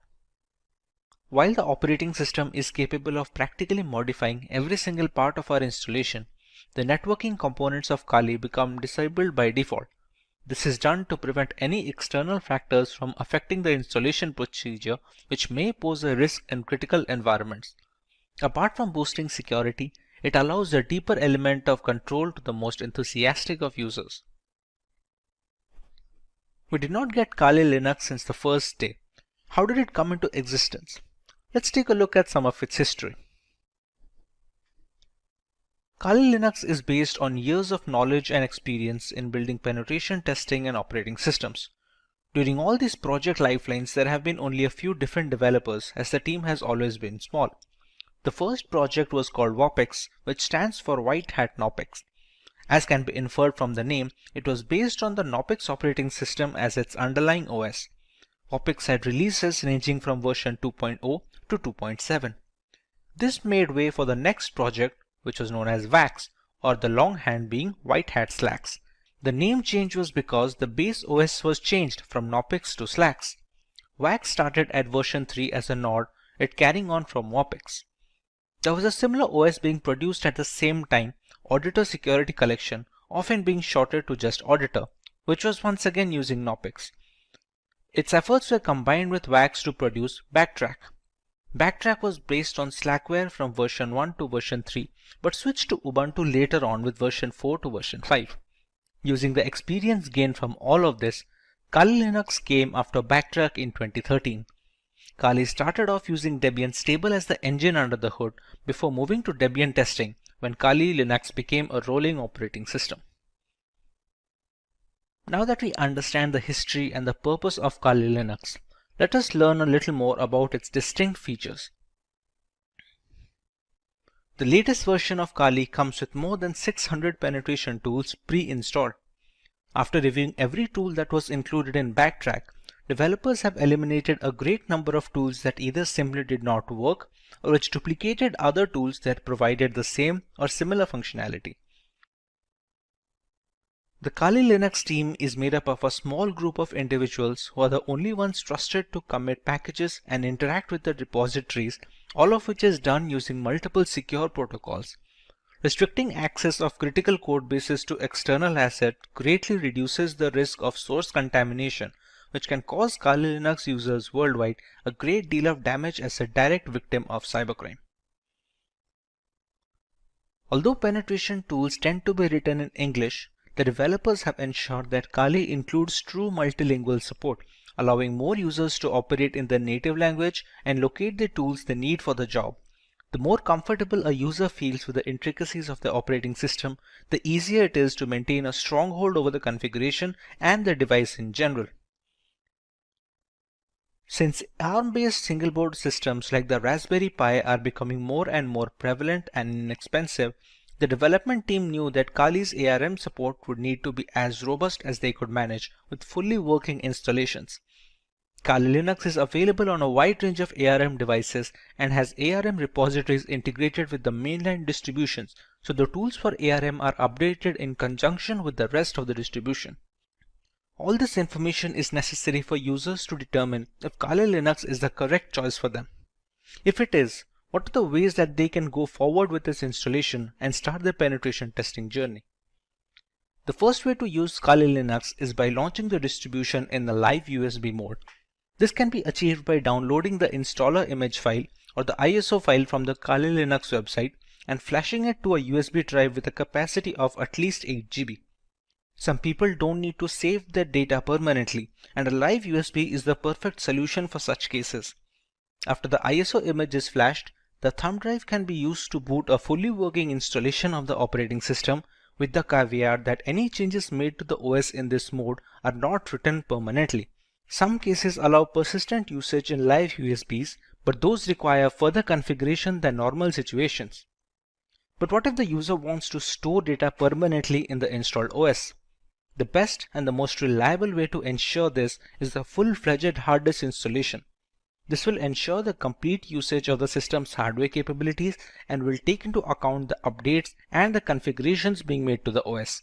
This method is supposed to override any pre-existing operating system installed on the computer, be it Windows or any other variant of Linux.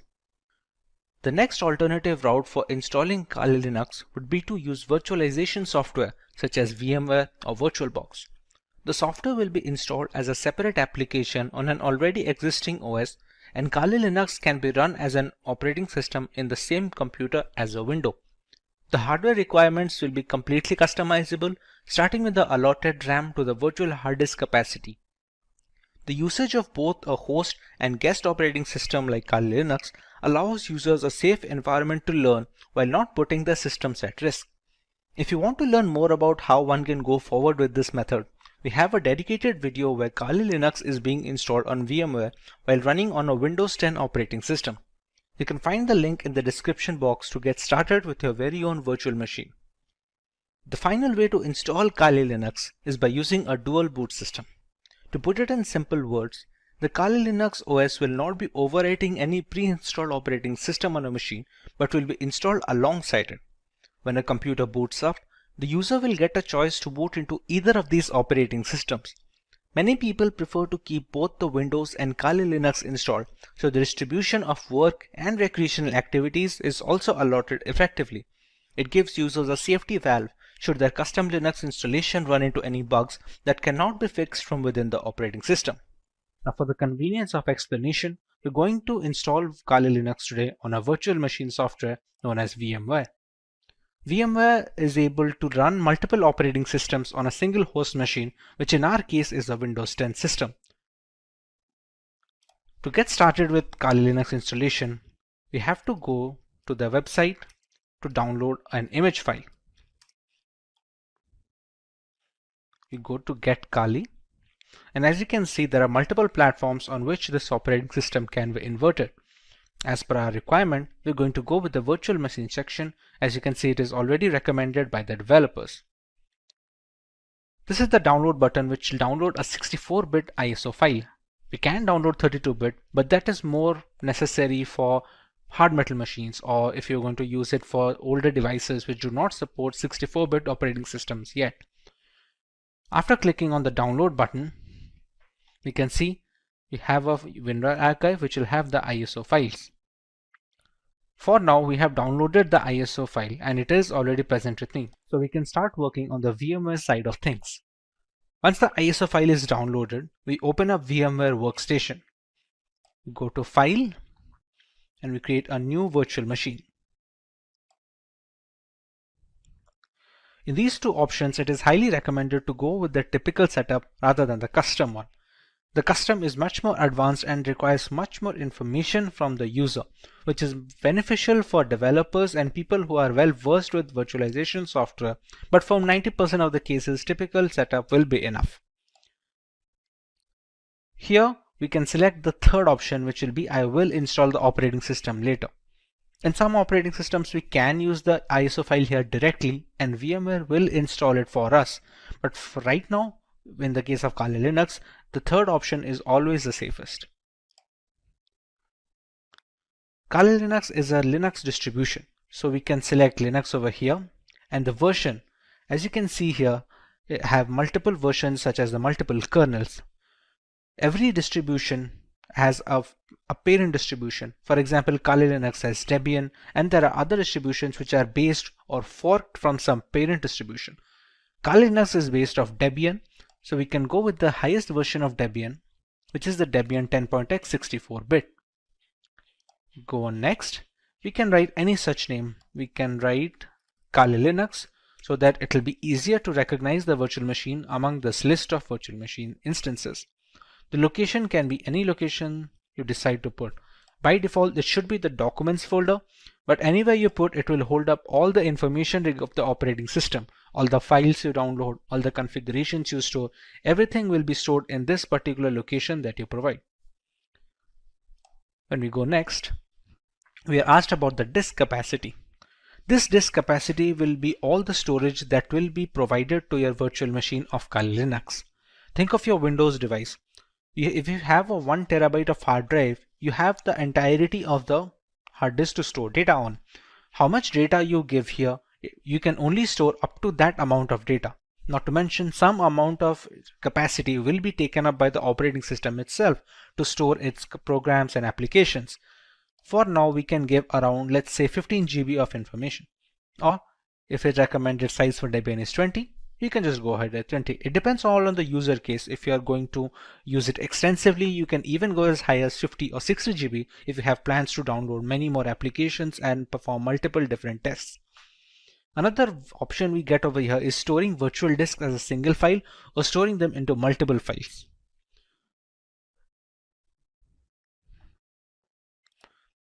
As we already know, this virtual machine runs entirely on VMware. Sometimes when transferring these virtual machine instances, let's say from a personal computer to a work computer, we're going to need to copy up the entire folder that we had mentioned before over here. Instead, all virtual machines have a portability feature. Now this portability feature is possible for all scenarios, except it is much easier if they split the virtual disk into multiple files. Now even if this makes porting virtual machines easier from either system to system or software to software, let's say if you want to switch from VMware to VirtualBox or vice versa, the performance takes a small hit. It's not huge, but it's recommended to go with storing the virtual disk as a single file if you have no purposes of ever moving the virtual machine. Even if you do, it's not a complete stop that it cannot be ported. It's just easier when using multiple files. But in order to get the best performance out of the virtual machine, we can store it as a single file over here. This is a summary of all the changes that we made and all the configurations that have been settled until now. Now at this point of time, we have not provided the .iso file yet, which is the installation file for the Kali Linux that we downloaded from this website. As of right now, we have only configured the settings of the virtual machine. So we can press on Finish. And we have Kali Linux in the list. Now, to make the changes further, we press on Edit Virtual Machine Settings. The memory is supposed to give the RAM of the virtual machine. The devices with RAM of 8 GB or below that, giving high amount of RAM will cause performance issues on the host system. If the memory has some amount of free storage left, let's say on idle storage, my Windows machine takes about 2 GB. So I have 6 GB of memory to provide. Although if you provide all of the 6 GB, it will be much more difficult for the host system to run everything properly. So for this instance, we can keep it as 2 GB of memory for the virtual machine instance. Similarly, we can use the number of processors and we can customize it according to our liking. Let's say if we want to use one processor, but we want to use 2 different cores, we can select them as well. Hard disk is pre-set up as the SCSI hard disk and it does not need to be changed for the installation of this operating system at all. CD-ID DVD. This is where the installation file comes. You can think of the ISO file that we downloaded as a pen drive or a USB thumb drive which is necessary to install an operating system. To provide this, we're going to select Use ISO image file. We're going to click on Browse. Go to Downloads and select the ISO file over here. Select Open and we can see it is already loaded up. Next, in the network adapter, it is recommended to use NAT. This helps the virtual machine to draw the internet from the host machine settings. If your host machine is connected to the internet, then the virtual machine is connected as well. There are some other options such as host only or custom segments or LAN segments, but those are not necessary for installation. Rest of them are pretty standard, which do not need any extra configuration and can be left as it is. Press OK. And now we can power on this virtual machine.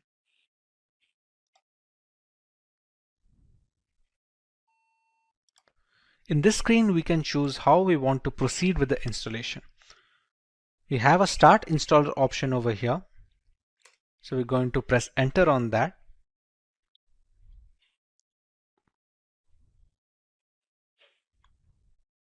We're going to wait for the things to load from the ISO file. The first step in the installation is choosing the language of the operating system. For this, we can go with English as standard.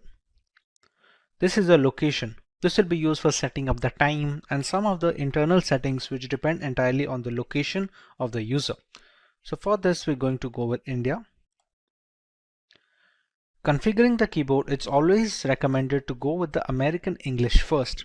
Many people make a mistake of going with the Indian keyboard if it is possible, and it provides a lot of issues later on. So it's always preferred to go with the American English, and if later we see some necessity of another keyboard dialect that is required, we can install it later. But for now, we should always stick with American English as a basic. At this point, it's going to load the installation components from the .iso file. It is a big file of 3.6 GB, so it has a lot of components that need to be put into the virtual machine, which can also be used to detect hardware.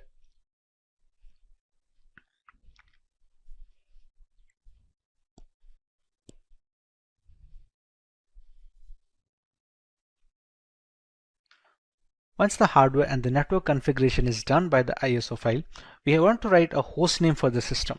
This host name can be anything which is used to recognize this device on a local network or a LAN cable. Let's say if we use the name Kali. Domain name, we can skip it for now. It's not necessary as such for the installation. This is the full name for the user. Let's say we can provide the name as Simplilearn as a full name. Next, we're going to set up a username. This username is going to be necessary to identify the user from its root accounts and the subsequent below accounts. For now, we can give it as something as simply123. Now we have to choose a password for the user. Now remember, since this is the first user that is being added onto this newly installed operating system, it needs to be a password for the administrator. We can use whichever password we like over here and use the same password below and press on continue. At this point, it's going to detect on the components on which the operating system can be installed. Like here, there are multiple options like the use entire disk and set up LVM, use entire disk and set up encrypted LVM. For newcomers, it is recommended to just use the first one, since LVM encryption is something that you can learn afterwards when you're much more hands-on with the Linux operating system. For now, we're going to use the use entire disk guided installation and press on continue. When we set up the virtual machine on VMware, we had set up a disk capacity. There we gave a purpose 20 GB. That is the hard disk which is being discovered here. Even though it is a virtual disk, on VMware it acts as a normal hard disk on which an operating system can be installed. So we select this one and press on continue. Here there is a multiple partition system. All the operating systems that are installed have different components. One is used for the keeping of the applications, one for the files, other for the RAM management and other things. For newcomers, it is always recommended to keep it in one partition. And we're going to select that and press on continue. This is just an overview of the partition it's going to make. As you can see, it has a primary partition of 20.4 GB and a logical partition of 1 GB used for swap memory. Now these kind of naming can be confusing for people who are not well versed with Linux operating systems or in general virtualization, but for now you can go ahead and press on continue, as this will be fine.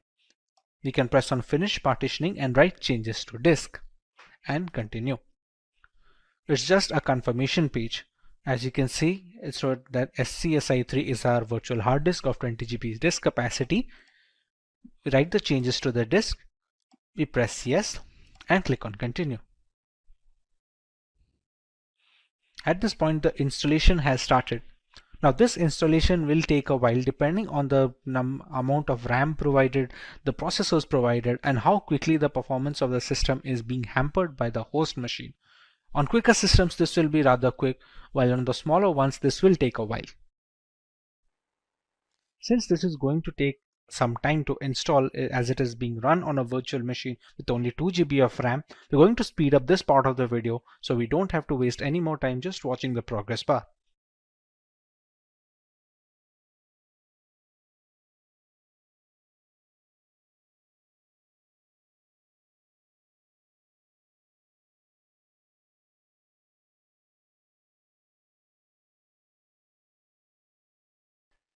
Now that our core installation is completed, it's asking us to configure a package manager. The work of a package manager on Linux operating systems is similar to the Google Play Store on Android mobile devices and on the App Store for the Apple devices. It's an interface to install external applications which are not installed by default. Let's say for Google Chrome or any other browser which can be used to browse the internet. At this point of time, it's asked us to select a network mirror. We're going to select as yes and move forward with this. Next, It's going to ask us for an HTTP proxy, which we can leave it as blank and press it as continue forward. At this point of time, it's looking for updates to the Kali Linux installation. This will fetch the new builds from the Kali server, so the installation is always updated to the latest version. Now that the package manager is configured, we have the grub bootloader.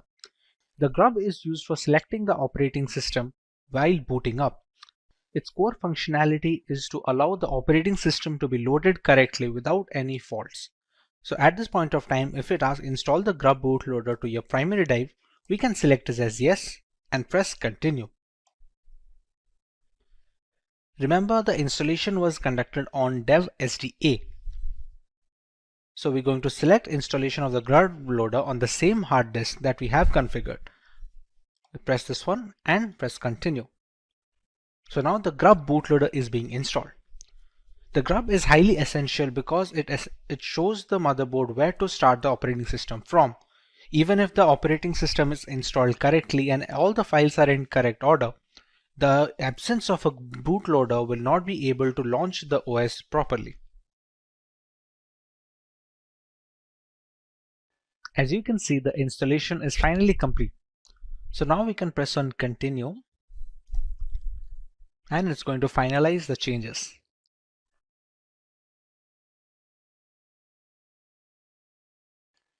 Now you can see Kali Linux being booted up straight away. It doesn't check for the ISO file anymore since the operating system is now installed onto the virtual hard disk storage that we had configured before.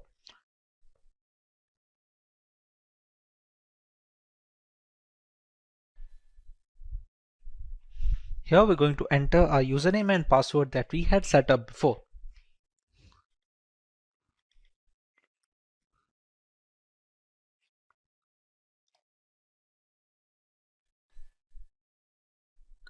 And we have the Kali Linux system booted up.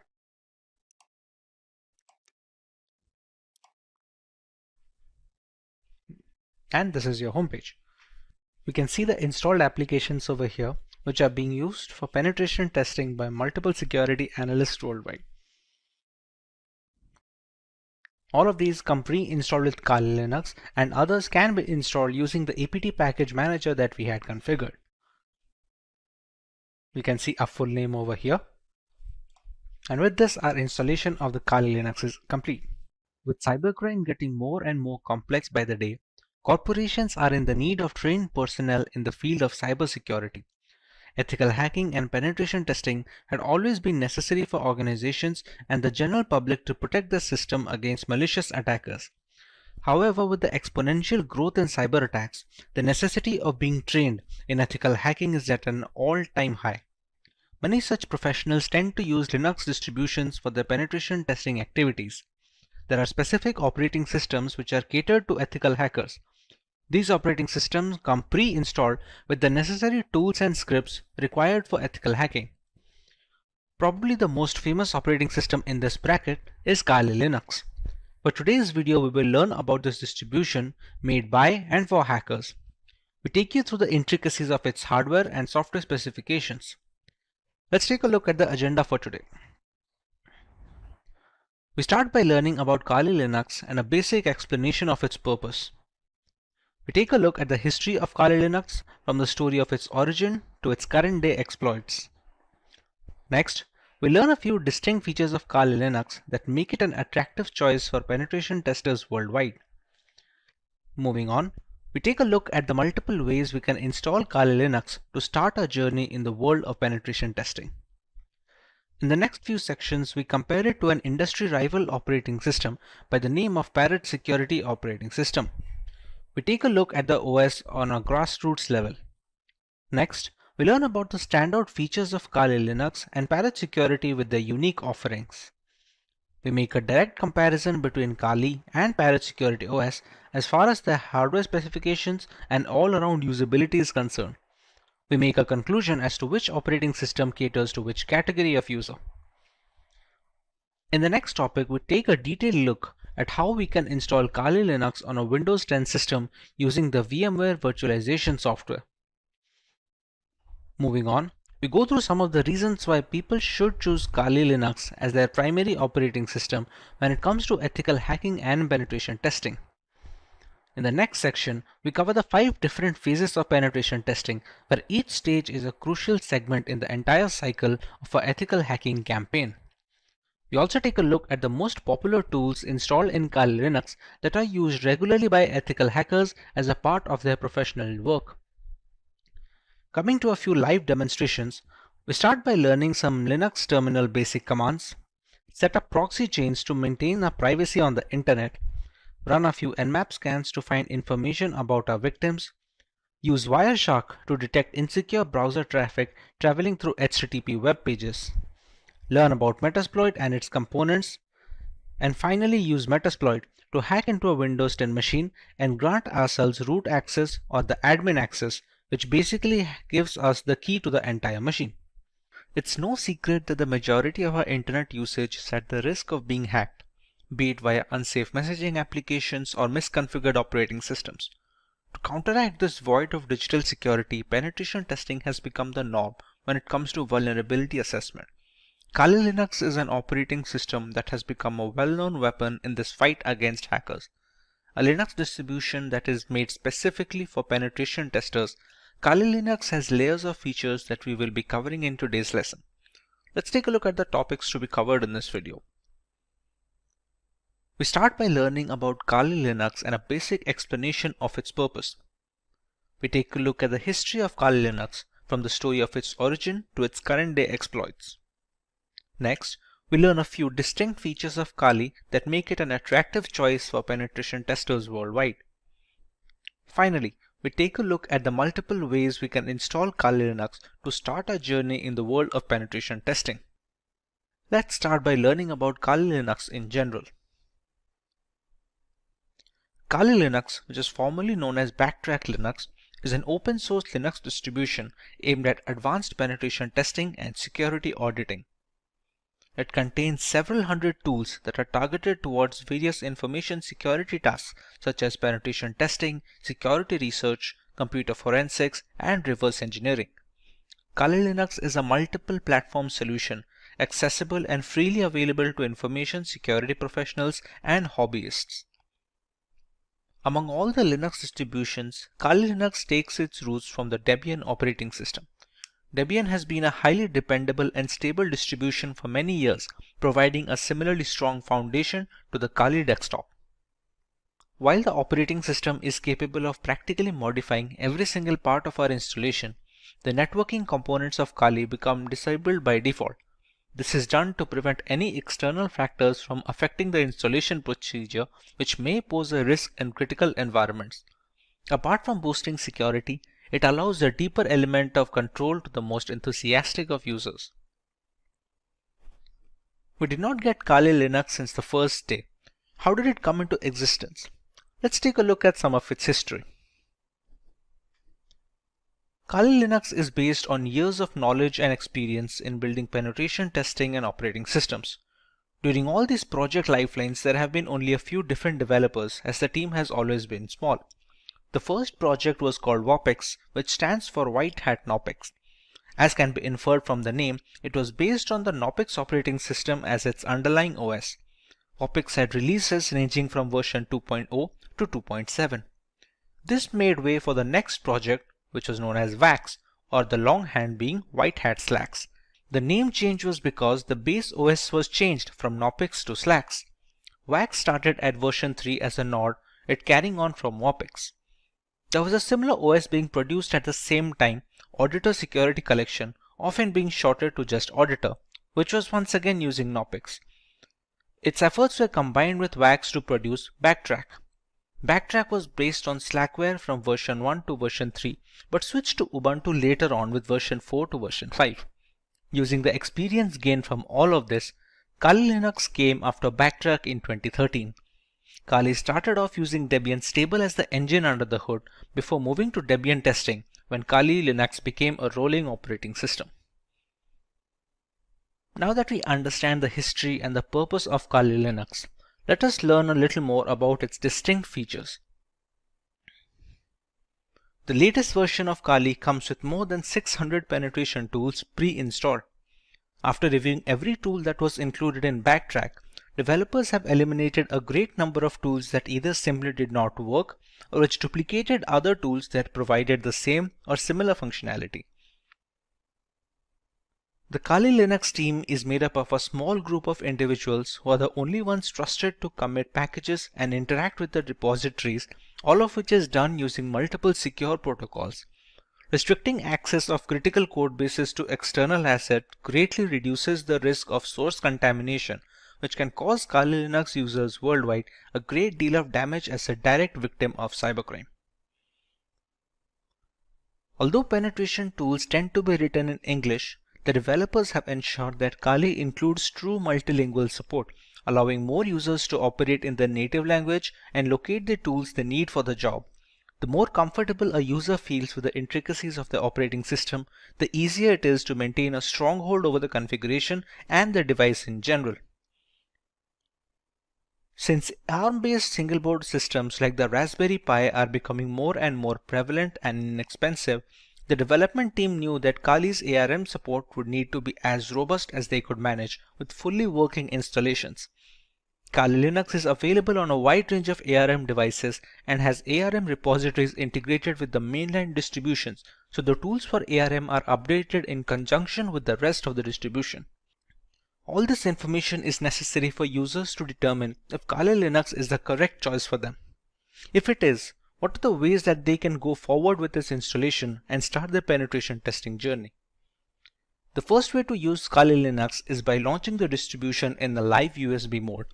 This can be achieved by downloading the installer image file or the ISO file from the Kali Linux website and flashing it to a USB drive with a capacity of at least 8 GB. Some people don't need to save their data permanently, and a live USB is the perfect solution for such cases. After the ISO image is flashed, the thumb drive can be used to boot a fully working installation of the operating system, with the caveat that any changes made to the OS in this mode are not written permanently. Some cases allow persistent usage in live USBs, but those require further configuration than normal situations. But what if the user wants to store data permanently in the installed OS? The best and the most reliable way to ensure this is the full-fledged hard disk installation. This will ensure the complete usage of the system's hardware capabilities and will take into account the updates and the configurations being made to the OS. This method is supposed to override any pre-existing operating system installed on the computer, be it Windows or any other variant of Linux. The next alternative route for installing Kali Linux would be to use virtualization software such as VMware or VirtualBox. The software will be installed as a separate application on an already existing OS, and Kali Linux can be run as an operating system in the same computer as a window. The hardware requirements will be completely customizable, starting with the allotted RAM to the virtual hard disk capacity. The usage of both a host and guest operating system like Kali Linux allows users a safe environment to learn while not putting their systems at risk.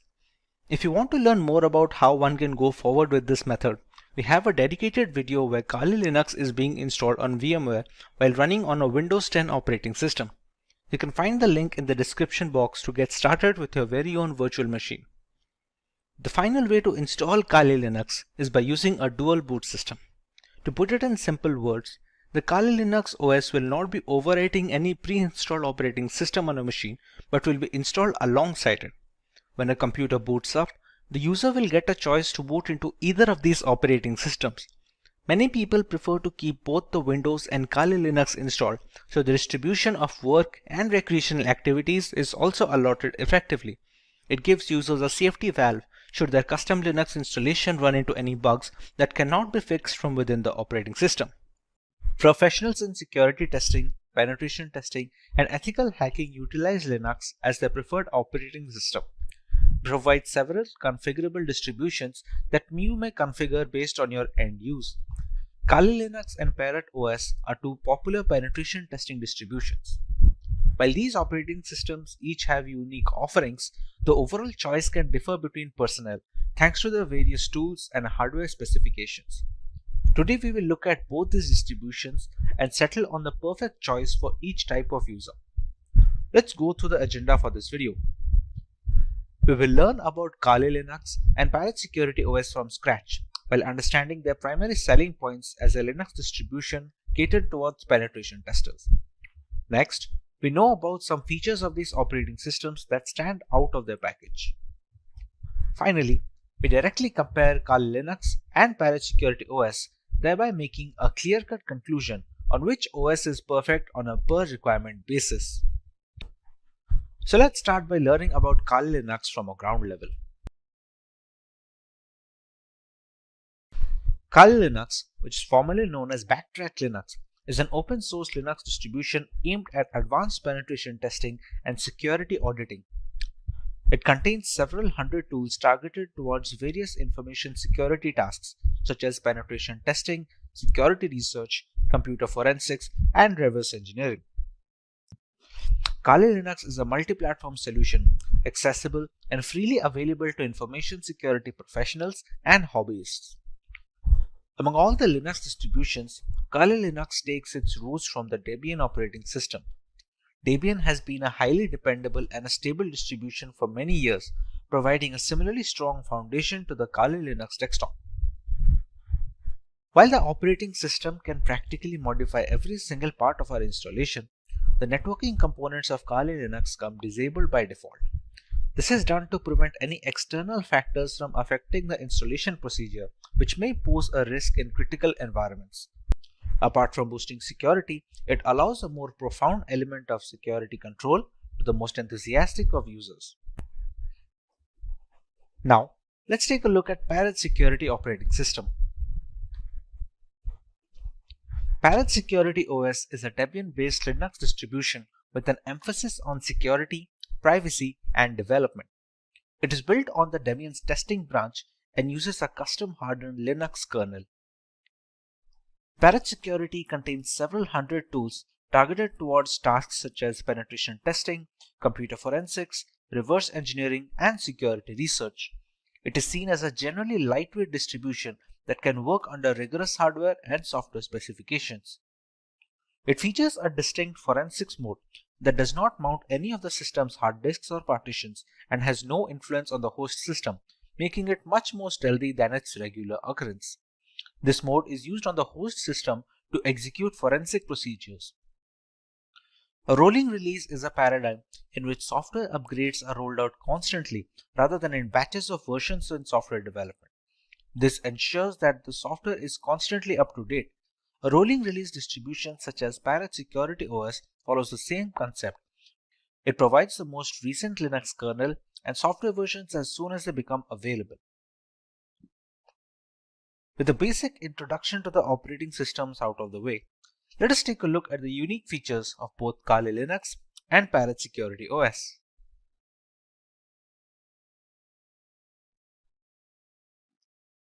The latest version of Kali Linux comes with more than 600 penetration tools pre-installed. After reviewing every tool included in Backtrack, developers have eliminated a significant number of tools that either simply did not work or duplicated other tools that provided the same and similar functionality.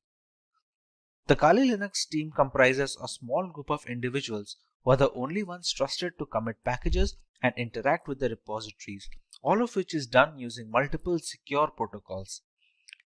Restricting access of critical code bases to external assets dramatically reduces the risk of source contamination, which can cause Kali Linux users worldwide a great deal of damage as a direct victim of cybercrime. Although penetration tools tend to be written in English, the developers have ensured that Kali includes proper multilingual support, allowing more users to operate in the native language and locate the tools they need for their job. The more comfortable a user feels with the intricacies of the operating system, the easier it is to maintain a strong hold over the configuration and the device in general. Since ARM-based single-board systems like the Raspberry Pi are becoming more prevalent and inexpensive, the development team knew that Kali's ARM support would need to be as robust as they could manage with fully working installations. Kali Linux is available on a wide range of ARM devices and has ARM repositories integrated with the mainline distribution, so the tools for ARM are updated in conjunction with the rest of the distribution. Let's take a look at some of the features of Parrot Security operating system now. Along with a giant catalog of scripts, Parrot Security OS has its own hardened Linux kernel modified explicitly to provide as much security and resistance to hackers as possible in the first line of defense. The configurations in the operating system act as the second gateway, taking care of malicious requests and dropping them off. This is particularly beneficial since should there be a scenario where the latest Linux kernel is causing some particular issue, the Parrot OS development team will most likely iron it out first before passing it on as an update. If the custom hardened kernel wasn't reason enough, Parrot Security developers managed to install more hacking tools and scripts to ensure a smooth transition for the Kali Linux users. All the tools you find in Kali are present in Parrot OS and a few extra ones for good measure.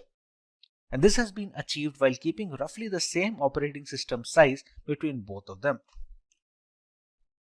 However, it's not all productivity points for Parrot OS. They provide a choice between two different desktop environments, Mate, which comes pre-installed by default, and KDE. For those unfamiliar with Linux terminology, you can think of desktop environments as the main UI for a distribution. Being highly modular in nature, one can use Parrot Security OS while adding another desktop environment that they find appealing. While Kali Linux has only a single option, Parrot Security has provided two optimized builds with Mate Desktop and KDE Desktop. One of the primary advantages of Parrot OS over Kali Linux is that it's relatively lightweight. This implies that it takes significantly less disk space and computing power to function correctly, with as little as 320 MB of RAM required. In reality, Parrot OS is designed to operate successfully off a USB stick, but Kali Linux does not work well from a USB drive and is generally installed in a virtual machine. Parrot OS is more of a niche distribution if you're searching for something lighter than Kali Linux. Features are great, but what about performance?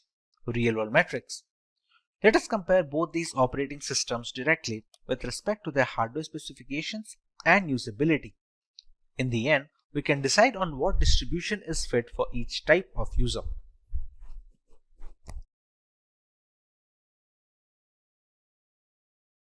For our first point of comparison, let's take a look at the RAM required.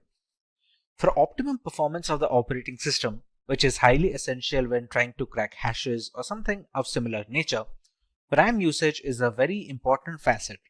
While Kali Linux demands at least 1 GB of RAM, Parrot Security can operate optimally with a minimum of 320 MB of RAM.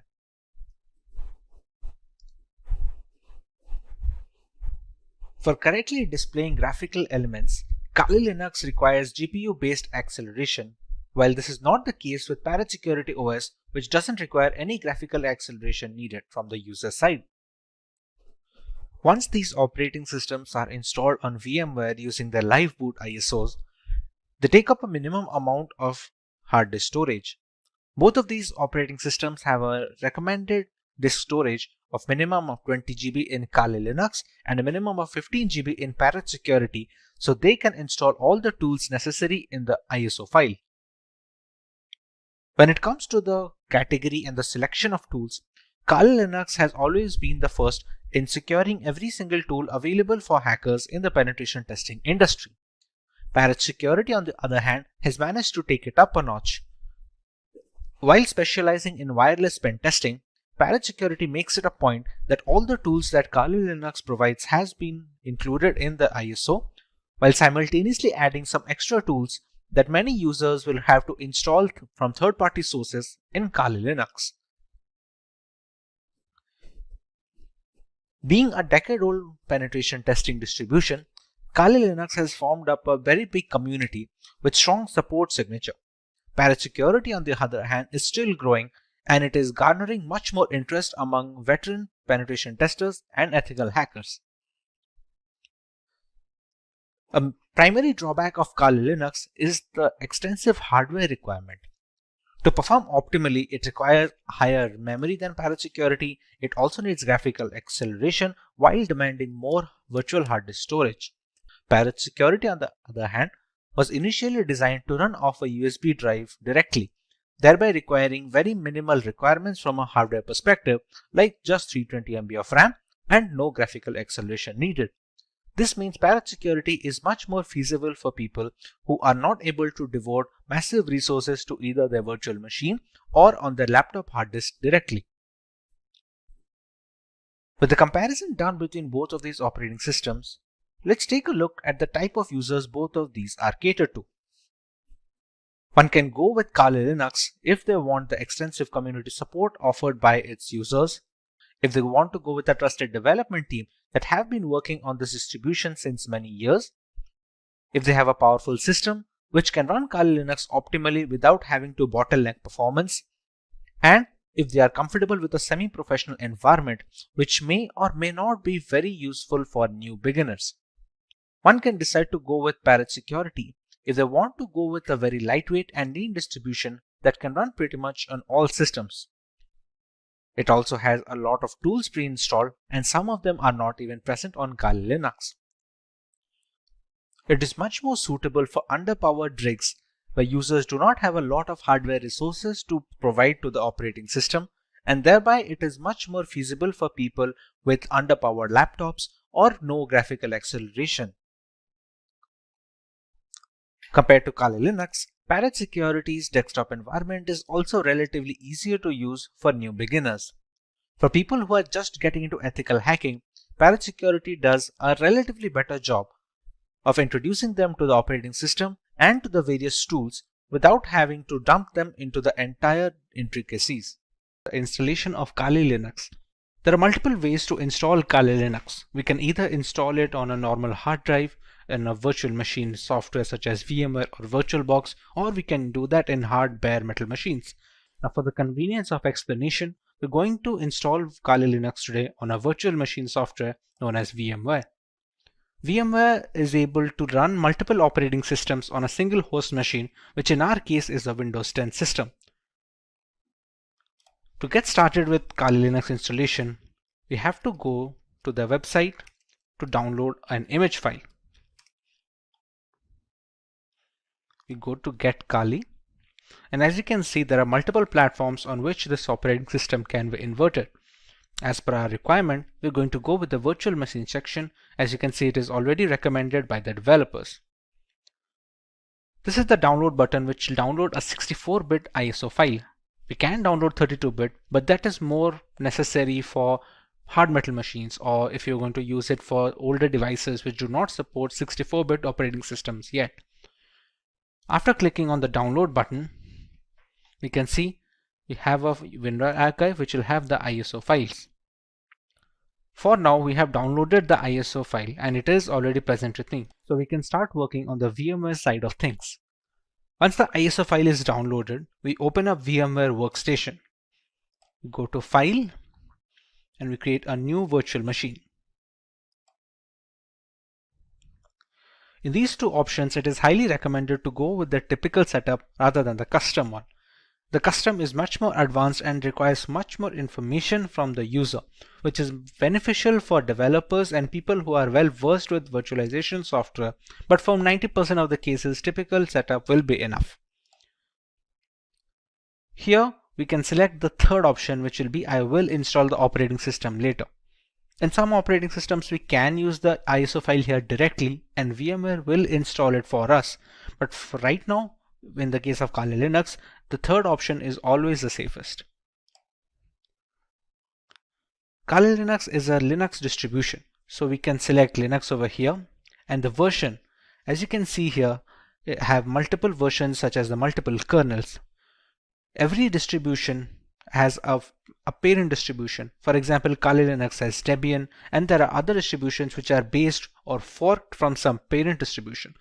Kali Linux is based off Debian, so we can go with the highest version of Debian, which is the Debian 10.x 64-bit. Go on next. We can write any such name. We can write Kali Linux so that it will be easier to recognize the virtual machine among this list of virtual machine instances. The location can be any location you decide to put. By default, it should be the documents folder, but anywhere you put it will hold up all the information of the operating system, all the files you download, all the configurations you store, everything will be stored in this particular location that you provide. When we go next, we are asked about the disk capacity. This disk capacity will be all the storage that will be provided to your virtual machine of Kali Linux. Think of your Windows device. If you have a 1 terabyte of hard drive, you have the entirety of the hard disk to store data on. How much data you give here, you can only store up to that amount of data. Not to mention some amount of capacity will be taken up by the operating system itself to store its programs and applications. For now, we can give around, let's say, 15 GB of information. Or if its recommended size for Debian is 20, you can just go ahead at 20. It depends all on the user case. If you are going to use it extensively, you can even go as high as 50 or 60 GB if you have plans to download many more applications and perform multiple different tests. Another option we get over here is storing virtual disks as a single file or storing them into multiple files.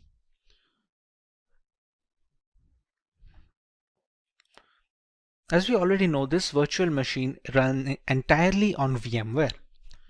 Sometimes when transferring these virtual machine instances, let's say from a personal computer to a work computer, we're going to need to copy up the entire folder that we had mentioned before over here.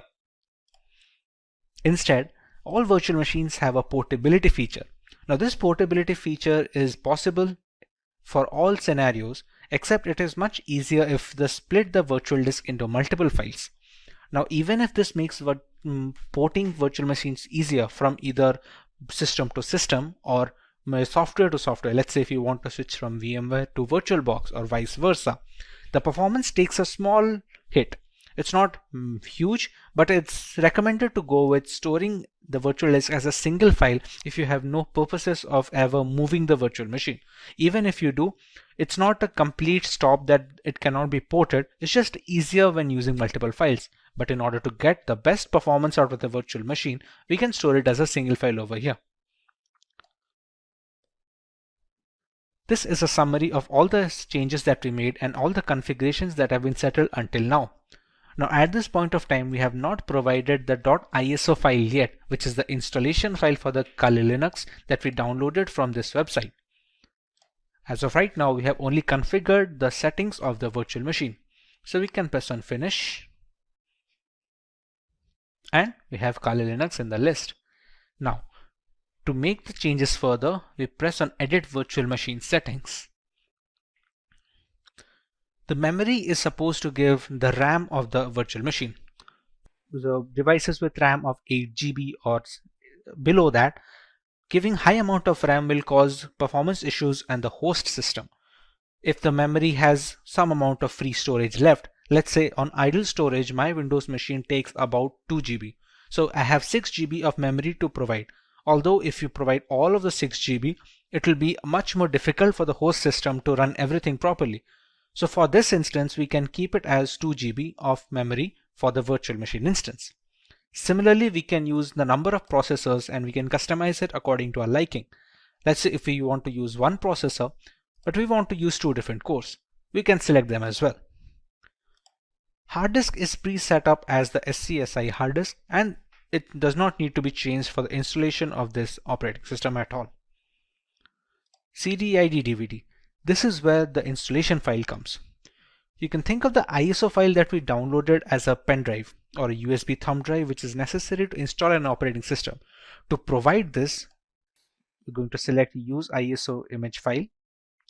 We're going to click on Browse. Go to Downloads and select the ISO file over here. Select Open and you can see it is already loaded up. Next, in the network adapter, it is recommended to use NAT. This helps the virtual machine to draw the internet from the host machine settings. If your host machine is connected to the internet, then the virtual machine is connected as well. There are some other options such as host only or custom segments or LAN segments, but those are not necessary for installation. Rest of them are pretty standard, which do not need any extra configuration and can be left as it is. Press OK. And now we can power on this virtual machine.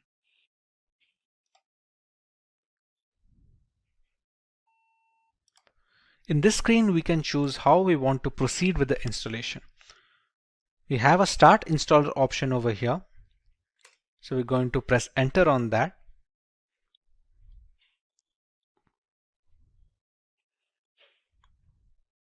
We're going to wait for the things to load from the ISO file.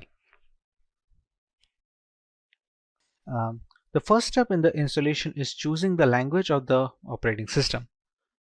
For this, we can go with English as standard. This is a location. This will be used for setting up the time and some of the internal settings which depend entirely on the location of the user. So for this, we're going to go with India. Configuring the keyboard, it's always recommended to go with the American English first. Many people make a mistake of going with the Indian keyboard if it is possible, and it provides a lot of issues later on. So it's always preferred to go with the American English, and if later we see some necessity of another keyboard dialect that is required, we can install it later. But for now, we should always stick with American English as a basic. At this point, it's going to load the installation components from the .iso file. It is a big file of 3.6 GB, so it has a lot of components that need to be put into the virtual machine, which can also be used to detect hardware.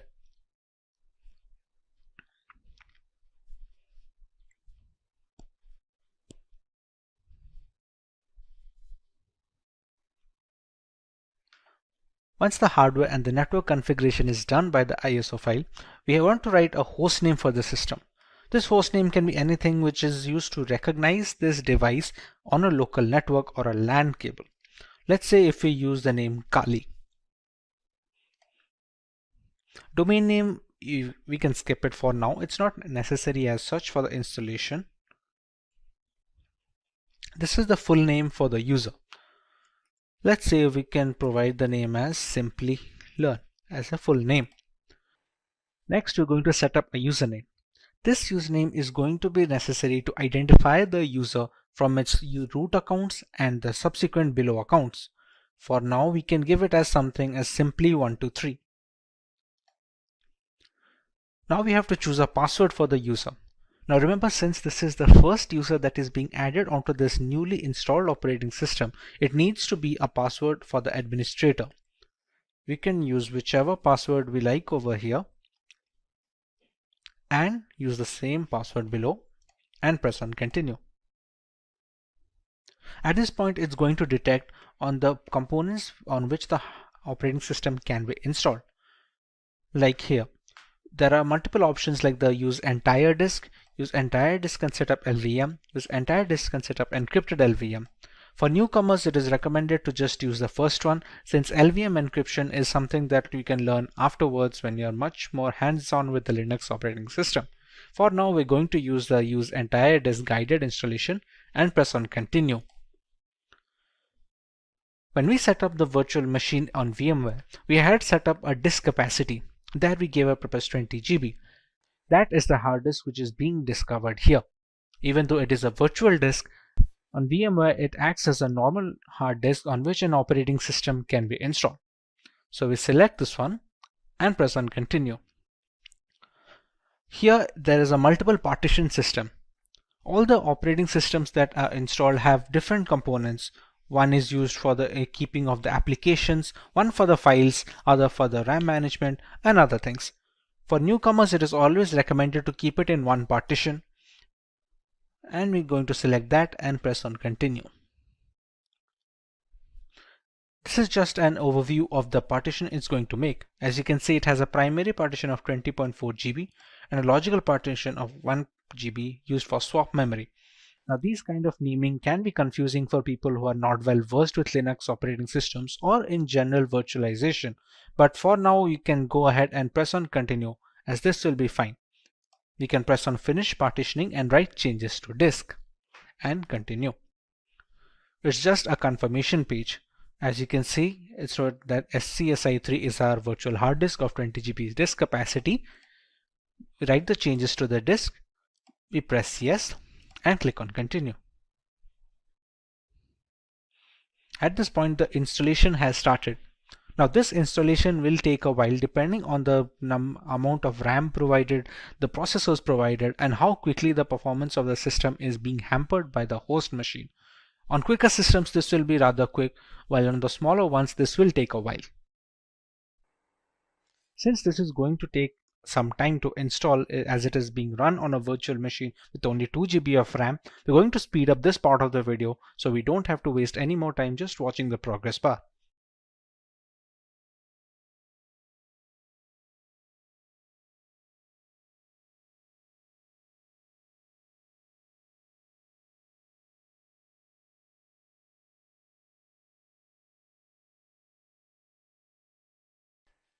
Now that our core installation is completed, it's asking us to configure a package manager.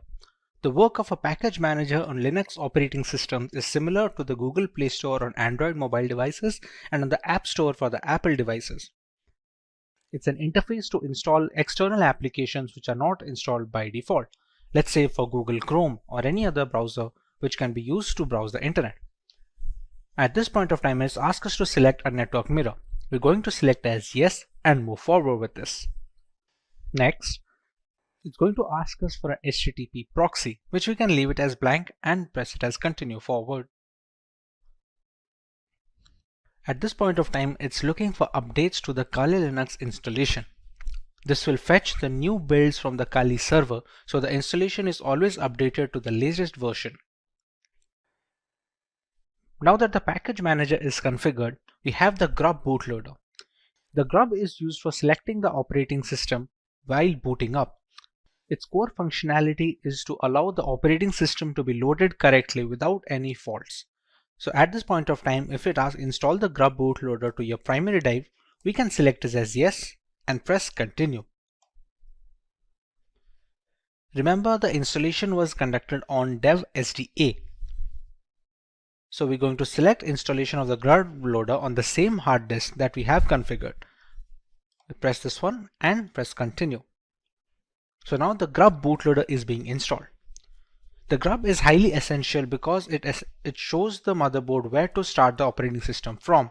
Even if the operating system is installed correctly and all the files are in correct order, the absence of a bootloader will not be able to launch the OS properly. As you can see, the installation is finally complete. So now we can press on continue and it's going to finalize the changes.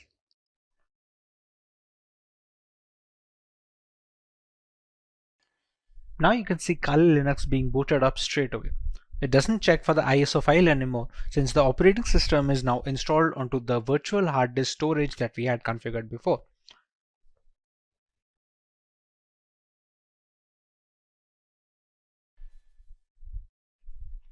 Here we're going to enter our username and password that we had set up before.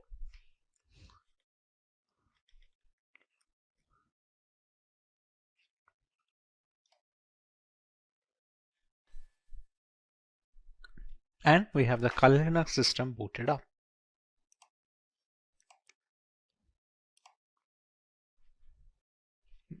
And this is your homepage.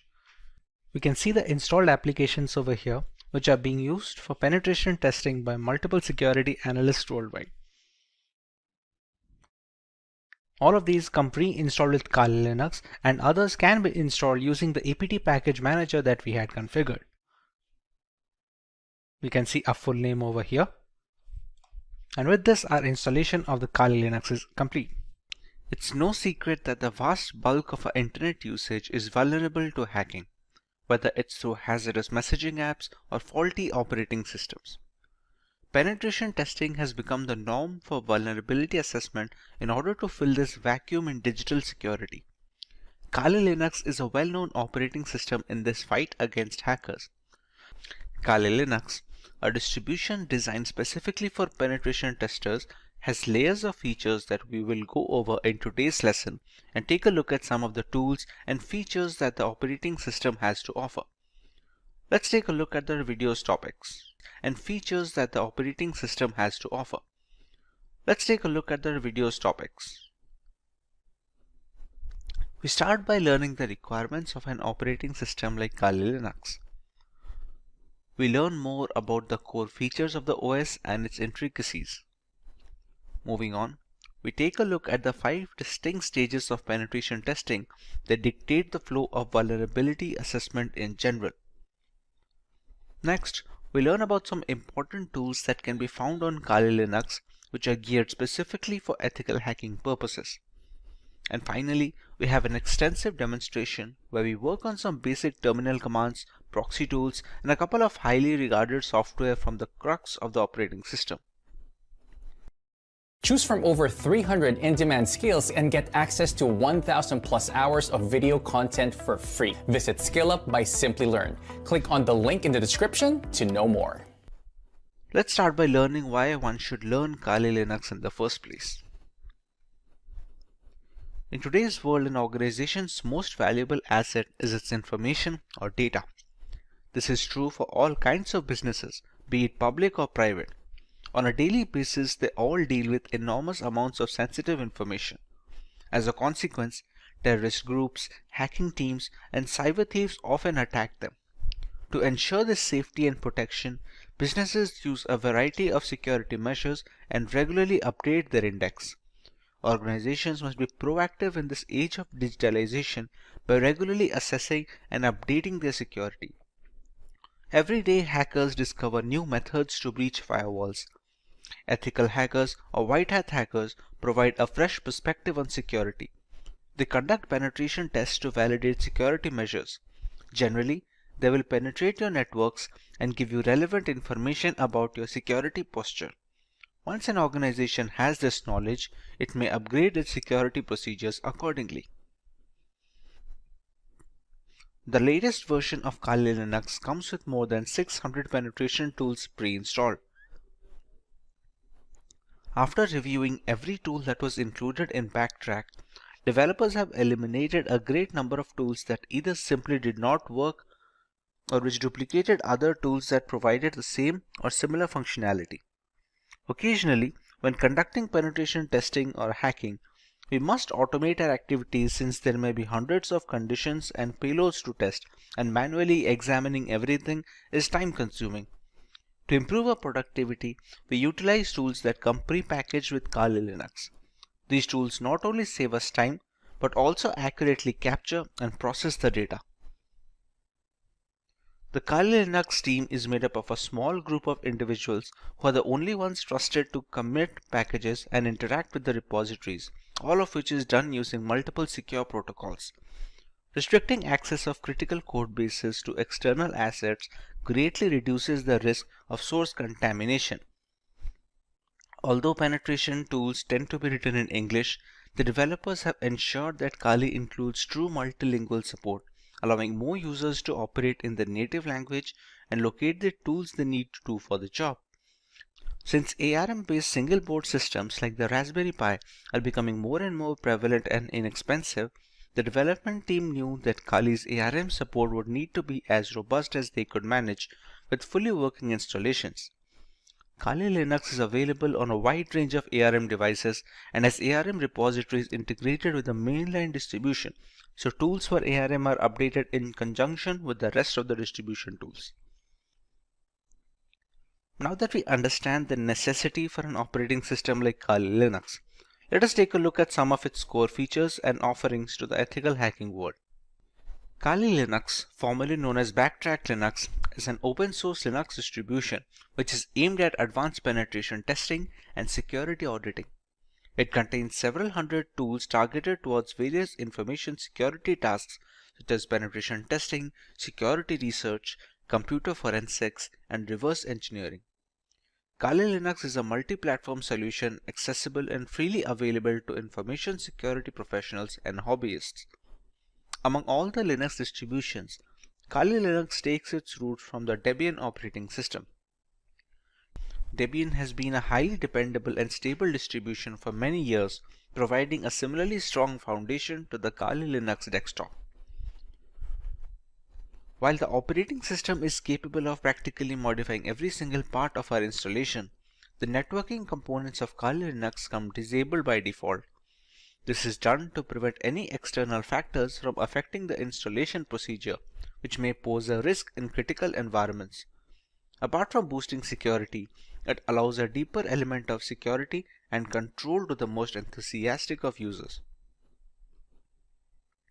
Let us now take a look at the 5 stages or phases of penetration testing.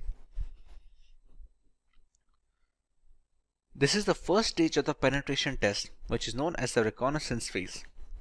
In this stage, the security researcher collects information about the target. It can be done actively, which means you are collecting information without contacting the target, or even both. It helps security firms gather information about the target system, network components, active machines, open ports and access points, operating system details, etc.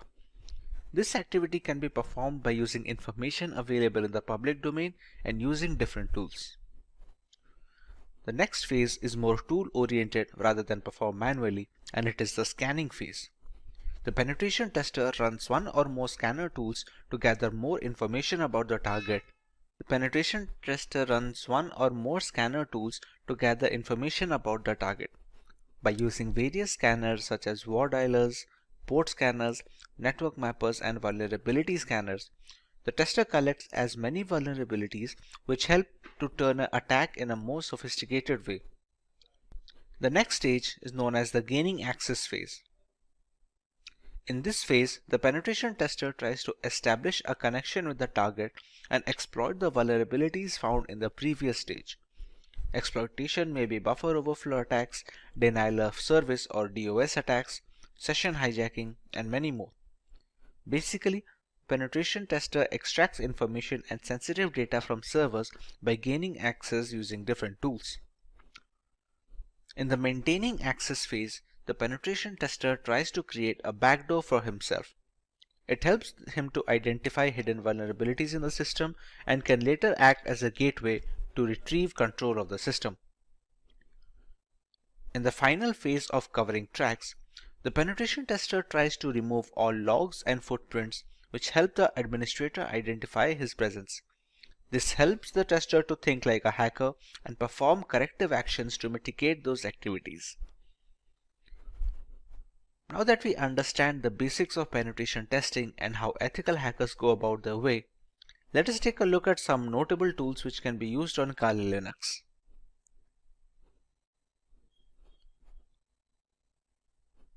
At the top of the chain lies Nmap. Nmap is a free and open source utility port scanner which can be used for network discovery and security auditing. Many systems and network administrators also find it useful for tasks such as network inventory, managing service upgrade schedules, and monitoring host or service uptime. It is most beneficial in the early stages of ethical hacking, where a hacker must figure the possible entry point to a system before running the necessary exploits, thus allowing the hacker to leverage any insecure openings and breach the device. It's a part of the scanning phase of the penetration testing. Nmap uses raw IP packets in novel ways to determine what hosts are available on the network, what services these hosts are offering, what operating systems they are running and their versions, what type of packet filters and firewalls are in use, and dozens of other characteristics. It was designed to rapidly scan large networks but works fine against single hosts as well. Since every application that connects to a network needs to do so via a port, the wrong port or server configuration can open a can of worms which lead to a thorough breach of the system and ultimately a fully hacked device. Next on the list we have Metasploit. The Metasploit framework is a very powerful tool that can be used by cybercriminals as well as ethical hackers to probe systemic vulnerabilities on networks and servers. As a part of the third stage of penetration testing, it's an open source framework which can be easily customized and used with most operating systems. With Metasploit, the ethical hacking team can use a ready-made or custom code and introduce it into a network to probe for weak spots. As another flavor of threat hunting, once these flaws are identified and documented, the information can be used to address systemic weaknesses and prioritize solutions. Once a particular vulnerability is identified and the exploit is fed into the system, there are a host of options for the hacker. Depending on the vulnerability, hackers can even run root commands from the terminal, allowing complete control over the activities of the compromised system as well as all personal data stored on the device. A big advantage of Metasploit is the ability to run full-fledged scans on a target system, thereby giving a detailed picture of the security index of said system. This also provides the necessary exploits that can be used to bypass the firewalls and the antivirus software. Having a single solution to gather almost all the necessary points of attack is very useful for ethical hackers and penetration testers, as denoted by the high rank in this list. At number 3, we have Wireshark. Wireshark is the world's foremost and widely used networking protocol analyzer. It lets you see what's happening on your network at a microscopic level and is the de facto standard across many commercial and non-profit enterprises, government agencies, and educational institutions. Wireshark is a popular open source tool to capture network packets and converts them to human-readable binary format. It provides every single detail of the organization's network infrastructure. It consists of devices designed to help measure the ins and outs of the network. The information collected through Wireshark can be used for various purposes, such as real-time or offline network analysis, identification of the traffic coming onto your network, its frequency, and its latency between specific hops. This helps network administrators generate statistics based on real-time data. Wireshark is also a cross-platform tool that can be installed on Windows, Linux, and Mac systems to enable hackers in all ecosystems to monitor network traffic irrespective of the operating system. The development team is determined to maintain this level of freedom for their users in the foreseeable future. The next tool on our list is AirGarden, which is a part of the third phase of penetration testing. This is a multi-use bash script for Linux systems to hack and audit wireless networks like our everyday Wi-Fi router and its counterparts. Along with being able to launch denial of service attacks on compromised networks, this multi-purpose Wi-Fi hacking tool has very rich features which support multiple methods for Wi-Fi hacking, including multi-file WPS hacking modes, all-in-one WEP attack, handshake file capturing, evil twin attacks, pixie dust, and so much more. It usually needs an external network adapter that supports monitor mode, which is necessary to be able to capture wireless traffic traversing the air channels. Thanks to its open source nature, AirGarden can be used with multiple community plugins and add-ons, thereby increasing its effectiveness against a wide variety of routers, both in the 2.4 GHz band and 5 GHz band. The next tool is John the Ripper. John the Ripper is an open source password security auditing and password recovery tool available for many operating systems. John the Ripper Jumbo supports hundreds of hash and cipher types, including for user passwords of operating systems, web apps, groupware, database servers, network traffic captures, encrypted private keys, file systems, and document files. Some of the key features of the tool include offering multiple modes to speed up password cracking, automatically detecting the hashing algorithm used by the passwords, and the ease of running and configuring the tool, making it a password cracking script of choice for novices and professionals alike. It can use dictionary attacks along with regular brute forcing to speed up the process of cracking the correct password without wasting additional resources. The word list being used in this dictionary attacks can be used from the user's end, allowing for a completely customizable process. Now that we have covered the basics of Kali Linux, let us take a look at the agenda for our demo today. We start out with a few terminal commands that are a basic part of a Linux operating system. We configure our own proxy chains to maintain anonymity while running penetration testing attacks on our victims. Next, we run a few Nmap scans on a local Windows 10 machine to find out the type of information that can be gathered in such a scenario. Moving on, we use Wireshark to monitor internet traffic and understand the importance of encryption and security when browsing the World Wide Web. Next, we learn about Metasploit and its various applications in the line of vulnerability assessment of a device. And finally, we We use Metasploit to take root access of a fully updated Windows 10 computer system. Let's begin with some terminal basics on Kali Linux. When most people hear the term Linux, they envision a complex operating system used only by programmers. However, the experience is not as frightening as it appears. Linux is an umbrella term for a collection of free and open source Unix operating systems. There are many variants like Ubuntu, Fedora, Debian. These are distributions, will be a more precise term. When using a Linux operating system, you will most likely utilize a shell, which is a command line interface that provides access to the operating system services. The majority of Linux distributions ship with a graphical user interface, also known as GUI, as their primary shell. This is done to facilitate user interaction in the first place. Having said that, a command line interface is suggested due to its increased power and effectiveness. By entering the commands into the CLI, tasks that require a multi-step GUI procedure may be completed in a matter of seconds. You can start the terminal by clicking on the prompt icon here on top. Once the terminal is opened, we can put up our commands.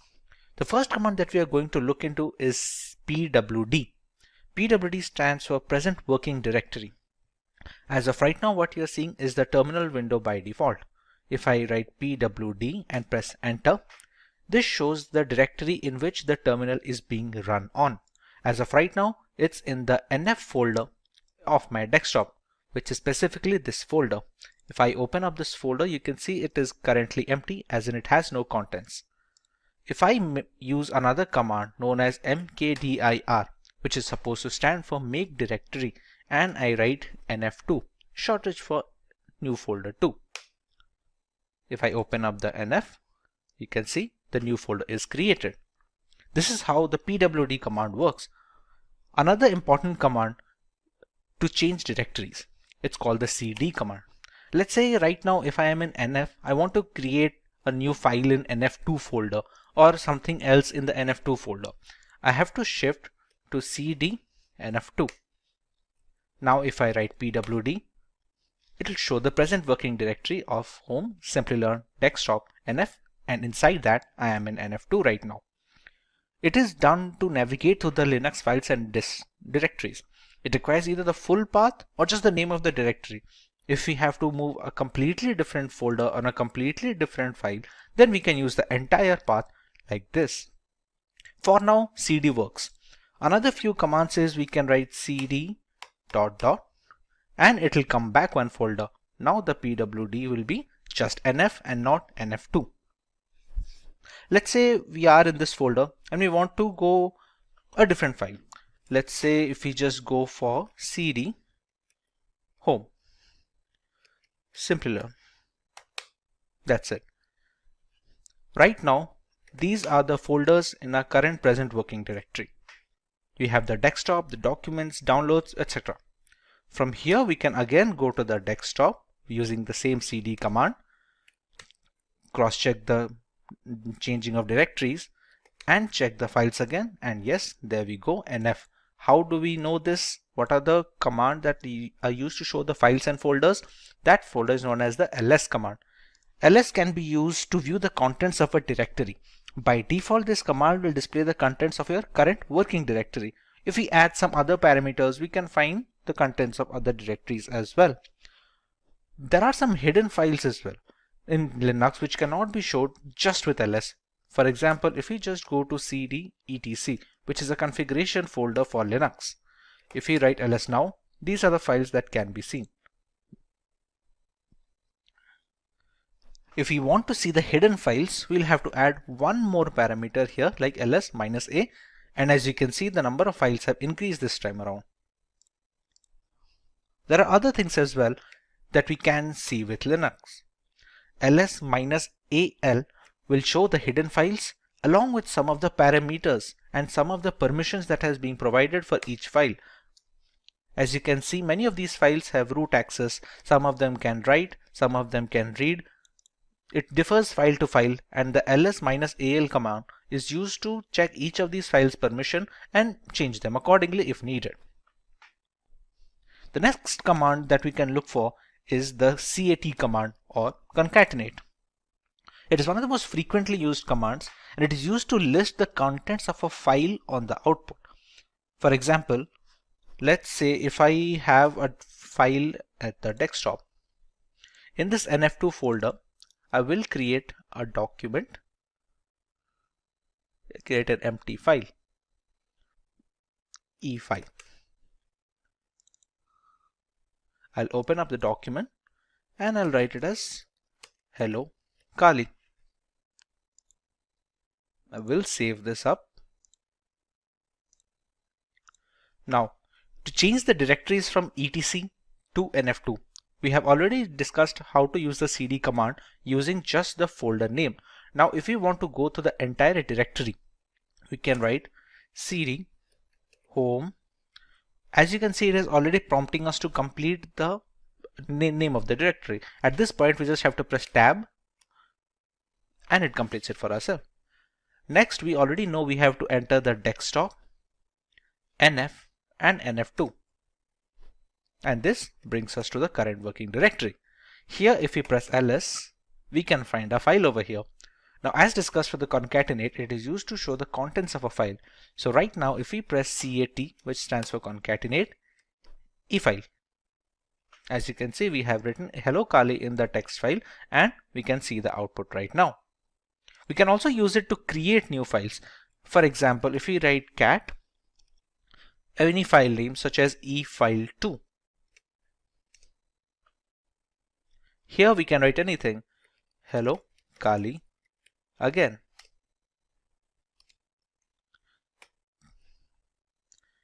Once we press Ctrl C here, we can check efile2 and we have Hello Kali again printed over here. We can see the same using the concatenate command as well. If I press ls, you can see we have two files here and I can go with cat efile2 and I have Hello Kali again. This is how the concatenate command works. Apart from this, it can be used to copy. There is a different command like called cp, which is used to copy the files from one place to another. Mind you, this is not moving. This is only going to copy the command. For example, currently our pwd, which is the present working directory, is in the NF2 folder, as you can see over here. Let's copy the efile2 to the NF folder. We can write cp efile2 and give the path of the NF folder, which will be home, Simplilearn, desktop, and NF. Now if I press ls, I'll find both the files in NF2 since I copied. To go back to the NF folder again, we can again use the same command of we can again use the home, Simplilearn, desktop, and just NF. No NF2 this time, just NF. As you can see, this will change back our present working directory. Now when we press ls, we will find the efile2 file and the NF2 folder. And we can confirm this using the GUI as well. This is the NF folder and you can see the NF2 folder and the efile2 document. If I write cat efile2,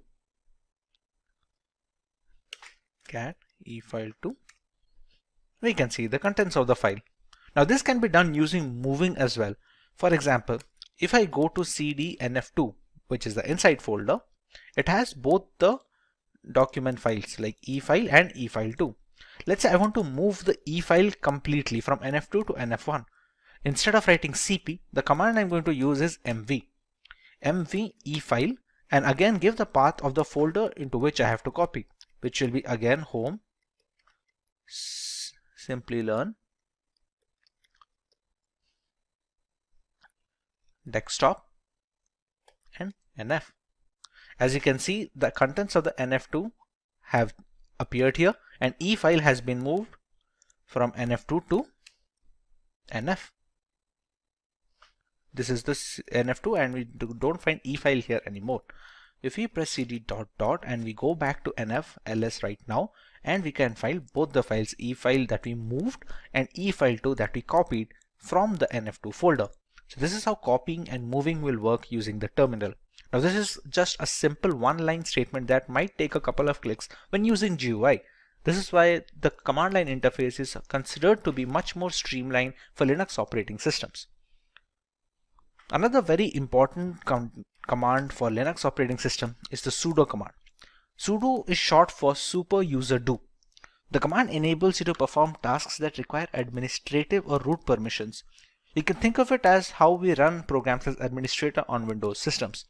It is not advisable to use this command for daily use because it might be easy for an error to occur, and the permissions of root are very intricate, so new beginners are advised to use the sudo command only when absolutely necessary.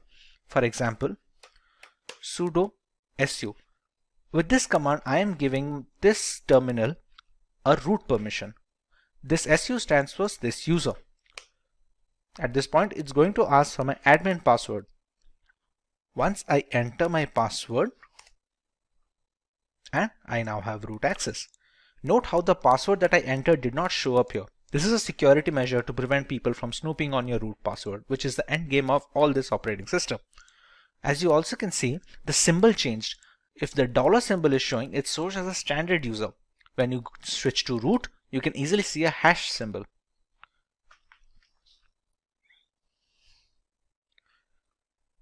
This opens up a separate shell inside this terminal command. For example, we can exit out of the root user to the standard user using the command exit. And once again, we have the dollar sign and the root has vanished over here. There are some commands that will only work with administrative access. For example, when updating the Kali Linux system, we have to use apt update. As you can see, it says problem unlinking the file because permission denied. Now, let's try this using sudo. Sudo apt update. As you can see, it is updating the package repositories which work as the software installed on the system. This can be done using either writing the sudo command every time we want to perform a root access, or we can just write sudo su once and write apt update alone. The fetching is complete over here. For the second example, let's say I just write sudo su, and this time it's not going to ask me the password because at this current terminal process, I've already provided the root password once and it is in memory right now. Now, when we used to update the system, we had to write sudo apt update. That was because we were running it as a standard user. Now we are running it as a root user. So all we have to write is apt update and it's going to continue its work. There you go. Another command that can be useful is the ping command. It's pretty self-explanatory. It's going to be checking the internet connectivity. It can be used to check internet connectivity, or you can see if there is a local server on your system which needs to be pinged, then you can check that. For example, if we have to write ping, and we can use either IP address or domain. Let's say if we want to check that if we can access google.com using this Kali Linux installation or not, we can write ping google.com. And you can see it shows the bytes being sent and received and how much time it took to take up the request. This can be done for local systems as well. For example, this installation of Kali Linux is being run on a virtual machine. Once this machine is running, I still have my host machine running over here, the IP address of which is 192.168.29.179. If I try to ping this from here,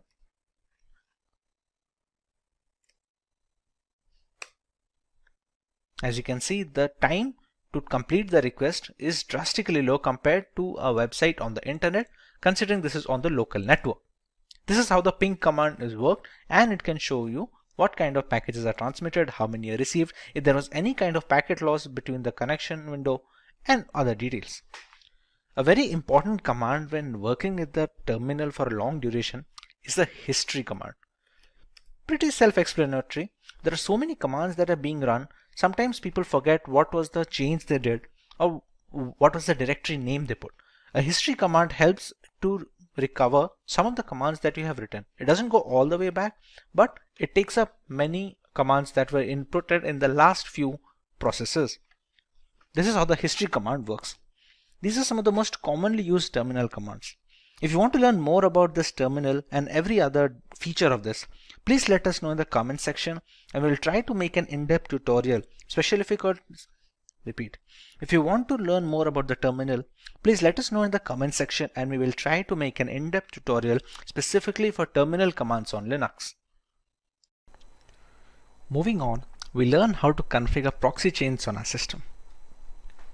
Proxying refers to the technique of bouncing your internet traffic through multiple machines to hide the identity of the original machine. It is a good tool that hackers use to accomplish this goal is proxy chains. Essentially, you can use proxy chains to run any program to a proxy server. This will allow you to access internet from behind a restrictive firewall which hides your IP address. Proxy chains even allows you to use multiple proxies at once by chaining them together. One of the most important reasons that proxy chains is used in a security context is that it's easy to evade detection. Attackers often use proxies to hide their true identities while executing an attack.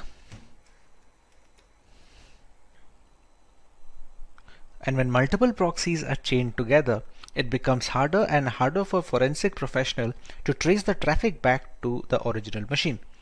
When these proxies are located across countries, investigators would have to obtain warranties in the local jurisdictions where every proxy is located.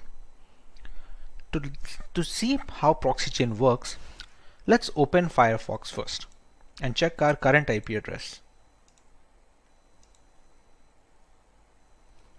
Write Firefox, and there we go.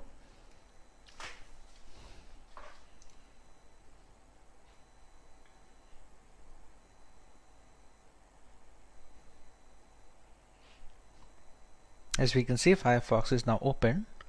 Let's check our current IP address right now. If we go to an address called myip.com,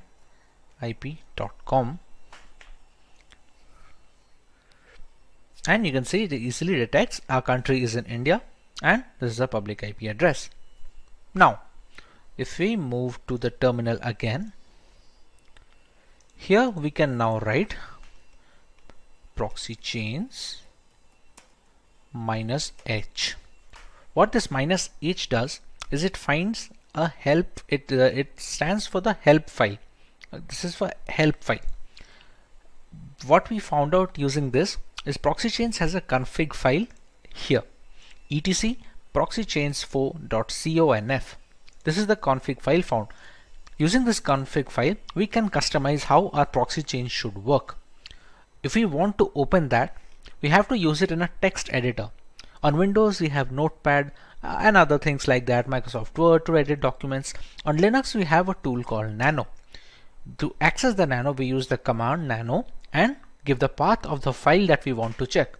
As of right now, the proxy chains config file is located over here. So we're going to follow the path there. chains4.conf. And here we go. We see the config file. There are three basic types of proxy chaining here. We have a strict chain where all the proxy in the list will be used and they will be chained in order. We have a random chain where each connection made through proxy chains will be done by a random combo of proxies in the proxy list. And you have dynamic chain.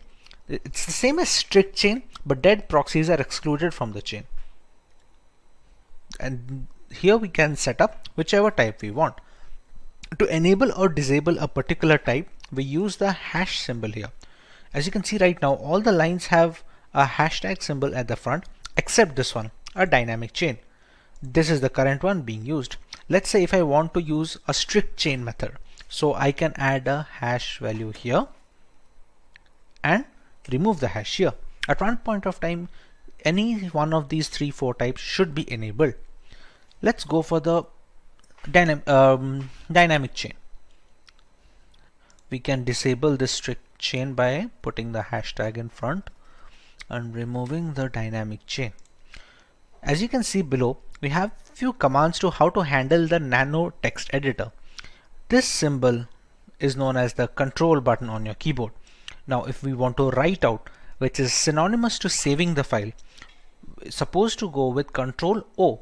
So if I press Control O on my keyboard, it says file name to write, and we have to press enter here since we want to overwrite the proxy chains 4.conf file. We don't want to create a new file over here. So just press enter and we get a permission denied. This permission denied we're getting is because we have opened this using a standard user. etc is a system folder. To be able to make some changes, we have to use it using a sudo command. To exit this nano, we have to use the control X command. We use control X. We're going to clear, and this time we're going to use the sudo command, sudo nano etc proxy chains 4.conf, and we have the same file open up again. Now this time if we want to make a change, let's say we're going to add a strict chain instead of a dynamic chain, we remove the hashtag from strict. We're going to use Control O for the save file option. We're going to press enter, and it says wrote 160 lines.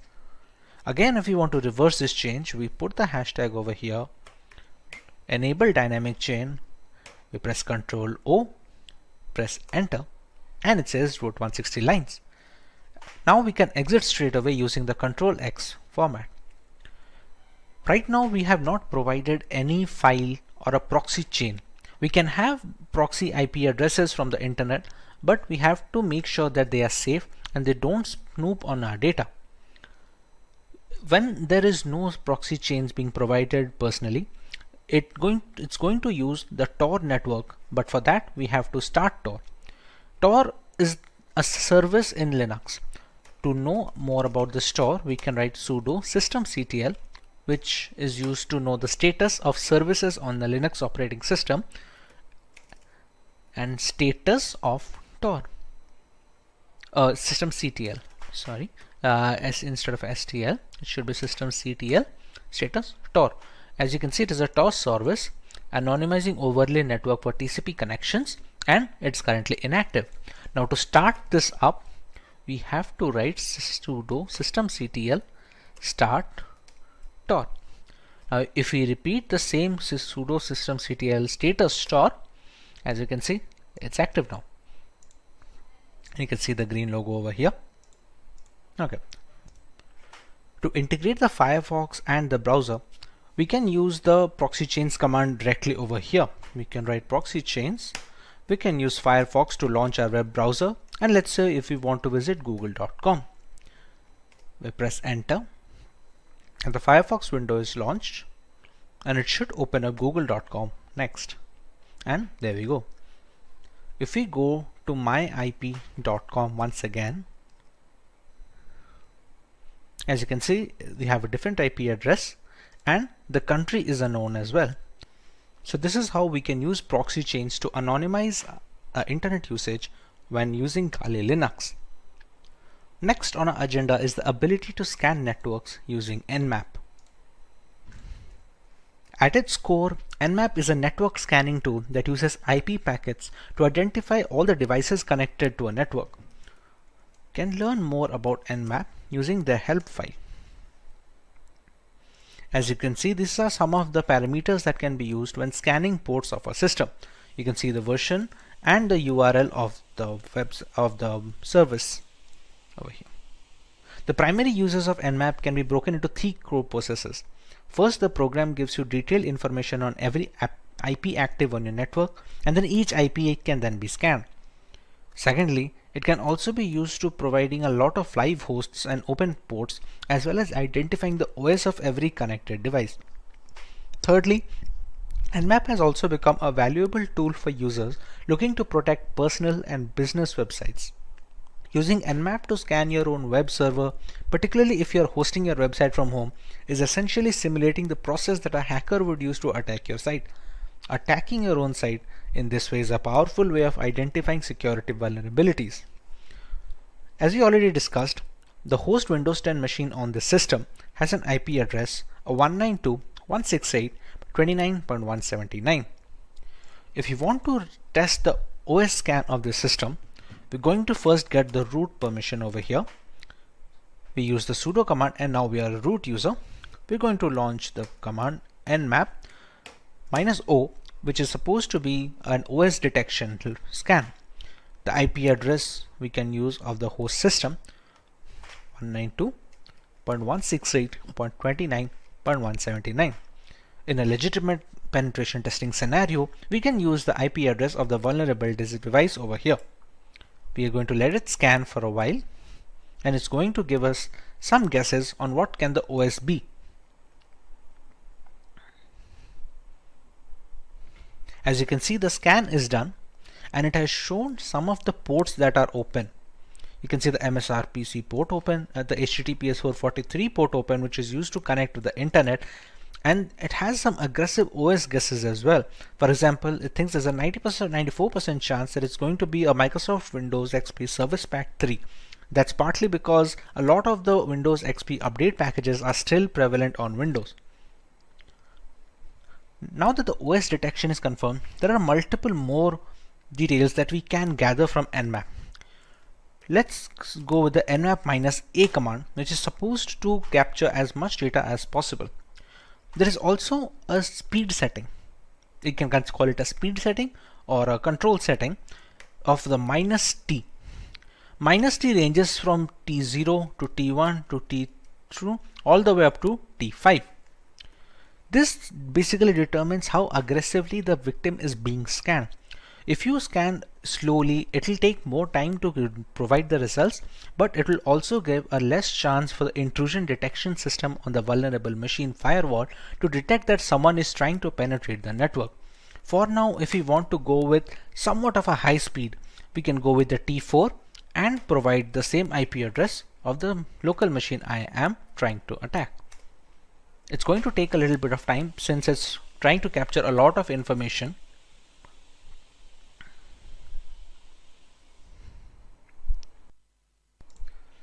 As you can see, the results are now here. It launched a scan and took a few top ports that are most likely vulnerable from a Windows XP perspective, and it showed a few ports over here. It has not shown 991 filtered ports, which could not be attacked anyway since they were closed for outside access. It shows a few fingerprint settings like the connection policies and the port details. It shows an HTTP options, some other intricate details that can be used when you attacking its servers. It shows a VMware version that it's running and some few other ports over here. Apart from that, we also have the aggressive OS guesses over here, just like we did with the -o, and you can see this time it is showing Windows 7 as 98%. No exact OS matches, since if there was any exact OS matches, we could have seen 100% chances over here. This is a trace route. A trace route will be the time and the path a connection request takes from the source to the destination. For example, this request went from 192.168.72.2 to a destination address. Since this is a local machine, it took only a single step. On multiple occasions, if you're trying to access a remote system, it's going to be a number of trace routes when it jumps from firewall to firewall and router to router. This is how we can use Nmap to find information about a system and find some vulnerable ports we can access. Moving on, we have a tutorial on how to use Wireshark to sniff network traffic. To start using Wireshark, we're going to have to open the application first. Now, during installation of Wireshark, there is an option to enable if non-root users can be able to capture traffic or not. In my installation, I have disabled that, so I will be launching Wireshark when using the root user itself. Also, to capture data, we need an external Wi-Fi adapter. You can see it over here in the VM tab, Removable Devices, RE-Link 802.1 and WLAN. This is an external Wi-Fi adapter which is inserted into my USB system. You can see it over here. If I write iwconfig, this is the one, WLAN 0. This is absolutely necessary because we need to have a monitor mode required. We won't need it for sniffing data on Wireshark right now, but it's going to be necessary later on in this tutorial as well, as we will see. For now, we can just start up Wireshark by writing its name on the command line, and it should start the program. Here we go. Here it's going to check which of the adapters we want to use. For example, right now the ETH0, which is supposed to stand for Ethernet 0 port, you can see data is being transmitted up and down. We're going to select ETH0.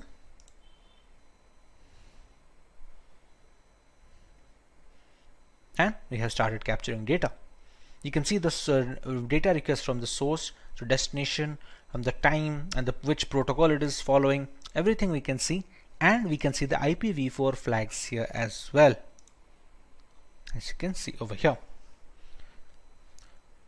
To capture internet traffic, we can try running Firefox.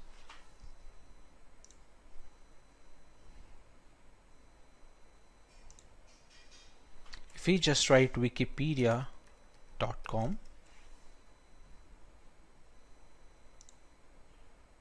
and you can see the number of requests increasing.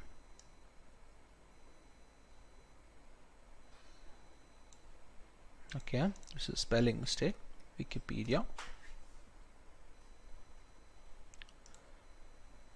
Here you can see the application data of all these requests going up, and they're connected to a destination server of 102.166.224.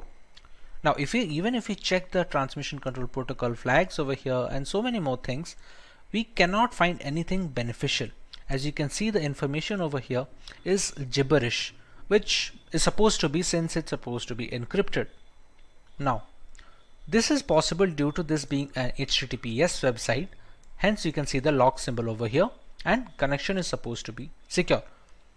Now what about HTTP ports? We have seen many people recommend to not visit HTTP ports. Repeat. We have seen many people recommend to not visit HTTP websites, and even if we have to visit, to not provide any critical information. For example, let's go to a random HTTP page over here. As you can see, this is saying connection is not secure, and this is an HTTP page and not HTTPS. Now let's check for some of the information that is passing through this. This is a login form. Let's say I have a legitimate account over here. If I write my account name, and my password is supposed to be password 1234. I press login, and the password does not match because I do not have an account over here. But let's say I did, and I was logged in as expected. We can go to Wireshark. We can use filters over here. Now all the requests that I am sending, it's a TCP request, so I can write a filter containing TCP contains whatever string if it is being passed. Let's say for the end username I write my account name, so I can just write my account name over here and press enter to find a request over here. Now as you can see, there are many flags over here. If we go to the HTML form URL encoded and open up some of its flags, as you can see, I can see my account name and Simplilearn password over here. This is the same details that I input on the website. Let's say I did have a legitimate account on this website. I would have logged in with no problems, but anyone who would be using Wireshark to sniff on the data can easily get my credentials from here. This is why it's recommended to not provide any information on HTTP pages.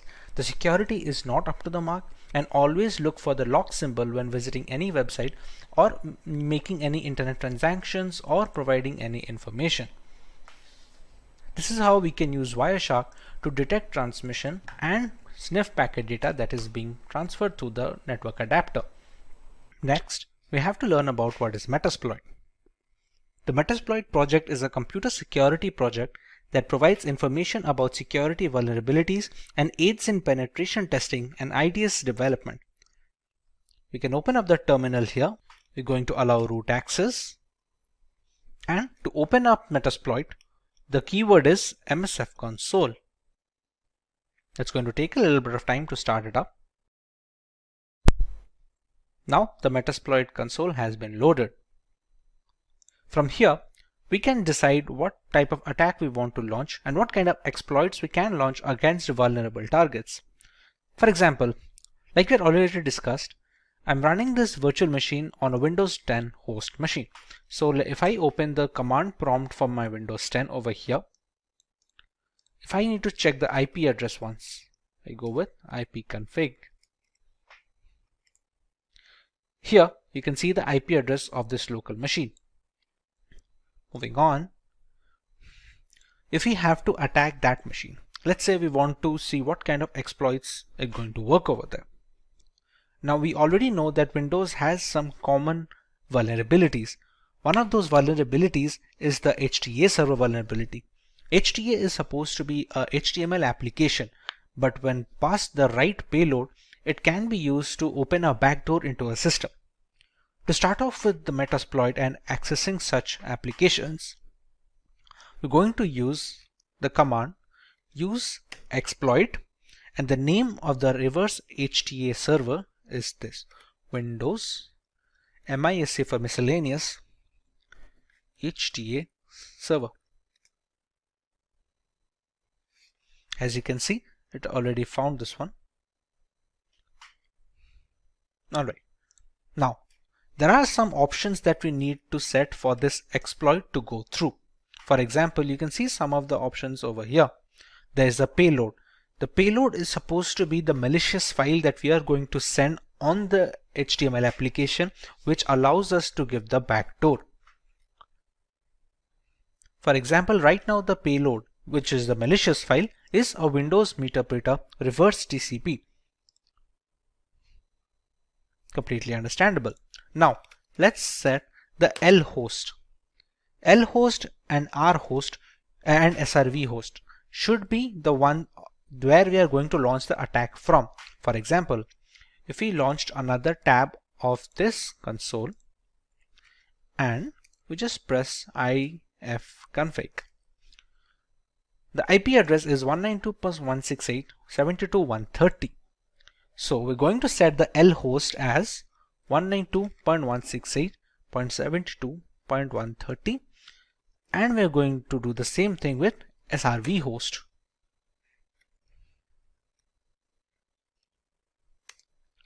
We're going to set a port where we need to capture the backdoor access. Next, the payload has already been set. This payload will launch a backdoor and give us Meterpreter access to the system. Meterpreter can be considered as an upgrade of a normal command prompt shell. We will look into it once we get the access in the first place. Now that we have set the commands, we can press on exploit and press enter.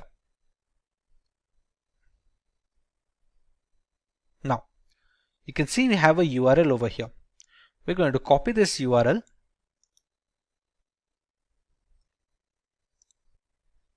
Once the URL is copied, we take it into the browser and paste it.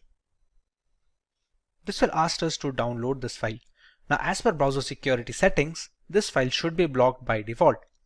We can decide to keep it, and with the correct formulation of this malicious package, even the website browser antivirus softwares will not be able to detect good payloads. We're going to save this file and we're going to open it. Publisher could not be verified. If we press run and we go back to our Meterpreter access over here, you can see it has already captured a URL of an HT server and it is writing delivering payload. Just have to wait for a few seconds till the payload is delivered. It has sent this much amount of data. Meterpreter session 1 is opened and we should get the access soon. There we go. Now, to understand where is the session set, we can write sessions -i. As you can see, it has a Meterpreter over here. We're going to write sessions -i. The session ID is 1, so we're going to write 1. And we have the Meterpreter access. Now, to get a fair idea of the system, we're going to write sysinfo, and it's going to the computer name, the OS, architecture, all these things. We can write the help command to see what are the things that we can get out of the system. We can take screenshots, we can control the webcam and start a video chat. We can take a lot of things over here. There are other commands as well where we can change the file directory, like the cat command, cd command, there are so many things that work in the normal CMD which we can run on the Meterpreter as well. Now if you want to access this command prompt of the system directly, we can go with this. We have to write shell, and there we go. We are in the downloads folder right now. To see if this is the same computer or not, we're going to write ipconfig. As you can see, it is our victim machine with 192.168.29.171. We can just press exit and we're back with the Meterpreter access. This is how we can use Meterpreter and Metasploit to gain access to a Windows 10 machine. Next, let's take a look at how we can get root access from a Windows 10 system. We just learned how we can get a Meterpreter access from a system. We can background this Meterpreter session by writing background and pressing enter. We can still see the sessions minus I. It's still present over here. Now, these kind of access are not administrative access. These are the kind of backdoors that can be created for standard users. But to get a complete access of a system, including the program files, the Windows documents, we need to have root access or administrative access. To do that, we're going to use another exploit. Reminder that the Meterpreter session of the standard access is already present and we're not messing with it right now. We're going to set up another session, albeit with the same machine. That exploit name is use exploit Windows local bypass UAC event viewer. And there we go. Now, if we check the options that we can put in the system, we have to choose an exploit target. We need to put a session as well. Let's say we're going to use the session 1. This is the session that has the Meterpreter access with the standard user. It doesn't have the system user. We're going to write set session 1 and we're going to run exploit. Run a few commands and it opened a second Meterpreter session. As you can see, it is the session 2. If I write sysinfo, you can still see I'm not the system user right now. I'm still just a normal user. How can we check that? If you go to shell, I can still see user Shinobi downloads, all these things. If I press exit, go back to the Meterpreter. There is a command on Meterpreter, get system. It attempts to elevate your privilege to that of the local system, which basically means you get promoted into root access. So if we write get system, and due to pipe impersonation, we now have the system root access. As you can see, now it has become x64 and we are the admin users. Now if I go to shell, I can easily go back, Windows, and I can easily access these things. This kind of control over the Windows folders and the program files folders, these kind of things are not possible if you are not an admin access or the command prompt has not been run with admin permissions. This is how we can use privilege escalation to get into an admin access system. We use the second exploit, which was the bypass UAC event viewer exploit, and essentially used it with the first session. As you can read here, Windows escalation UAC protection bypass. It was first disclosed on 2016, but it still works on some systems. Hey everyone, today we will explore the world of cybersecurity with Hacker GPT, a specialized version of ChatGPT designed for ethical hacking and cybersecurity.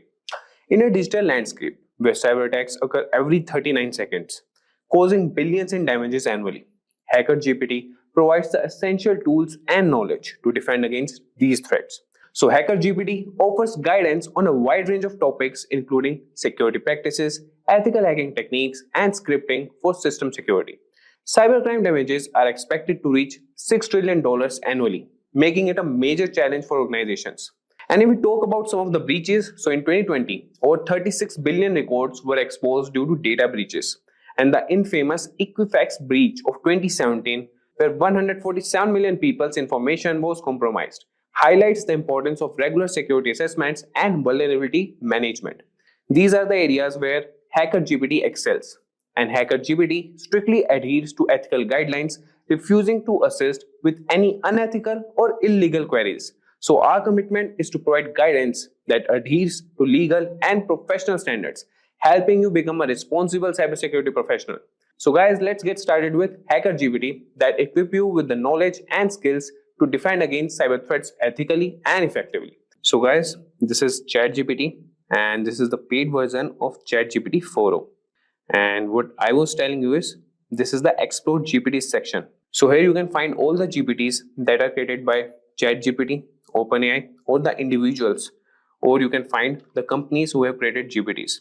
So you can find these are the recently used, and this is the most used Hacker GPT. You can find other GPTs also, that is Hacker GPT, and you could see that, and they have been used by 5,000 plus users, and this have been used by 10,000 plus users. So you can just search for EthicalHacker GPT here, and it has been rated 4.5 stars, 10,000 plus conversations, and these are the conversation starters if you need any assistance. And the capabilities you can see here, and the ratings given by users, and more by the creator who has created this. So we'll start with this.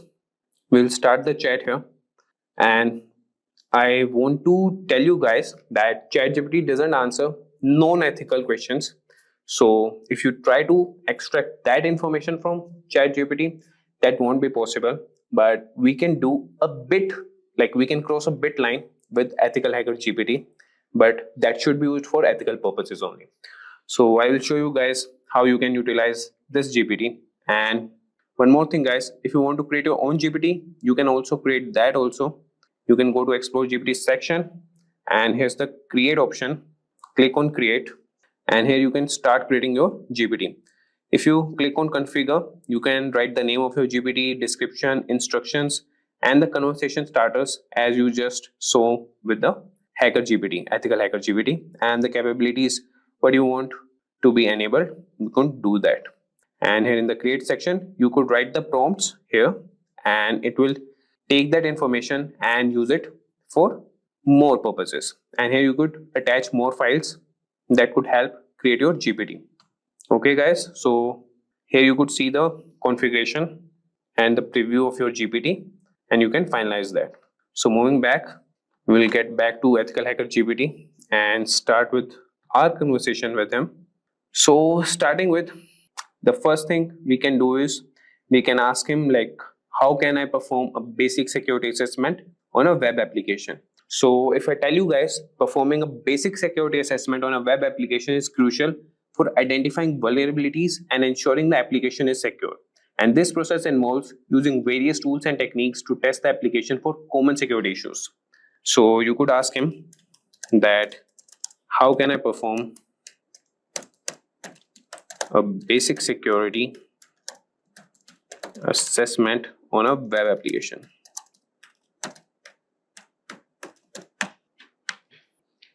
And just wait for a few seconds, and you could have the response from EthicalHacker GPT.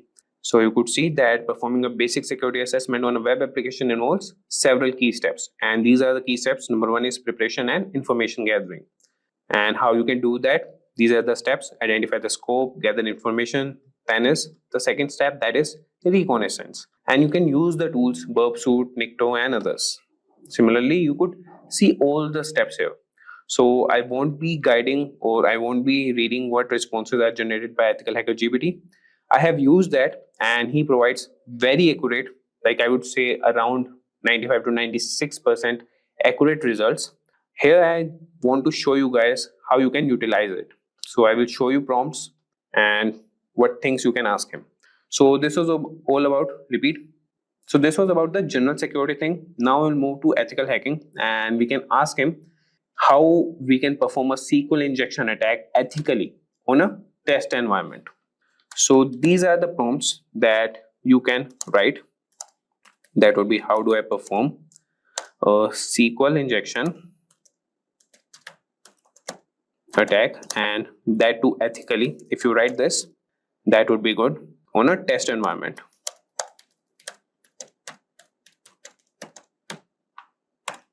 And if I tell you guys, so SQL injection is one of the most common web application vulnerabilities. And understanding how to perform a SQL injection attack ethically on a test environment can help you identify and mitigate this risk in your own applications. And you could see he has responded and he has provided you the steps that you can set up a control test environment first thing, then preparation, and you could use these tools. Then you have the manual SQL injection testing. So these are the methods that you could use, that is or 1 equal to 1 for the database, and automated SQL injection testing. So this is the command for that, and you could verify vulnerability, documentation, reporting. So you could see that this GPT is capable of answering the basic questions as we have discussed the basics question till now. Now we'll move to scripting and automation. So here you could see how he respond to this. So we'll ask him, can you provide a Python script to scan open ports on a network? So let's see what he provides. Provide a Python script, and that too to scan ports on a network. So scanning open ports on a network is a fundamental step in identifying potential vulnerabilities, and a Python script that can automate this process, making it easier to regularly check for open ports and secure them. So this is the Python script. You can use any ID and run on that, and you could see that he's explaining the code also. Yeah, you can ask him like, can you explain the code line by line, and this hacker GPT will do that for you. And how to run the script, that also he has provided you. And similarly, we can also ask him that how we can write a bash script to monitor and log unauthorized login attempts. And if you want, I can also run this prompt. How do I write a bash script, and that too to monitor and log unauthorized access, unauthorized login attempts. So we can monitor and log unauthorized login attempts, and that would be essential for maintaining the security of your system. So as you can see, he has written a bash script, and that can help you automate this process, and this will provide real-time alerts and logs for further analysis. And you could see that he's providing the explanation and how you can run the script, and he's writing the note also. Like, you can write more prompts if you have any doubts in any of the script or any of the responses that hacker GPT has responded, and he will definitely provide you with good responses. So now moving on, now we'll ask this EthicalHacker GPT about some specific security tools, and we could ask him about burp suit. And so let's write a prompt. Can you explain how to configure and use burp suit? Or we can write for web application testing. So if I sum you up, so burp suit is a powerful tool for web application security testing, and understanding how to configure and use it effectively can help you identify and address a wide range of security vulnerabilities in your applications. So you could see he has provided the initial steps, that would be downloading and installing burp suit, configuring your browser to use burp suit as a proxy, and then intercept and inspect traffic, and then you can use it for testing purpose, logging and reporting, and tips for effective testing. So this is the response for the security tools. And if we talk about incident response, we can ask him to write a script to collect system logs for forensic analysis. So collecting system logs is a critical part of incident response and forensic analysis. And this script can automate processes that can ensure that you have all the necessary data to investigate security incidents effectively. So if I write here, we can ask this hacker GPT, and I'm sure he will provide the response for that and write the script. So can you provide a script to collect system logs for forensic analysis? So as I told you, this is the critical part of incident response, and we have covered about the tools, that is Burp Suite. We have asked him about the automation process, general cybersecurity question, ethical hacking, that would be SQL injection attack, and the Python script to scan open ports on a network. So he can write scripts also, automation tasks, and he could respond with the general cybersecurity questions also. And if you see here, for the incident response, he has written the script to correct system logs for forensic analysis. So I won't be explaining this code, as we're just looking for the prompts that we can give to EthicalHacker GPT. If you want, you could just ask him also that explain this code line by line. And here he has mentioned also the explanation, that is directories and files to collect. And after that, he is collecting the logs, and that will be copied in the directory, that is, he has mentioned it, a variable, that is output directory. Archiving logs, cleanup, and how to run the script. So this was about the incident response. Now we'll move to some advanced topics. And in advanced topics, what we can ask him is how to perform a man-in-the-middle attack in a controlled environment. And remember these, that you have to mention some of the keywords that would be in a controlled environment. And for that thing only, he will respond or provide the response to you. So I will start here, that how do I perform a man in the middle attack in a controlled environment. So if you understand man in the middle attack that works in a controlled environment, this can help you develop better defenses against such attacks. And it's important to learn and practice these techniques ethically. So you can see here that he is providing the prerequisites and the step-by-step guide how you can conduct a man in the middle attack. So first is set up the control environment, then install necessary tools, enable IP forwarding, perform ARP spoofing, and then capture and analyze traffic, clean up and restore the network, and conclusion. So you could just follow up with more prompts, that I want more information about setting up the control environment. Just write this prompt, and this EthicalHacker GPT will provide more responses to you. So he will provide you how you can set up the control environment. So now moving on, we will ask some more prompts, and that could be about the reverse engineering. So we could ask him that, can you explain the processes of reverse engineering a malware sample? Or we can also ask about honeypot to detect malicious activity. That could be, how can I implement a honeypot to detect malicious activity? Or what are the techniques for securing a Docker container? So we'll ask him one prompt here. Let's see what he responds to that. So how can I implement a honeypot to detect malicious activity?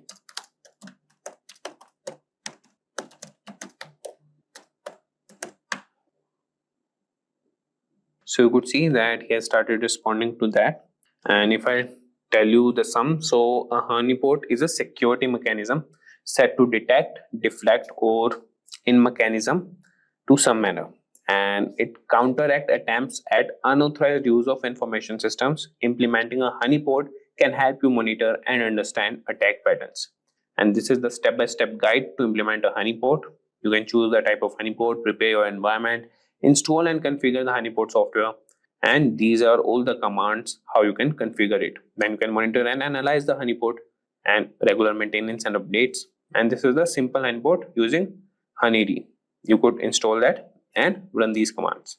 So with that, guys, and in the last we will also cover cybersecurity policies and compliance. So he could also answer to those prompts also, that you can ask him that what should be included in a company's cybersecurity policy, and you could mention which type of company you are running. So I will ask him that, so you could ask him that what should be included in a edtech company's cybersecurity policy.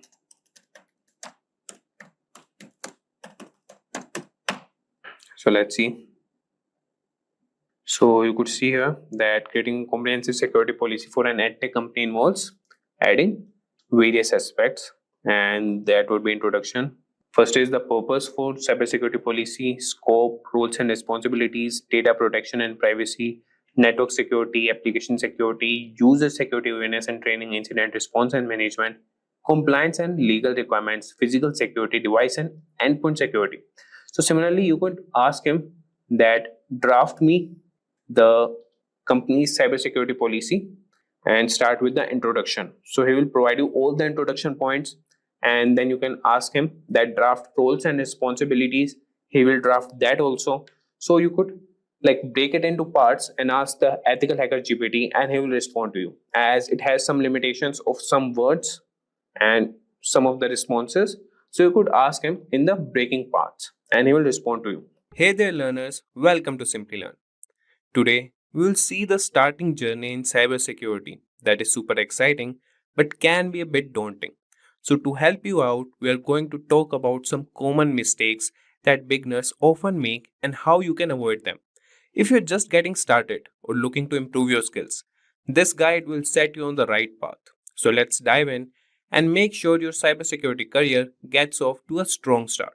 So, let's get started, and we'll see the worst beginner cybersecurity mistakes everyone makes. And we'll start with the number one point, that is ignoring basics. So many beginners rush into advanced topics without mastering the basics, which can lead to confusion and frustration later on. It's essential to build a strong foundation before diving into complex subjects. If we talk about number one is understanding networking. Networking is the backbone of cybersecurity. Learn how data travels across networks, different types of networks like LAN and WAN, and basic networking protocols. Knowing how network protocol functions help you understand how attacks occur and how to defend against them. Then comes mastering operating systems. So operating systems are another critical area, whether it's Windows, Linux or Mac OS. You need to know how different OS work and learn about file systems, user management, and basic command line skills. So this knowledge is crucial for tasks like malware analysis and system hardening. Then comes the basic coding skills. So coding is an invaluable skill in cybersecurity.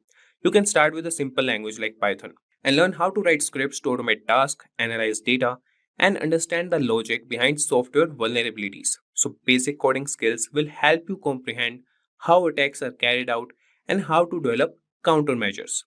So taking the time to master these basics will make advanced topics much easier to understand and will set a solid foundation for your career in cybersecurity. So remember, it's a journey, and starting with the basics will ensure you build strong, lasting knowledge. Now we'll come to number second point, that is skipping hands-on practice. So this is also one of the cybersecurity mistakes that beginners make.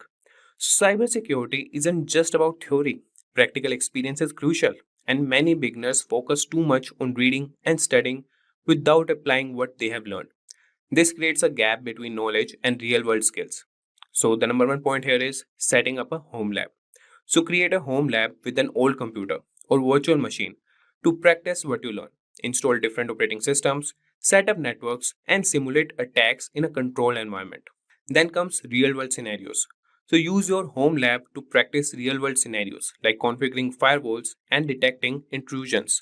Platforms like Hack the Box and Try Hack Me offer cybersecurity challenges that mimic real life networks and systems.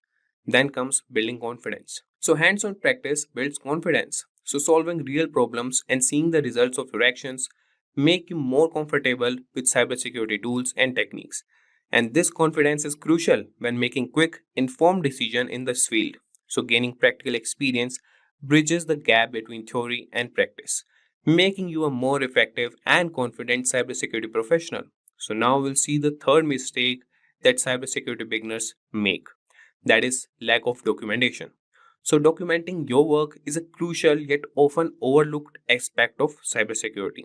Many beginners focus solely on learning new skills and solving problems without keeping track of their progress. However, good documentation practices can significantly enhance your learning experience. And by keeping detailed notes on what you learn, the tools you use, and the methods you apply, you create a valuable resource for future reference. And this habit helps you review and reinforce your knowledge, making it easier to remember complex concepts. Additionally, well documented work allows you to share your insights and solutions with others, whether through blogs, presentations, or team collaborations. It also helps in troubleshooting, as you can quickly revisit your steps to identify where something might have gone wrong. So, in the professional world, documentation is essential for maintaining clear and efficient communication within a team. And by starting this practice early, you will develop a habit that will benefit you throughout your career. And now we'll move to the fourth cybersecurity mistake for beginners, that is waiting too long to start applying for jobs.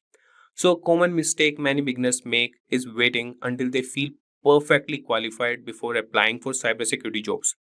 This approach can be counterproductive.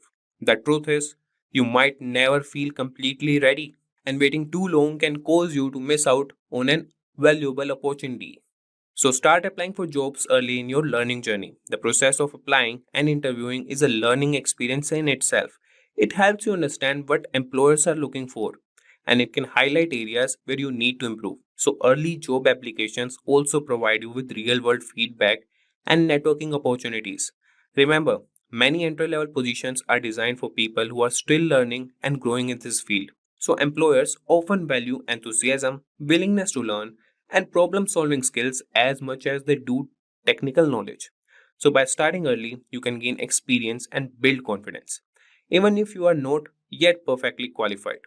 And then comes the next mistake, that is trying to qualify for all jobs. So, in the vast field of cybersecurity, trying to qualify for every job out, there is a common but misguided approach. Cybersecurity encompasses a wide range of specialties, from network security and ethical hacking to incident response and security analysis. Instead of spreading yourself thin trying to learn everything, focus on a key few areas and become proficient in them. Specializing in special fields make you more valuable to potential employers. It's better to be an expert in one or two areas than to have superficial knowledge in many. So by focusing on specific skills, you can develop a better understanding and expertise that sets you apart from others. So this focused approach also makes it easier to stay updated with the latest trends and advancements in your chosen areas. Remember, depth of knowledge often outweighs breadth when it comes to career advancement and job satisfaction. So, this was all about trying to qualify for all jobs. Now, we'll see the biggest mistake, that is IT foundation fallacy. So, many aspiring cybersecurity professionals believe they need a deep IT background to start their career. This is same as the number one point, but this is a misconception. While having a solid foundation in IT can be beneficial, it's not a prerequisite for success in cybersecurity. What you need are the specific skills and practical experience. Focus on learning about networks, operating system, and security tools. Engage in hands-on practice through labs and simulations to build real-world skills.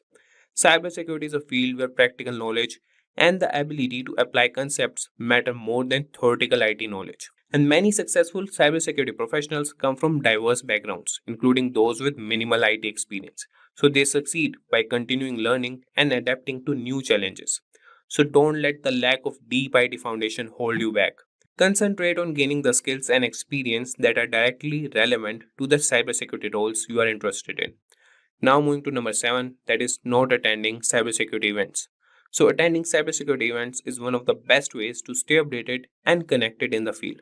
These events, including conferences, webinars, and meetups, offer a wealth of information on the latest trends, tools, and threats in cybersecurity. They provide a platform to learn from experts, gain insights into industry developments, and discover new technologies. Additionally, these events are excellent networking opportunities, meeting other professionals that can lead to job opportunities, collaborations, and mentorship. Building a network within the cybersecurity community can provide support and guidance throughout your career. And many events also offer hands on workshops and training sessions that can enhance your practical skills. So, by actively participating in these events, you can demonstrate your commitment to continuous learning and professional development. Make it a habit to attend cybersecurity events regularly to stay engaged and informed. So, this was all about number 7 point, that is not attending cybersecurity events. Now, moving to number 8, that is obsessing over which specialization to choose. So, when starting a career in cybersecurity, many beginners obsess over which specialization to choose. This can be overwhelming and counterproductive. Instead of stressing about making the perfect choice, allow yourself the freedom to explore different areas of cybersecurity. The field is diverse, with specializations like penetration testing, incident response, security analysis, and more. Take the time to experiment with various topics and see what interests you the most. This exploration phase is valuable for gaining a broad understanding of this field. So, over time, you will naturally gravitate toward areas that align with your strengths and interests. So remember, your specialization can evolve as you gain more experience and insights. Early in your career, focus on building a solid foundation and gaining exposure to different aspects of cybersecurity. This approach allows you to make an informed decision about your specialization when the time comes, ensuring you choose a path that truly excites and motivates you. Welcome to our video on top cybersecurity interview questions. Are you having a hard time landing that coveted interview, or even worse, bombing interviews left and right? It might be time to start prepping for those tough interview questions. Preparing for interview questions is an important part of the job search process and can greatly increase your chances of getting the job you want. The cybersecurity field is constantly evolving, which means that you need to have a strong understanding of the latest technologies and techniques in the industry. This makes cybersecurity interviews challenging, as interviewers may ask many complex questions about various cyber threats, security controls, and vulnerabilities. By spending time preparing for these questions, you will have the knowledge and skills required to tackle them with ease. And if these are the types of videos you would like to watch, then hit the subscribe button, like, and press the bell icon to never miss any update from Simplilearn. So without any further ado, let's get started with the top most important cybersecurity interview questions. So we'll start with the first question. That is, what is CRF? Or you can say the interview asks, can you explain what CSRF in the context of cybersecurity? And we can answer that certainly. CSRF stands for cross-site request forgery. It is a type victim is authenticated. The attack takes advantage of the trust a website has in the authenticated user's browser. Now, we'll see how it works. So, security vulnerability that occurs when an attacker tricks a victim into performing an unwanted action on a website or web application, in which the attacker creates a malicious website or injects malicious code into a legitimate website that the victim visits. And when the victim visits the attacker's website or the compromised legitimate website, the malicious code can execute without the victim's knowledge. The malicious code sends a request to the targeted website or application on behalf of the victim. This request may include sensitive actions like changing the victim's password, making financial transactions, or modifying personal information. Since the request originates from the victim's browser, the targeted website or application considers it legitimate and processes the request. The victim's account is compromised, and the attacker gains unauthorized access or performs unwanted actions. To protect against CSRF attacks, web developers can implement several countermeasures, including using anti-CSRF tokens. Using anti-CSRF tokens, web applications can generate and include unique tokens in each form or request. These tokens are verified by the server before processing the action, ensuring that the request originated from the same website. The next is same-site cookies attribute. Web developers can set the same-site attribute on cookies, which prevents them from being sent with cross-site requests, thus reducing the risk of CSRF attacks. Verifying the origin header. Servers can check the origin header to ensure the request originates from the same domain. The next is implementing strict access control. Web applications should enforce strict access controls and authorization mechanisms to ensure that only authorized actions can be performed. And the next measure can be by implementing these countermeasures, organizations can significantly reduce the risk of CSRF attacks and protect their users' sensitive information and accounts. And the next question is, that is the most important question, which interviewer asks, that is difference between XSS and CSRF. So XS, that is XSS, cross-site scripting, and CSRF, cross-site request forgery, are both common web application vulnerabilities, but they differ in their nature and the risk they pose. So XS is a vulnerability that occurs when an attacker injects malicious scripts into a trusted website, which is then executed by the user's browser. This can happen when the website does not properly validate or sanitize user input. The injected scripts can be used to steal sensitive information such as login credentials or session cookies, and can also be used to modify the content of the website or redirect users to malicious websites. CSRF, on the other hand, is a type of attack where an attacker tricks a user's browser into making unintended or unauthorized requests to a website. This attack relies on the fact that many websites use cookies or other mechanisms for session management, and these cookies are automatically sent with every request made to the website. By tricking a user into visiting a specially crafted website or clicking on a malicious link, the attacker can perform actions on behalf of the user without their knowledge or consent, potentially leading to unauthorized actions, data manipulation, or account compromise. In summary, XSS is concerned with injecting and executing malicious scripts within a website, while CSRF involves tricking users into performing unintended actions on a trusted website. Both vulnerabilities can have serious consequences, and it is important for web developers to understand and mitigate these risks through proper input validation, output encoding, and security mechanisms such as CSRF tokens and secure session management. Now moving to next question. Is XSS client-side attack or server-side attack? So XSS, that is cross-site scripting, attack can occur on the client side, which means it targets vulnerabilities in the user's web browser or the client application. This type of attack takes advantage of security weaknesses in the client-side code, allowing an attacker to inject malicious scripts into a trusted website or web application. Once the script is executed by the user's browser, it can lead to unauthorized actions, data theft, or other malicious activities.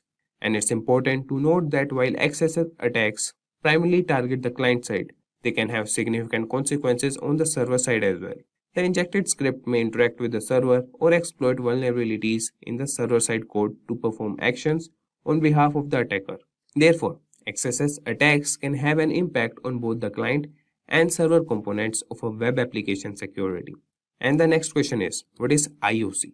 In cybersecurity, IOC stands for Indicators of Compromise. These are pieces of evidence or artifacts that suggest the presence of malicious activity or a security breach within a system or network. IOCs are used to identify, detect, and respond to potential security incidents. There are several types of IOCs that security professionals look for. The most common types include file-based IOCs. These include malicious files such as malware, executables, scripts, or documents that have been identified as part of a cyber attack. File-based IOCs can be identified through file hashes, file names, or specific file content. The next is network-based IOCs. These indicators relate to network traffic associated with malicious activities. They can include suspicious IP addresses, domain names, URLs, or patterns of network communications that indicate a potential security threat. The next we have is behavioral IOCs. These indicators are based on abnormal behavior exhibited by users, systems, or applications. For example, a sudden increase in failed login attempts, unusual file access patterns, or unauthorized system modifications can serve as behavioral IOCs. The next is registry or system configuration IOCs. These indicators involve changes or additions to the Windows registry, system configuration files, or other system settings. Attackers may alter these configurations to gain persistence on a compromised system. The next is threat intelligence IOCs. These IOCs are derived from external sources, such as cybersecurity vendors, government agencies, or threat intelligence platforms. They provide information about known malicious actors, their tactics, techniques, and procedures, and specific indicators associated with their activities. When organizations collect and analyze IOCs, they can proactively detect and respond to security incidents. By monitoring for these indicators, security teams can identify potential threats, investigate the scope of an attack, and take appropriate measures to mitigate the risk. It's worth noting that IOCs are not static and continuously evolve as attackers develop new techniques. Therefore, staying up to date with the latest threat intelligence and sharing information within the cybersecurity community is crucial for effective defense against cyber threats. And now moving to another question, that is fifth question. And it is that can you explain the difference between antivirus and EDR in cybersecurity? So antivirus and endpoint detection and response, that is EDR, are both important components in cybersecurity, but they serve different purposes. We'll see them.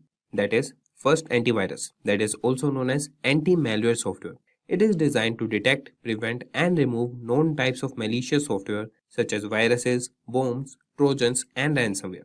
It relies on signature-based detection, where it compares the code patterns or files or programs against a database of known malware signatures.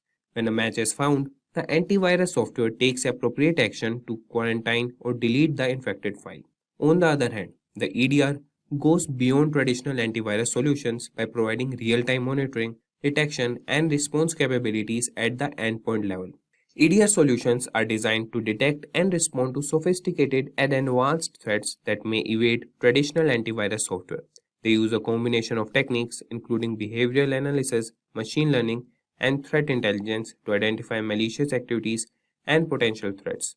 EDR solutions continuously monitor endpoints such as workstations, servers, and mobile devices for any suspicious activities or anomalous behavior.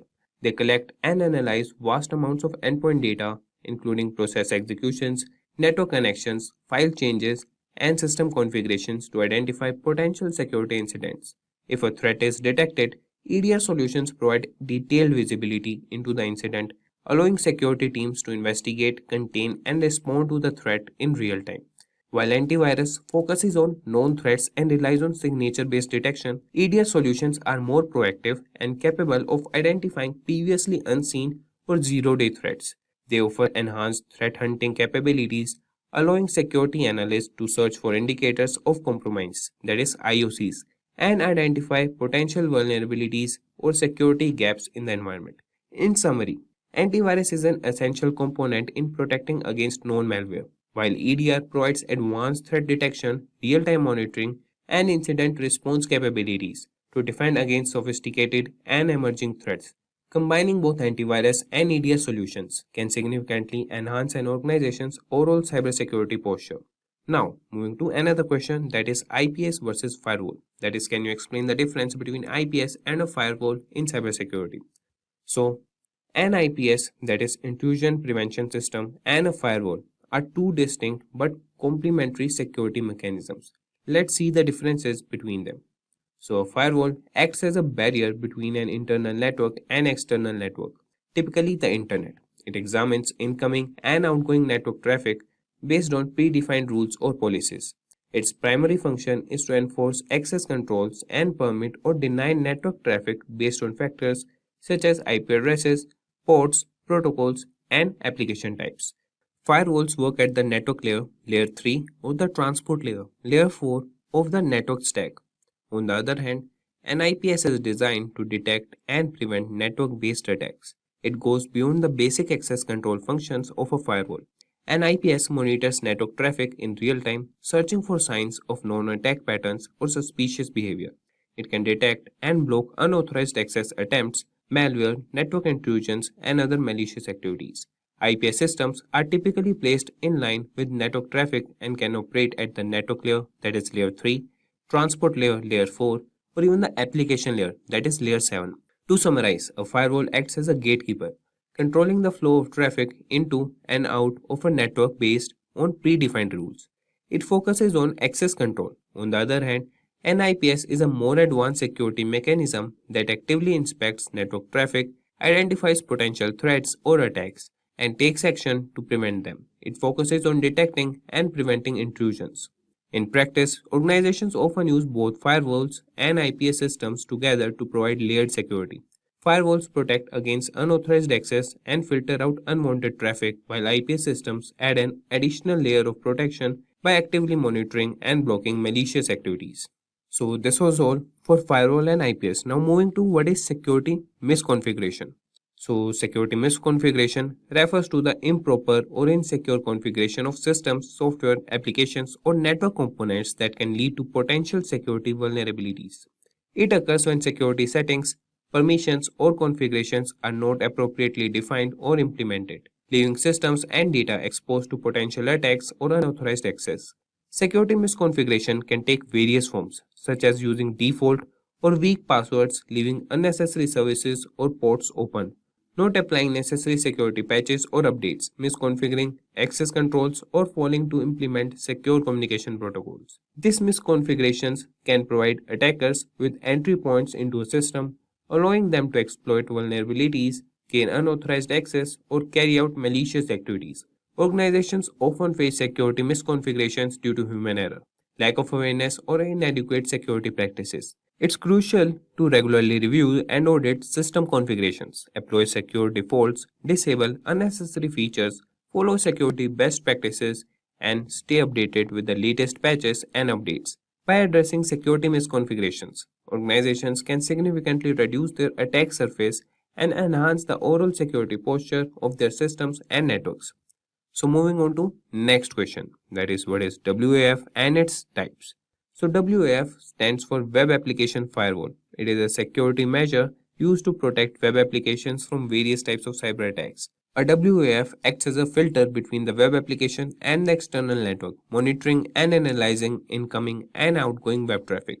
There are primarily two types of WAFs commonly used in cybersecurity, that are network-based WAF. This type of WAF is implemented at the network parameter, typically as a dedicated hardware appliance or a virtual appliance. It intercepts web traffic before it reaches the web application server. And network-based WAFs examine packets at the network layer, inspecting IP addresses, ports, and protocols to detect and prevent malicious activities. They are effective in protecting multiple web applications hosted on the same network infrastructure. And the next is host-based WAF. This type of WAF is installed directly on the web application server or within the application itself. It operates at the application layer and has a deep understanding of the application structure and logic. Host-based WAFs monitor and analyze HTTP, HTTPS traffic, inspecting the content of requests and responses. They are often integrated as a module or a plugin within the web server or the application framework. Host-based WAFs provide granular control and can protect specific applications or modules within a server. Both network-based and host-based WAFs have their strength and can complement each other for enhanced security. Network-based WAFs are suitable for large-scale protection across multiple applications and servers, while host-based WAFs offer more precise control and visibility into application-specific vulnerabilities and attacks. It's important to note that while WAFs are valuable in safeguarding web applications, they should be used in conjunction with other security measures like regular application patching, secure coding practices, and vulnerability assessments to ensure comprehensive protection against evolving cyber threats. Now we'll see another question, that is, could you please explain the difference between blue teaming and red teaming? So blue teaming and red teaming are two distinct approaches used in cybersecurity to enhance the overall security posture of an organization. And blue teaming primarily focuses on defense and proactive measures. Blue teams are responsible for protecting the organization's assets, systems, and data from potential threats and attacks. They typically include cybersecurity professionals within the organizations who work to identify vulnerabilities, monitor networks, and implement security controls. Blue teams conduct risk assessments, perform security audits, and develop incident response plans. They also monitor security systems, analyze logs, and use various tools to detect and mitigate threats. Essentially, blue teams act as defenders, ensuring that the organization's defenses are strong and resilient. On the other hand, red teaming takes an offensive approach. Red teams are independent groups or individuals who stimulate real-world cyber attacks to evaluate the effectiveness of the organization's security controls and practices. Their goal is to identify weaknesses, gaps, and vulnerabilities in the system. Red teams use tactics similar to those of real attackers, such as social engineering, penetration testing, and vulnerability assessments to uncover potential security flaws. By adopting the perspective of an attacker, red teams provide valuable insights into the organization's security vulnerabilities, allowing the blue team to improve their defenses. In summary, blue teaming is focused on defense, while red teaming is focused on offense. Blue teams work to prevent and mitigate cyber threats, while red teams act as adversaries to identify weaknesses and improve the organization's security. The collaboration between blue and red team is crucial in maintaining a strong security posture and effectively protecting sensitive information. So this was all. That is the difference between blue teaming and red teaming. Now moving on to the 10th question, that is what is false positive and false negative in case of IDS. So in the context of intrusion detection system, that is IDS, false positive and false negative are two important terms used to describe the accuracy of the system in identifying and classifying security events. A false positive occurs when an IDS incorrectly identifies a benign activity or event as malicious. On the other hand, a false negative happens when an IDS fails to detect an actual malicious activity or event. It occurs when an intrusion or attack goes unnoticed and is not flagged by the system. This can be quite dangerous as it allows malicious activities to go undetected, potentially causing harm to the system or network. Ideally, an IDS should strive to minimize both false positives and false negatives. However, there is often a trade-off between the two. Increasing the sensitivity of an IDS to reduce false negatives may result in more false positives, and vice versa. Balancing the detection accuracy is crucial to ensure that genuine threats are identified while minimizing the number of false alarms. So, to improve the effectiveness of an IDS, continuously monitoring, fine-tuning of detection rules, and incorporating machine learning algorithms can be employed. Additionally, it's important for security teams to carefully analyze and validate alerts to distinguish between false positive and true threats, ensuring efficient incident response and mitigation. Now moving to another question, that is, what is TLD? So TLD stands for top level domain in the field of cybersecurity. In the context of the internet, a top level domain refers to the last segment of a domain name located after the final dot. It is also commonly known as domain extension. Example of TLDs include .com, .org, .net, .gov, .edu, and country-specific TLDs like .uk, .fr, or .au. TLDs play a significant role in cybersecurity as they help identify the purpose or category of a website. Cybersecurity professionals often analyze TLDs to assess potential security risk or determine the legitimacy of a domain. Malicious actors may exploit certain TLDs such as those associated with phishing, malware distribution, or fraudulent activities. Security measures like blacklisting or filtering can be implemented based on TLDs to protect users from accessing potentially harmful websites. Overall, understanding TLDs is essential in the cybersecurity field as it aids in identifying and evaluating potential threats, enhancing website security, and safeguarding users' online experiences. So this was all about TLD. So the next question is, can you explain what name servers are in the context of cybersecurity? So in the realm of cybersecurity, name servers play a crucial role in functioning of the internet. A name server, also known as a DNS server, domain name system, is responsible for translating human-readable domain names such as www.example.com into IP addresses such as numerical representations that computers use to communicate with each other. In simple terms, when a user types a domain name into a web browser, the name server is responsible for resolving that domain name to the corresponding IP address of the server hosting the website. This process is essential for establishing connections and enabling communication between devices on the internet. From a cybersecurity perspective, name servers are vital because they act as authoritative sources for domain names resolution. However, they can also be targeted by malicious actors in various attacks such as DNS spoofing or DNS hijacking, which aims to manipulate the translation process. So to mitigate this risk, organizations employ various security measures such as implementing DNSSEC, domain name system security extensions, to ensure the integrity and authenticity of DNS data. DNS firewalls and intrusion detection systems can also be utilized to detect and prevent malicious activities targeting name servers. Overall, name servers serve as critical infrastructure component for the internet, and safeguarding their integrity is essential in maintaining a secure online environment. So the next question is, what is canonical name in the context of cybersecurity? So canonical name refers to a standardized and authoritative name assigned to a network resource, such as a domain, host, or IP address. It is used to establish a consistent and unambiguous naming convention across different systems and networks. The canonical name serves as a unique identifier for the resource, ensuring that it can be accurately located and accessed within a network or across the internet.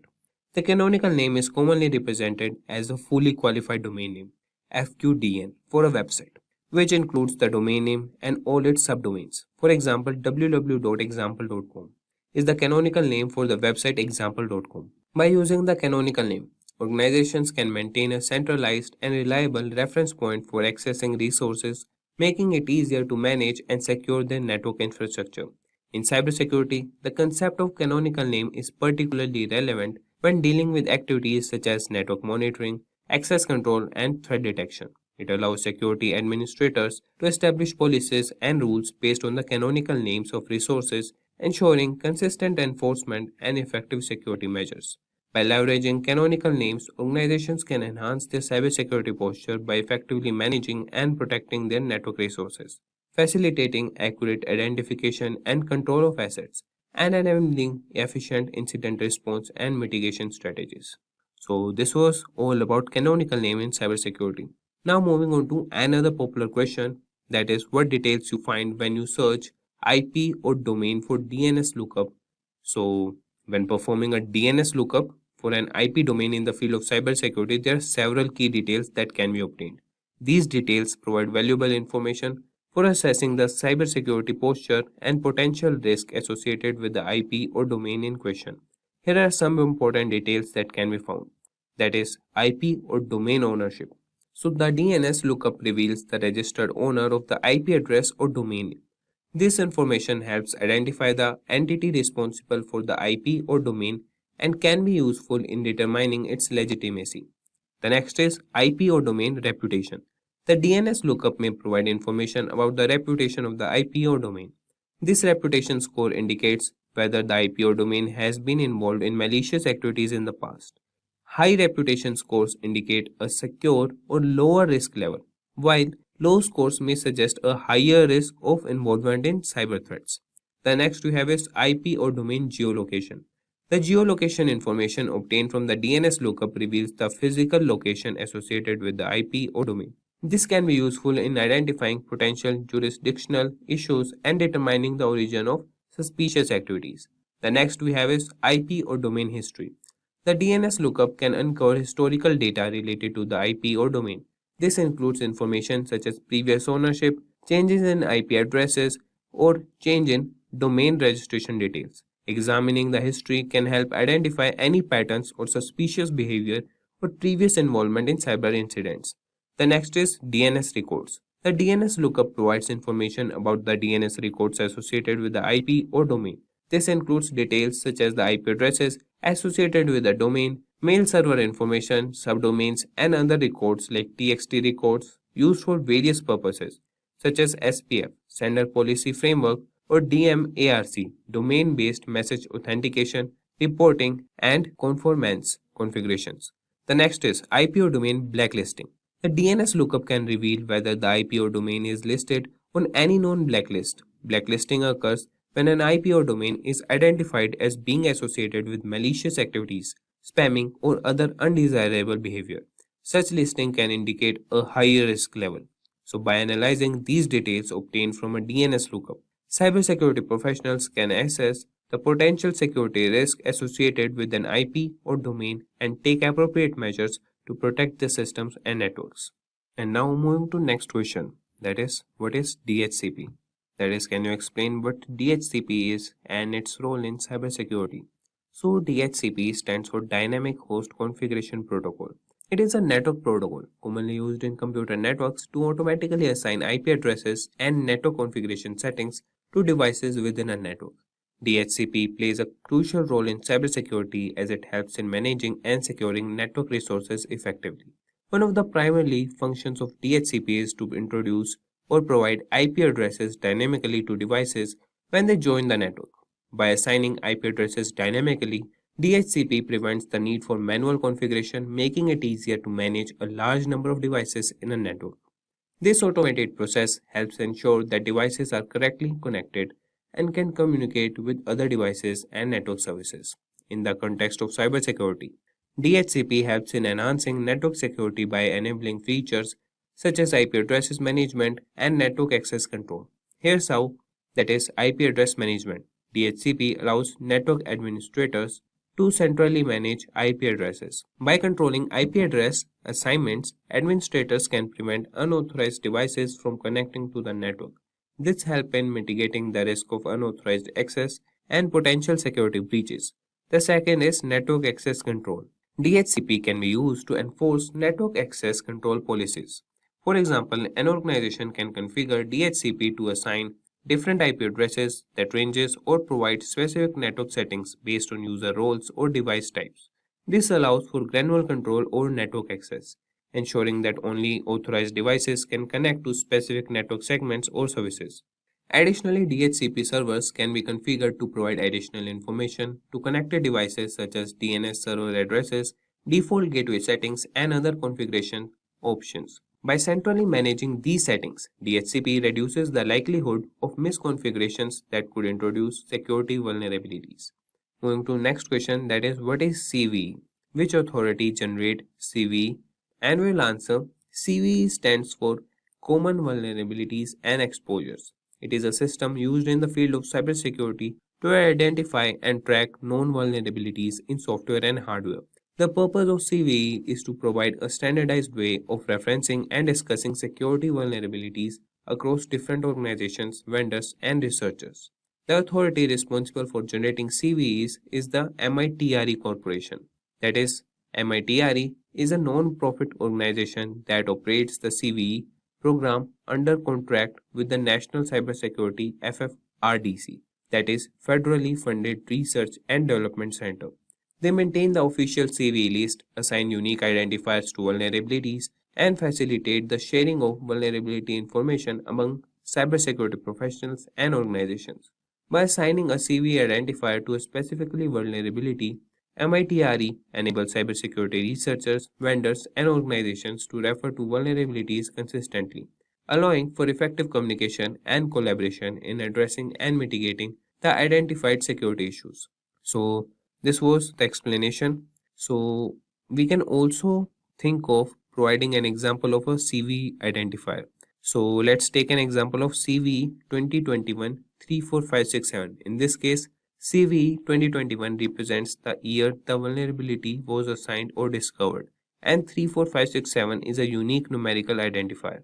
By referring to this CVE identifier, security professionals can easily search for information related to the specific vulnerability and access details such as its description, severity, affected software versions, and recommended remediation steps. Now moving to another question, that is, what is a loopback address? So a loopback address refers to a specific network address that allows a device to send and receive data to itself. It is commonly represented by the IP address, that is 127.0.0.1 in IPv4 or ::1 in IPv6. The loopback address is often used for testing and troubleshooting purposes, as it enables a device to simulate network communication without actually sending data or a physical network.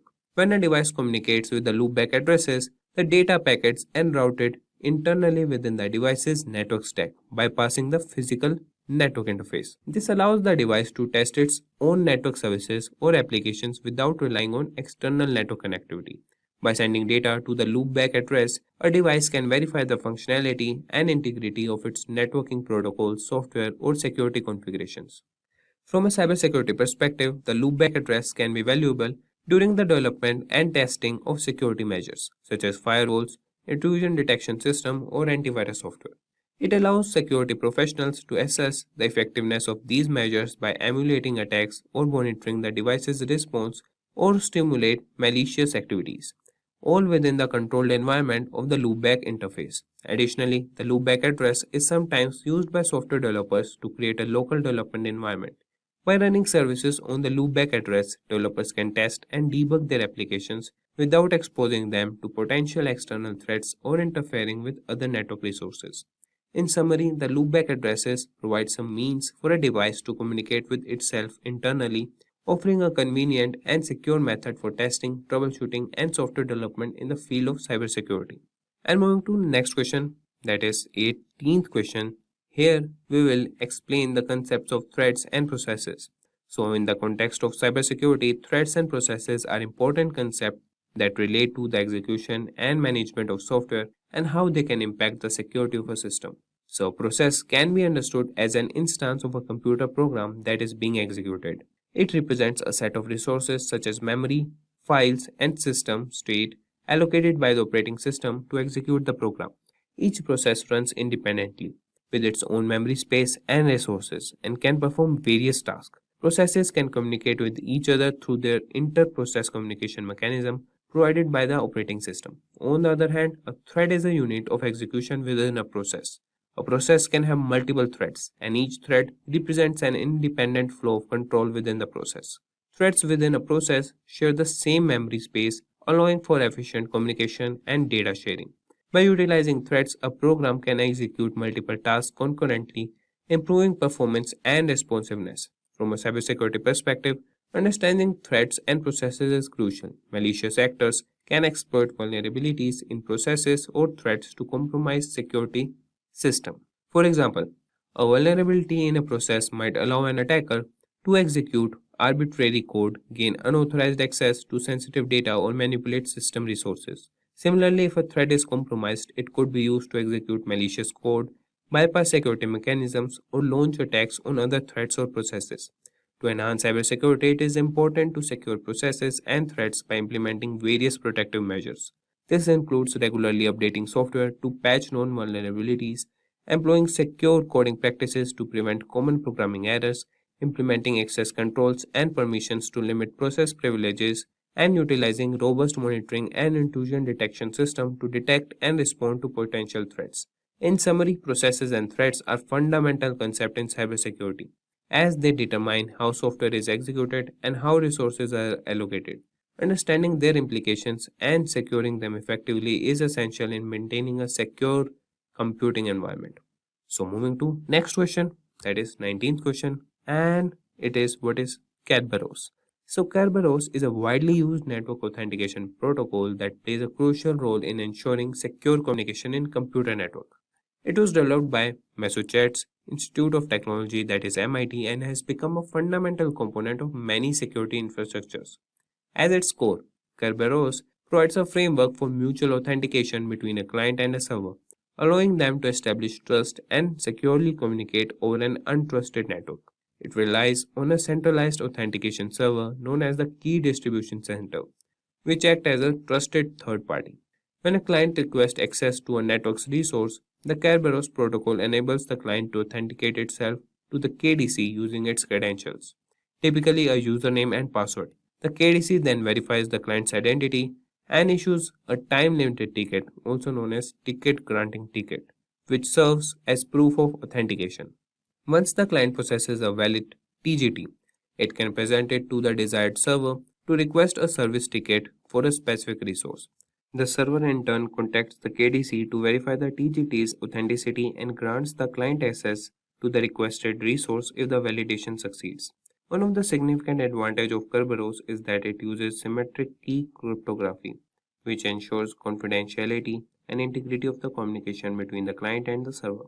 The KDC shares a secret key with each client, and this key is used to encrypt the communication tickets, making it difficult for adversaries to forge and tamper with them. Moreover, Kerberos incorporates the concept of single sign-on, allowing users to authenticate once and obtain multiple tickets for different services without needing to re-enter their credentials. This enhances usability and reduces the burden of remembering and managing numerous passwords.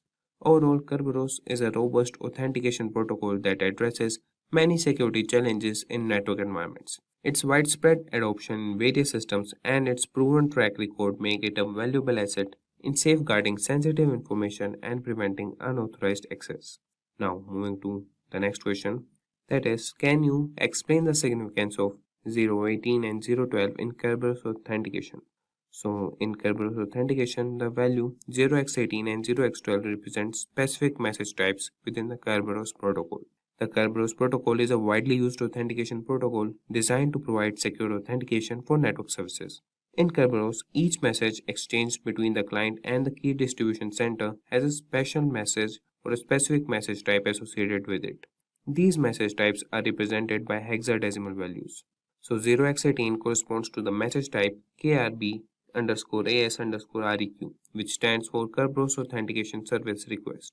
This message is sent by the client to request a ticket granting ticket from the KDC. The TGT is then used to request service tickets for specific services. 0x12 represents the message type, that is KRBTGSREQ, which stands for Kerberos Ticket Granting Service Request. This message is sent by the client to the KDC to request a service ticket for a particular service. The client includes the TGT obtained from the KRB_AS_REQ message and specifies the desired service. These message types are essential in the Kerberos authentication process as they allow the client and the KDC to exchange the necessary information for authentication and authorization. The Kerberos protocol uses the message types to ensure secure communication and prevent unauthorized access to network services. Overall, the values 0x18 and 0x12 in Kerberos authentication represent specific message types within the Kerberos protocol, enabling the secure exchange of authentication and authorization information between the client and the KDC. And the next question we have is define unicasting, multicasting, and broadcasting. So unicast, multicast, and broadcast are the three methods by which we transmit data over a network. So unicast, it sends the information from a single user to a single receiver. We use this for point-to-point communications. And multicast, here data is sent from one or more sources to multiple destinations. Then we have broadcast, that is known as one-to-all, that is the communication is between a single user and several receivers. And the next question is explain SSL encryption. Secure Sockets Layer SSL is the standard followed in the security and knowledge industry to develop encrypted connections between the browser as well as the web server. This standard ensures that data privacy is maintained and that online transactions are protected from external attacks.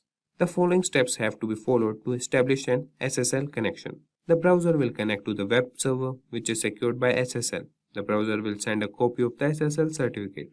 The browser verifies if the SSL certificate is trustworthy. If trustworthy, the browser will send a message to the server requesting to establish an encrypted connection. The web server acknowledges and starts to build an SSL encrypted connection. The encrypted SSL communication begins between the browser and the web server. And now we have the 23rd question, that is, what steps will you take to secure a server? So the Secure Socket Layer SSL is a protocol where data encrypting and decrypting will protect it from being intercepted by authorized users. The simple ways to secure the server are as follows. Ensure that the password for root and administrative users is secured. New users can be included in the system now. They will manage the system as per the policies established. Remote access is removed from default administrator accounts. The following steps have to be followed to configure firewall rules for remote access. Now we have the 24th question, that is, what is data protection in transit versus data protection at rest? So when data is protected in transit, the data goes only from the server to the client. The effectiveness of data protection, repeat, the effectiveness of data protection is critical for ensuring that there is no loss of data. Data protection at rest, it is when the database is on the hard drive. The data at rest is sometimes less vulnerable than the data in transit. So this was all about it. And the next question is, what is the difference between VPN and VLAN? So VPN, the group workstations are within the same locations and in the same broadcast. The main logically segregated networks and have no physical connection. Whereas VLAN, this is related to remote access to the company network. The connection of 2 points within a secured and encrypted tunnel. There is no encryption technique involved and it slices the logical network into different sections to manage and secure different aspects. And this was all for this tutorial or the interview questions. Hope you guys found it informative and helpful. Let's take a minute to hear from our learners who have experienced massive success in their careers. So that's a wrap on our full course. If you have any doubts or questions, you can ask them in the comment section below. Our team of experts will reply you as soon as possible. Thank you and keep learning with Simplilearn. Staying ahead in your career requires continuous learning and upskilling. Whether you're a student aiming to learn today's top skills or a working professional looking to advance your career, we've got you covered. Explore our impressive catalog of certification programs in cutting-edge domains, including data science, cloud computing, cybersecurity, AI, machine learning, or digital marketing. Designed in collaboration with leading universities and top corporations, and delivered by industry experts, choose any of our programs and set yourself on the path to career success. Click the link in the description to know more.